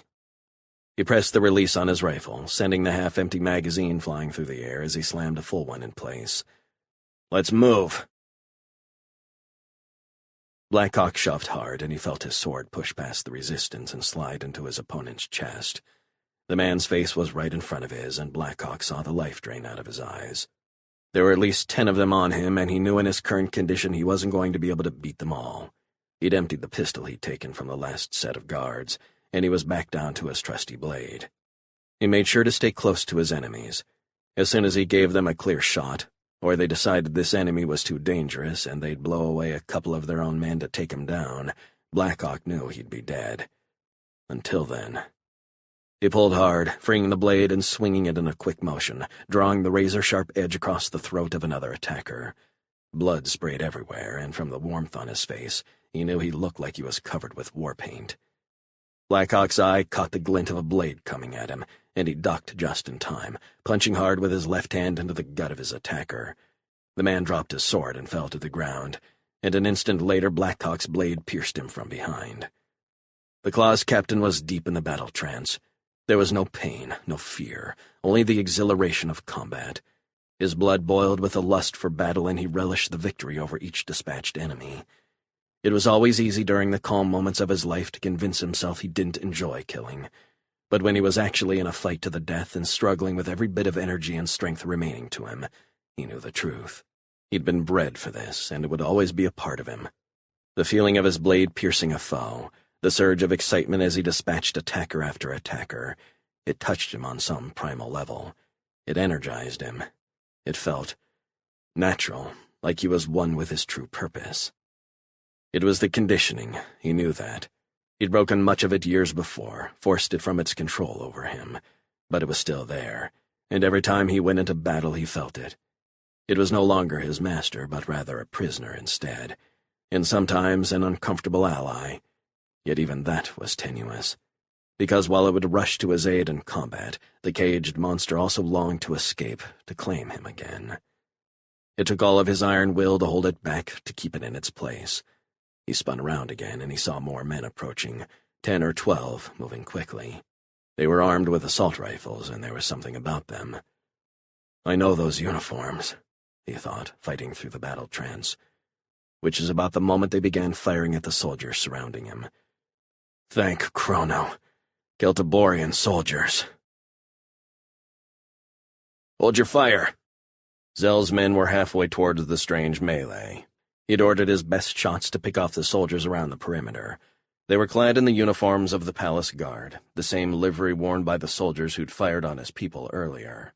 But this wasn't an enemy position, it was a fight, and whoever these men were attacking was probably an ally. "Archer and Blackhawk," he shouted as his men moved forward. "This is Captain Zell of the Celtiborian Expeditionary Force. If you're there, identify yourself." "I am Archer and Blackhawk," a voice cried from the center of the deadly scrum. Zell kept running toward the surging mass of struggling bodies. He threw his rifle over his shoulder as he approached and drew his blade. "Swords!" he shouted to his men. He could hear the sound behind him, hard metal ringing as 10 blades were pulled from their sheaths almost as one. "Strike with care. There's an ally in there." His force crashed into the mass of enemy soldiers, and battle was joined. Swords swung through the air, clanging loudly as they struck their counterparts. The mass of men surged and flowed around the area. The two forces were similar in number, but the Celtiborians were veteran soldiers, and Marshal Lucerne had always insisted his men train with their blades as seriously as they did with their guns, and they were attacking the guard's rear, which made it even less of a contest. And in the center of the bloody mass, Archer and Blackhawk dispatched foe after foe, fighting his way grimly toward his rescuers. When it was over, Blackhawk stood before Zell. He was wounded in half a dozen places, but nowhere severely. He was covered head to toe in blood, though little of it Zell suspected was his own. The Celtiborian didn't even want to guess how many men Archer and Blackhawk had killed during his escape from the palace. "You're safe now, Captain Blackhawk. General DeMark sent us to find you." Blackhawk stared back for a few seconds, and it looked like he was about to say something, but he just fell forward and collapsed into Zell's arms. The Celtiborian stood firm, holding the exhausted man while he turned toward the squad leader. "Sergeant Avenari, contact headquarters at once. Tell them we found Captain Blackhawk, alive." Chapter 24. "It is good to see you, Mac. It has been too long." Voss stood up from his chair and walked toward his second-in-command. "Out," he said, smiling as the door wardens and the chamberlains scrambled to leave the room. He didn't have to shout anymore or throw things. He'd finally gotten them trained to jump at his commands. Still, I may toss something every now and again just to keep them on their toes. "And you, Governor." Wilhelm was resplendent in his dress uniform. Voss thought he had broken him of the practice of dressing formally every time they met to discuss things, but the long separation had apparently caused a minor relapse to old habits. "You are to be commended on your work on Antilles, my old friend." Voss's voice was cheerful. Things were going well, very well indeed. "I am sorry to have missed Allan Lancaster's expression when you informed him we had purchased nearly a third of his company. He was quite surprised, and very rattled. I think whatever capacity the fool has for rational thought slipped away in the blink of an eye."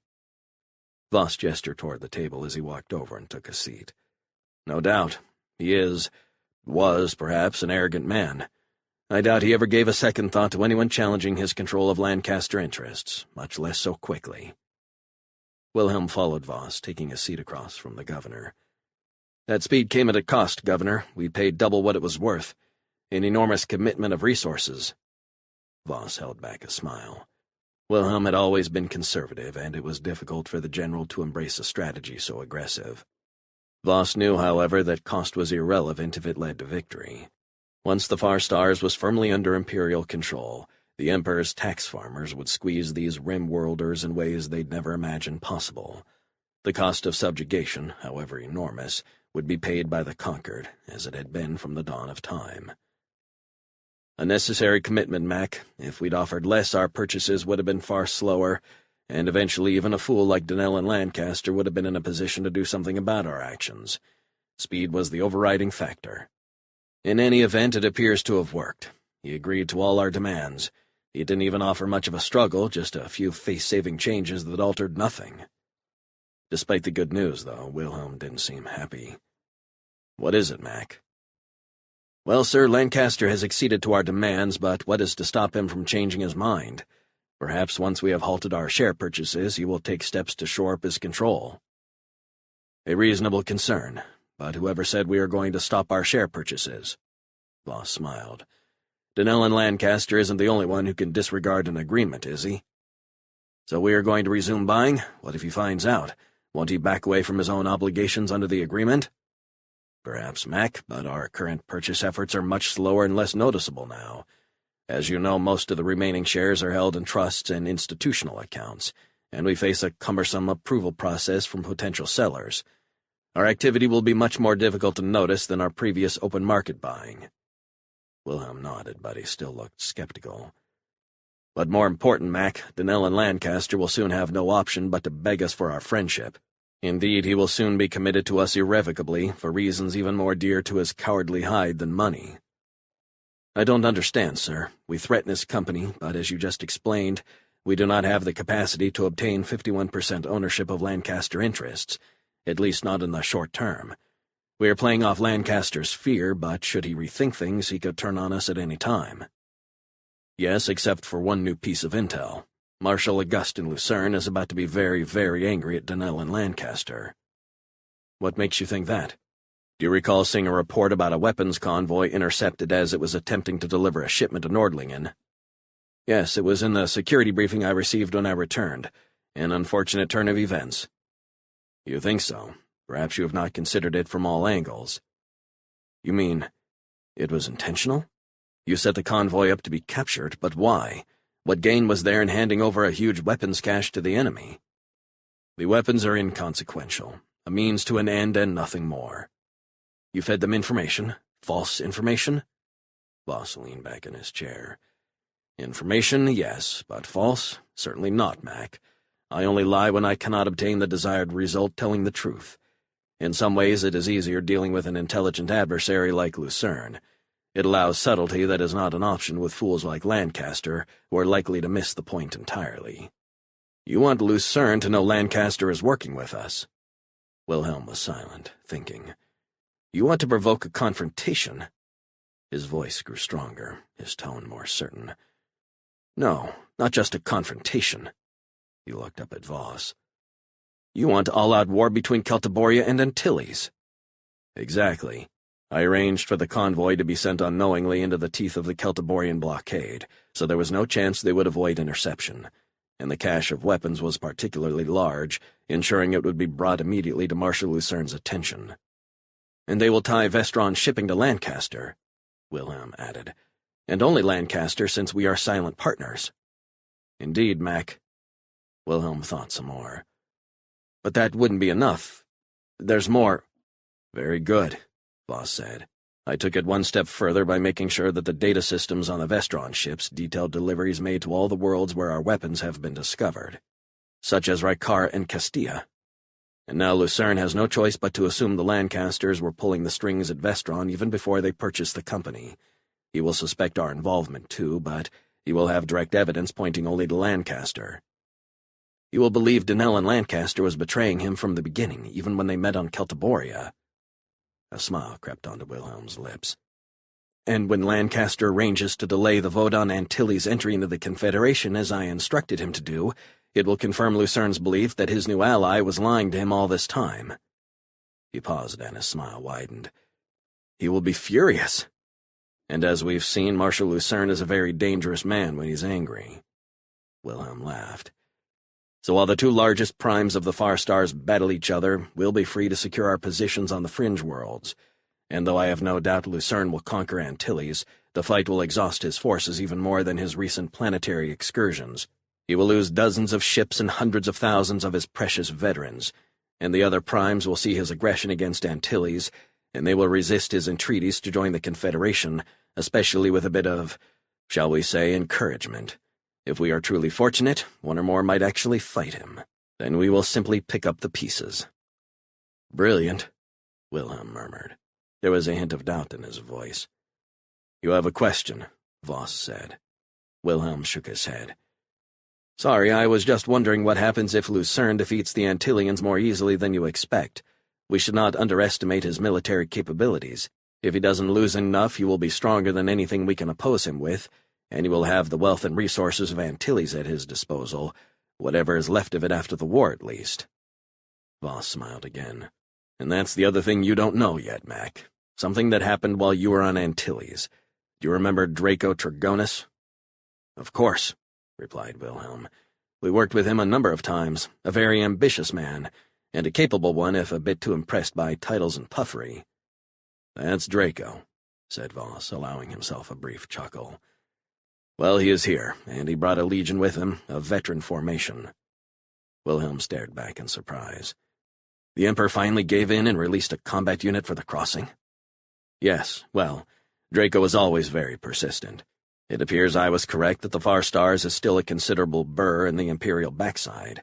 Even the modest amount of progress we have made so far contrasts well with the folly of our predecessors. That is good news, certainly, but a single legion cannot hope to meet Lucerne's armies. Who said anything about a single legion, Mac? Trigonus is even now on Kalashar, setting up a training facility. His legion will become the cadre for an army recruited from the dispossessed of the Far Stars. We will turn every fringe gutter rat who takes our bounty into an Imperial soldier." Wilhelm sat quietly, a stunned expression on his face. "Indeed, Mac, we initially designed a plan to seize control of the Far Stars with trickery and manipulation. Now we will have an army to back that up, and if the two most powerful worlds in the Far Stars fight themselves to exhaustion, the rest will fall in rapid succession." Voss paused and slapped his hand down on the table. "And then these arrogant Rimworlders will learn obedience. Yes, by the gods, they will learn how to heed the commands of their betters." He finally let the full laugh out, and his eyes gleamed with self-satisfaction as he imagined his plans reaching their ultimate fruition. The Far Stars crushed under his iron boot. Chapter 25. "By Chrono, you look like hell, Ark. I know I asked you to do me a favor, but what the hell?" Lucerne had walked through the door briskly, his eyes focusing immediately on Blackhawk, who was sitting on the edge of the bed while two medtechs worked on him. The Claw's captain had chunks of semi-dried blood in half a dozen places, and he had a nasty bruise on the side of his face. But he looked a hell of a lot better than he had an hour before, when they had brought him in half-conscious and covered in blood. "You know me, Augustin. I've never known how to do a job half-assed. What reports have you heard?" "So much for small talk?" Blackhawk offered him a weak smile, but there wasn't much behind it. Sighing, Lucerne said, "Only that you walked right into the palace 40 kilometers behind enemy lines to grab King Gustav, and then you found him a prisoner and rescued him, almost single-handedly ending the battle for Nordlingen." Lucerne walked across the room. "Did I miss anything?" "That might be a bit of a dramatization. If I didn't know better, I'd swear that's how Ace told the story." Blackhawk looked around the room. There were half a dozen medical personnel and 2 guards at the door. He stared back at Lucerne, but he didn't say anything. "Out." Lucerne understood Blackhawk's unspoken message. "All of you, now." The 2 old friends stared at each other while everyone left the room, closing the door behind them. "Okay, Ark, what's going on? I mean really going on." "It is the Empire, Augustin, and it's no small effort. They are systematically intervening in conflicts all over the Far Stars. Saragossa, Castilla, Rykara, now Nordlingen. They're all related. Even Astor's abduction, I suspect, had something to do with it." He paused, sighing softly. "This is trouble, Augustin. Big trouble." Lucerne took a deep breath and exhaled hard. "Are you sure, Ark?" He looked into his friend's eyes. "I mean, really sure? No doubts at all?" Blackhawk slid off the table and stood in front of Lucerne. He wobbled a bit, but he caught himself and held steady. "Absolutely sure. No doubt. None. You know I trust you, Ark, but it's not just us. I need proof. I talked with King Gustav, and he told me everything, but he had no real evidence it was the Empire interfering there. How can you be so certain?" Blackhawk instinctively looked in both directions, reaffirming what he already knew, that they were completely alone. "I just know, Augustin. You'll have to take my word." He paused, wrestling with what else he wanted to say. With anyone else, he'd have stopped there, offering his assurances, but no specifics. But Lucerne already knew who he was, who he had been. He accepted me even after he knew I was a monster. I owe this man my complete trust. "Of course I trust you. There was a man in the palace," Blackhawk said, cutting off his friend. "An Imperial agent. You're positive? It's been a long time since you've been in the Empire, Ark." Blackhawk's voice was somber. "Oh, yes. This man wasn't just any agent, He hesitated, swallowing hard before he continued. "He was my protégé. I trained him, instructed him in how to kill in the Emperor's name. We did horrific things together, Augustin, inflicted terror on millions. Then I broke my Imperial conditioning and I ran, and I left him behind. But I knew him as soon as I saw him. It all came crashing down on me in that dungeon. And not just the horror I inflicted, but the fact that I never tried to reach him, teach him how to flee from that life, how to repent and struggle to save the remnants of his soul. No, I just disappeared. Ark, you can't hold yourself responsible for that. You did what you had to do, and for 20 years you have been a good man." "Am I a good man, Augustin? Am I really? I made vagrant Calgarus into the creature he became, and then I abandoned him. I killed. I made a killer, and then I left that killer free for 20 years. Who knows how much blood is on my hands because of him?" He stared down at his palms, then he looked at Lucerne with haunted eyes. And you know why I killed him? Not to purge the world of a murderer, not out of some sort of feeling of justice or redemption or even kindness. No, I killed him because I didn't want him to tell anybody about me. I killed him because I was selfish, because I was a coward, scared of what my crew would think, or Astra. Lucerne moved closer to Blackhawk, and he threw his arm around his friend. Ark, I want you to listen to me. You've been running for 20 years, hiding. It's time for that to stop. Tell your crew, tell Astra. You are underestimating them. They know who you are now, and that is what matters to them, not who you might have been long ago. They love you, Ark. You talk about not being able to save this agent's soul, but what about the souls of all those men and women on your ship? Are you telling me you didn't give them second chances, or third, or fourth? He paused. You took a risk on them, and I also remember when you took a chance on me, remember? When you told me the truth all those years ago. Did anything change between us? Aren't we still friends to this day? Ark, there is no one I trust more, my friend. The two men stood for a long time, neither speaking a word. Finally, Blackhawk said, Maybe you're right, Augustin. It would be a relief one way or another. I'm so tired of hiding my past, of wondering what they all imagine when I say nothing. Lucerne forced a smile. Tell them, Ark, trust them. I will, I promise, but this isn't the time. Whatever I did, whatever I am, it is immaterial right now. We have a very real problem. The current Imperial Governor appears to be considerably more capable than his predecessors, and he also seems to have substantial resources at his disposal. He paused, then added, This is a grave threat, Augustin, to Celtiboria, to the Confederation, to all the Far Stars. Lucerne nodded. We still need proof, Ark, something we can use to rally all the sector. We know it is the Empire, you and I, but we still have to find a way to shake the other worlds into action, to make them rediscover their fear of the Empire. We will find something, Augustin. It is my fault Calgarus is dead instead of in a cell confessing the Empire's involvement. So I give you my word, I will get you the proof you need. I will do whatever's necessary. His eyes blazed with resolve. Whatever it takes. Commodore Jardanes, you are to be commended. This is an enormous cache of weapons, and keeping it out of the hands of our enemies has saved thousands of Celtiborian lives. Lucerne was staring out over the mountain of crates his people had confiscated from the 6 Vestron freighters. They were full of Imperial weapons, all of them. Enough to equip an entire army, or nearly so.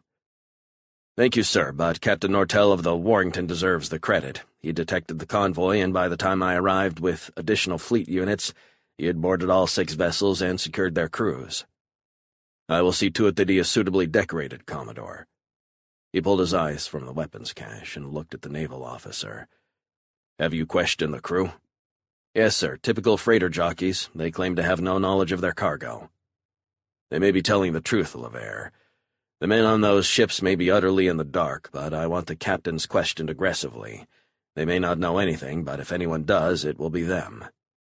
Indeed, sir. In the meantime, I've ordered a complete review of the data systems on the vessels, and I believe we have uncovered some disturbing patterns. Lucerne's eyes widened. Such as?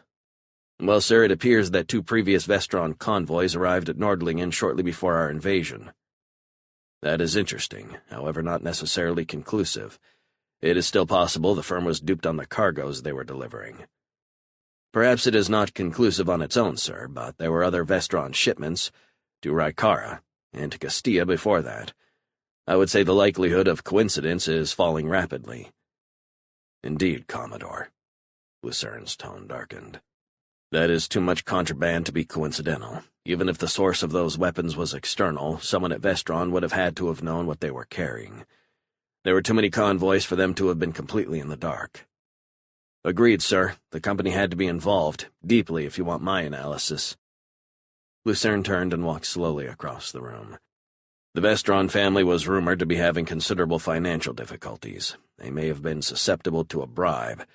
Perhaps not openly from the governor, but through an intermediary. They may have believed they were dealing with criminal or black market traffic, a risk they might have taken for enough gain. He shook his head. But that doesn't make sense either. For one shipment, perhaps, but it had to be clear that this kind of volume could only come from one source. Is it possible the Vestrons took Imperial coin and betrayed the entire sector? Even as he asked it, though, he was incredulous. Augustin Lucerne couldn't imagine anyone in the far stars selling out to the Empire. Jardine shifted his weight uncomfortably. He opened his mouth to speak, but he closed it again without saying anything. "What is it, Commodore? Speak freely." "Sir, I guess you haven't heard the news, but the Vestron firm has been recently sold. It must have come out while you were in hyperspace." "Sold? To whom?"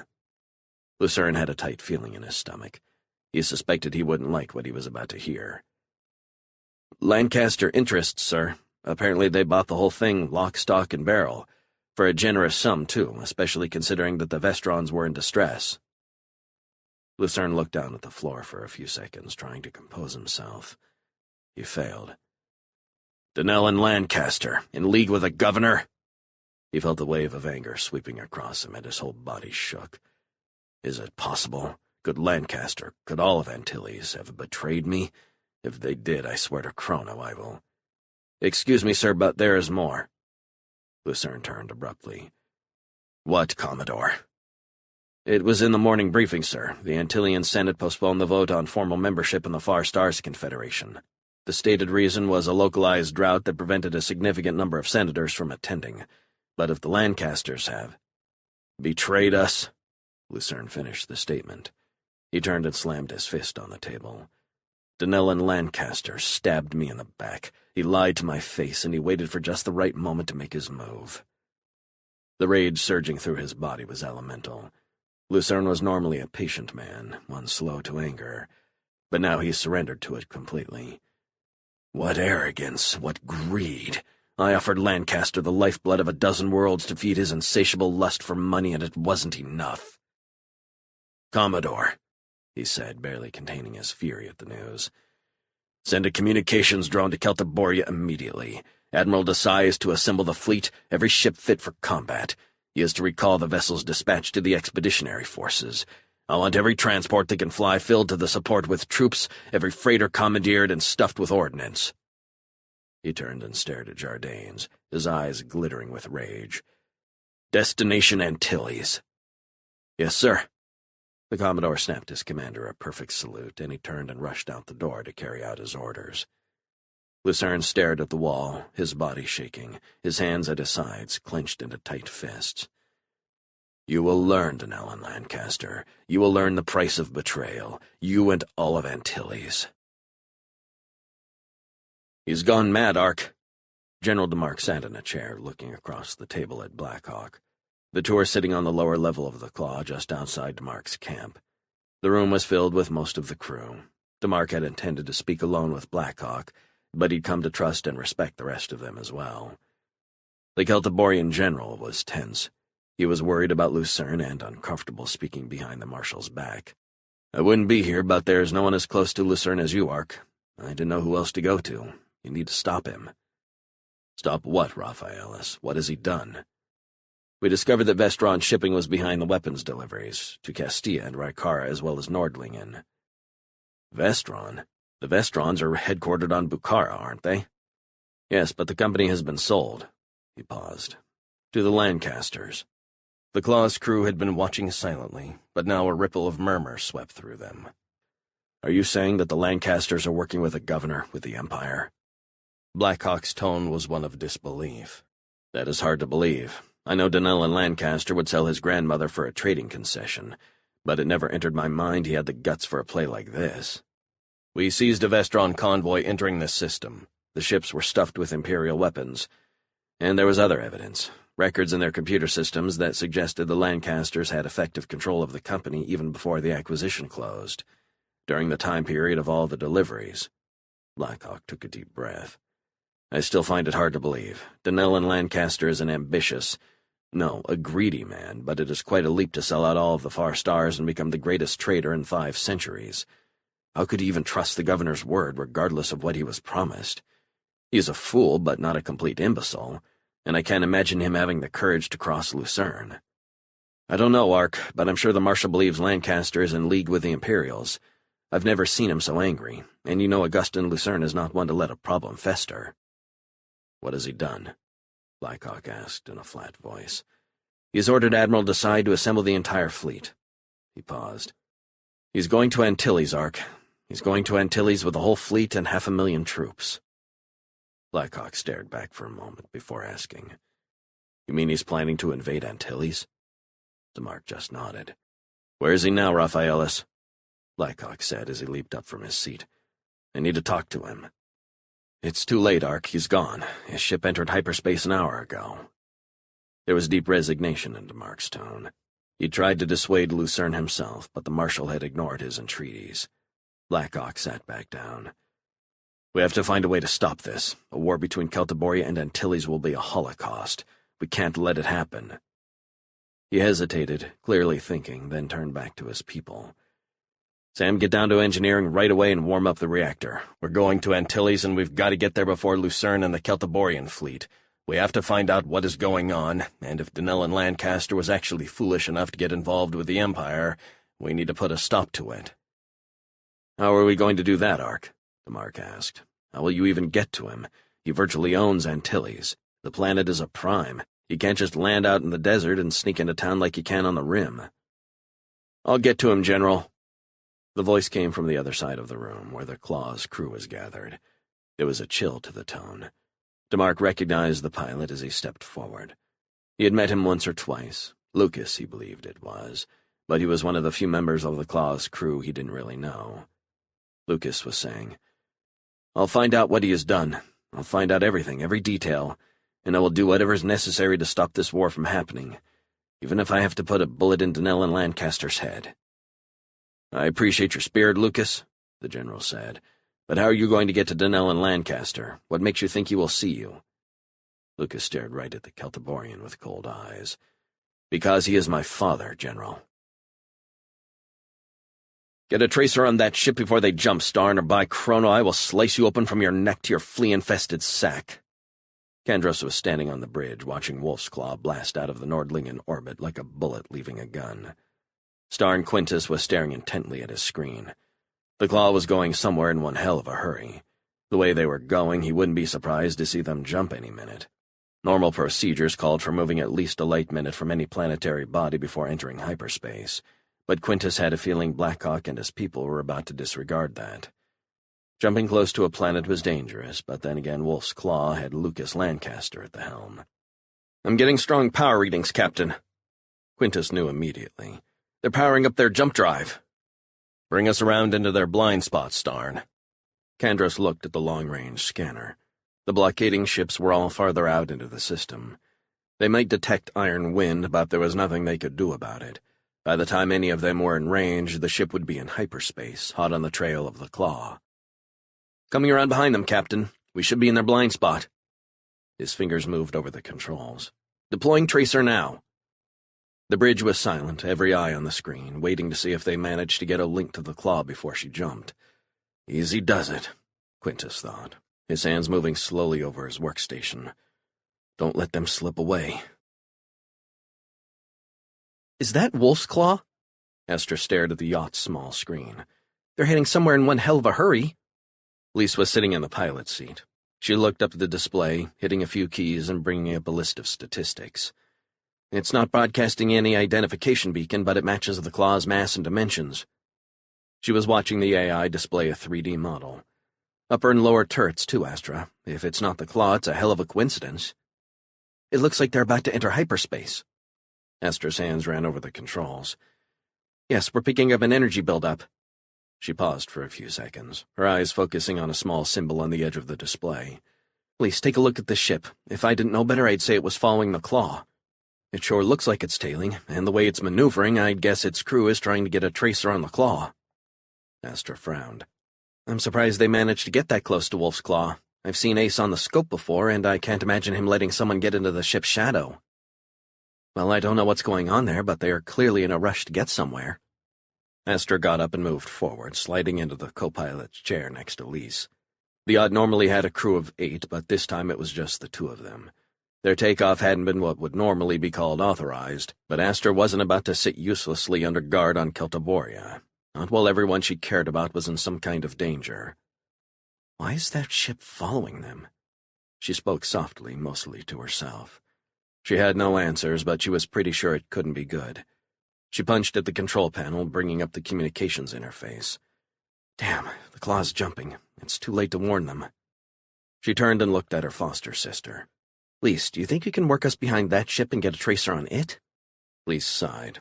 I don't know, Astra. I'm not a hotshot pilot. I can barely fly this thing as is. Try. Astra's voice was tinged with concern. I don't know what that ship's crew is up to, but if they're following the claw, they're up to no good. And they're powering up for a jump now. They're definitely following the claw. She gripped the controls tightly. Okay, Astra, strap yourself in. This may be a rough ride. Just stay on them, Lise. We can't lose that ship. She shook her head. We just can't. Chapter 26. Marshal, are you sure about this? Don't you think we should wait until we have a better idea what is actually happening? Callista was standing at Lucerne's side on Glorianus's flag bridge. The hulking vessel was the biggest and most powerful instrument of war in the far stars, though even its enormous strength failed to match the legendary firepower of an Imperial battleship. I know enough, General. There was an anger in Lucerne's voice that shook Callisto. The Marshal was always in control, whether it was in the middle of a war or when his daughter was abducted. Through whatever pain or difficulty he was enduring, the man was always under control. But now Callisto could tell that legendary hold on discipline was frayed to the breaking point. But, Marshal, General Callisto, I appreciate your sentiment, but this has nothing to do with anger. All evidence to the contrary, Callisto thought, even as the Marshal continued. If Allan Lancaster, indeed all of Antilles, is in league with the Imperial Governor, we have no time to waste. We cannot allow our only true rival in the far stars to ally with the Empire. He turned toward Callisto and stared into the General's eyes. Is that the war you want to fight? Do you want to see your sons march off to die in battle with the legions of the Empire? Would you have our soldiers, and then our civilians, become the victims of Antillean treachery? No, Callisto thought. But a war with Antilles will be a bloodbath. I know what that means, and you used to as well. And yet he said nothing. We must take decisive action, or see all we have fought for 30 years disappear. I didn't trust Allan Lancaster, but I never imagined the man would betray the entire sector and bow down to the Imperials. Now he will pay the price. Callisto took a deep breath. His head had been spinning since he'd gotten Lucerne's order to prepare the bulk of his army on Rykara to embark immediately. He knew Lucerne was enraged, but he couldn't argue with the Marshal's reasoning either. If Antilles became a puppet of the Empire, the rest of the far stars would be in mortal danger. Even the great Celtiborian war machine Lucerne and his people had built would be imperiled. If the Marshal's suspicions were true, there was no choice. But war with Antilles was as unthinkable as it seemed to be necessary. Perhaps there was no choice, but Callisto was nervous. He'd never seen Lucerne so angry before, never seen him react on pure emotion. Would he try everything to avoid war, or would he just lash out as the fleet arrived? We have to be sure, Marshal, if we are in error. It is no error, General. Allan Lancaster's ships have been providing Imperial weapons to our enemies for months now. The thousands of your men dead on Rykara, and all those on Nordlingen as well, that is the blood price of this man's treachery. He glared at Callisto, and the General could see a glint of madness in his master's eyes. But perhaps his treachery is his own, and not the whole planet's. Perhaps, General. I would like to think that. But don't forget that the Lancasters virtually control Antilles, and because of that, Allan Lancaster was able to delay the vote on the planet joining the Confederation, which hardly suggests any independence on the part of the other Antillean leaders. Lucerne paused, the anger in his voice dropping slightly in intensity. Still, we will give them a chance. We will offer them the opportunity to surrender. Then we can purge all Imperialists from their world and proceed with the Confederation. After we execute Allan Lancaster and any of his people who were involved in this betrayal, that is.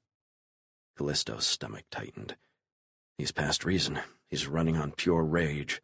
Perhaps if you were to speak with their Prime Minister, or a delegation of their senior senators?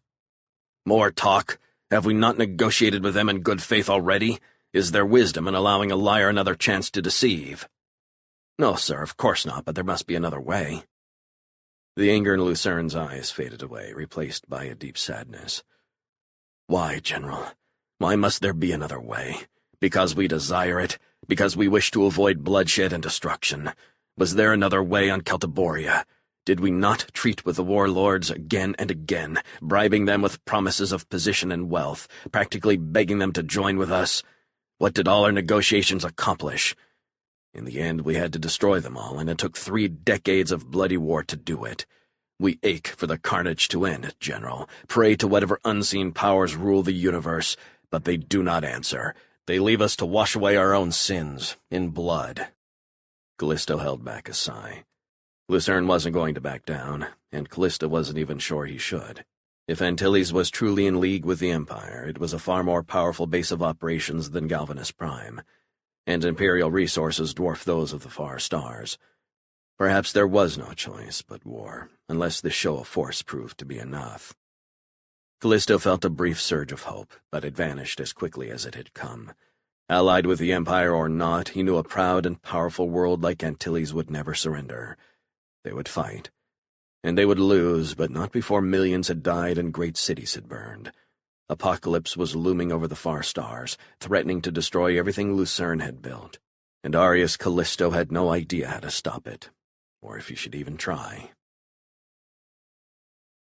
"Approaching Antilles system, Captain. Estimate 10 minutes until we enter normal space." Lucas was sitting at his controls, monitoring the Claw's position in hyperspace. Most of the systems were down, and he'd had little to do but sit and think about his pending reunion. The last time he'd seen his father had been 6 years before, when the Lancaster patriarch had banished his wayward son from the family estate, indeed from all dealings with the Lancaster clan. Lucas had been a world-class fuck-up, he couldn't argue that. But Blackhawk's tough love had brought him back from the brink of self-destruction, and he wondered why a wayward adventurer cared enough to make that effort when his own father didn't. Lucas had embarrassed the family many times, no doubt, and his last scandal, involving the sequential seductions of a powerful senator's wife and then his daughter, had been a difficult one to clean up after, even for a man as wealthy as Dunellen Lancaster.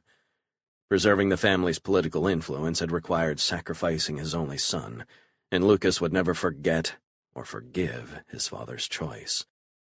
"You okay, Lucas?" Blackhawk asked quietly. "Yes, Skip, I'm fine." He was lying, and he knew Blackhawk knew it, but just knowing the captain was there gave him strength. Lucas had been clean for a long time. Not so much as a drink stronger than fruit juice had passed his lips in more than 5 years. But thinking about his reunion with his father was bringing back the old urges. He pushed the thoughts away, but he could feel them tugging at him. But he knew drugs and alcohol would do nothing to change the facts of this bloodline. Yes, Lucas Lancaster was the rightful heir to one of the biggest fortunes in the Far Stars, but he wanted nothing to do with it. To him, the Lancaster clan, the massive family business, the constant jockeying for power and position, they were all toxic. More than once he felt the urge to reach down, change the ship's course, go to some faraway planet on another crazy mission, and forget all about Antilles and his father. But that wasn't possible. Whatever stress he felt, however much it threatened to break him down, turn him back into what he had been, he had to see this through. Too many lives were depending on it. "Bring us in as close to the planet as you can, Lucas. The less time we have to spend dealing with their naval patrols, the better." Antilles was no fringe world shithole like Kalashar or Saragossa. The planet had a serious navy, and traffic coming in and out was strictly controlled. Blackhawk couldn't just bring the Claw down in the wilderness outside a city and sneak in overland. "Got it, Skip." Lancaster was working through the checklist, preparing for the transition from hyperspace. He was enormously grateful to have something to occupy his thoughts. "Sam, are you ready?" Blackhawk leaned over the comm unit. "I'm ready, Captain. I'll get started as soon as my circuits power back up." Very few ship's systems functioned in hyperspace, and it usually took at least a few minutes for things to recover when a ship jumped back to normal space. "Remember, we need to look damaged. We have to convince them to override normal landing protocols and bring us in as an emergency case." "Got it, Cap. They'll think we're close to death's door. I can promise you that. Just no radiation leaks, Sam. They have to think our reactor is solid. The Antillians would never let a ship land with an unstable reactor." "No leaks, Skip. Got it." "Whenever you're ready, Lucas," Blackhawk said. The pilot nodded and stared down at his readouts. "Entering normal space in 10 seconds. Blackhawk leaned back in his seat and closed his eyes, waiting for the feeling of the transition. 5. Lucas's voice was firm. He knew Blackhawk was going over again in his mind what he was going to say. They discussed options for getting around Antilles' lengthy landing approval and customs procedures. It had been Lucas's idea to feign mechanical problems. He knew Antillean shipping law from his days at the Antilles Naval Academy, and vessels with dangerous damage or malfunctions were always given landing priority. Transitioning now. The claw shook briefly. A few seconds later, the main screen came on, staticky and unstable at first, then stabilizing. It displayed the planet Antilles, less than 40,000 kilometers away, recklessly dangerous proximity for a transit. Amazing, Lucas. Talk about threading a needle. Blackhawk flipped his comm frequency to the Antillean channels. Antilles Control, this is the vessel Wolf's Claw. We have a severe life support malfunction and request immediate permission to land so we may conduct repairs. Lucas smiled. Blackhawk was perfect, just enough panic in his voice to make it believable. He knew Sam was down in engineering, ejecting fluids and gases from the ship, confirming to the Antillean scanning net that the Claw was in fact a ship in distress. Vessel Wolf's Claw, this is Antilles Control. We have scanned and confirmed your damaged systems. You are cleared to land immediately at Pad 11 in the Coronia spaceport. We are transmitting your landing instructions now. Please do not deviate from this flight plan. Blackhawk smiled. Thank you, Antilles Control. Wolf's Claw out. He turned toward Lucas. And that, my young friend, is how it's done. He paused, then added, Thank Corona we've managed to avoid killing or kidnapping anybody on Antilles. It's one of the few places we're still welcome. Hopefully that will still be true in a few hours. Lucas smiled, and he managed to push the thoughts of his father away, at least for a few minutes. But he couldn't avoid it for long. He was home, back where all his demons lived. Get the scanners up now. Cedric Kandros was barking orders into his comm unit before the system had even rebooted. Iron Wind had just emerged from hyperspace, and the crew was still scrambling to bring its systems back online. But Kandros didn't have Lucas Lancaster at the helm or Sam Sparks in engineering, which meant that once again Wolf's Claw had the advantage while Kandros impatiently waited to reestablish contact with Blackhawk's ship. How much longer? Just getting scanning power now, Captain. Quintus was staring into the scope. The tracer's holding. A short pause, then. Chronos stinking high, they transited right on top of the planet. He turned and looked back at Kandros. I brought us in as close as I could manage, but they emerged less than 50,000 kilometers out. There was surprise in his voice, almost outright shock. I've never seen a ship transit so close to a planet before.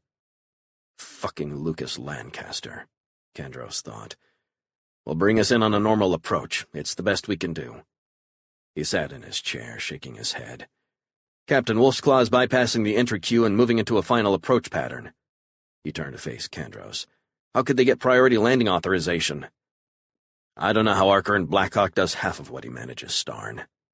I'd steer clear of the dangerous son of a bitch if it wasn't for that 1,000,000 crowns. Contact Antilles Control right away and request permission to land as soon as possible.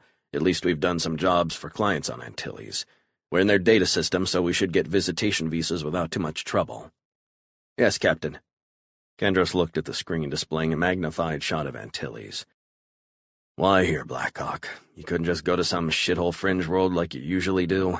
Someplace we could have blown you away in a saloon and walked out the door? Now he'd have to find just the right moment to strike, and until he knew more about what Blackhawk was doing, that was going to be tough. But he swore one thing. Whatever happened, Archer and Blackhawk was not getting off Antilles alive. He had 1,000,000 reasons to ensure that.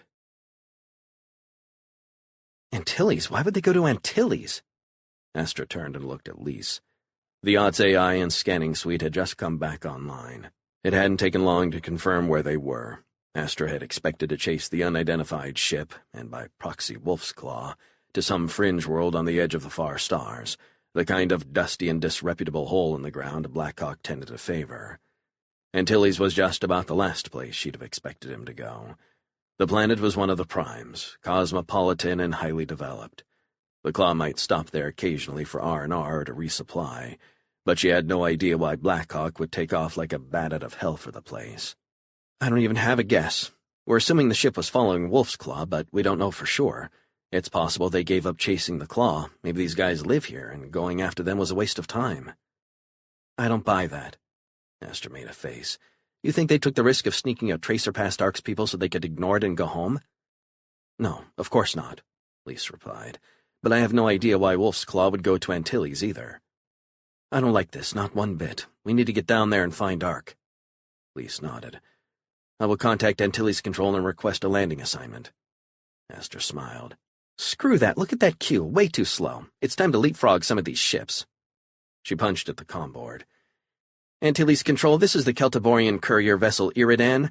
I am Astor Lucerne on an urgent diplomatic mission, and I request immediate landing authorization. Celtiborian vessel Iridan, standby. Half a minute later, the comm crackled to life. Celtiborian diplomatic vessel Iridan, you are clear for immediate landing at the Coronia spaceport, Gold Sector Pad 03. Welcome to Antilles. Astor flashed a smile across the cramped cockpit. Message received, Antilles Control. We thank you for your prompt courtesy. She held her smile, and then she winked at Lise. I hate to play the Lucerne card, but I have to admit, it always works. She paused and took a breath. Now let's get down there and make sure Ark knows he's got a tail. Chapter 27. Go, Lucas. I'll get authorization for the rest of us to leave here as quickly as I can, but you're an Antillian national. Your DNA records are still in the system, so they'll let you right through. They were in the restricted holding area of the Coronia spaceport, where new arrivals were detained until their entry visas could be cleared. Blackhawk stared at his pilot for a few seconds. I know this will be hard for you, Lucas, especially alone, but we don't know how much time we have. Probably not much. When the Celtiborian war fleet transits out into this system, we're going to be staring at the biggest fight in the history of the far stars. He paused again and put his hands on Lucas's shoulders. We can't wait. We need to know if Marshal Lucerne's suspicions about your father are correct. You can do this. Lucas nodded slowly. His stomach felt like two hands had grabbed it and squeezed. He hadn't set foot on Antilles since the day Blackhawk had saved him from getting the worst beating of his life and took him back to Wolf's Claw. If Lucas had had his way, he'd have never seen the place again. Even the couple times the Claw landed on the planet during those years, Lucas had stayed aboard, without so much as tuning into the Antillian broadcast nets for old time's sake. And now I'm going to walk directly into the heart of the society I hate. I'll contact you as soon as I manage to see him. Lucas forced a smile on his face. Then he turned and walked toward a different line, much shorter than the one his friends were on. In a few minutes he was in front of a desk, standing under a sign that read, Antillian Citizens. Name? The attendant seemed bored, and she spoke in a deadpan voice. Lucas Lancaster. There was a pause. Lancaster? Not everyone on Antilles with that surname were members of the same family, but the Lancasters were legendary on a planet dedicated almost religiously to economic prosperity. They were also extremely numerous, and Lucas had hundreds of cousins, born further from the seat of power than he had been, but enormously wealthy nevertheless. Yes, I'm afraid I'm one of those Lancasters. Allan Lancaster is my father. The attendant cleared her throat and smiled. We never get anyone of your stature here, Mr. Lancaster. Her eyes were wide, her expression almost one of shock. She didn't sound bored anymore. Lucas sighed. Of course not. There was a separate area for yachts and other craft carrying the privileged elite of Antilles. He almost laughed imagining his father, or any of his arrogant and spoiled relatives, standing in a line at the spaceport. Yes, well, he said softly. I'm sort of the family's black sheep, I'm afraid. I've been away on a bit of an adventure, and I caught a ride home on a small ship that was heading this way. He looked back at her with a pleasant smile.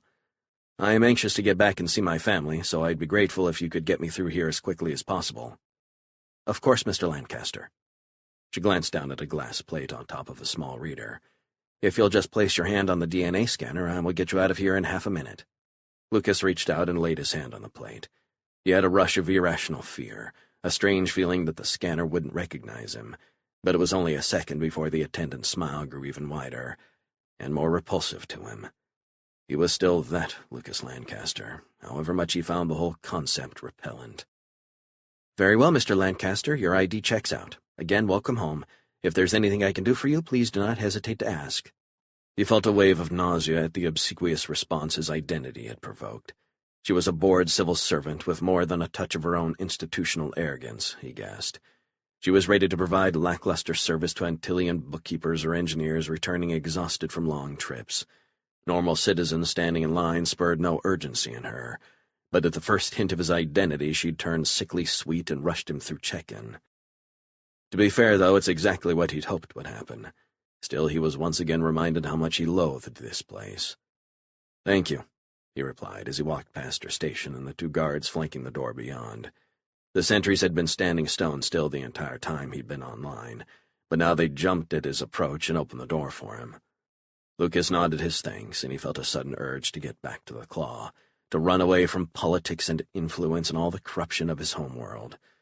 He could feel the heaviness of his old life closing in on him, and he remembered the urges that drove him to his pipes and needles and the escapism he had so often found at the bottom of a bottle. He realized just how much he preferred the honesty of a straight-up fight, the physical exhilaration of sitting at the controls of the Claw, desperately trying to escape a whole pack of enemies in pursuit. It didn't make sense, at least not entirely, but at least in action Lucas felt accomplishment, a value he brought to his crewmates that had nothing to do with 20 generations of rapacious ancestors. He considered the real loyalty and affection he felt for the Claw's crew. He thought of Ace, who never seemed to tire of giving him shit about something, but who would also stand by his side and fight to the death before abandoning him. He compared that to the spaceport attendant and the fawning way she had dealt with him as soon as she found out who he was, and was again reminded that wasn't real, like Ace's loyalty or Blackhawk's respect. It was bullshit, just like everything else on the world of his birth.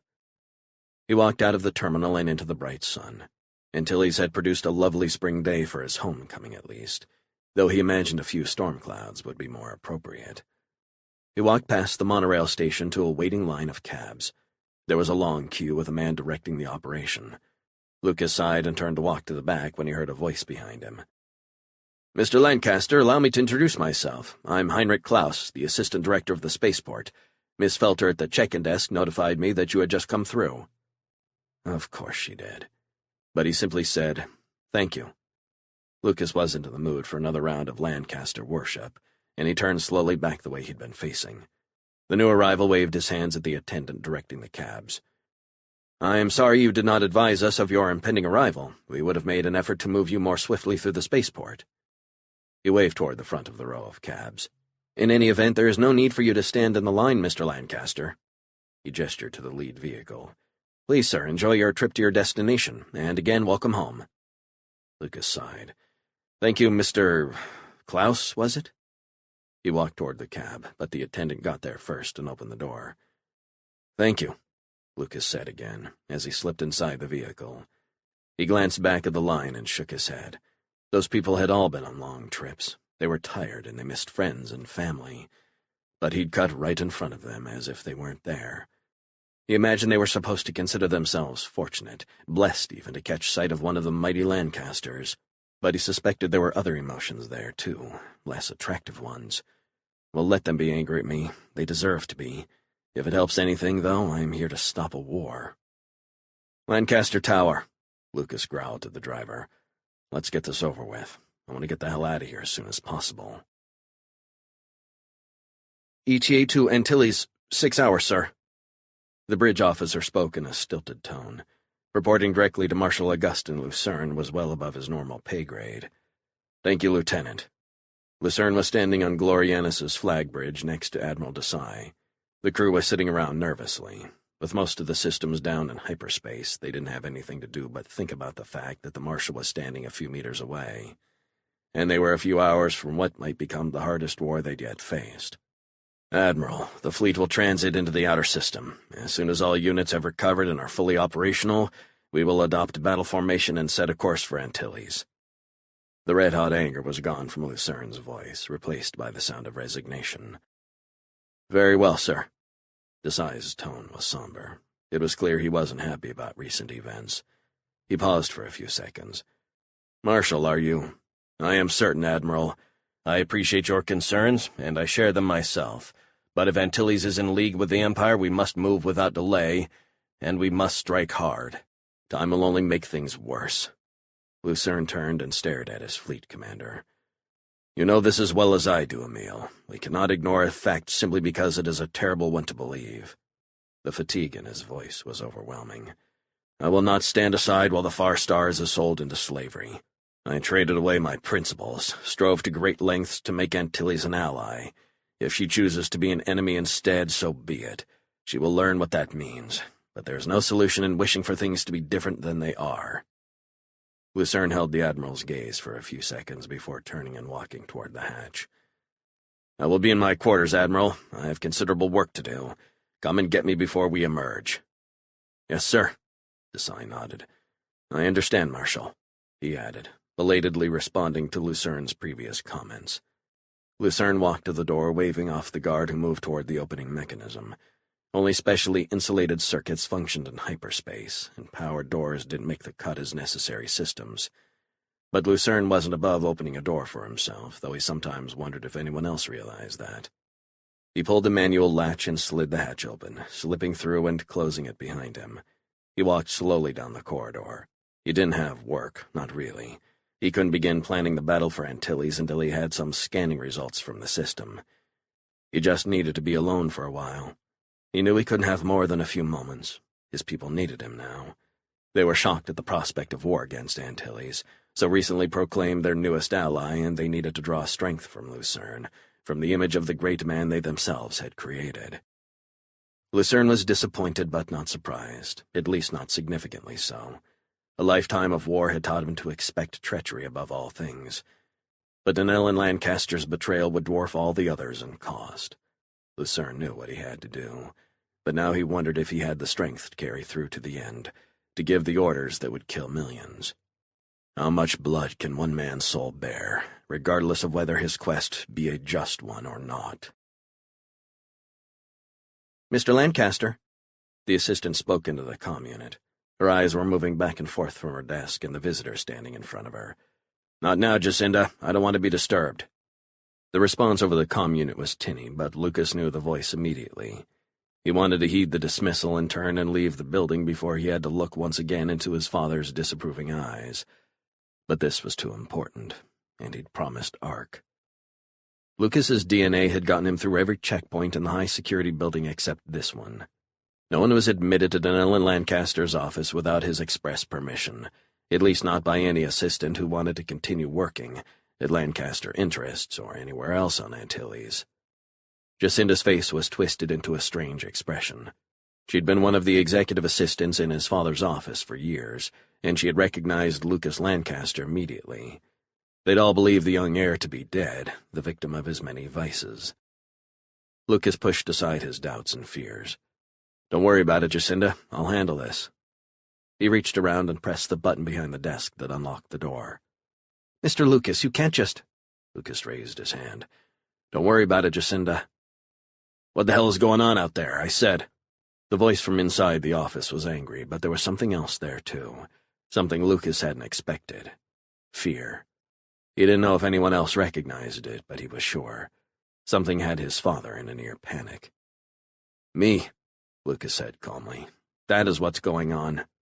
He walked through the door as he spoke. He stopped just inside, staring at the shocked face of Allan Lancaster. "Hello, Father." The elder Lancaster paused, his face a mask of pure shock. Finally he stood up and said, "Lucas! Lucas, my boy, it is really you?" His voice was filled with emotion, although Lucas wasn't quite sure which one.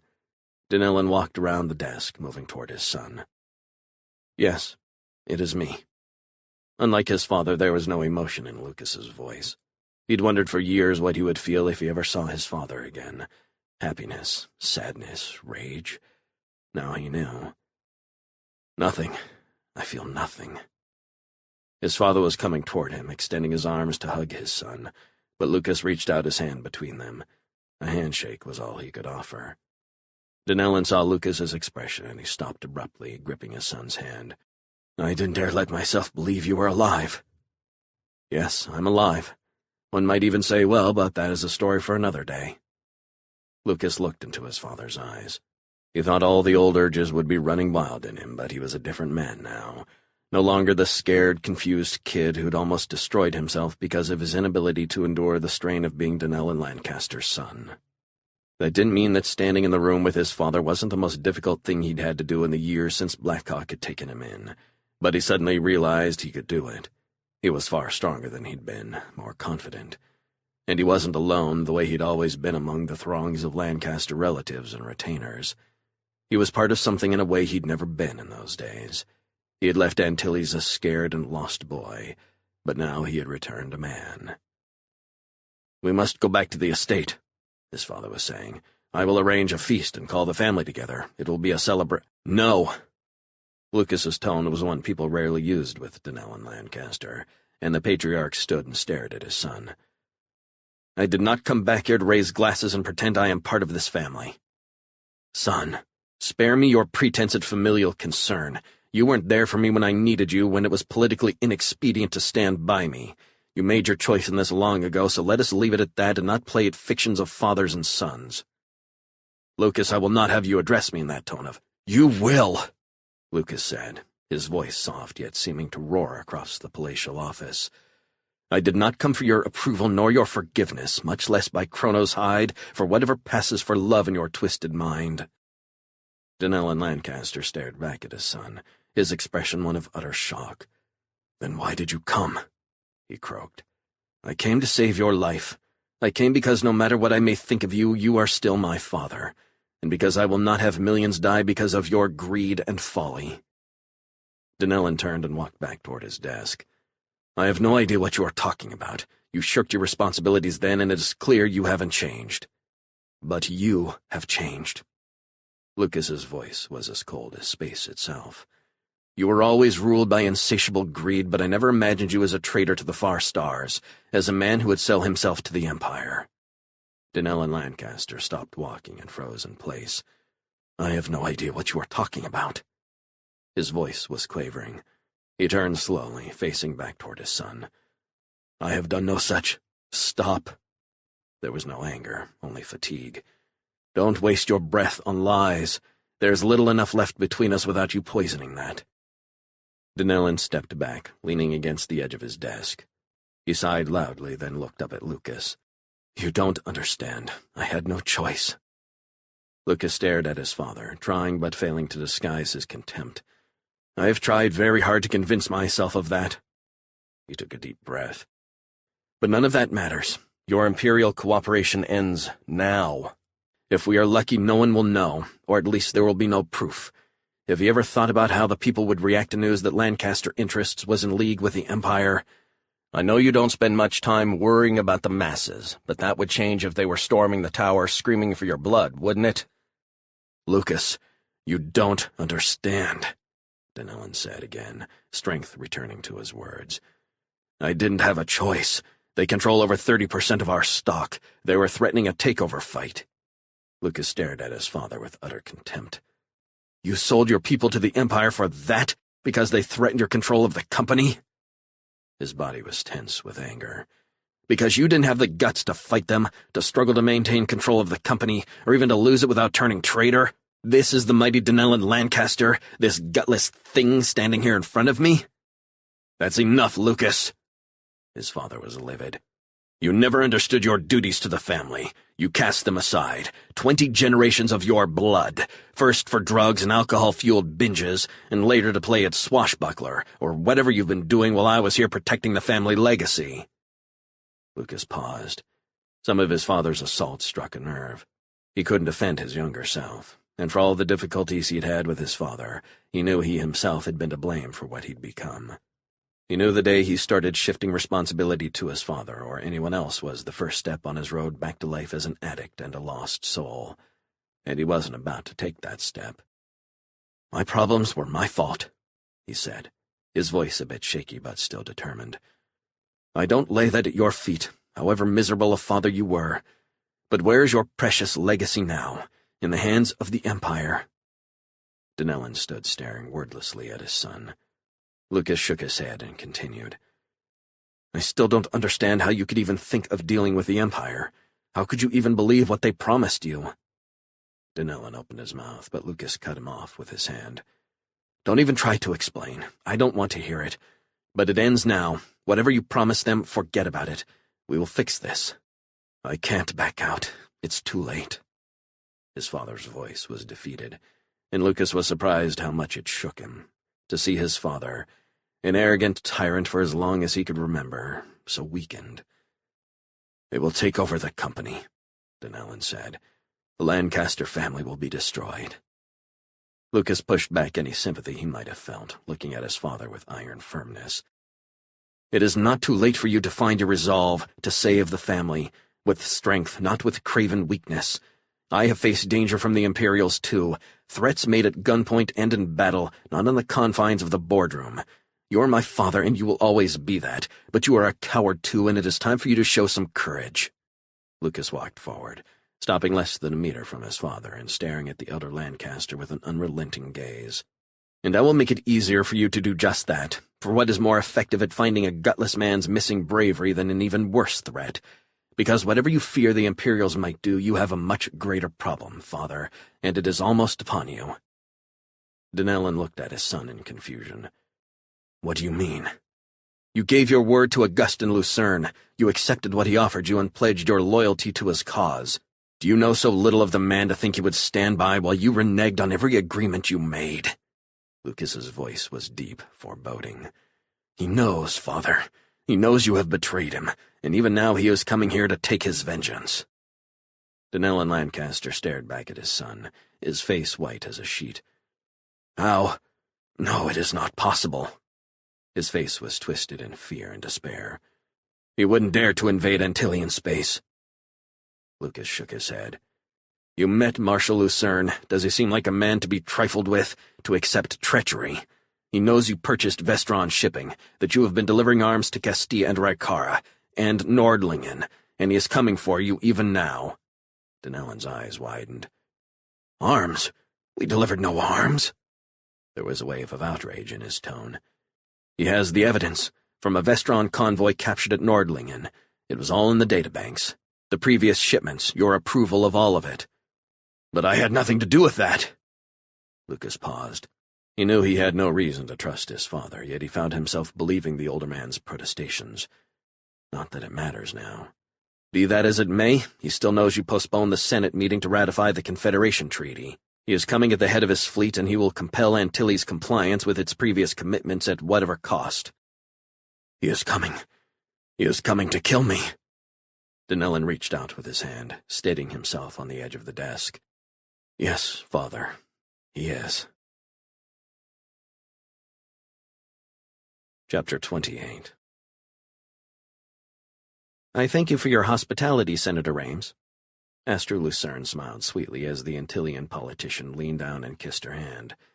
Astor came no more naturally to politics than her father, but she was a Lucerne, and she did what was required by the situation. Her knowledge of Antillean politicians was extremely limited, but Rames's reputation, both as a major power broker and a shameless womanizer, had reached all the way to Celtiboria. "It is my pleasure to receive such a charming ambassador." "If he stares at my breasts one more time, I'm going to show him just how charming I can be." "Indeed, Senator, you are far too kind." She pulled her arms back, pushing her chest up and forward. A Lucerne used whatever weapons she had. Astor would have preferred the sawed-off shotgun with a worn pistol grip, but she hadn't been able to come up with a good reason an ambassador would be so armed, so she'd, reluctantly, left it on the ship. She leaned in, bringing her lips closer to his ear. "I'm afraid, Senator, that I'm quite tired. I find space travel extremely exhausting." She smiled again and ran her hand through her hair. "Perhaps we can meet again later, and get to know each other better?"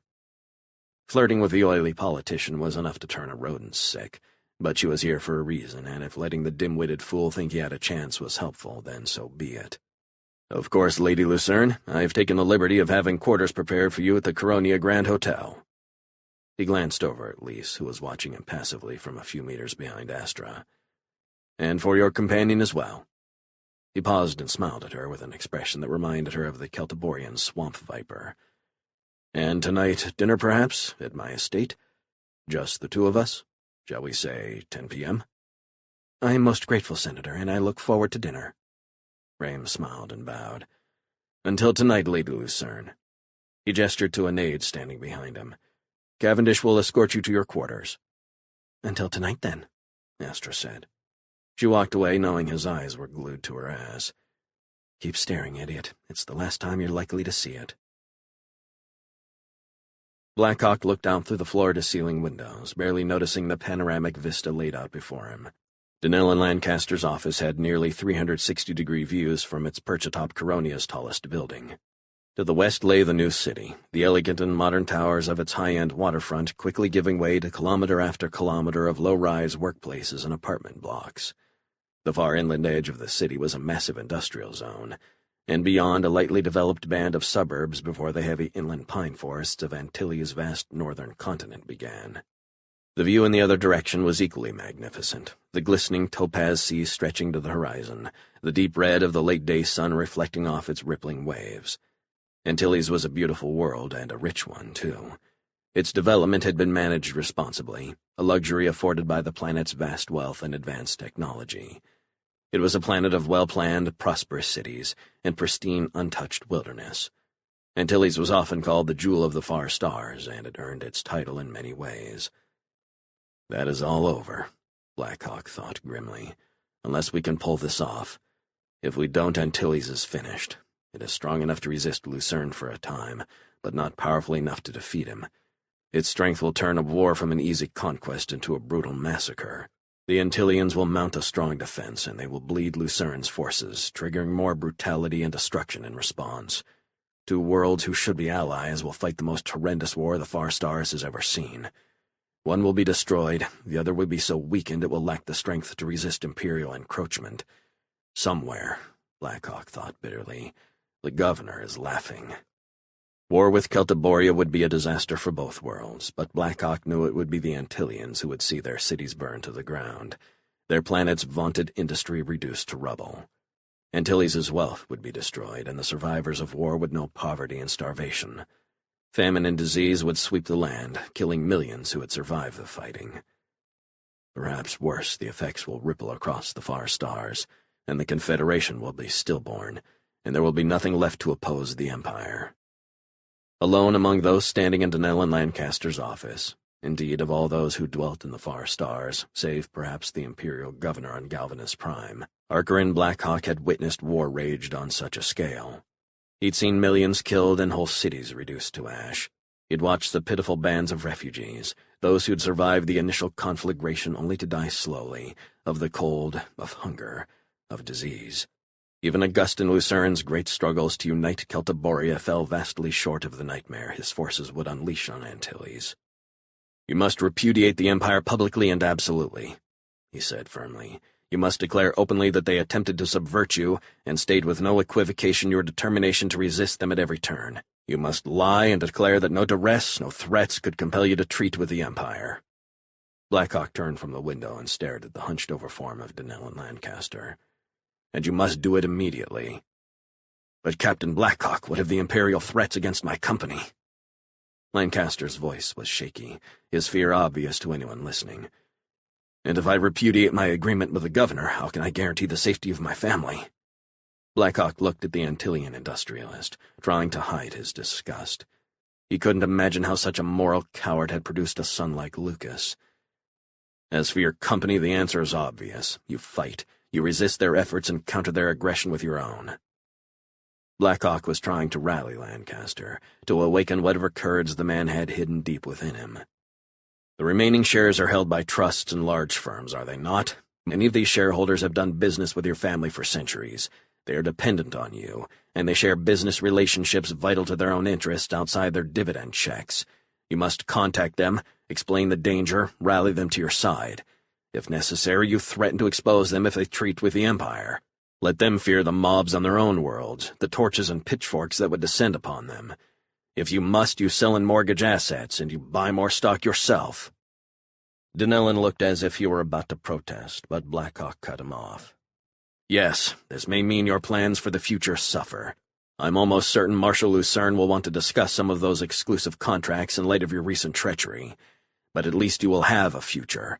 More important, the Confederation will have a future, and you will just have to find other ways to prosper, ones that do not sell at the Far Stars in the process." Blackhawk glared at the wilting Lancaster patriarch. "There are many options for you, but craven cowardice is not one of them. If you refuse to stand up to the Empire, you will not live to fulfill the promises you made the governor. Your fear will not save you. Marshal Lucerne will destroy you long before any of your imperial machinations come to fruition, and he will devastate your planet in the process. Millions will die, all because of your betrayal, because you are scared." Blackhawk took a deep breath and turned back toward the window. The sight of the terrified Denellen Lancaster was making him sick. "As for your personal safety," he said, You are one of the wealthiest men in the far stars, and Antilles is in the very top tier of worlds. If the governor decides to kill you, he will send assassins, not Imperial battleships. You have the capability to defend yourself against such an onslaught. Increase your security, trust only your closest aides, rally the Antillian defense forces, and learn to be a man and accept risks. The last line dripped with naked contempt. Blackhawk looked over his shoulder at Donnell and Lancaster. The industrialist was standing meekly, a shell-shocked look on his face. He was afraid and confused. It was clear the idea of exposing himself to personal danger was a concept utterly foreign to him. If you stand for your own, face up to the Imperial threats, I will help you. We will all help you. Blackhawk's voice deepened, his determination clear for all to hear. If you do not, you sign your own death warrant. Augustin Lucerne is almost here. Have you the courage to face him? For the choice is upon you. Will you stand against the Imperial Governor or against Marshal Lucerne? You must make an enemy of one, and Chrono help you if you dither long enough and fail to make a friend of the other. Donnell and Lancaster looked at Lucas, but there wasn't a hint of support or understanding in his son's eyes. He turned slowly toward Blackhawk, and he spoke, his voice halting. I will repudiate the Empire, Captain Blackhawk. I will stand with you, and by my agreement with Marshal Lucerne. Blackhawk nodded. Very well. Then I will keep my word and help you. He glanced at Lucas, then back to Donnell. You must come back to Wolf's Claw with us. Marshal Lucerne may arrive at any moment, and the Antillian forces will respond to the incursion. If we do not stop this before it begins, it may be too late. War once begun is difficult to end.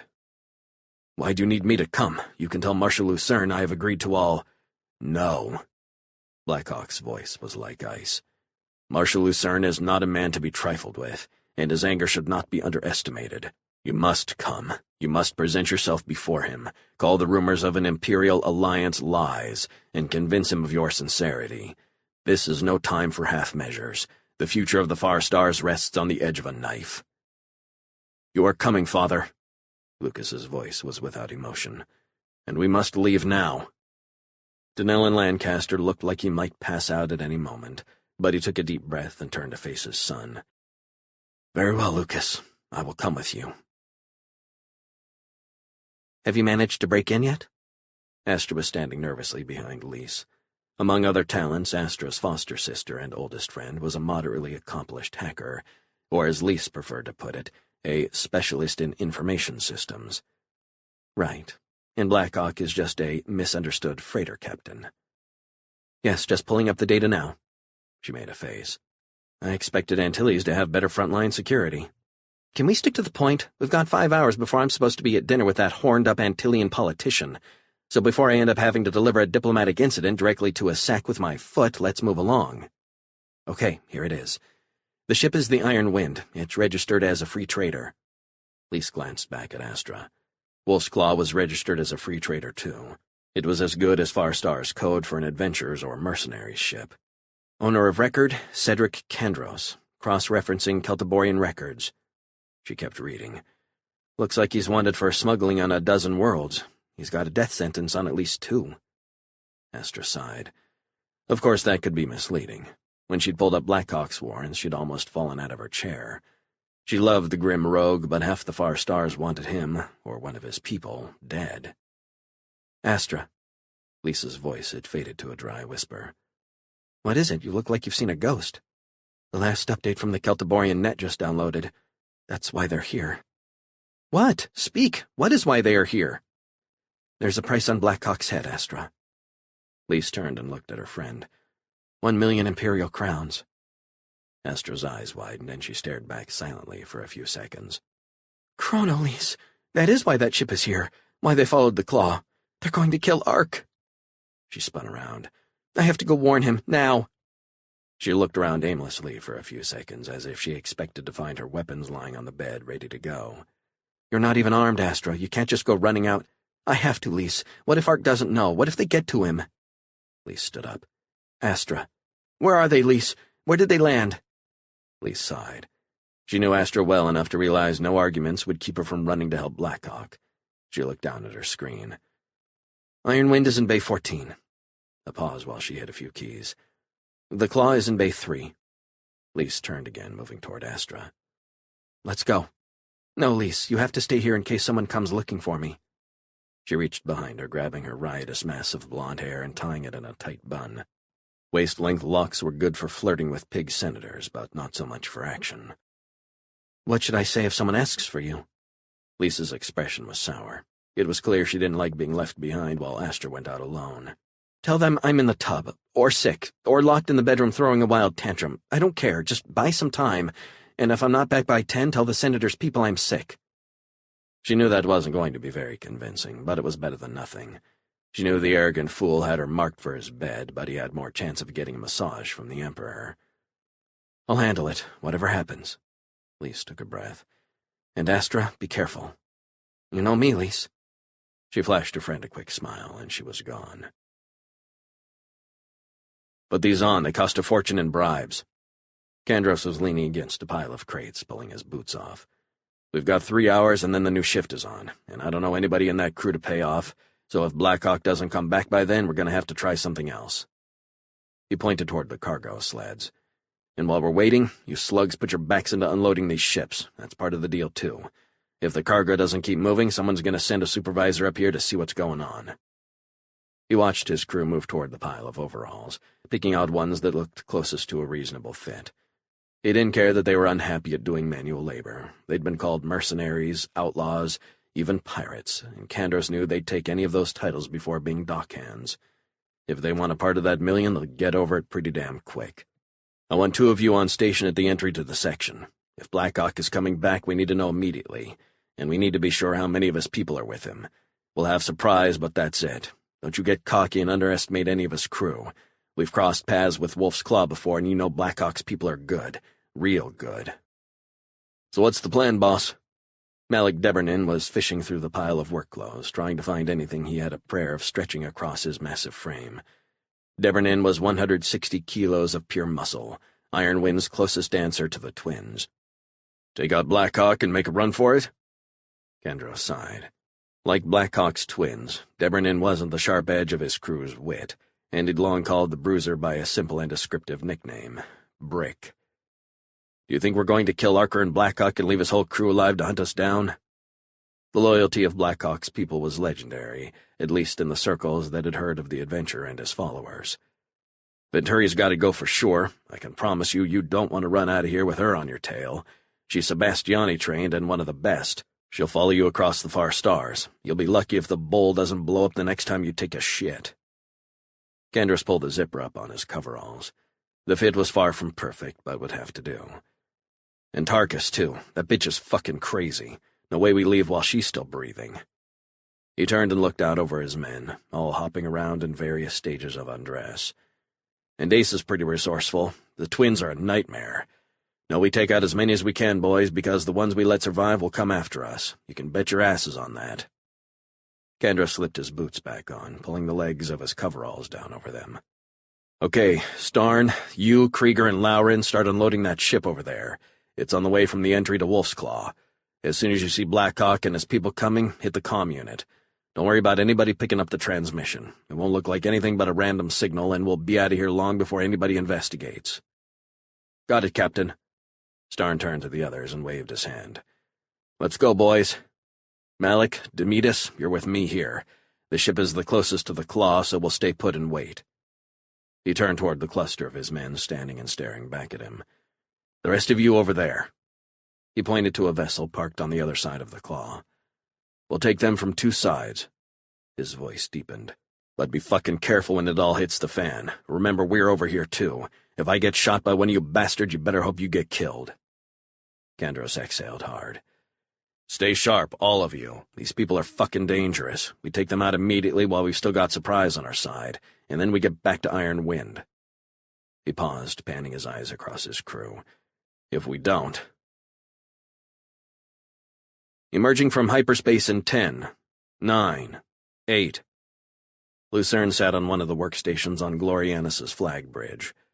Admiral Desai had tried to get him to take the command chair, almost begged him, in fact, but Lucerne had declined. That seat was Desai's, as was command of the fleet. Lucerne would give him orders, very fateful orders, likely, but he would not micromanage the operations of the Navy in carrying out those commands. As brilliant a strategic mind as the Marshal had, he wasn't going to presume expertise during a naval operation. 7, 6, 5. Lucerne looked unemotional, like a statue carved from marble. But inside he was in turmoil. His rage had driven him to mobilize and order the invasion of Antilles. But he was a measured man, and even the anger at bitter betrayal had quickly given way to reason. The problem was reason was even worse than anger this time. No matter how he considered his options, the conclusion was the same.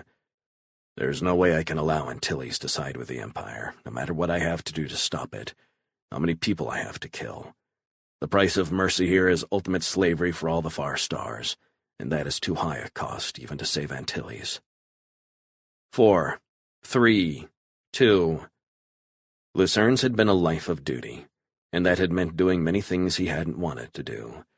Virtually abandoning his dutiful wife, leaving her to live, and ultimately die, lonely and sad in the fortress home where he'd taken her after the arranged marriage that had joined her father's army to his. The countless battles, the brutal and bloody struggles that had left millions dead in his relentless campaign to unite Celtiboria. The cloistered life he'd condemned his daughter to live, always a target, not because of anything she'd done, but simply because of who her father was. 1. Transitioning to normal space. Lucerne took a deep breath. He wasn't unduly distressed crossing the barrier that separated normal space from the bizarre alternate universe that made faster-than-light travel possible, but he didn't enjoy it either. His main symptom was a sort of breathless feeling that lasted anywhere from 10 seconds to half a minute. It had been alarming the first few times he'd felt it, but now he knew it would pass, and he just stood quietly as his crew raced to bring the ship's systems back online. Reactivating communications and scanning grids. The officer was repeating a report from the main bridge. The flag bridge was Admiral Desai's domain, and its purpose was fleet command and control. Captain Josiah and his people were more than capable of running Glorianis from their own control center. Preliminary scanning reports coming in. Lucerne knew there wouldn't be much in the outer system. Perhaps a patrol ship or two, or a small squadron on picket duty. Antilles had one of the strongest navies in the far stars. Indeed, it was nearly as large as his own Celtiborian fleet, but most of those ships would be on station closer to the planet, near the massive orbital station or the extensive web of bases on the planet's largest moon. That didn't mean he could be complacent here, though. The Antillians would respond quickly to the emergence of a massive invasion fleet, and his people would have a fight on their hands long before they reached the planet. The largest space battle in the history of the far stars was about to begin. Transmit to all vessels as they hook into the comnet, Admiral Desai said. The fleet is to assume battle formation. I want all ships to conduct fire drills and full weapons diagnostics now. Anybody gets caught in action, not ready, or with an undiagnosed malfunction, the Antillians are going to be the least of their worries. Lucerne listened to Desai snap out his orders. The Admiral was a veteran spacer and a commander not unlike the Marshal he served. His men loved him like a father, and they feared him even more. Emile Desai loved his people, and he mourned every crew member he lost. But when battle was in prospect, those considerations were pushed aside. There was only one way in his mind to end a battle: victory. There would be time to count the cost later, endless hours for guilt and self-recrimination, but not until the fight was won. Admiral, we are receiving a communique from the Antillian patrols. They are demanding we decelerate at once and identify ourselves. Desai didn't say a word. He just turned and looked over at Lucerne. He would command the fleet, but the orders to start a war had to come from the Marshal. Sir? Lucerne sat silently for a few seconds. He could feel the tension on the flag bridge, the eyes boring into him from all directions. He had ordered the mobilization, directed the fleet to come here. Now it was time. He dreaded what he had to say, but his resolve was like iron. He had no choice. He had to follow through. Open a line, Lieutenant. He stared over at the communications officer, trying to look confident, at least for his people. On your line, sir. Lucerne took a deep breath. Then he activated the comm line. Antillian vessels, this is Marshal Augustin Lucerne aboard the Celtiborian flagship Glorianis, and I'm here to start a war.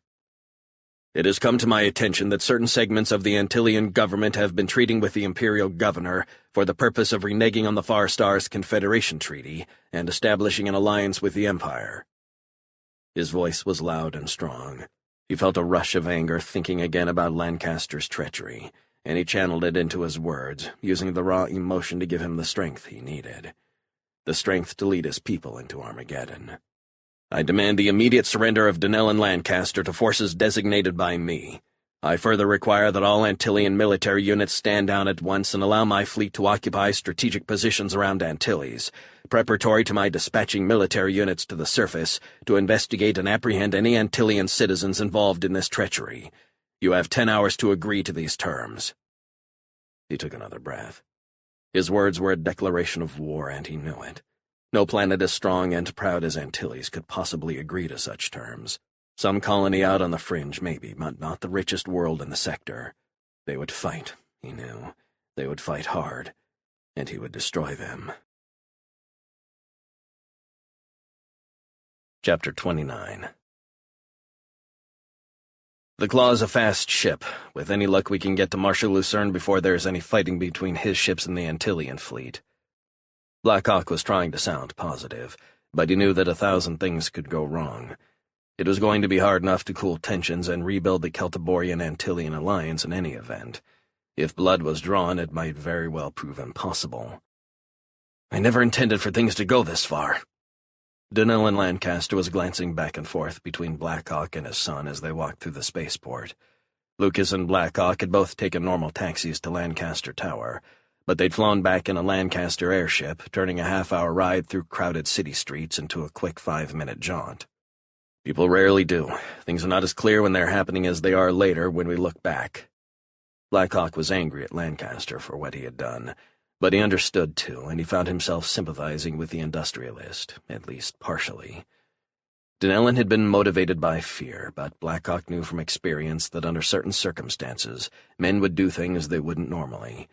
And he'd done worse things than Donnell and Lancaster had, and in some ways, his reasons were less defensible.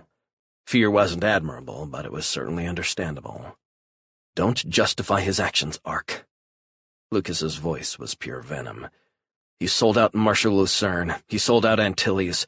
All of the Far Stars. Lucas." "Okay, let's stay focused," Black Hawk snapped. He understood Lucas's resentment as well as Donnellan's weakness. But now wasn't the time to moderate a family debate. They had to get to the Claw and blast off as quickly as possible. If Lucerne's forces arrived before they were in position to intercept them, things were going to go to crap quickly. Black Hawk walked up to the entry leading to the secure area, and he flashed the temporary ID he'd been given when he cleared check-in. The small light flashed green, and the guard nodded and opened the door. Lucas and his father followed close behind. The guard did a double-take when they flashed their Lancaster IDs, but a glare from Donnellan kept him silent. Lucas was a member of the planet's elite clan, but his father was the leader of that family, known to almost everyone on Antilles, a familiar face on the nightly vidcasts. "Ark." Shira smiled when she saw them come through the door. Her eyes moved to Lucas and then to Donnell and Lancaster. "Are we still a go?" "Oh yes, Shira, very much so. Let's get back to the Claw." He turned toward Donnellan. "I believe Mr. Lancaster can arrange for us to have expedited clearance to launch." Donnellan nodded. "That won't be a problem." He sounded a little shaky, but better than he had. Katerina was standing next to Shira. "We should be ready to go." She looked at Lucas. "Ace is running your pre-flight check now, so we can launch as soon as we get back." She paused and a small smile passed her lips. He insisted on doing something, and with Sam down in engineering and Ark and Lucas out, he was the only one left who knows how to fly the Claw. Black Hawk nodded, suppressing his own little smile. He knew damned well Katerina could pilot the ship, at least in an emergency. He also knew how morose Ace got when he felt useless, and he had a pretty good idea why Katerina wasn't back on the Claw doing the pre-flight right then. "Okay then, let's get going. We don't have much." The lights dimmed slightly and red lamps went on all around the landing bay. A loud voice blared through the room's speakers. "Attention all personnel! Attention all personnel! Antilles Defense Control has issued a Code 1 alert. All incoming and outgoing space traffic is suspended effective immediately.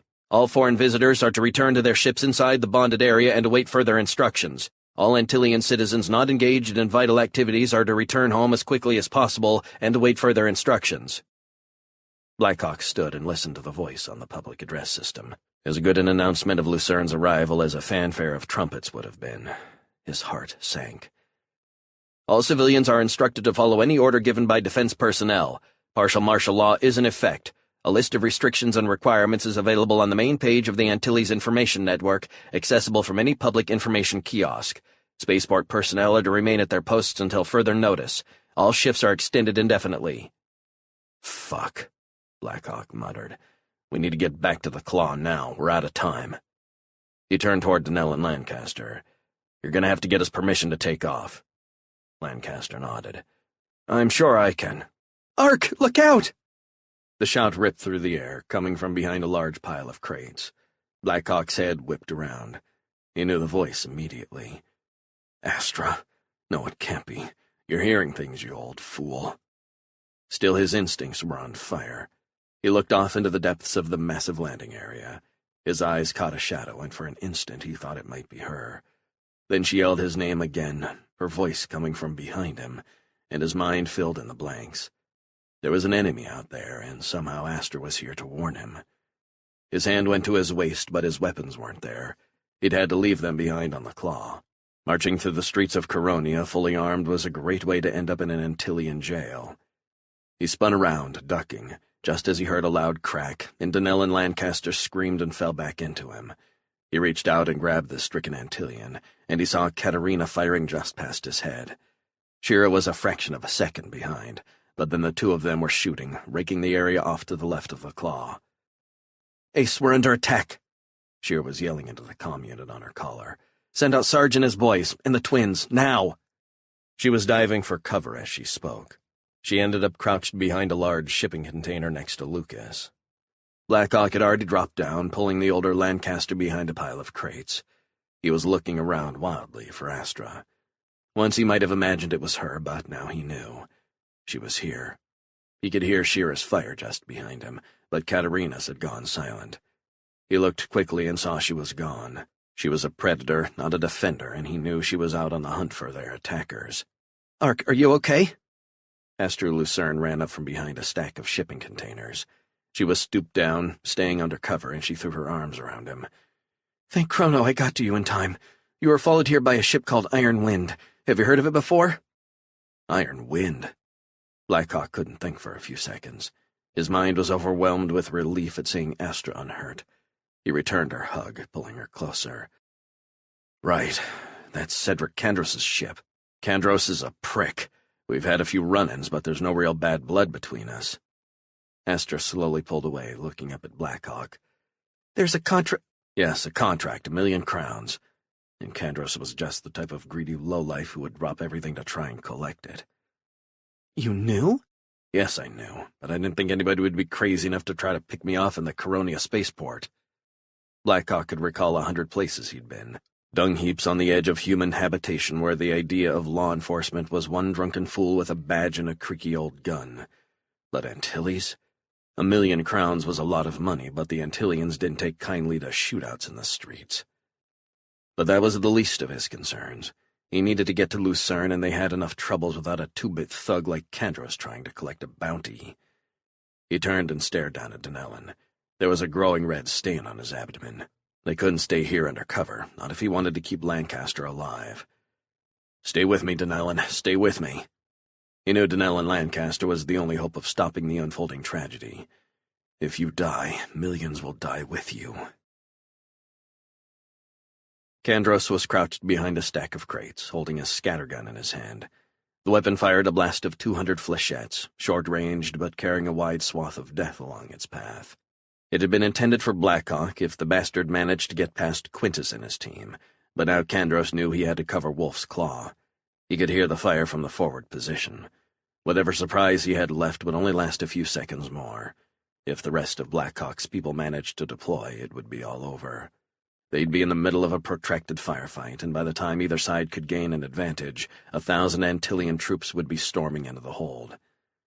The anger and frustration were boiling up inside him. His people had been in position for a perfect ambush, but the alarms had wrecked everything. They had panicked and opened fire, and Blackhawk and that witch Venturi had seen his men just in time.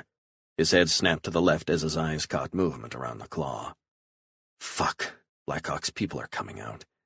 He sat stone still, silent, his eyes focused on the shadows moving around into his field of view. He watched a swarm of men glide around the ship, fanning out cautiously. Blackhawk's little group of soldiers. A huge shadow was looming behind them, and a second later, a pair of hulking giants moved into his field of view. And his two monster brothers. He knew they were all good, really good. He couldn't let them spread out. Even if his men could take on all Blackhawk's muscle, and he doubted that, they'd all end up in some cell or shot dead by Antillean troops long before the battle was over. He made a snap decision and lunged out to the side, taking an instant to aim and pulling the trigger. The gun kicked back hard, and he let the momentum push him back into cover. The swath of deadly darts fanned out, taking Blackhawk's people from the side. One of the giants went down hard, and at least two of the soldiers. Then the rest spun around and opened fire, raking the area all around him. Kandros dove deeper behind cover. He caught a round in the shoulder, a heavy bullet from one of the cannons the giants carried, and then he tumbled down the massive stack of crates, slamming hard into the ground. He shook off the pain. There was no time, and there was no going back now. He'd shot Blackhawk's people, and he knew enough about the grim adventure to realize the fight would now be to the finish. He threw aside the scattergun. It was a one-shot weapon, and he didn't have any reloads. He pulled the assault rifle from his back, wincing at the agony from his shoulder, and he crept around the side of the crates. Hopefully Blackhawk's people were tending to their wounded. That would give him a little time. It wasn't much of an edge, but it was all he had. "Sarge is down, boss, in Tarkin Drake." Tarnan was out of breath, his voice a hoarse rasp, as he ran up and reported to Blackhawk. His fists were clenched tightly, and Blackhawk could feel the fury radiating from him. "Vaughn and Buck got them back to the ship, and Ringo and I came to find you." Blackhawk's face was an angry scowl. 3 of his people were down, and he didn't know if they were alive or dead. He had a pretty good idea who they were fighting, but he didn't know how many men Kandros had or how they were armed. He looked around. One last check to make sure Astra was okay. Then he peered around the crates and looked off into the depth of the landing bay. There was a coldness in his gaze, a glare that communicated one thing: death. Whoever had shot his men, they were going to die. Here, now, in this hangar. "Lucas, you and Ringo, get your father back to the Claw. He needs Doc, now." His voice was an angry growl. "Take Astra with you, and don't let her out of your sight." "Got it, Ark." The anger toward his father that had been so apparent was gone, replaced by a soft, confused tone. "Come on, Ringo. I've got his shoulders. Grab his legs." "I'm not going anywhere, Arker and Blackhawk, not until I know you're safely back in the ship." Astra Lucerne's voice was firm, defiant. "Astra, I don't have time for this. You're unarmed. You warned me like you came to do, so please get back to Wolf's Claw. Now!" He roared the last word with an intensity that surprised even himself. He'd never yelled at her before, but there was no time to waste. Very few people ignored his commands when he issued them so forcefully, but he had no idea if that applied to Astra Lucerne. To his surprise, she simply nodded. "Take care of yourself, Ark." He nodded back. "I will." He wasn't sure if she was really obeying him, or if she was just going to the Claw to raid the weapons locker, but he didn't have time to think about it. With any luck, things out here would be wrapped up before she could get back anyway. He turned his head. "Be careful, Lucas. We have no idea what's out there." Blackhawk whipped back toward Shira and Tarnan. "Give me that pistol." He gestured toward the gun hanging at Tarnan's side. The giant handed Blackhawk the gun, and he followed up a few seconds later with his sword, too. "Thanks," Blackhawk grunted, reaching out and taking the massive claymore. Shira only had one assault rifle with her this time, and she had it in her hands, ready. "All right, let's go. Be careful. Don't blow away any Antillians. We've got enough trouble here already, but when you're sure it's one of Kandros' people, don't hesitate. Waste 'em." He knew he didn't have to say that. Tarnan didn't know if his brother was even alive, and Shira was... well, Shira. They knew what to do. Moving forward, Blackhawk crouched low behind a large cargo sled. He took a few silent steps forward, and then he heard a loud crash from behind. He spun around to see that Tarnan had pushed over a 5-meter stack of crates on top of at least 2 enemies. He was climbing over the pile, somehow still holding his autocannon with one hand as he did. Blackhawk turned and swung around himself. He saw movement below, one of the enemy, trying to extricate himself from the collapsed and broken crates that had almost buried him. Blackhawk's eyes focused, and his hand raised instinctively, firing 2 shots. The target's head almost exploded as the heavy slugs impacted. Blackhawk was about to run forward when he heard the deafening roar of the autocannon just to his right. Tarnan was standing atop the mountain of boxes, blasting away with the enormous gun. The massive projectiles tore through the wood and sheet metal of the crates like they were paper, rendering any cover they provided useless and turning the trapped enemies underneath into strawberry jam. Blackhawk could see that Tarnan had taken out at least 2 of the enemy, and he was pretty sure there was nothing else alive under there. "Hold fire!" he snapped as he climbed across the pile of debris. He pulled away chunks of splintered wood and looked all around. There were 3 bodies, all very dead. Tarnan turned, looking off in the direction of the claw. "Tark is tough," Blackhawk said, noting the concerned look on the giant's face. "You know that better than anyone." Tarnan nodded, but he still looked uncertain. "Sam, Ace, I need help in here." Doc's voice was strained, nearly frantic. "Now!" Ace came down the ladder, grimacing in pain with each step. He was far from recovered himself, but the tone in Doc's voice had been unmistakable. He could see Tark was in the sickbay bed, and the sides of the cot and the floor all around were covered in blood. His massive frame completely covered the cot and hung off on all sides. Sarge was lying on the floor on top of a sheet, and Drake was sitting against a support beam, holding a large, blood-soaked rag to the side of his chest. "What can I do? You think you can handle the fuser? I've watched you use it enough on me. I'll manage. What do you want me to do? See if you can get some of Sarge's wounds closed up. I don't think anything vital was hit, but he took at least half a dozen hits, and he'll bleed out if he just lies there." "Got it." Ace grabbed the small device, flicking it on with his thumb. "I'll get an anesthetic. Don't worry about it." It was a throaty growl coming from the floor. Sarge's head turned slowly. "Just patch him closed. I'll be fine." Ace turned and looked down at Sarge. His body was riddled with gunshots, and half his body was covered in blood. Ace's face had a hesitant look. The fuser was an incredibly useful medical tool, but it met no one's definition of painless. "Okay, Sarge." Ace was struggling to sound strong and confident, but it was difficult. Sarge looked like hell, and from the quick glimpse he'd gotten, Tark was even worse. "You want me to try to get these darts out, Doc?" "No, just leave him in. I'll go back in and fish him out later. For now, we just need to get him stabilized." Doc looked up from his table for a second, glancing toward Ace. "Think Crone or General DeMarc resupplied us with artificial blood?" Ace knelt down over Sarge. "Okay, you dumb ape, this is gonna hurt some." Sarge gave Ace a nasty scowl, but he didn't say anything. "Don't say I didn't warn you." "Doc, what can I do?" Sam came running in from the engineering access tube. She looked around the room, and her face went white as a sheet when she saw the blood and 3 of her friends broken and bleeding. "Check on Drake," Doc snapped. "I'm fine, Sam," Drake answered almost immediately. His voice was strained, and was obvious he was in a lot of pain, but he nodded at her and said, "Go help Doc with Tark. He's worse off than me."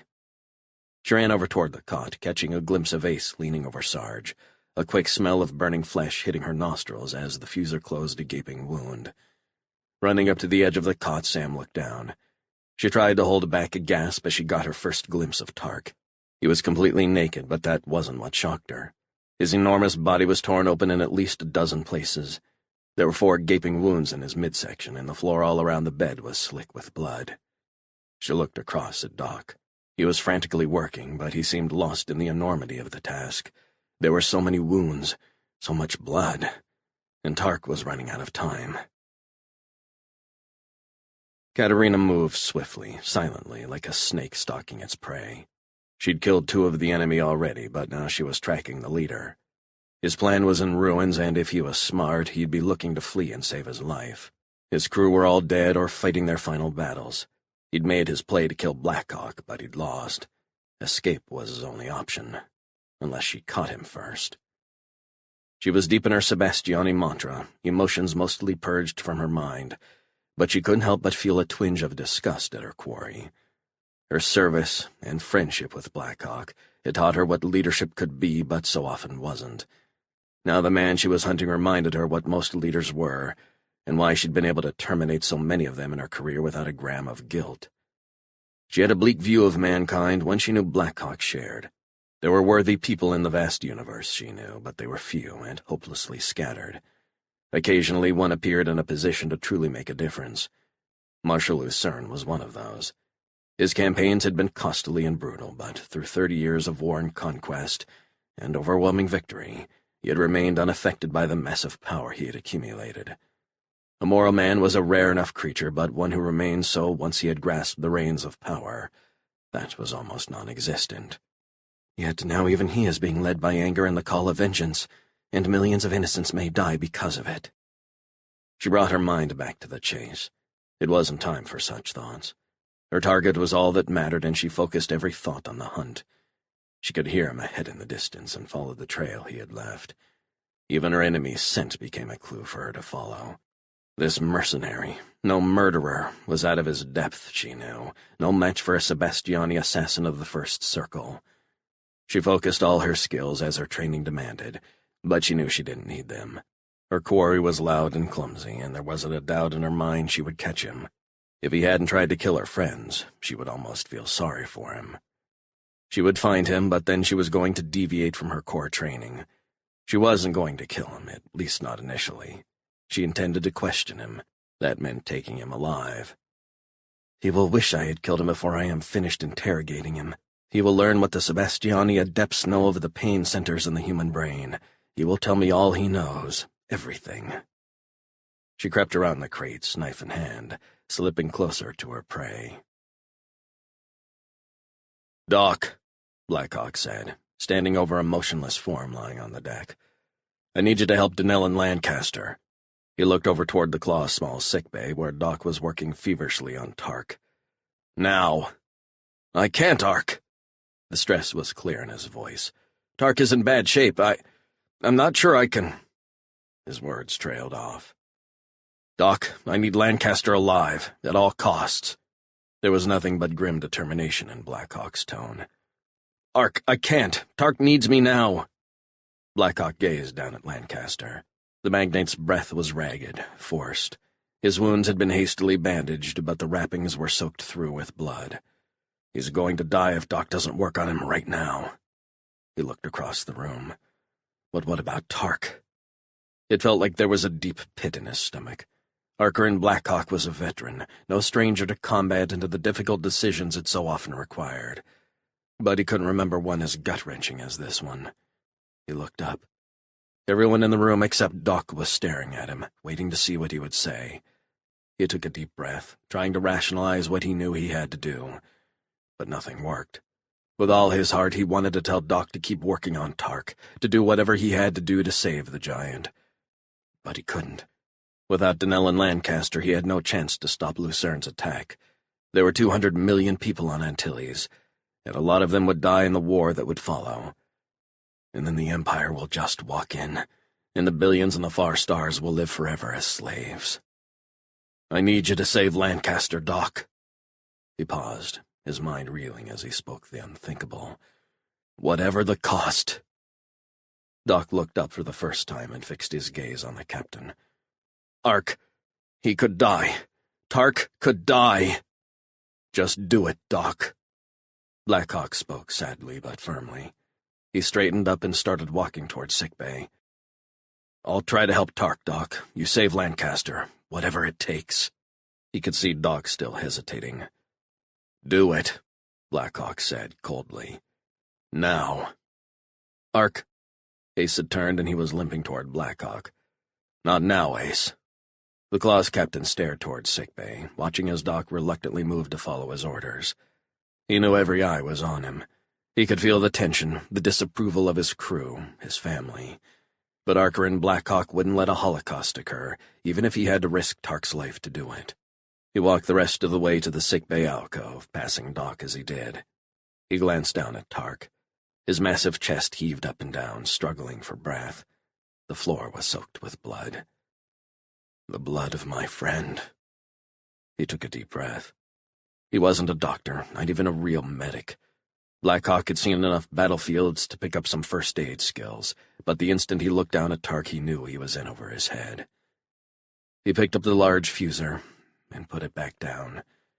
He didn't know what he was doing. Blackhawk had a lot of skills, but he was no surgeon. He picked up the tool again and moved it toward a massive laceration. He knew there was tremendous damage to repair, but if he didn't stop some of the hemorrhaging, none of that was going to matter. "Hang on, old friend. Hang on. I'll pull you through this somehow." But he didn't believe it. Not really. The Claw's makeshift doctor was on his knees, bent over Allan Lancaster. The industrialist was lying on the deck where Blackhawk had set him down. Doc was moving the fuser slowly across the man's chest, closing up the wound. The bullet that had pierced Lancaster's chest was lying on the floor a few centimeters away. "He's going to make it, Ark." Doc didn't look up, didn't hesitate as he spoke. It was obvious he was exhausted, and just as clear he intended to keep going as long as there were injuries on the Claw that needed his attention. Blackhawk didn't respond. He was leaning over Tark, his hands moving frantically over the big man's still form. His face was covered with sweat, and his gloved hands red with blood. Doc stood up and walked across the room and stopped 1/2 meter from Blackhawk. His eyes fell on Tark, and then they moved to the medical display. He hesitated a few seconds, then he put his hand on Blackhawk's shoulder. The Claw's captain ignored him, and he continued what he was doing, struggling to fuse the gaping wounds on Tark's body. He was ignoring everything else, totally focused on what he was doing. "Ark." Doc's voice was slow, halting. "He's dead, Ark." Blackhawk paid no attention to Doc's words, continuing to run the fuser back and forth across one of Tark's gaping wounds. "Ark," Doc said loudly. "It's too late. Tark is dead." He grabbed harder on the captain's shoulders, trying to pull him away. Blackhawk spun around, pushing Doc hard, almost knocking him to the ground. He stood silently, staring down at his blood-covered hands as they closed into fists. Slowly he looked up. The room was silent, save for the faint hum of the sickbay life support system, still running, futilely now that the patient was dead. Blackhawk stared at Doc for a few seconds, but he didn't say anything. He turned and looked back at his crew. Drake was leaning against the wall. He was pale and he looked exhausted, but he was awake. His eyes were tired slits and they were fixed on Blackhawk. Sarge was lying in a makeshift bed on the floor next to him. Ace had pulled half the bedding from the ship's cabins to create a comfortable place for the non-com. Doc wanted his patients out in the main deck where he could keep an eye on them all, and Ace had accommodated him. Sarge was out, probably unconscious from his own injuries, and certainly from the massive injection of tranquilizer Doc had given him. There was nothing he needed now more than sleep, and Doc had taken no chances with the dosage. The rest of the crew was standing around the ladder to the bridge. Sam was sobbing softly, her face a mask of tears. Jir was next to her, stone still and silent, staring vacantly into space. Ace was holding on to the ladder, his face red and feverish, the exertion of the last hour clear to see. Blackhawk looked over at the rest of Sarge's boys. Vaughn, Ringo, Buck. They were like statues, staring across the room with barely controlled rage in their eyes. They were focused on Katerina and Tarnin, and the sobbing giant they held firmly between them. Cedric Kandros was bleeding from a dozen cuts, and his left arm was broken, twisted out at an obscene angle. Katerina had been far from gentle, but she hadn't killed him either.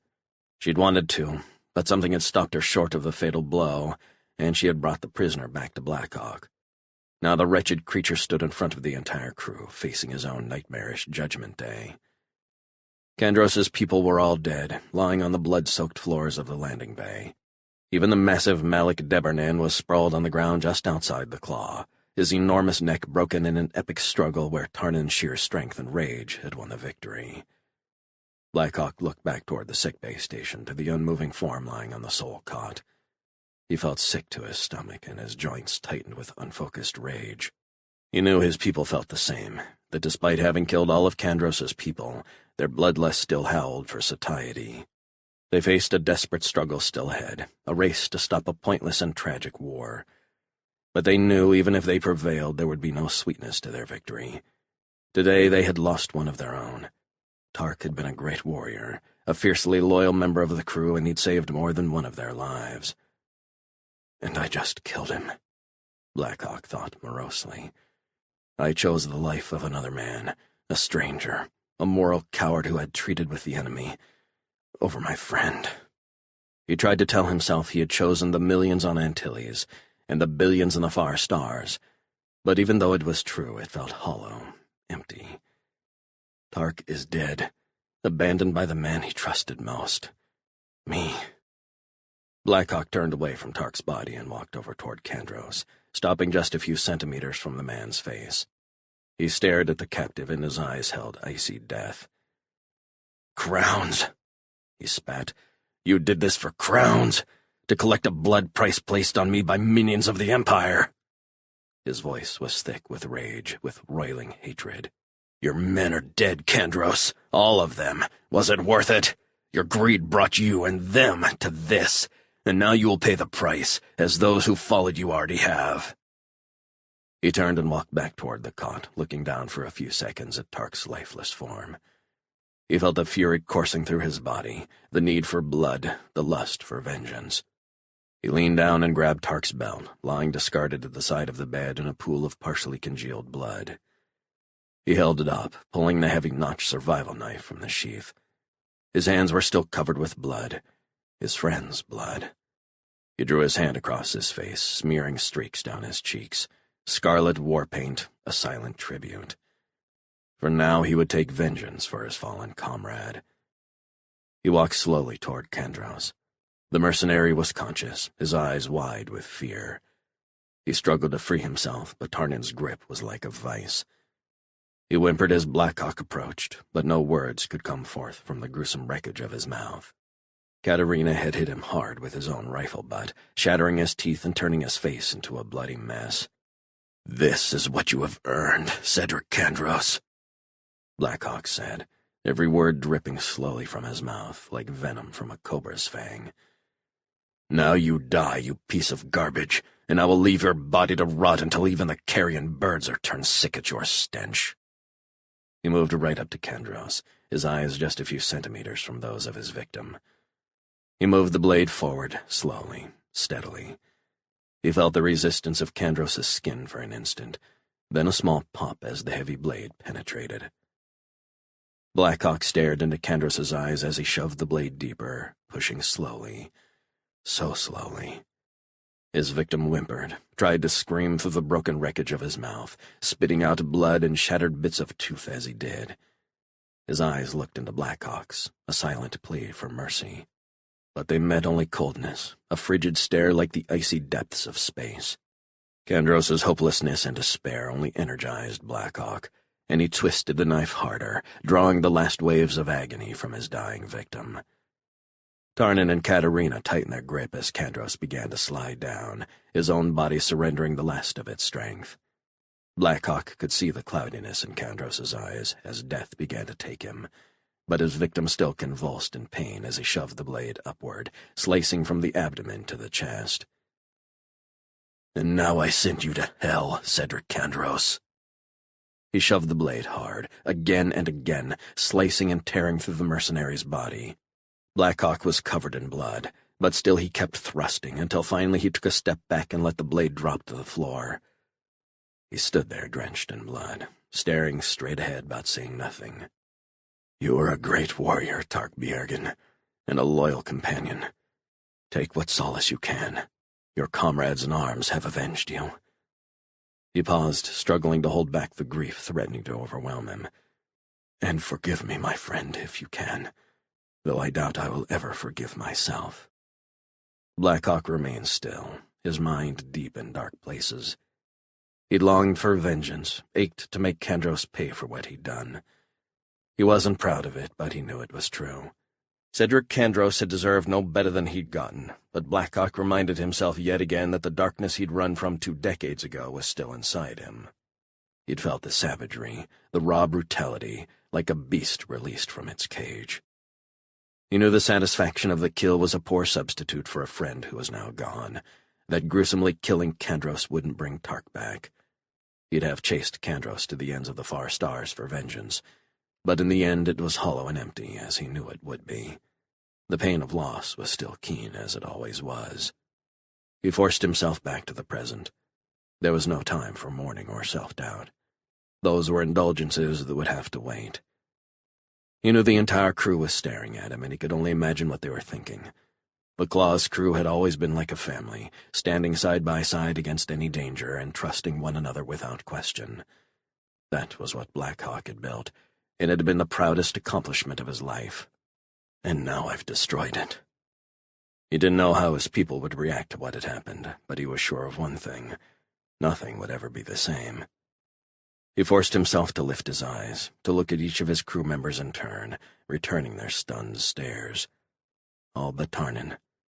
For all Black Hawk's strength and courage, for the raging darkness deep inside that drove him ceaselessly forward, he couldn't bring himself to face Tark's brother. Not yet. Will I ever be ready? He forced himself from his introspection. He didn't have time for this now. If they didn't hurry, it would be too late to stop the war, and then his terrible decision would be futile. He'd have killed his friend for nothing. Lucas, Sam, we have to get out of here. We're out of time. Chapter 30. All Antillean personnel, this is the vessel Wolf's Claw. We are launching in 30 seconds with or without clearance. We do not wish to injure anyone, so please clear the area around the ship immediately. Black Hawk sat in his command chair. He'd expected to have Donnell and Lancaster on the bridge, arranging launch clearance with one of his government cronies. But Lucas's father was on the lower deck, badly wounded and unconscious. Black Hawk had almost ordered Doc to pump the Antillean full of uppers and get him to the bridge, but he held back. He needed Lancaster awake and alert to deal with Marshal Lucerne, and he wasn't sure just how much the wounded man had left in him, even with Doc's pharmaceutical assistance. After what he'd done to save the industrialist's life, Black Hawk wasn't about to let the bastard die. Not until he'd served his purpose. After that, he honestly didn't give a shit. Black Hawk looked like hell. His clothes were soaked with blood. Some of it was his, some Tark's, which was still smeared across his face in his own primal tribute to his fallen friend. But most of it was from the men he'd killed, Cedric Kandros and his people. The crew of Wolf's Claw had been hurt and one of them lost forever, but no one from Iron Wind had escaped. Vessel Wolf's Claw, this is Major Paulus of the Antillean Defense Force. You are ordered to power down immediately and surrender. You will not be allowed to leave Antilles. If you do not comply and exit your vessel, we will open fire. Black Hawk sighed grimly. He'd never liked being told what he was and wasn't allowed to do, and he rarely let inconvenient rules interfere with his actions. Besides, it was an empty threat. Paulus's troops had small arms only, nothing that could pierce the Claw's armor. Until they managed to get a tank or some heavy weapon sent in, Black Hawk could just ignore them. Lucas, get us out of here, now. He sighed again. He knew some of the men surrounding his ship would be incinerated when Lucas fired the engines. He had warned them, though, and that was all he could do. If he didn't get the Claw off Antilles and close enough to contact Marshal Lucerne, the cost would be incalculable. To everyone, not least the Antillians themselves. Fire a half-second burst, then wait 10 seconds before you fully engage, he added. Maybe they'll run at the first small blast.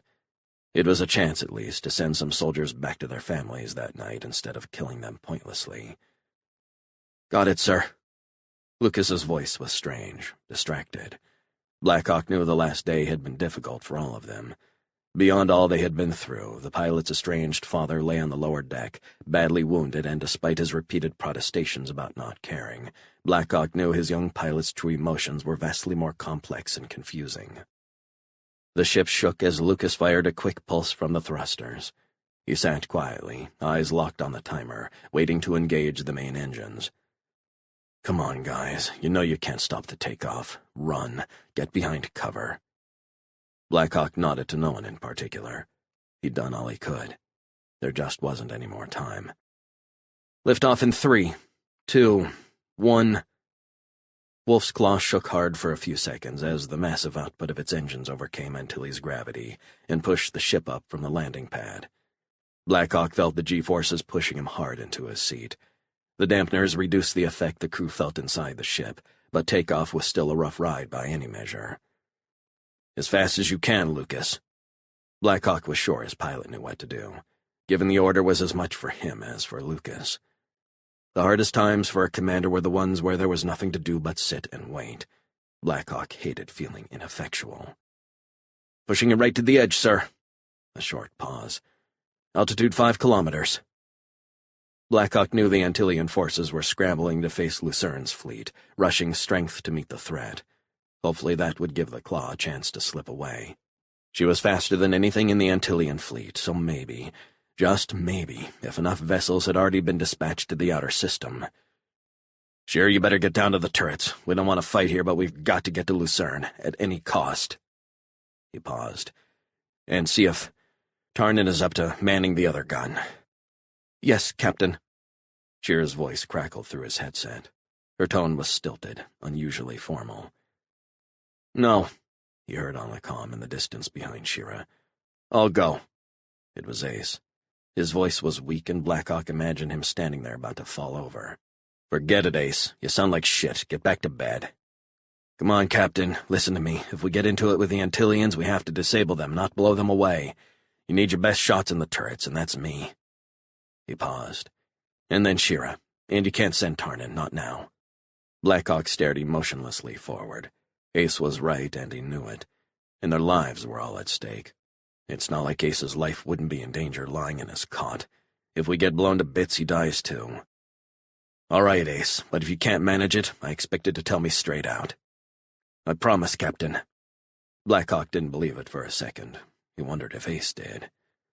"No, I'll find Ace dead in that chair before he'd tell me he couldn't handle it." 50 kilometers, Lucas said. "Passing lower orbital threshold in 20 seconds. Blackhawk nodded. "Full thrust as soon as we clear orbit, Lucas. We're on borrowed time here." "I'm ready, sir." The strain in Lucas's voice was clear. "Should be about 4 more minutes." His head snapped around. "Bogies, Arc. Multiple contacts in pursuit." "Fuck. Time until they're in range?" "Not enough. 2 minutes, maybe 2.5. "Prepare evasive maneuvers." "That'll slow us down, but we don't have a choice." "Yes, sir." Blackhawk hit the comm switch. "Shira, Ace, you guys better get a move on. Looks like we've got a shitstorm heading our way." Two fleets were approaching each other in the emptiness of space. They were among the largest forces of war ever gathered in the far stars. Both were on full alert, their crews at their stations ready for combat. One was in perfect battle formation, arrayed for the fight to come. The other, somewhat smaller, was still gathering, its scattered units rushing to take their places in the battle line. Deep in the control center of the Glorianus, Marshal Augustin Lucerne sat quietly, lost in thought, as the razor-sharp instrument of war he'd spent his life building hurtled toward its greatest test. This wasn't the war he'd imagined, the righteous struggle he'd prepared so long to fight. The ships his forces approached should be allies, not enemies. But once again betrayal and treachery had destroyed the best-laid plans. The spacers manning those ships were innocent, he knew, at least the vast majority of them. But they would die all the same, their lives forfeit because of the actions of their corrupt and duplicitous leaders. Many of his own people would be lost too, Lucerne realized. Men who served him loyally, who trusted him to lead them. Thousands who would never return home again, leaving behind broken families and orphaned children. They would die in space, far from home. They would die because faithless men had betrayed their promises. Lucerne tried to tell himself all that, but he also knew they would die because of him, because of his unbreakable, unbendable will. He would pursue his dreams of confederation until they were reality, or until he breathed his last ragged breath. He'd always considered strong will to be a virtue, but now he wondered if too much was as great a sin as too little. Was it arrogance driving him forward so relentlessly? Pride? "Incoming message." The communications officer looked back at Lucerne, who gestured toward Admiral Desai. "Incoming message, Admiral," the lieutenant repeated, now staring at the fleet admiral. "We're ordered to leave the system at once, and under no circumstances are we to move closer in than 3 billion kilometers from the primary." Desai looked over at Lucerne. The marshal sat completely still, not moving, hardly breathing, staring down at the floor. Finally he turned toward the admiral and nodded his head. Simple, wordless, but completely understood. It was his authorization to start a war. "They're coming in from multiple directions now." Lucas Lancaster's voice was frazzled, but still strong with confidence. Blackhawk understood well. Battle was dangerous and deadly, and often wasteful. But it had a way of consuming the mind and driving away other thoughts and concerns. At this moment he knew Lucas wasn't a confused scion of a powerful family, or the estranged son of a man he wasn't sure if he loved or hated, or an adventurer mourning the death of a friend and comrade. He was the pilot of Wolf's Claw and nothing more. He was undoubtedly afraid, as anyone sane was in battle, but the other emotions that had been tormenting him were gone. Blackhawk knew they'd be back, that his pilot would again face his own personal demons, but right now he didn't think Lucas gave a damn. He had one purpose, to pilot the Claw through whatever was coming, and that required everything he had to offer. "Do your best, Lucas." Blackhawk's hand was on the comm unit, waiting to hit the button and give the order for Shira and Ace to open fire. His hand felt like a block of ice. He knew how good the two of them were. They would try to take out engines, to spare the targets any critical damage. But it was hard enough to hit a ship at all at 100,000 kilometers. If the fight went on, his people would kill Antillian spacers, and the disaster that was unfolding throughout the system would get that much worse. "At least a dozen ships are chasing us now, Ark. They'll trap us sooner or later, and zigzagging around is stopping us from building any decent velocity." Lucas turned his head sharply and looked back at Blackhawk. "Even if we can stay away from these guys, at this rate we're never going to get to the outer system and reach Lucerne." Blackhawk sighed. The Antillians were jamming all communications. There was no way to reach the Marshal, not across 2 light hours of space, and any chance of getting close enough in time was rapidly fading. "If we can knock out 1 or 2 of them, we might be able to blast through the hole before any other ships can come around." Lucas turned again and stared back at the command station. "If we can stay ahead of them on a vector to the deep system, we can—" Blackhawk paused. "No." He fell silent for a few seconds, staring at his screen but seeing nothing. "There's no point. We'll never get to Lucerne in time, and once they start shooting it'll be too late. We can't just give up, Ark." "We're not giving up, Lucas." Blackhawk took a deep breath. "We're going to jump to the outer system." He flipped the comm unit before Lucas could respond, opening a channel to engineering. "Sam, we're going to jump in 3 minutes, to the outer system." "What?" she shrieked. "That's impossible!" "She's right," Lucas added. "There's just no way. I don't even have a plot. And that's serious pinpoint navigation you're talking about. If I had half a day to work out the nav, maybe, but—" "Forget plotting, that's the least of our worries. The drive is stone cold." Sam's voice was shrill and loud, even through the speaker. "It won't matter where you plan to go, 'cause we'll blow up the second I feed that much power into the system all at once." "Enough," Blackhawk said, with a finality that shut both of them up immediately. "We can waste what little time we have arguing about how difficult or dangerous this is, but that won't change a thing. We've got a dozen Antillian naval ships chasing us. These aren't pirates on the fringe, half-drunk and shouting WOG battle cries. They're Antillian regulars. We're not getting out of this one, even if we start shooting at them, killing innocent spacers. And even if we do that, we still can't get close enough to Lucerne to burn through the jamming, not in normal space. Not in the time we have left. And once they start shooting, everything will go to hell in a hurry." His volume was moderate, but there was a firmness and an authority in his voice that kept them silent. "You two are the best pilot and engineering team in the far stars. If we're all going to bet our lives on someone, there's no one better than you. So please, don't argue with me. Don't give me a list of reasons it can't be done. Just follow my orders and do the best fucking job you can." Lucas nodded slowly. "Okay, Ark." He sounded scared, but there was determination in his tone, too. "Sam?"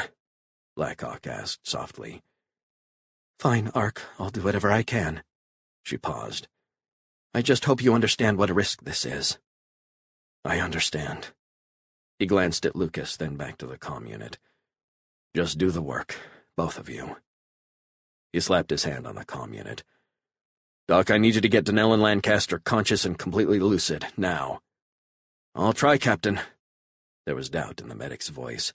"I need to be careful how much stimulant I give him. He's still in serious condition." Blackhawk felt a surge of rage, his mind filled with an image of Tark lying in the sickbay cot, dead so Doc could save Donnell and Lancaster. "Listen to me very carefully. I don't care what you have to pump into him. I need him awake and alert now, Doc. I don't care if he dies afterward, but he is going to tell Marshal Lucerne what he must if you have to pump him full of rocket fuel. Do we understand each other?" His voice dripped venom. "Yes, Captain," came the reply. "I will make sure he's awake." "The battle line will enter firing range in 2 minutes." Admiral Desai spoke calmly, meticulously. He was addressing the entire fleet, the combined might of Celtiboria. For 30 years, Marshal Lucerne's land forces had waged the monumental struggle to unite a world. Now it was the fleet's turn to show its worth. Desai turned and looked toward Lucerne. The Marshal nodded and he put his hand to his collar, activating the comm unit clipped to his lapel. "Attention all Celtiborian spacers. This is Augustin Lucerne." He paused for a few seconds. "You are part of the finest fighting force the Far Stars has ever known. We are about to enter a combat we did not expect, one we do not want. Yet we know from long and hard experience we cannot always choose our battles, and often war is forced upon us.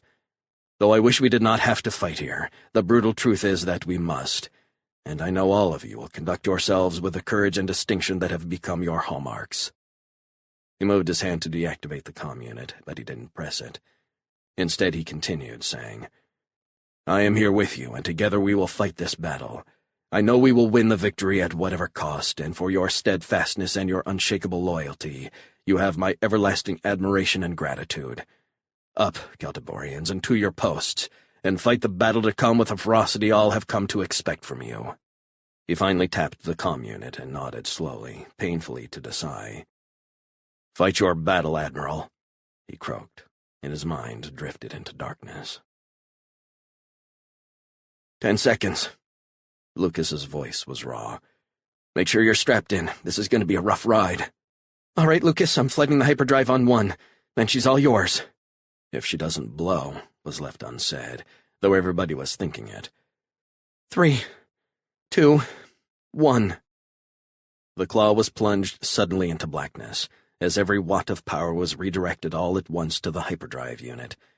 The ship lurched hard, and a shower of sparks exploded through the darkness of the bridge. An instant later, the dim battery-powered lights came on, just as another conduit exploded, illuminating the bridge like daylight for an instant. Wolf's claw was being shaken apart. Blackhawk's workstation was down, but he didn't need a data feed to tell him the explosions he heard from the lower deck were bad. The claw was like an extension of his body, and he could feel its pain. He knew his ship was dying. A few more seconds, and she was going to blow. "Now!" Lucas screamed, and the ship spun wildly. Blackhawk could hear more explosions all around the ship, and for an instant he thought they were all dead. Then the alien feeling of hyperspace took him. For the first time in all his travels, the strange other universe that enabled faster-than-light travel felt like a relief. They weren't out of the woods yet, though. Lucas was flying the ship by the seat of his pants, and they'd be lucky if he managed to get them back to normal space at all, much less anywhere near where they wanted to be. "Transitioning again," the pilot said, as much to himself as anyone else. The ship shook hard again and resumed the out-of-control spin. Blackhawk had been holding his breath, but now he exhaled loudly. He could feel it. They were back in normal space. Lucas was hunched over his controls, firing the positioning engines, trying to kill the roll and stabilize the ship. The smell of burning circuitry was everywhere, and Blackhawk could hear the crackle of electrical fires burning all around him. He knew his ship was wounded, but he was sure she'd do her duty. Still, his stomach was clenched, waiting to see if the scanners came back online. And if they did, how close Lucas had managed to get them to Lucerne's fleet. If they hadn't cleared the Antillian jamming, the terrible risk had been in vain. All would be lost. He stared at his display, and suddenly a wave of relief surged through his body. He saw the flickering light of the plotting screen coming to life. The claw was surrounded by contacts. An instant later, the comm unit blared loudly. "Attention, Wolf's Claw! Attention, Wolf's Claw! This is the Celtiborian flagship Glorianus." Blackhawk stared down at his screen. Glorianus was less than 40,000 kilometers away. Lucas hadn't just hit the bullseye, he'd split his own arrow. "Glorianus, this is Archer and Blackhawk on the Wolf's Claw. I need to speak with Marshal Lucerne immediately." "Marshal Lucerne, I have Denell and Lancaster with me aboard the Claw. You're acting on partially inaccurate information. Imperial operatives have attempted to take control of Lancaster interests in an effort to compel cooperation. However, Mr. Lancaster has rejected these outright." Blackhawk spoke quickly, as close to frantically as Lucerne had ever heard him. The Marshal sat at the workstation to the side of the flag bridge, listening to Blackhawk's transmission. "Ark," he replied grimly. "I understand you want to prevent a battle here, but we have evidence that the Lancasters have been working with the Empire to deliver advanced arms to our adversaries, including on Castilla where you encountered them. It is inconceivable the Antillian Senate was not also involved. Marshal, you have to listen to me. You're making a terrible Ark, I appreciate your efforts, but we're engaging in 45 seconds. I can't take the risk that you're wrong. An Imperial Antillian alliance would be a disaster. He paused. I just can't take the chance. There was a brief delay then. Marshal Lucerne. The voice was weak and throaty. This is Allan Lancaster. If you stand down, I will come aboard your flagship immediately. I reaffirm the agreements we made, despite Imperial attempts to bully me into repudiating them. It is essential that we stand together, now more than ever. Lucerne was silent, staring at the comm unit but saying nothing. His mind was racing. He was suspicious of Lancaster. He'd never trusted the Antillian robber baron, and now less than ever. But what about Ark? Why is he so convinced Lancaster is telling the truth? He trusted Ark with his life, but that didn't mean Blackhawk couldn't be wrong. Augustin, listen to me. It was Blackhawk again. I know you have reason to doubt anything you hear now, and I understand your concerns about Antillian imperial intrigues. But if you attack now, you will play into the Empire's hands. This is what they want, to sow suspicions among us, to goad us into fighting each other. Please, Augustin, trust my judgment. Trust me. Lucerne turned and looked over at Admiral Desai. 20 seconds, sir. The naval officer stood still, like a statue carved from cold marble. Should I give the order to attack? Lucerne looked down at the comm unit, then back up to the Admiral. Every bit of his vast military experience told him he should strike now. If he didn't, his fleet would sacrifice the tactical advantage. If the Antillians attacked first, his losses would escalate rapidly. He could even lose the battle. 10 seconds, sir. We need an answer. Lucerne sighed hard. All ships stand down. Remain on alert. No one is to fire without my specific order. Desai relayed the command to the ships of the fleet, and Lucerne stared down at his scanner, watching, waiting to see if the Antillians would back off too. If not, in about 10 seconds, thousands of his people were going to die. Allan Lancaster looked like hell. He was pale, and Blackhawk thought he might pass out at any moment. But that was okay. Lancaster was a flawed man for sure, but he'd come through and done what he had to do. Not only did he address Marshal Lucerne, he convinced the Antillian commander that the Celtiborians had indeed aborted their planned attack. His life had been saved at enormous cost, and now he'd repaid a portion of that debt. Tark's life hadn't been lost for nothing. Indeed, millions of lives had been saved, and the Far Star still stood strong, able to face Imperial aggression. Lucas, why don't you help your father over to sickbay? I think it would be a good idea if Doc checked him out. Lancaster's wound had been bad, but the medic had done an impressive job. The bullet had done considerable damage, but Lancaster had been strong enough to do what had to be done. Lucas nodded. Thanks, Ark, I will. He reached his arm around his father's back and helped him toward the Claw's small med unit. Blackhawk watched the two moving slowly across the deck. He knew the conflict between Lucas and his father ran deep, but Allan had followed through on his promise, and he'd played no small part in averting a catastrophic war. That didn't erase years of resentment between the two, but maybe it was a start. Blackhawk had done what had to be done, as always, but he was still troubled. He didn't like misleading Lucerne. The Marshal was his oldest friend and someone he'd been able to trust with his darkest secrets for decades. But there hadn't been time to explain everything, and Blackhawk had been prepared to say whatever it took to avert disaster. He had deliberately misled Lucerne, presenting a highly edited description of events. Because the fact was, Allan Lancaster had been on the verge of betraying the Celtiborians to the Empire, and the Marshal had a right to know the specifics. But Blackhawk wasn't going to tell him.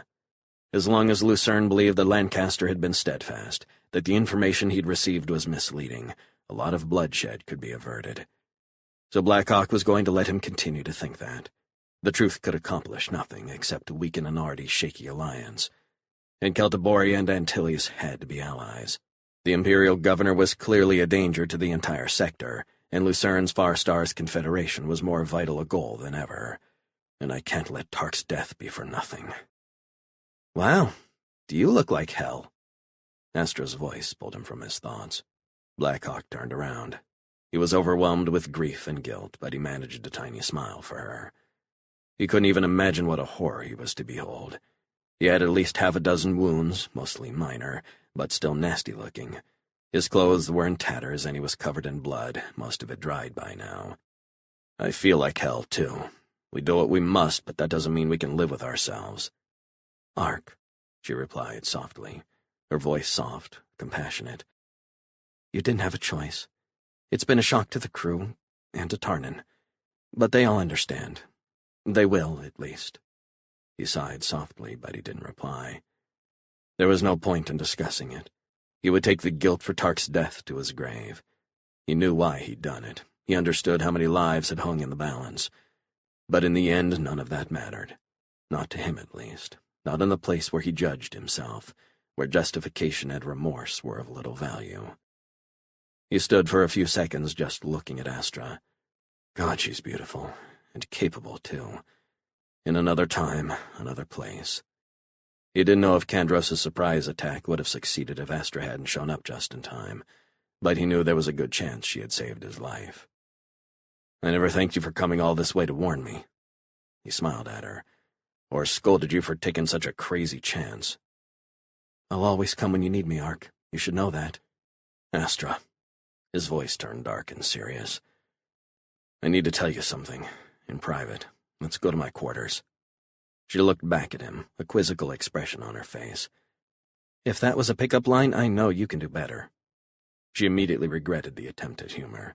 She wanted to make him feel better, but now wasn't the time. He forced a brief smile and gestured for her to follow. When they got to his quarters, he closed the hatch behind them. This is something I'm going to tell the others, too. Something I've kept to myself for far too long. But I wanted to tell you first. She sat on the edge of the bed and motioned for him to sit next to her. You can tell me anything, Ark. I hope you know that. He saw her gesture, but he remained standing, facing her from a meter away. You say that, but that's because you have no idea what I'm going to tell you. No, he said, knowing she was about to protest. Hear me out. Your father knows this, but he's the only one. I don't even know why I told him. It was years ago. He helped me when I desperately needed it. Maybe I felt I owed it to him, or I had less to lose then. She stared at him silently, her eyes soft, warm. I am not Arker Blackhawk. He just started speaking, blurting it out suddenly. No amount of planning and delay was going to make any of this easier. At least that is not the name I was born with. It is one I took from another man, a man I killed. He tried to keep his face turned toward her, but he felt an almost irresistible urge to look away. He knew what he was going to tell her would change how she thought of him, and he couldn't bear to watch that in her eyes. There was an Imperial General, Astra. His name was Frigus Umbra. He served the current Emperor's father, and he was the iron fist of Imperial will. Wherever there was resistance to the Empire's rule, Umbra came, and he brought death and destruction on a scale almost unimaginable. He didn't just crush rebels. He left a mark that would last for centuries. A terror so profoundly imprinted on the collective soul of a people that men yet unborn would still feel its effects. He was pitiless, merciless, unable to even feel human emotions, it was said. Like a computer he was, a creature who existed only for war, only to serve his dark and brutal master. There were rumors about him, stories, speculations. But his origins were a mystery, shrouded in the secrecy of an ancient imperial breeding program. Umbra was conceived in a laboratory, the genetic material cultivated over centuries from the cream of the nobility. He was not the first general to be bred in that laboratory, but he was the newest and the most capable. For years, Umbra was the scourge of the Empire, and he brought unspeakable horror to the enemies of the Emperor. And then one day he disappeared, and he was never heard from again. He forced himself to look back into her eyes. He could see the moistness, the tears building up. She knew what he was going to say, but it still took all he had to force the words. I am Frigus Umbra. He held her gaze, watching as the tears welled up and slid slowly down her cheeks. He expected her to look away, or to get up and flee the room, but she just sat and looked back at him. And against all his expectations, he saw in her expression the last thing he'd expected. Compassion, urging him to continue. With a shuddering breath, he did. I was raised from birth to be the perfect Imperial General. I was conditioned for years, indoctrinated into the service of the Empire. I knew nothing else but to serve, to root out and destroy any who challenged the power of the Imperial dynasty. And for years, that is what I did. Then I met Blackhawk, the real Blackhawk. He was a rebel, or at least he had gotten involved in the revolution on Deltara. Memories he'd long fought to suppress were flooding into his mind. The battle was over. The rebel armies broken. The survivors were fleeing, trying to get families out of the city before we destroyed it. Astra was sitting silently on the bed. Her face was wet with tears, but she held her gaze on Blackhawk, listening to every word he said. I was in my headquarters, directing the completion of the operation. For some reason that is still unclear to me, I walked out of the command post. I ordered my guards to stay behind. I wanted to be alone for a few minutes. I'd only intended to go 50 or 100 meters, but I wandered deeper into the city, farther from HQ. I turned and walked into a half-wrecked building. There was a man there, and a woman behind him, holding a small child. Blackhawk fell silent. He was telling Astra things he hadn't allowed himself to think of in 20 years. He felt as if he was tearing open old wounds. He wanted to stop, to turn and run from the room, but he tried to force himself to continue. He couldn't imagine what Astra was thinking, how her love was turning to shock and revulsion. She stood up slowly and took a single step toward him. "Tell me, Ark," she said softly. "Finish your story."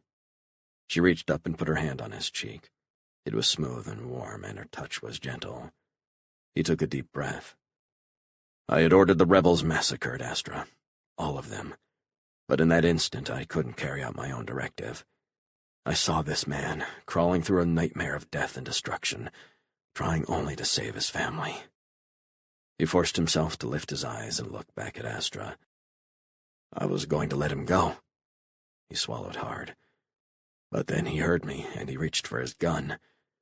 I didn't want to shoot him, but my reflexes acted on their own. The training, the instinct. His fists were clenched and shaking, but he kept his eyes on Astra's. "I shot him, and I watched him fall to the ground in front of me, in front of his wife and child." Blackhawk's voice had been thick with emotion, but now it was dead, almost monotone. "I had ordered the slaughter of millions, but now I was horrified at the prospect of this one man's death. I leaped toward him, turning him over. I intended to help him, to take him back to the field hospital, but I could tell immediately the wound was mortal. He looked up at me and told me his name and asked me to let his family go. I had been pitiless my entire life, with layer after layer of psychological conditioning reinforcing my icy coldness. But now the thought of this man dying roused feelings I had never had before. He begged me again to spare his wife and child, and I promised him I would just before he died. They were crying and clinging to him, and I pulled them away, told them to flee. My mind was reeling. I didn't understand what I was doing. All I knew was I wanted to save these people. I tore them from his body and thrust them into the street, screaming for them to run, to escape before my soldiers found them." He held Astra's gaze like a lifeline. He kept looking for the condemnation, the hatred he had expected, but there was nothing there but sadness and sympathy. "They died, Astra. They didn't make it 30 meters before one of my kill squads gunned them down. I screamed for the soldiers to hold their fire, but it was too late. It felt like a sledgehammer came down on me. I couldn't breathe. I didn't know what to do or where to go. The soldiers were just following my orders. Blackhawk's family died because of me. I just turned and ran. I didn't know what was happening to me. I couldn't think, couldn't focus. I just knew I had to get away. I fled the city. I hid for days without food or water. I was tormented, and it became worse every moment as memories came back, all the terrible things I'd done." Blackhawk was shaking, his legs wobbling. The wave of recollection was almost more than he could bear. I'd broken my imperial conditioning, Astra, though I didn't know what was happening then. Something about the shock of watching that man and his family die reached down to me, to the man underneath 30 years of relentless indoctrination. The guilt was overwhelming, not just for Blackhawk or for those killed on Deltara, but for the millions dead in my campaigns, for the brutality of the regime I'd fought so hard to preserve. It all hit me at once. He breathed deeply, raggedly. I kept running. I ran for so long, aimlessly, hopelessly, until finally I made my way to the far stars. I found service with a few smugglers and pirates. I was a mess. until I ended up on Celtiboria and met your father." Astra's hand was still on his face, and he put his own on hers. "He helped me to see, to understand, to find my way toward being a good man, or at least acting like one. Blackhawk had broken my conditioning, and I took his name. I've been running from my past ever since." "Ark, you are a good man. You were no less a victim of the evil of the Empire than those your soldiers slaughtered. What they did to you when you were a child, a baby, it is unthinkable. I can't imagine the pain inside you." Her eyes gazed into his, and she continued, "But I also can't imagine how you could think I would hate you.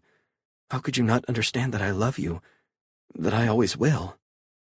"I love you, Astra, more than you can imagine, and now you understand why we can never be together." "I understand no such thing, Ark. I told you I don't care. Whoever you were, whatever they did to you to make you into that, that's not you anymore." "But it is me." Blackhawk's voice was grim. "I still feel it, Astra, in battle when there is danger. The coldness, the feeling of the predator, it's all still inside me. That is why I cannot join your father and lead armies. The power would destroy me, make me back into what I once was. I would seek to stay true, but the brutality is still there, waiting to get out. I would start as a freedom fighter, but I would become a tyrant." "Then don't join the battle. You can retire to Celtiboria. You don't have to have an active role in the Confederation." Her voice was halting, as if she was trying, and failing to convince herself of what she was saying, even as the words came from her mouth. He tried to force a smile, but his sadness overwhelmed it. "That is a pleasant fiction, but we both know it won't work. I am involved now, probably more than I should be. Do you really think I could sit by while you face crises every day and do nothing? I would begin by trying to help, but it is still there, Astra. The voices, the old compulsions. I fight them, and I am their master. But they feed on power, and sooner or later they would wear me down, take control. And you never want to see me like that. And to sit at your side at the top of the Far Stars Confederation, it would destroy me. You are your father's daughter, his only child. Your future is to rule, to serve the people of the Far Stars and carry forward your father's dream. Millions will have better lives because of you. Would you walk away from that? Could you?" "But, Ark—" "Please, Astra, don't. What are you going to say? You know what I'm telling you is the truth. I can't risk becoming what I was, not for anything. Not even for you. And what about you? Am I wrong? Or are you no more willing, no more able to walk away from your duty even for love?" She started to say something again, but then she closed her mouth and just looked back at him sadly. Blackhawk returned her gaze, and he knew she had decided. However much she might want to leave her responsibilities behind, to spend her life bouncing around the Far Stars and the Claw, it was something she could never do. She had strings pulling her just as he did. Their lives weren't their own. They owed too much to others. Blackhawk was running from a past he might never escape, one that might even claim him in the end. He would die before he became again what he had once been, and Astra's debt was to the future, to make certain her father's dream didn't die. They stood looking at each other for a long time. Finally, Blackhawk said, "Accepting the truth about me, knowing you still see enough in me to love, that is worth more to me than anything else in my life." He pulled her back into a tight hug, and just for an instant he forgot everything and felt her warmth against him. "But now we all have work to do. The Empire is still out there. We may have averted this crisis, but there will be another, more than one, and soon." Blackhawk closed his eyes and thought about the softness of her skin, the scent of her hair. He knew better than anyone what was coming, the danger and intensity of the struggle they faced. But that was for tomorrow. For just this brief time he wanted to forget it all, and to pretend Astra could be his, that they could live a normal life together. He felt her face pressed against his chest, and her hands gripping his back, clinging to him. And he knew she felt the same way. Epilogue. Blackhawk looked out over his crew. They were all assembled, sitting around the lower deck, watching him with inquisitive eyes. He'd called them together, and they had come. Even Tarnan, who seemed to stumble about vacantly over the last few days, was there now, attentive. Blackhawk's tone, the look in his eyes, they left no doubt this was something serious. He could feel a difference, however. These people were the closest to him in the universe. Indeed, save for Marshal Lucerne and Astra, they were the only ones he truly cared for. But now there was a distance, a coldness. He knew he had sacrificed one of them. The alternative was to let millions die and leave the Far Stars defenseless before Imperial aggression, but that didn't change the fact of what he had done. He had ordered Doc to help Denell and Lancaster first, and Tark had died as a result. Blackhawk knew he would never forgive himself, and he didn't expect his crew to feel any different. He didn't know his action had killed Tark. The giant had been grievously injured, and he might have died despite all Doc could have done. But Blackhawk had taken away that chance. He didn't know if things could ever be the same on the Claw. He knew the crew understood, or at least that they would come to understand once the shock and grief was less fresh. But he wasn't sure it mattered. They might forgive him intellectually, but on some level they would view him differently. They had seen him put a mission above one of their number. He hadn't had a choice, not a conscionable one. But his crew were people, not machines. Logic wasn't the sole dictator of their feelings. Rationality only went so far, and raw emotion still held their sway. They might stay with Blackhawk, they might continue to fight at his side, but there would always be something there that hadn't been before, and the thought of it tore at his insides. But now it was time for something else. It was time to tell them about his history. He'd hesitated, wondering if it was a good idea, especially so soon after Tark's death. But this wasn't something he would decide in a calculated way. He owed them this. It was long overdue. And he would make good now on something he should have done years before. There's some things I wanted to tell all of you, things about my past. Who I am, was, both. He took a deep breath. He dreaded this more than any battle he'd fought, any enemy or creature he'd faced in combat. He looked across the room and he saw Astra standing against the far wall. She was looking at him. There was sadness in her gaze, but love and support, too. She stared at him as if to say, "You can do this." "I know you have all wondered about me, about my life before we came together, before the Claw." They were all silent, staring back as he spoke. Sarge was propped up on one of the workstation chairs, surrounded by his somber group. He was still weak, but he'd insisted on sitting up and listening to Blackhawk. Drake was sitting on the floor, heavily bandaged, but awake and alert. Ace was actually standing, albeit leaning pretty heavily on Katerina. He still looked worn and haggard, but better than he had a few days before. "Okay, just do it. There's a lot about me none of you know, especially about my past." He looked around the room. "I let that go on for far too long, kept too many secrets. You have shared dangers with me. We have bled together, suffered together." He looked over at Sarge and his people, at Tarnan and the emptiness next to him. "Lost our own in battle." He took a deep breath. "You have earned a right to know the truth, all of it. And if, once you have, you no longer wish to serve on this ship, I will understand. I will shake your hands and wish you well and not try to stop you from doing what you must." He could see the curiosity. He knew they'd all speculated about his past. "Now you will finally know the truth. I was not born in the Far Stars. I came here from the Empire 23 years ago. As a child, I lived in an Imperial facility. I never knew my parents. I was trained." "The Empire is an evil from our past, one that has returned to again threaten us. I know this because Imperial agents came here to Antilles, came to my office. They blackmailed me, sought to suborn me to their cause. They brought us to the brink of war with our friends." Denell and Lancaster stood at the podium addressing the assembled Senate. He wore a formal white robe with the red sash of a senator emeritus. Lancaster was a magnate, not a politician, but his family had long held a clutch of hereditary seats in Antilles' ruling body. "What we almost witnessed the other day was a tragic confrontation between the Grand Fleet of Antilles and the forces of Marshal Lucerne of Celtiboria. This travesty was the result of misinformation supplied to both sides by the Imperial governor, and only through the intervention of a brave few was disaster narrowly averted." Blackhawk sat in the gallery watching Lancaster speak.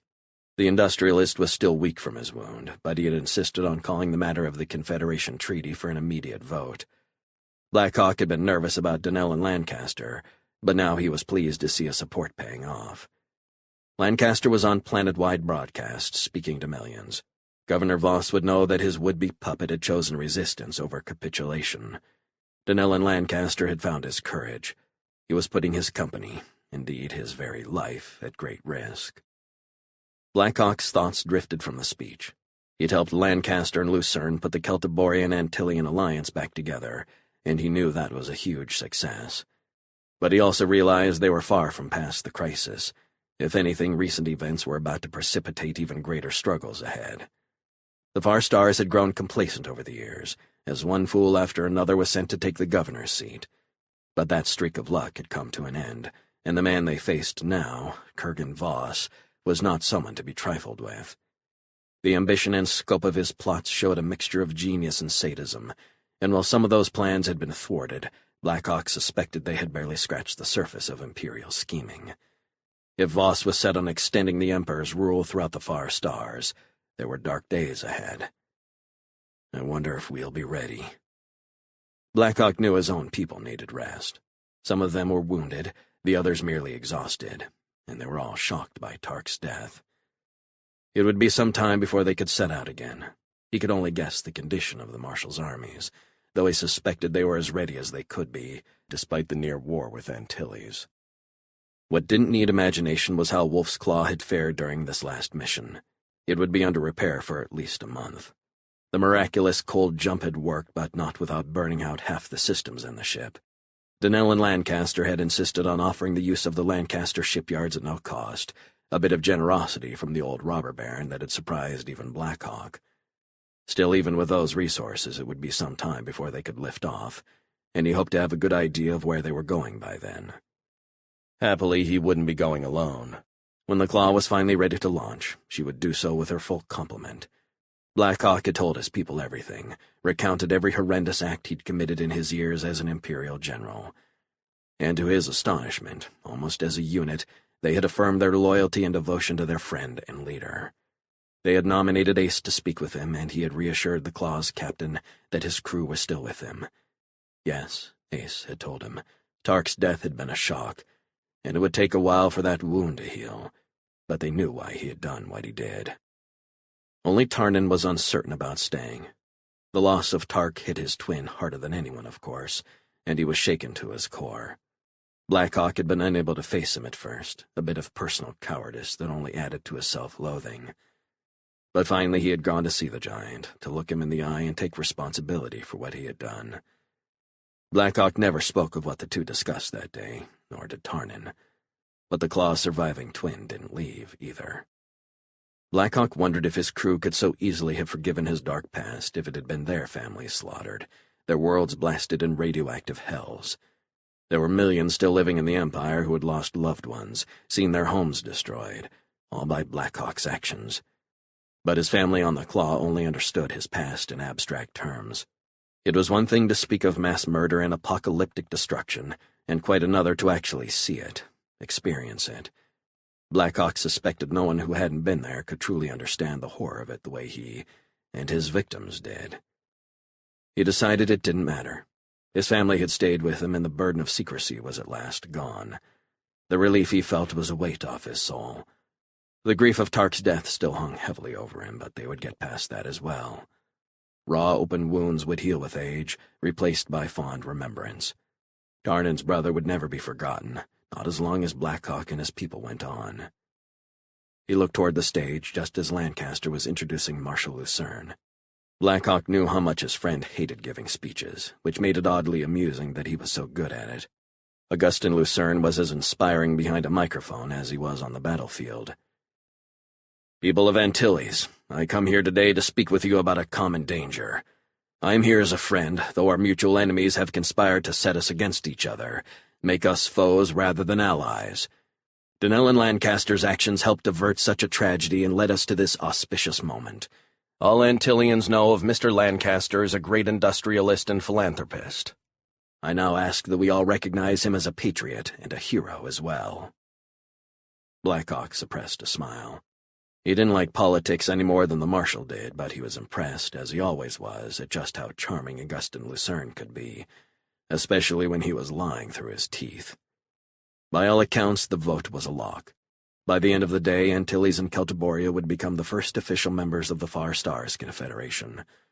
Rykara, Nordlingen, and almost a dozen other worlds would follow almost immediately. Then the real struggle will begin. So, Lord Aragona, you have been a captive for some time now. What shall I do with you? The miserable Castian glared at Blackhawk across the small cell, but he didn't answer. The brig on Glorianus was much larger than the tiny room on the Claw. Aragona had been on Lucerne's flagship for several weeks now. Blackhawk had turned the prisoner over to Lucerne's people on Nordlingen. The prisoner had been told nothing of what his captors planned to do with him. The way I see it, Blackhawk continued, there are 3 options. His voice was businesslike, but there was a hint of taunting there, too. First, I could take you to Vanderon. I'm sure the bank is annoyed that I have taken so long to complete this job, but I suspect they will pay the bounty anyway. Second, I could just chuck you out the airlock. As much as I'd like the bounty, I have a lot to do, and it will be hard to find the time to fly all the way to Vanderon. He glared at the captive. After all, your guard shot one of my people. He paused, and his voice turned deadly serious. It is a very good thing for you my friend survived. If he hadn't, we'd be discussing some other options, Aragona. Extremely unpleasant ones. Blackhawk had been standing in the doorway, but now he took a few steps into the cell. And then there is option 3, he continued. You can actually do something worthwhile with your useless existence and help us protect the Far Stars. Aragona looked up, a confused expression on his face. He stared at his captor, but then another man walked in and stood next to Blackhawk. His eyes darted to the new arrival, who was wearing a gray military uniform and knee-high boots.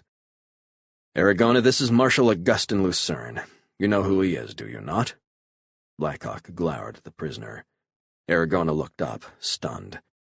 Hello, Lord Aragona, Lucerne said, calmly, smiling. Would I be correct in assuming that you do not know the true source of the weapons you plan to use in your coup? What weapons? What coup? I don't know what you're talking about.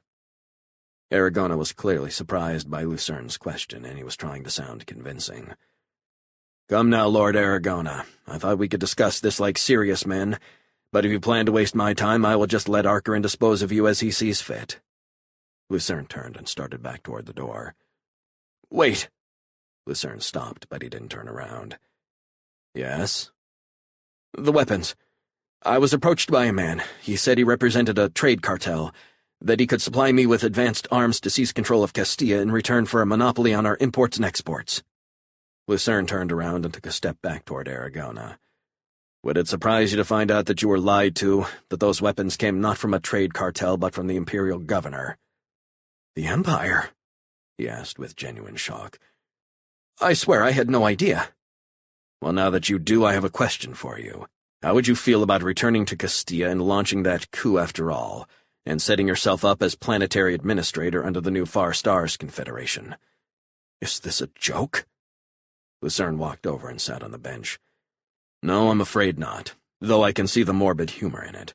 The thought of placing someone little better than a gangster in charge does not thrill me, but if I can get Castilla into the Confederation without having to invade, I can save the lives of thousands. Your deputies are no doubt still squabbling over your holdings, but I suspect you'll have little trouble regaining control. I will provide you a regiment of regulars to assist, and to keep an eye on you. His expression hardened. You will do as you're told, Aragona, and I'm afraid you will have to keep your illicit plundering down to a minimum. But it is better than the alternative. He glanced at Blackhawk, then back to Aragona. You will still be the ruler of the planet, even if you are answerable to me, an alternative far preferable to any of your other options, I suspect. Aragona sat quietly for a few seconds. He looked at Lucerne, then over at Blackhawk, who was standing there scowling at him. Okay, I will do it. Excellent. Lucerne got up slowly. Welcome aboard. You will have a chance to atone for your dissolute life, though I suspect that is an inducement that is lost on you at present. Still, you should be pleased. Things could have gone in, another direction. Lucerne smiled and walked toward the door. He paused just before he stepped into the hall. Oh, and Aragona, if you betray me or try to get away with something behind my back, I will find out. He turned and glared at the Castian with fiery eyes. And I will come for you. and you'll wish I'd given you to Blackhawk." The masses of soldiers marched across the blasted desert sands in perfect formation. They were clad in the black uniforms of the Imperial legions, but these troops had not come from the Empire. They had not crossed the vast emptiness of the void. These warriors were raised and trained in the far stars. They had been scum, the detritus of human society on the fringe, but now they were survivors. They were graduating from a training regimen that had killed almost one of every 2 participants. Dragonis had continually increased the intensity of the program, condensing more and more training into a shorter time. Voss needed soldiers, and he needed them soon. Dragonis was more than happy to deliver. "You have done well, old friend," Voss said. "A bit hard on the trainees, perhaps, but there are always more recruits floating around the gutters of the far stars ready to take the bounty." Imperial service had a base appeal to many. The discipline was strict, but there were many rewards, if you considered murder, rape, and torture a reward. Voss suspected for those who joined up it was exactly that. "Thank you, Governor." Dragonis was sitting in the Imperial box with Voss and Wilhelm, and seated next to the Governor was Kalashar's ruler. Rax Florin looked out over the proceedings nervously. Dragonis had shown the Ka'al complete respect in their dealings. There was nothing to be gained from antagonizing their host. But he couldn't imagine any monarch could watch thousands of troops, even an allies, march across his world without a bit of pause. Dragonis knew Voss would dispose of Florin the instant his usefulness was exhausted, and he suspected the Ka'al knew it too. "This is the first group of 10,000, but there are over 80,000 in the second class, and 200,000 in the third. In 2 years we will have 100 legions fully equipped and trained." Voss nodded and watched the parade move past the box. He hoped these soldiers fought as well as they marched. Having an effective army would allow him to accelerate his plans. Many of his programs were proceeding well, but the setbacks had been costly, the debacle with Donnell and Lancaster and Antilles being the worst. Because despite Voss's meticulous planning, Lancaster had proven to have more courage than he would have thought. Now not only were Antilles and Celtiboria formally allied as members of the Far Stars Confederation, but Lancaster had publicly declared the Empire had tried to suborn him. Lancaster was an influential man, and his word carried weight. Voss had benefited early from the complacency caused by his incompetent predecessors, but now he suspected the fear of the Empire would grow again. The plan was perfect, but it didn't count on one thing: Archer Blackhawk. Blackhawk was the constant thorn in his side, and he was certainly behind this recent disruption. 1,000,000 crowns, a massive fortune in the Far Stars, yet no one had managed to kill the bastard. There was obviously more to Archer and Blackhawk than some rogue mercenary prowling around the Far Stars, and Voss was determined to find out. As soon as he got back to Galvanus Prime, he was going to put 12 people on it. Every investigation so far had come to a dead end 20 years earlier. He refused to accept that, though. Once and for all, he was going to find out who this mysterious adventurer was, and what he was hiding. That would take care of one problem, but there was another serious obstacle that was growing larger day by day. He turned to Wilhelm, a glint in his eye. "Mac, I have something I want you to handle for me. It's time we do something about Marshal Lucerne." This is Jeffrey Kafer. We hope you've enjoyed this unabridged production of Enemy in the Dark, Far Stars Book 2 by J. Allan. This program was produced by Common Mode, Paul Fowley, Technical Director. Executive Producer, Caitlin Gehring. Text copyright 2015 by J. Allan Books. Production copyright 2015 by HarperCollins Publishers. All rights reserved. Thank you for listening.